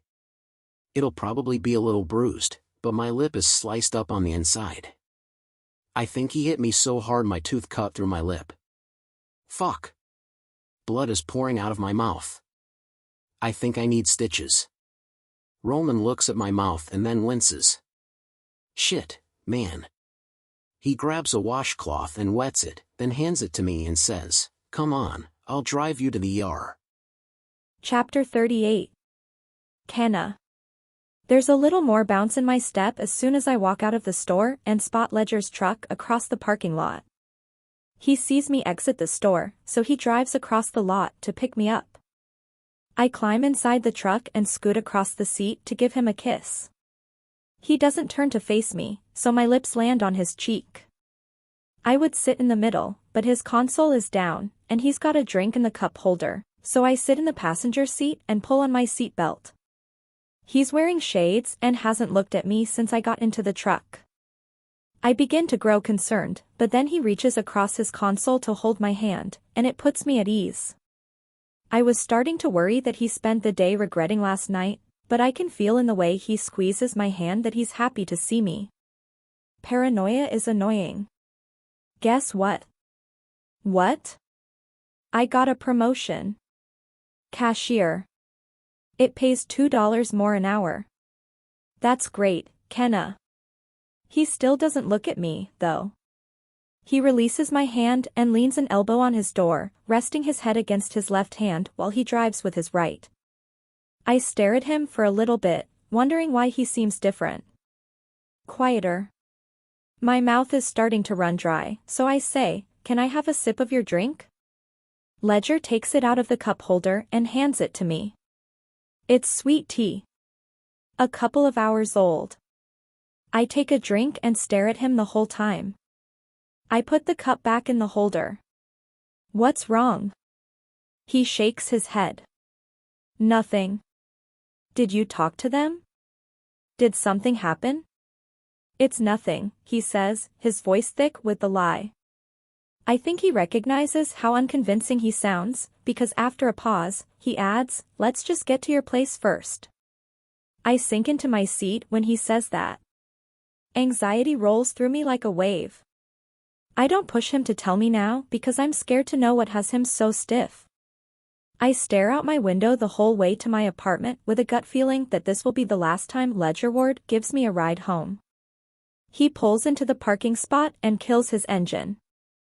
I unbuckle and exit the truck, but after I close my door, I realize he's still sitting there. He taps his steering wheel with his thumb, looking lost in thought.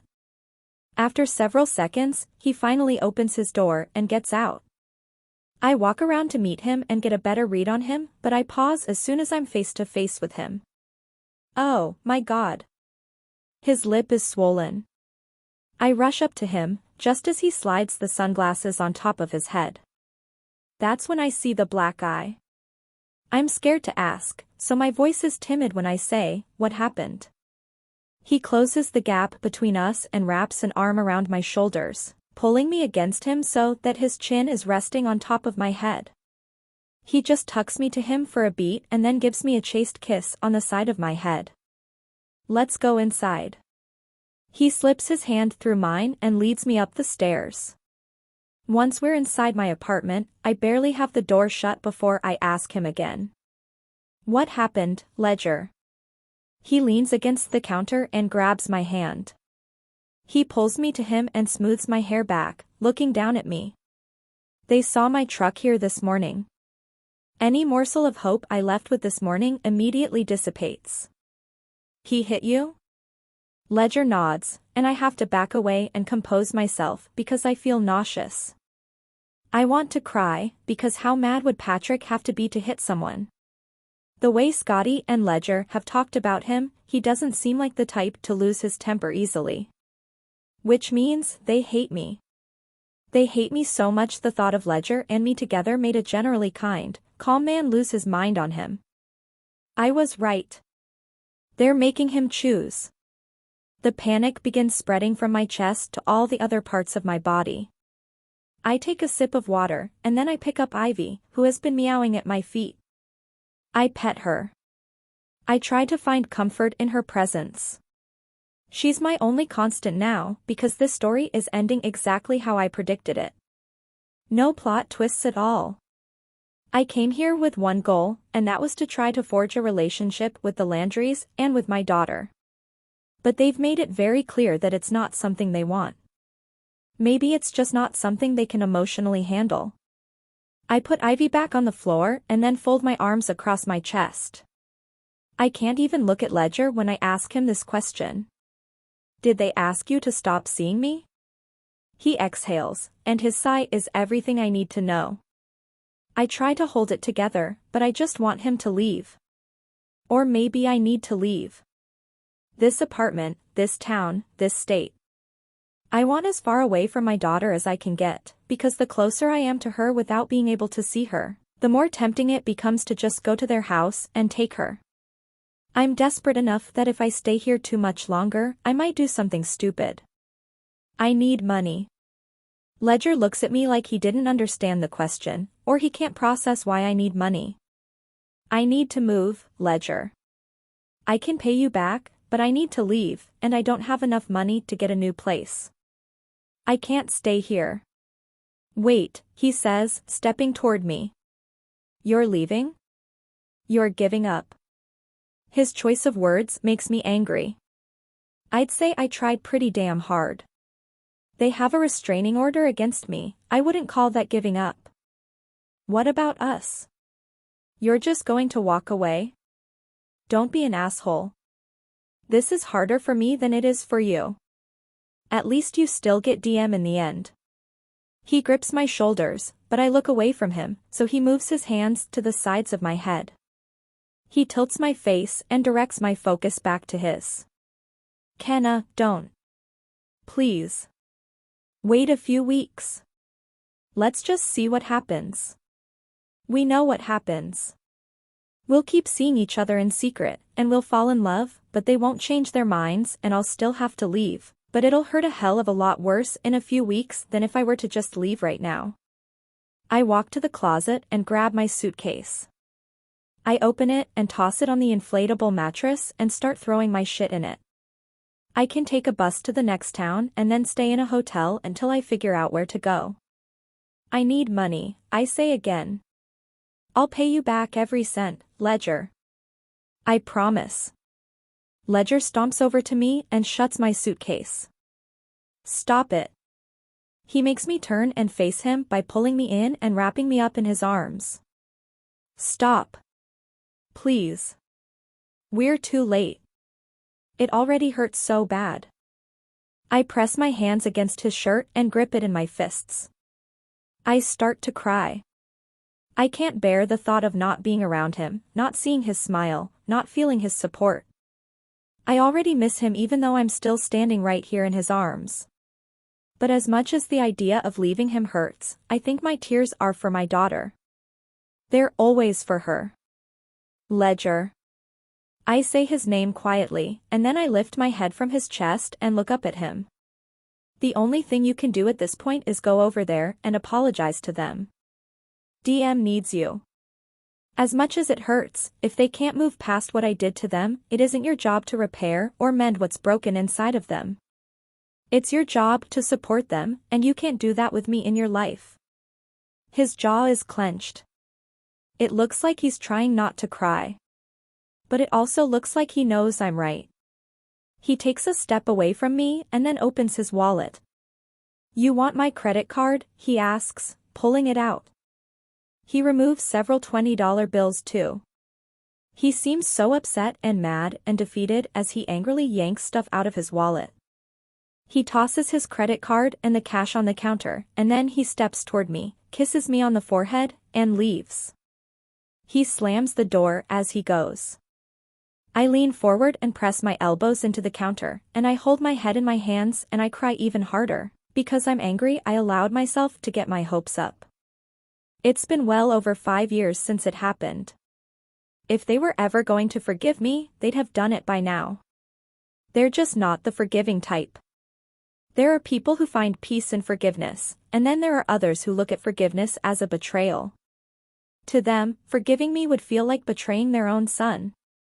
I can only hope they change their minds someday, but until then, this is my life. This is where it's led me.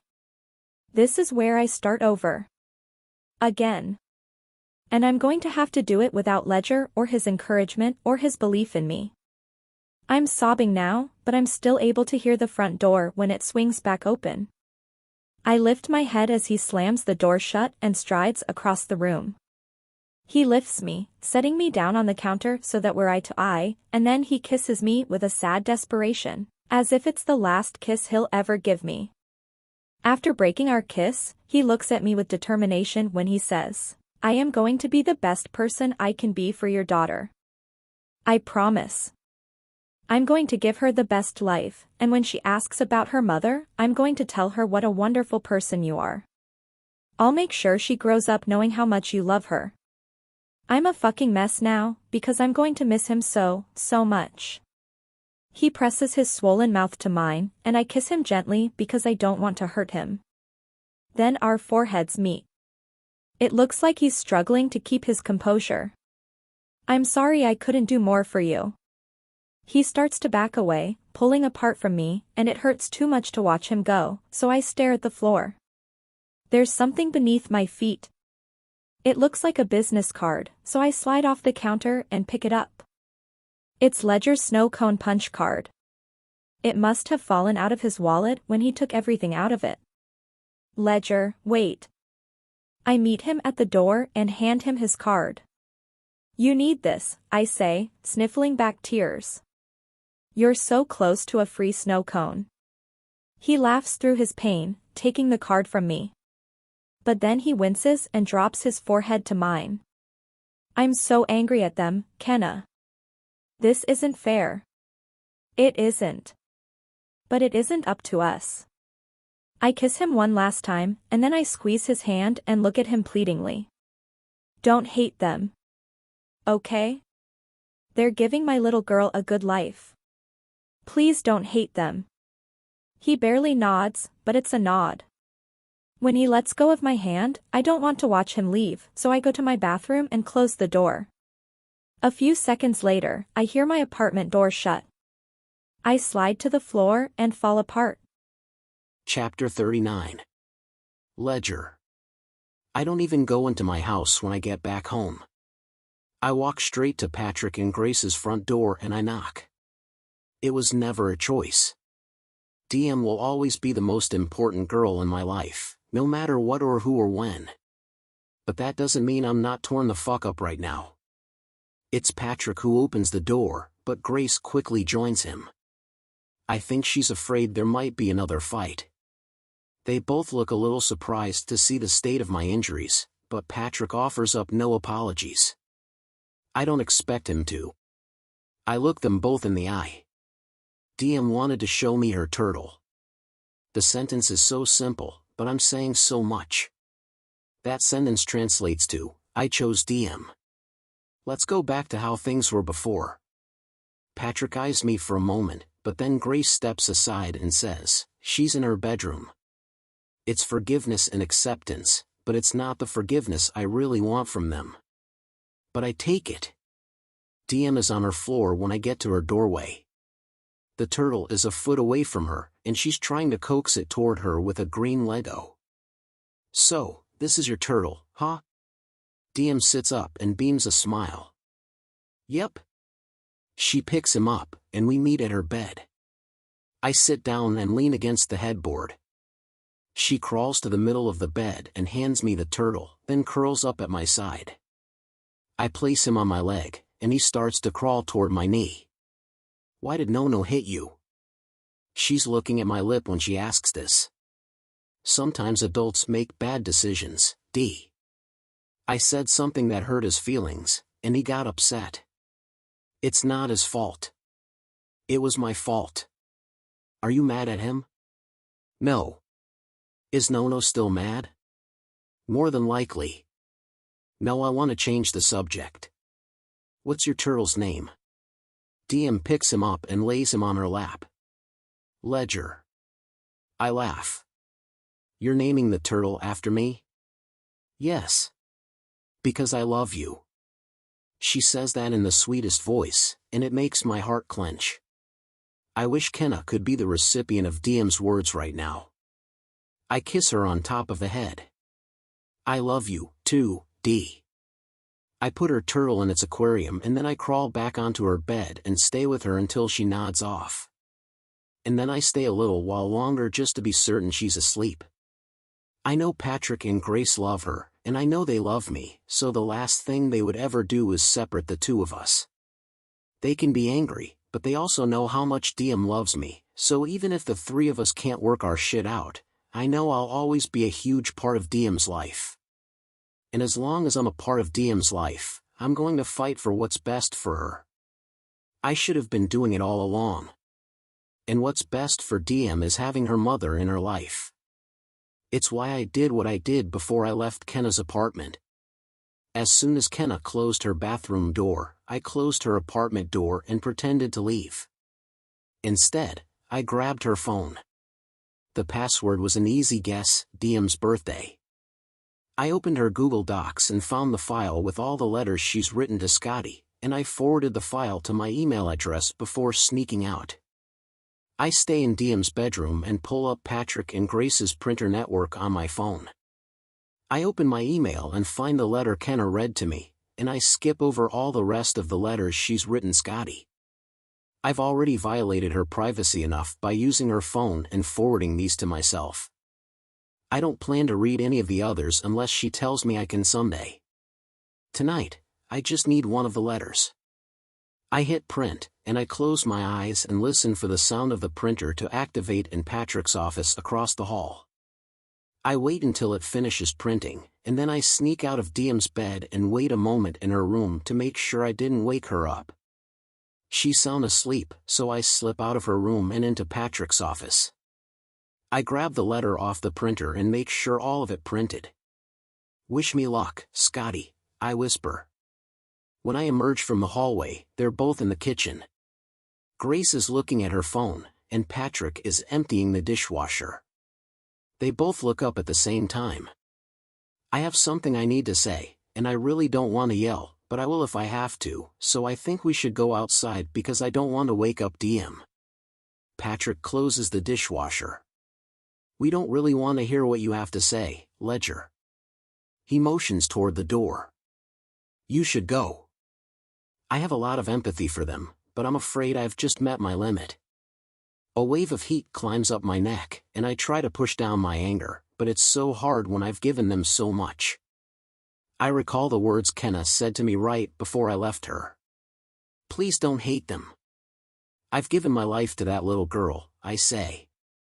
You owe this to me. I'm not leaving your property until we talk about this. I walk out the front door and wait in their yard. A minute passes. Maybe two. I take a seat on their front patio. They're either going to call the police or they're going to come outside or they're going to go to bed and ignore me. I'll wait here until one of those three things happens. It's several minutes before I hear the door open behind me. I stand up and spin around. Patrick walks out of the house just far enough to give Grace space in the doorway. Neither of them looks open to what I'm about to say, but I have to say it anyway. There will never be a good time for this conversation. There will never be a good time to take the side of the girl who ruined their lives. I feel like the words I'm about to say are the most important words that will ever come from me. I wish I were more prepared. Kenna deserves better than to have me and my plea be the only hope left between her and DM. I blow out an unsteady breath. Every decision I make is for DM. I ended my engagement with a woman I loved because I wasn't sure she would be good enough for that little girl. That should tell you that I would never put my own happiness before DM's. I know you both know that, and I also know you're just trying to protect yourselves from the pain Kenna's actions caused. But you're taking the worst moment of Kenna's life and you're making that moment who she is. That isn't fair. It isn't fair to Kenna. It isn't fair to DM. I'm starting to wonder if it's even fair to Scotty. I hold up the pages in my hand. She writes letters to him. To Scotty. She's been doing it for 5 years. This is the only one I've read, but it was enough to change my entire opinion of her. I pause, and then backtrack on my words. Actually, that's not true. I forgave Kenna before I even knew the contents of the letter. But the second she read this out loud to me, I realized she's been hurting just as much as all of us have. And we're slowly killing her by continuing to drag out her pain. I squeeze my forehead and put even more emphasis on the words I'm about to speak. We are keeping a mother from her child. That's not okay. Scotty would be so mad at us. It grows quiet when I stop speaking. Too quiet. It's like they aren't even breathing. I hand Grace the letter. It'll be hard to read. But I'm not asking you to read it because I'm in love with Kenna. I'm asking you to read it because your son was in love with her. Grace starts to cry. Patrick still won't look me in the eye, but he reaches for his wife and pulls her to him. I've given the last 5 years of my life to you guys. All I'm asking for in return is 20 minutes. It probably won't even take you that long to read the letter. After you read it, and take time to process it, we'll talk. And I'll respect whatever decisions the two of you make. I swear I will. But please, please give me the next 20 minutes. You owe DM the opportunity to have another person in her life who will love her as much as Scotty would have loved her. I don't give them an opening to argue or hand the letter back to me. I immediately turn and walk to my house and disappear inside it. I don't even look out the window to see if they've gone inside, or if they're reading the letter. I'm so nervous I'm shaking. I look for my parents and find them in the backyard. My father has items from the RV spread out across the grass, and he's using the water hose to clean them. My mother is sitting in the patio love seat reading a book. I take a seat next to her. She looks up from her book and smiles, but when she sees the look on my face, she closes the paperback. I drop my head in my hands and I start to cry. I can't help it. I feel like the lives of everyone I love are hanging on this moment, and it's fucking overwhelming. Ledger, my mother says. Oh, honey. She wraps her arm around me and hugs me. Chapter 40. Kenna. I woke up with a migraine due to how much I cried last night. I expected Ledger to text me or call me, but he never did. Not that I want him to. A clean break is better than a messy one. I hate that my choices from that one night years ago have somehow created another casualty all these years later. How long will the aftershocks from that night continue? Will I feel the ramifications forever? Sometimes I wonder if we're all born with equal amounts of good and evil. What if no one person is more or less malevolent than another, and that we all just release our bad at different times, in different ways? Maybe some of us expel most of our bad behavior as toddlers, while some of us are absolute horrors during the teenage years. And then maybe there are those who expend very little malice until they're adults, and even then, it just seeps out slowly. A little bit every day until we die. But then that would mean there are people like me. Those who release their bad all at once, in one horrific night. When you get all your evil out at once, the impact is much bigger than when it seeps out slowly. The destruction you leave behind covers a much bigger circumference on the map and takes up a much larger space in people's memories. I don't want to believe that there are good people and bad people, and no in-between people. I don't want to believe I'm worse than anyone else, as if there's a bucket full of evil somewhere within me that continues to refill every time it runs empty. I don't want to believe I'm capable of repeating behavior I've displayed in the past, but even after all these years, people are still suffering because of me. Despite the devastation I've left in my wake, I am not a bad person. I am not a bad person. It took 5 years of weekly therapy sessions to help me realize this. I only recently learned how to say it out loud. I am not a bad person. I've been listening to the playlist Ledger made me all morning. It really is just a bunch of songs that have nothing to do with anything sad. I don't know how he managed to find this many songs. It had to take him forever. I slide Mary Ann's headphones over my ears, and I put the playlist on shuffle and start to clean my apartment. I want my security deposit back when I figure out where I'm moving to, so I don't need a reason for Ruth not to refund it to me. I'll leave the apartment 10 times cleaner than I found it. I clean for about 10 minutes when I start to hear a beat in the song that doesn't belong. It takes me way too long to realize the beat is actually not in the song. It's a knock. I slip off my headphones and hear it even louder this time. Someone is definitely knocking at my front door. My heart rate speeds up because I don't want it to be Ledger, but I need it to be Ledger. One more kiss wouldn't break me. Maybe. I tiptoe toward the door and look through the peephole. It's Ledger. I press my forehead to the door and try to make the right decision. He's having a weak moment, but I shouldn't do this. His weak moments will be my downfall if I cater to them. We'll just go back and forth until we're both completely broken. I open my text to him on my phone and type out, "I'm not opening the door." I watch him read it through the peephole, but his expression is unwavering. He looks right into the peephole and points down to the doorknob. Fuck. Why did he have to point?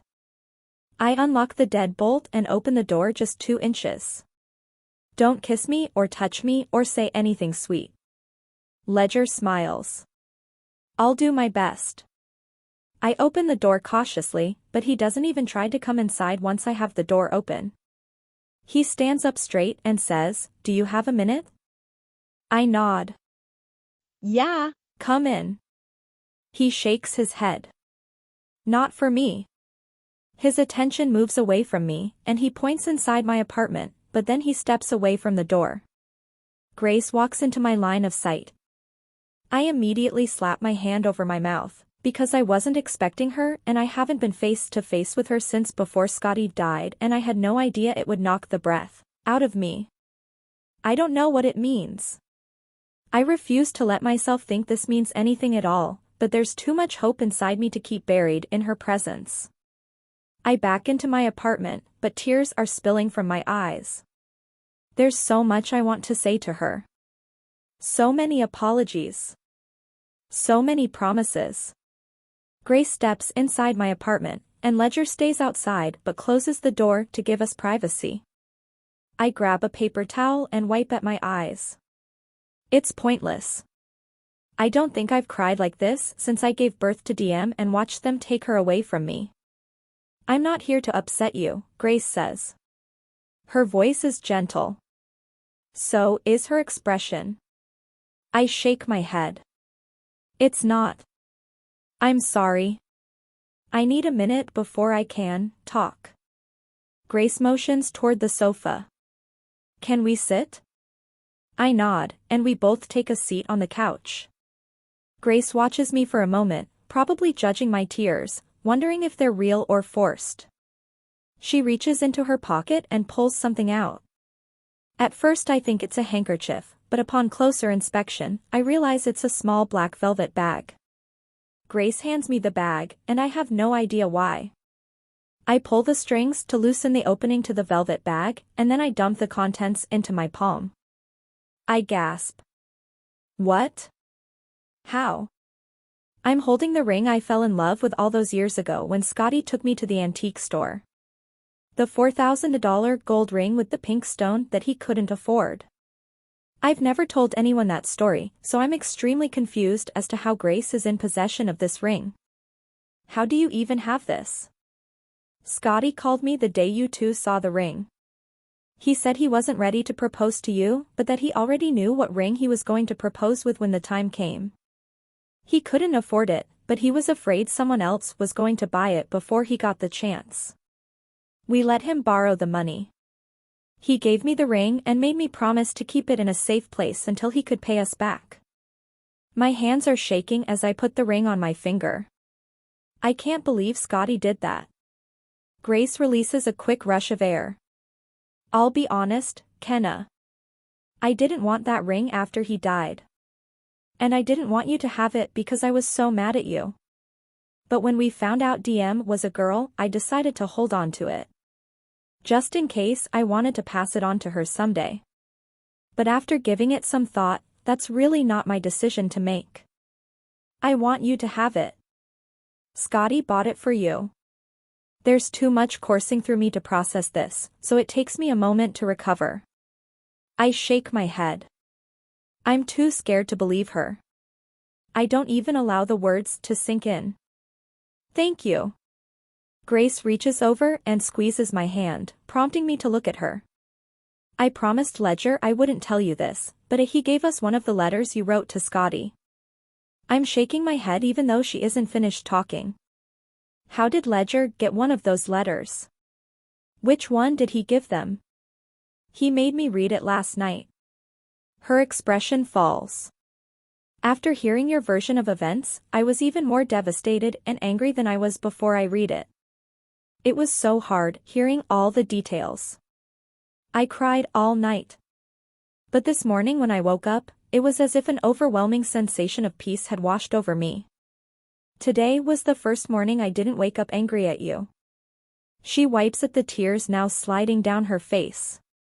All these years, I assumed your silence in the courtroom was indifference. I assumed you left him in that car because you only cared for yourself and didn't want to get in legal trouble. Maybe I assumed all those things because it was easier to have someone to blame for such a horrific and pointless loss. And I know your grief shouldn't bring me peace, Kenna. But it's so much easier to understand you now than when I assumed you never grieved at all. Grace reaches toward a strand of hair that's fallen loose from my ponytail, and she brushes it gently behind my ear. It's something a mother would do, and I don't understand it. I don't know how she can go from hating me to forgiving me in such a short amount of time, so I continue to be wary of this moment. But the tears in her eyes feel like the truth. I am so sorry, Kenna. She says that with such sincerity. I'm responsible for keeping you from your daughter for 5 years, and there's no excuse for that. The only thing I can do is make sure you don't go another day without knowing her. My hand is trembling when I bring it to my chest. I get to meet her? Grace nods, and then she hugs me when I fall apart. She runs a soothing hand over the back of my head and allows me several minutes to absorb everything that's happening. This is everything I've ever wanted, and it's coming at me all at once. It's both physically and emotionally overwhelming. I've had dreams like this before. Dreams where Grace shows up to forgive me and lets me meet DM, but then I wake up alone and realize it was a cruel nightmare. Please let this be real. Ledger is probably dying not knowing what's going on in here. She stands up and walks to the door to open it for him. Ledger's eyes search frantically until they land on mine. When I smile at him, he immediately relaxes, as if my smile is the only thing that mattered in this moment. He pulls Grace in for a hug first. I hear him whisper, "Thank you," against her ear. She looks at me before she leaves my apartment. I'm making lasagna tonight. I want you to come for dinner. I agree with a nod. Grace leaves, and Ledger is wrapping me in his arms before she even closes the door. Thank you, thank you, thank you.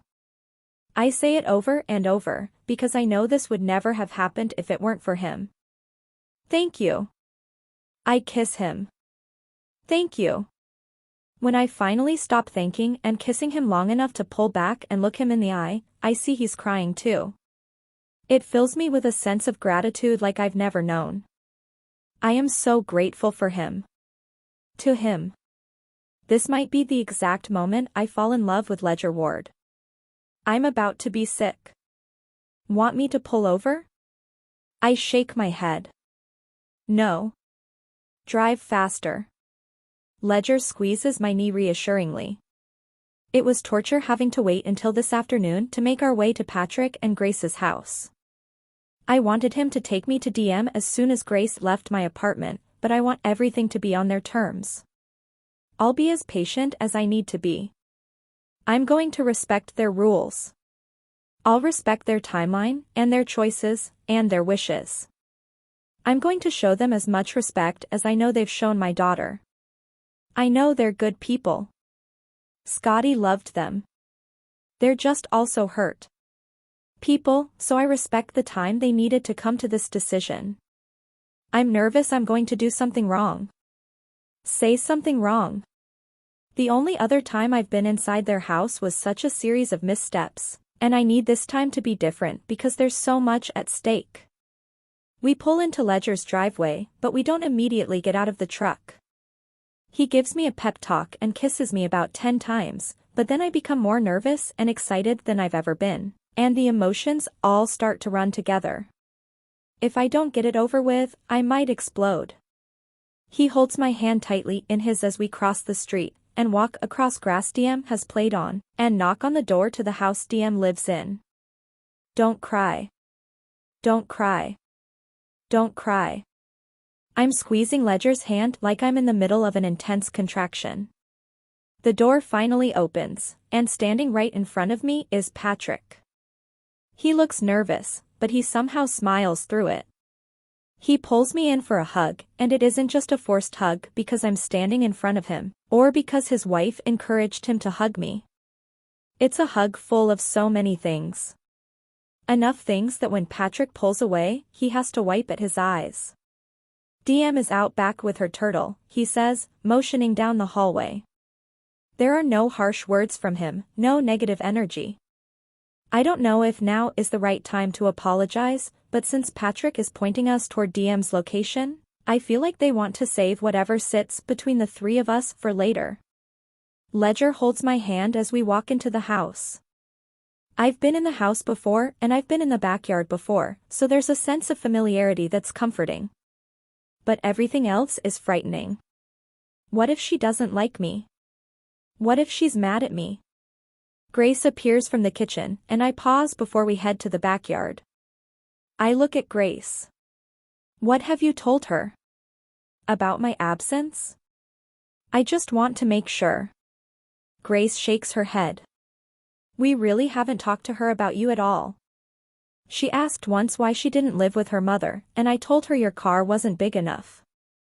I laugh nervously. What? Grace shrugs. I panicked. I didn't know what to say.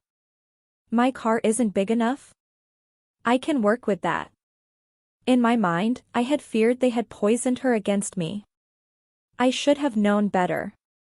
We thought we'd leave the rest up to you, Patrick says. We weren't sure how much you wanted her to know. I nod and smile and try not to cry. I look at Ledger, and he's like an anchor by my side, keeping me steady. Will you come with me? We walk toward the back door. I can see her sitting in the grass. I watch her from the screen door for a couple of minutes, wanting to take in everything about her before whatever comes next.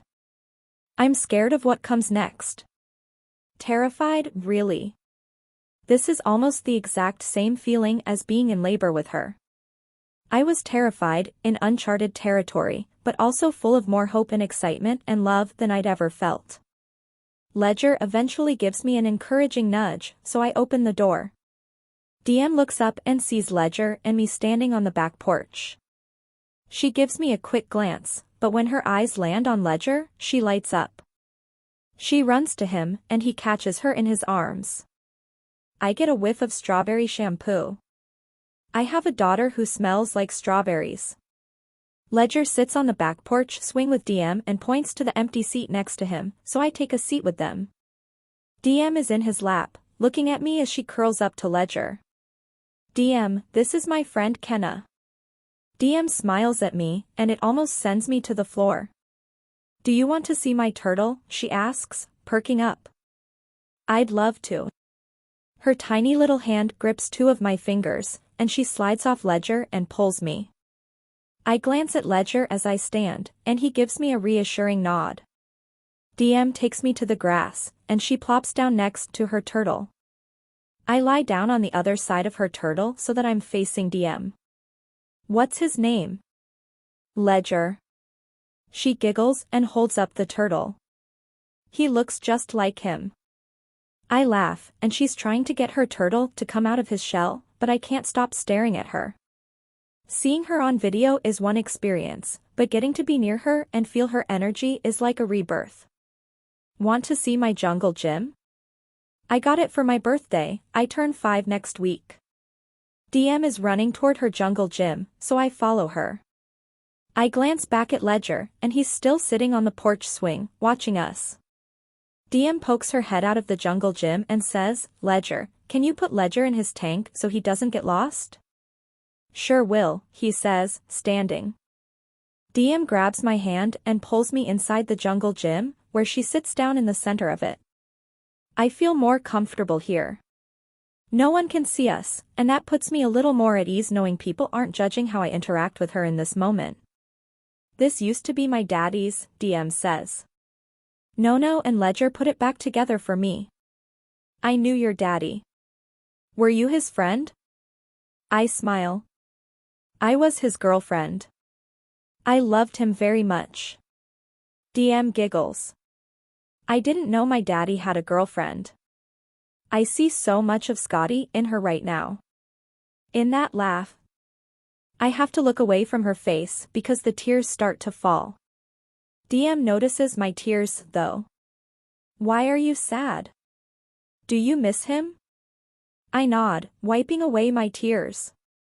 I do miss him, but that's not why I'm crying. I'm crying because I'm so happy I finally get to meet you. DM cocks her head and says, why?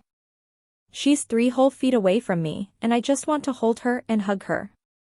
I pat the spot right in front of me. Come closer. I want to tell you something. DM crawls toward me and sits with her legs crossed. I know we've never met before, but I don't even know how to say this, so I just say it in the simplest way. I'm your mother. DM's eyes fill with something, but I don't know what her expressions mean yet. I don't know if that's surprise or curiosity. Really? I smile at her. I am. You grew inside my tummy. And then when you were born, Nana and Nono took care of you for me because I couldn't. Did you get a bigger car? I release a laugh. I'm glad they gave me that tidbit of information, or I would have no idea what she's referring to. I actually don't have a car anymore. But I will soon.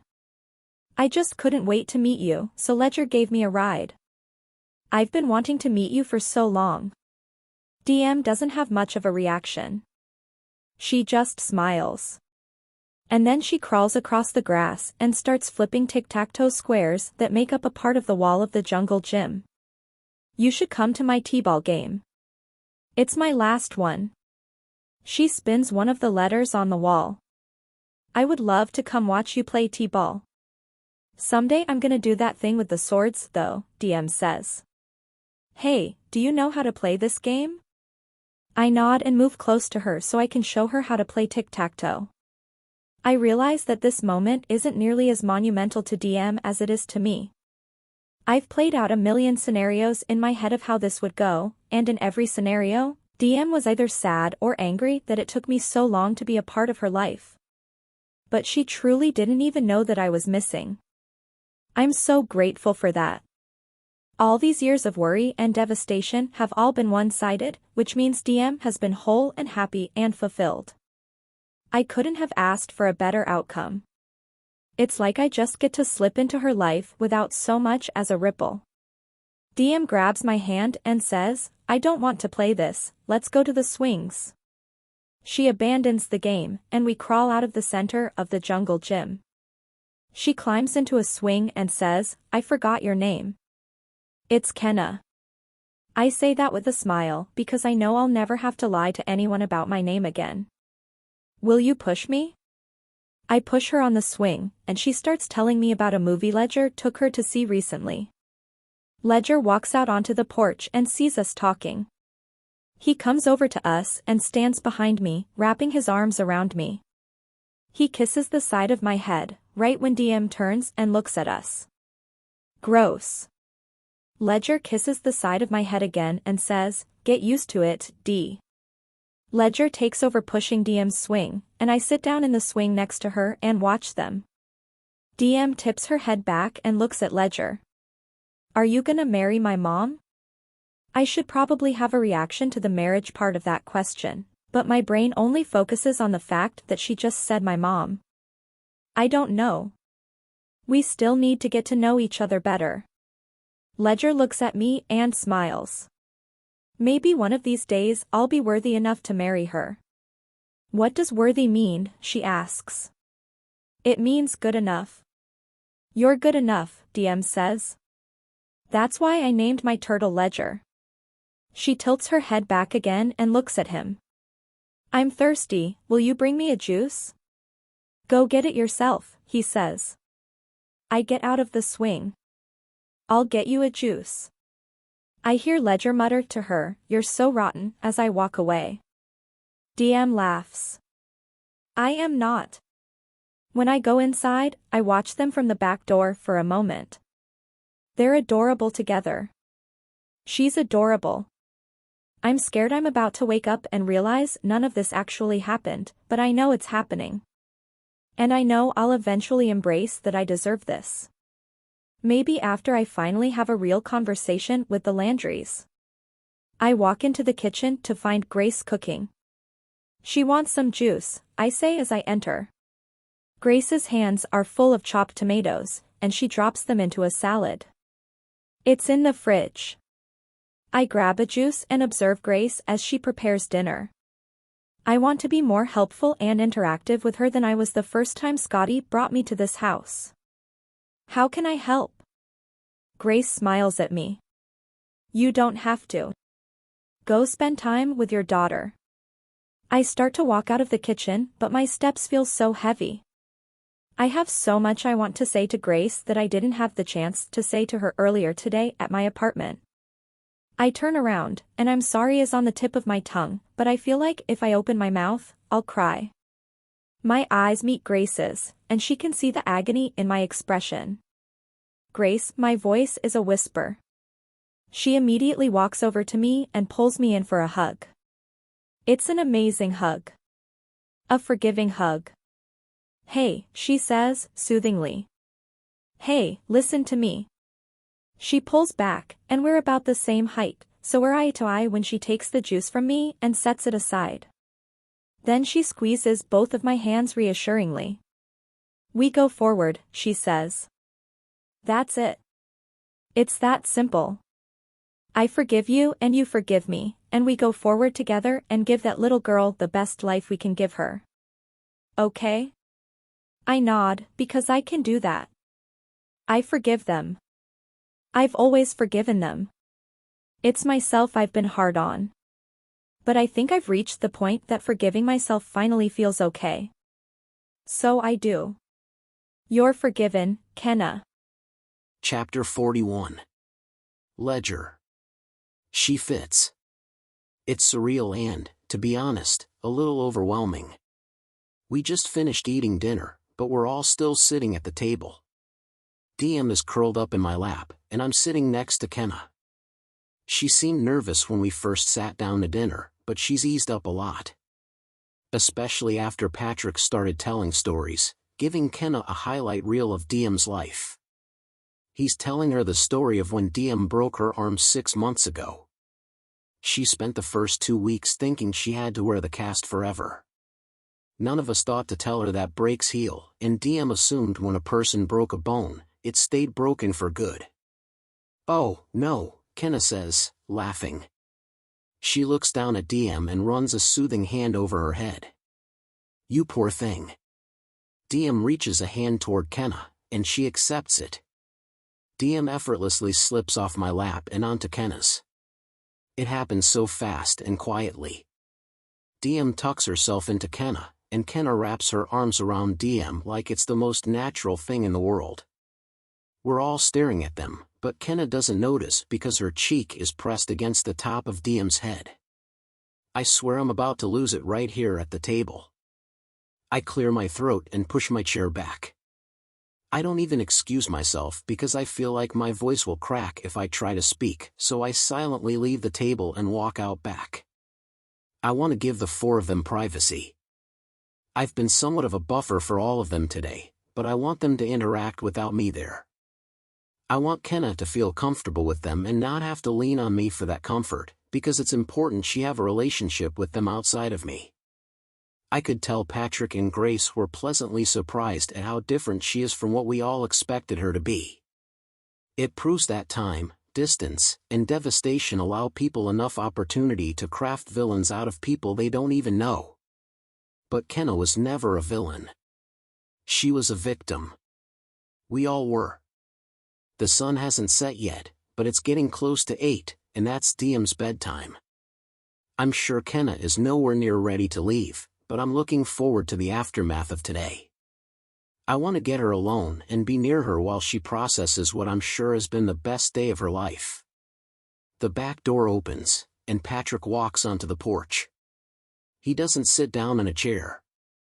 He leans against one of the pillars and stares out over the backyard. When I left him and Grace alone with the letter last night, I was expecting some sort of immediate reaction. I wasn't sure what it would be, but I thought I'd get something. A text, a phone call, a knock at my front door. I got nothing. 2 hours after I left them, I finally worked up the courage to look out my window at their house, and all their lights were out. I've never felt as hopeless as I felt in that moment. I thought my efforts had failed, but this morning, after an entire night of insomnia, I heard a knock at my door. When I opened it, Grace was standing there without DM or Patrick. Her eyes were puffy like she'd been crying. "I want to meet Kenna." That's all she said. We got in my truck, and I took her to Kenna's apartment not knowing what to expect, or if she was going to accept Kenna or reject Kenna. When we arrived at Kenna's place, Grace turned to me before exiting my truck, and she said, "Are you in love with her?" There was absolutely no hesitation when I nodded. Why? There was no hesitation after that question either. You'll see. She makes it a hell of a lot easier to love her than hate her. Grace sat in silence for a moment before finally getting out of my truck. She seemed almost as nervous as I was. We walked upstairs together, and she told me she wanted some time alone with Kenna. As hard as it was not knowing what was being said between them inside that apartment, it isn't nearly as hard as not knowing what Patrick thinks about all this. We haven't had a chance to talk about it at all. I'm guessing that's why he's out here. My hope is that he and Grace are on the same page, but they might not be. He might only be accepting Kenna because Grace needs him to. What are you thinking? I ask him. Patrick scratches his jaw, mulling over my question. He answers without looking directly at me. If you would have asked me that question when you and Kenna arrived a few hours ago, I would have told you I'm still pissed at you. And that I'm not sorry for hitting you. He pauses and sits down on the top porch step. He clasps his hands together between his knees and looks over at me. But that changed when I saw you with her. When I saw the way you looked at her. The way your eyes teared up when DM crawled onto her lap at the dinner table. Patrick shakes his head. I've known you since you were DM's age, Ledger. Not one time in all the years I've known you have you ever given me a single reason to doubt you. If you're telling me Kenna is worthy of DM, then I believe you. The least I can do is believe you. Fuck. I look away from him and wipe at my eyes. I still don't know what to do with all these fucking feelings. There have been so many since Kenna returned. I lean back in my chair without a clue how to respond to him. Maybe I don't. Maybe his words are enough for this conversation. We sit in silence for a minute or two. It feels different from the bouts of silence I've sat through with him before. This time, the quiet is comfortable and peaceful and not at all sad. "Holy shit," Patrick says. I look over at him, but his focus is on something in the backyard. I follow his line of sight until, "No. No way. I'll be damned," I say quietly. Is that a fucking pigeon?" "It is. It's an actual pigeon.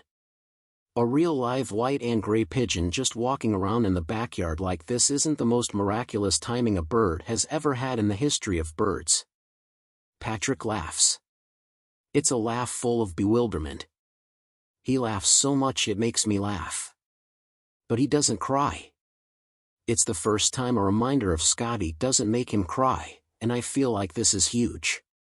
Not only because the chances of this random pigeon landing in this backyard at this very moment are probably 1 in a billion, but because Patrick and I have never had a serious conversation related to Scotty that didn't end in me sneaking away so he could cry alone.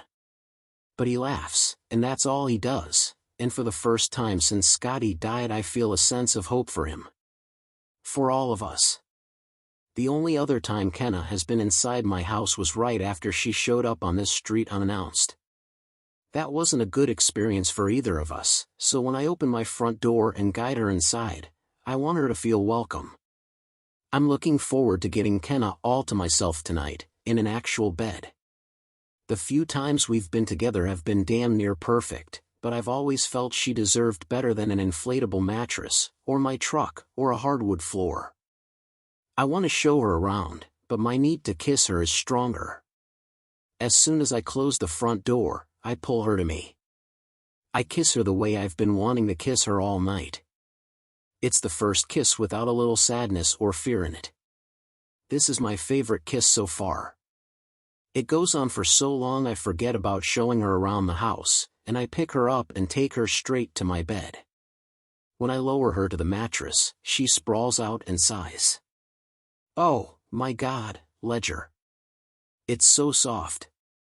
I reach to the remote next to my bed and turn the massage mode on so the bed vibrates. It makes her groan, but when I try to lower myself on top of her, she kicks me to the side. "I need a minute to fully appreciate your bed," she says, closing her eyes. I sidle up next to her and stare at the smile on her face. I lift a hand and gently outline her lips, barely touching them. Then I trace my fingertips across her jaw and down her neck. "I want to tell you something," I say quietly. She opens her eyes and smiles gently, waiting for me to speak. I bring my hand back up to her face and touch her impeccable mouth again. I've spent the last couple of years trying to be a good role model for DM, so I've read a few books on feminism. I learned that putting too much focus on a girl's looks can be damaging, so instead of telling DM how pretty I think she is, I put the focus on all the things that matter, like how smart she is and how strong she is. I've tried treating you the same way. It's why I've never complimented your looks before, or told you how fucking beautiful I think you are, but I'm glad I've never told you before this moment, because you've never been more beautiful than you are right now. I kiss the tip of her nose. "Happiness looks good on you, Kenna." She touches my cheek and smiles up at me. "Thanks to you." I shake my head. I'm not responsible for tonight. I'm not the one who saved up every penny and moved to this town and walked to work every day to try and. "I love you, Ledger." She says it so effortlessly, like it's the easiest thing she's ever said. You don't have to say it back. I just want you to know how much you. I love you too. She grins and then presses her lips firmly to mine. I try to kiss her back, but she's still smiling against my mouth. As much as I want to take off her clothes and whisper "I love you" repeatedly against her skin, I'd much rather just hold her for a while and give us both time to process everything that happened today. So much happened today. And there's still so much left. "I'm not moving," I say. "What do you mean?" "I'm not selling this house. I'm going to sell the new one. I want to stay here." "When did you decide that?" "Just now. My people are here. This is my home. Maybe I'm crazy, considering how many hours I've put into building that house, but Roman put those hours in too. Maybe I'll sell it to Roman for the cost of materials. It's the least I can do. After all, Roman might have been the catalyst for how today turned out. Had he not forced me to go back and check on Kenna that night, I'm not sure any of us could have gotten to this point. Kenna is done talking, apparently. She kisses me, and she doesn't stop until an hour later when we're exhausted and sweaty and satiated and wrapped in each other's arms. I stare at her until she falls asleep, and then I stare up at the ceiling because I can't fall asleep. I can't stop thinking about that fucking pigeon. What are the chances Scotty had no connection to that? What are the chances he did? It could have just been a coincidence, but it also could have been a sign. A message from wherever he is. Maybe it doesn't matter whether something is a coincidence or a sign. Maybe the best way to cope with the loss of the people we love is to find them in as many places and things as we possibly can. And in the off chance that the people we lose are still somehow able to hear us, maybe we should never stop talking to them. I'm going to be so good to your girls, Scotty. I promise. Chapter 42. Kenna. I unbuckle DM from her booster seat and help her out of Ledger's truck. I already have the cross in my hand, so I grab the hammer from the floorboard. You sure you don't want me to help? Ledger asks. I smile at him reassuringly and shake my head. This is something I want to do with DM. I lead her to the edge of the road where I first found the cross, and I kick around in the grass and dirt with the toe of my sneaker until I find the hole the cross was in. I hand the cross to DM. See that hole? She leans forward to inspect the ground. Stick it right there. DM drives the cross into the hole. Why are we putting this here? I push down on the cross, making sure it's stable. Because it'll make your Nana happy to know it's here, in case she ever drives by. Will it make my daddy happy? I kneel down next to DM. I've missed so much of her life, which is why I want every minute we spend together to be authentic. I'm always as truthful as I can be with her. No. Probably not. Your daddy thought memorials were silly. But your Nana doesn't, and sometimes we do things for people we love, even though we wouldn't choose to do those things for ourselves. DM reaches for the hammer. Can I do it?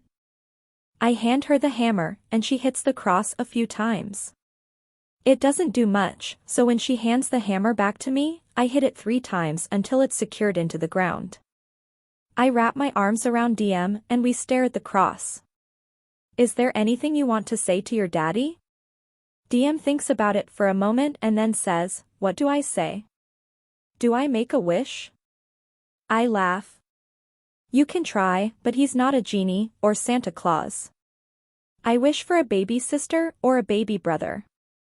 Don't you dare grant her wish yet, Scotty. I've known Ledger for all of 5 months. I pick up DM and walk her back to the truck. It takes more than a wish to make a sibling. I know. We have to buy an egg from Walmart. That's how babies grow. I buckle her into the booster seat. Not exactly. Babies grow in their mother's tummies. Remember how I told you that you grew in my tummy? Oh. Yeah. Then can you grow another baby? I stare at DM, not sure how to answer that. How about we just get another cat? Ivy needs a friend. DM throws her hands in the air, excited. Yes. Another kitten. I kiss her on the head and shut her door. Ledger is side-eyeing me when I open the passenger door. He points to the middle of the seat, so I scoot all the way over and buckle in. He grabs my hand and threads our fingers together. He's looking at me with a glimmer in his eye, as if the idea of giving DM a sibling excites him. Ledger kisses me, and then he starts to drive. For the first time in a long, long time, I want to listen to the radio. I want to hear any song, even the sad ones. I lean forward and turn on the radio. It's the first time we've listened to anything in this truck other than the safe playlist Ledger made me.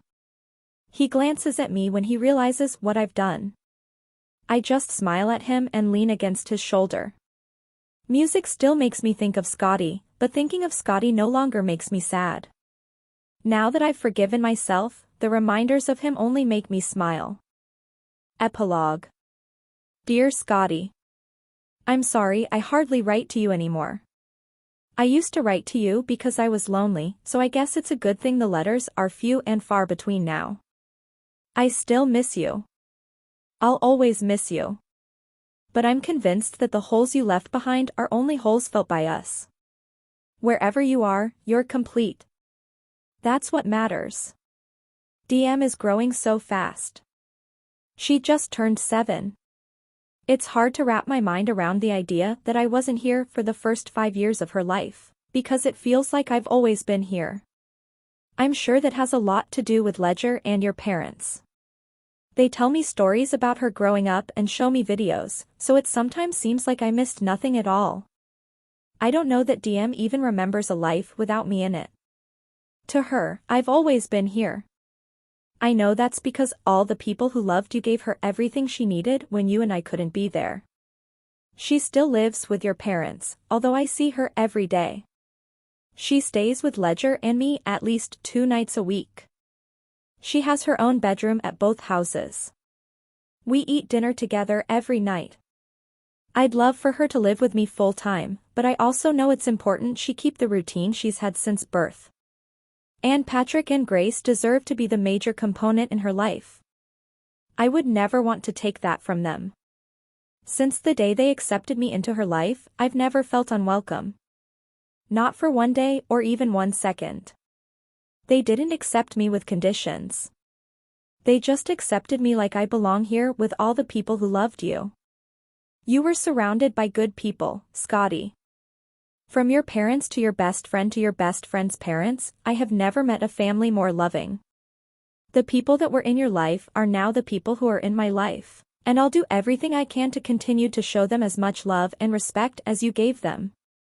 I'll treat each of my relationships with the same level of significance and respect I give to the naming process. You know how seriously I take naming things. I thought long and hard about what to name DM when she was born, and I even took 3 days to name Ivy. The last name I handed out 2 weeks ago was by far one of the more important ones, yet somehow the easiest name to come up with. When they placed our newborn son on my chest, I looked down at him through teary eyes, and I said, "Hi, Scotty. Love. Kenna."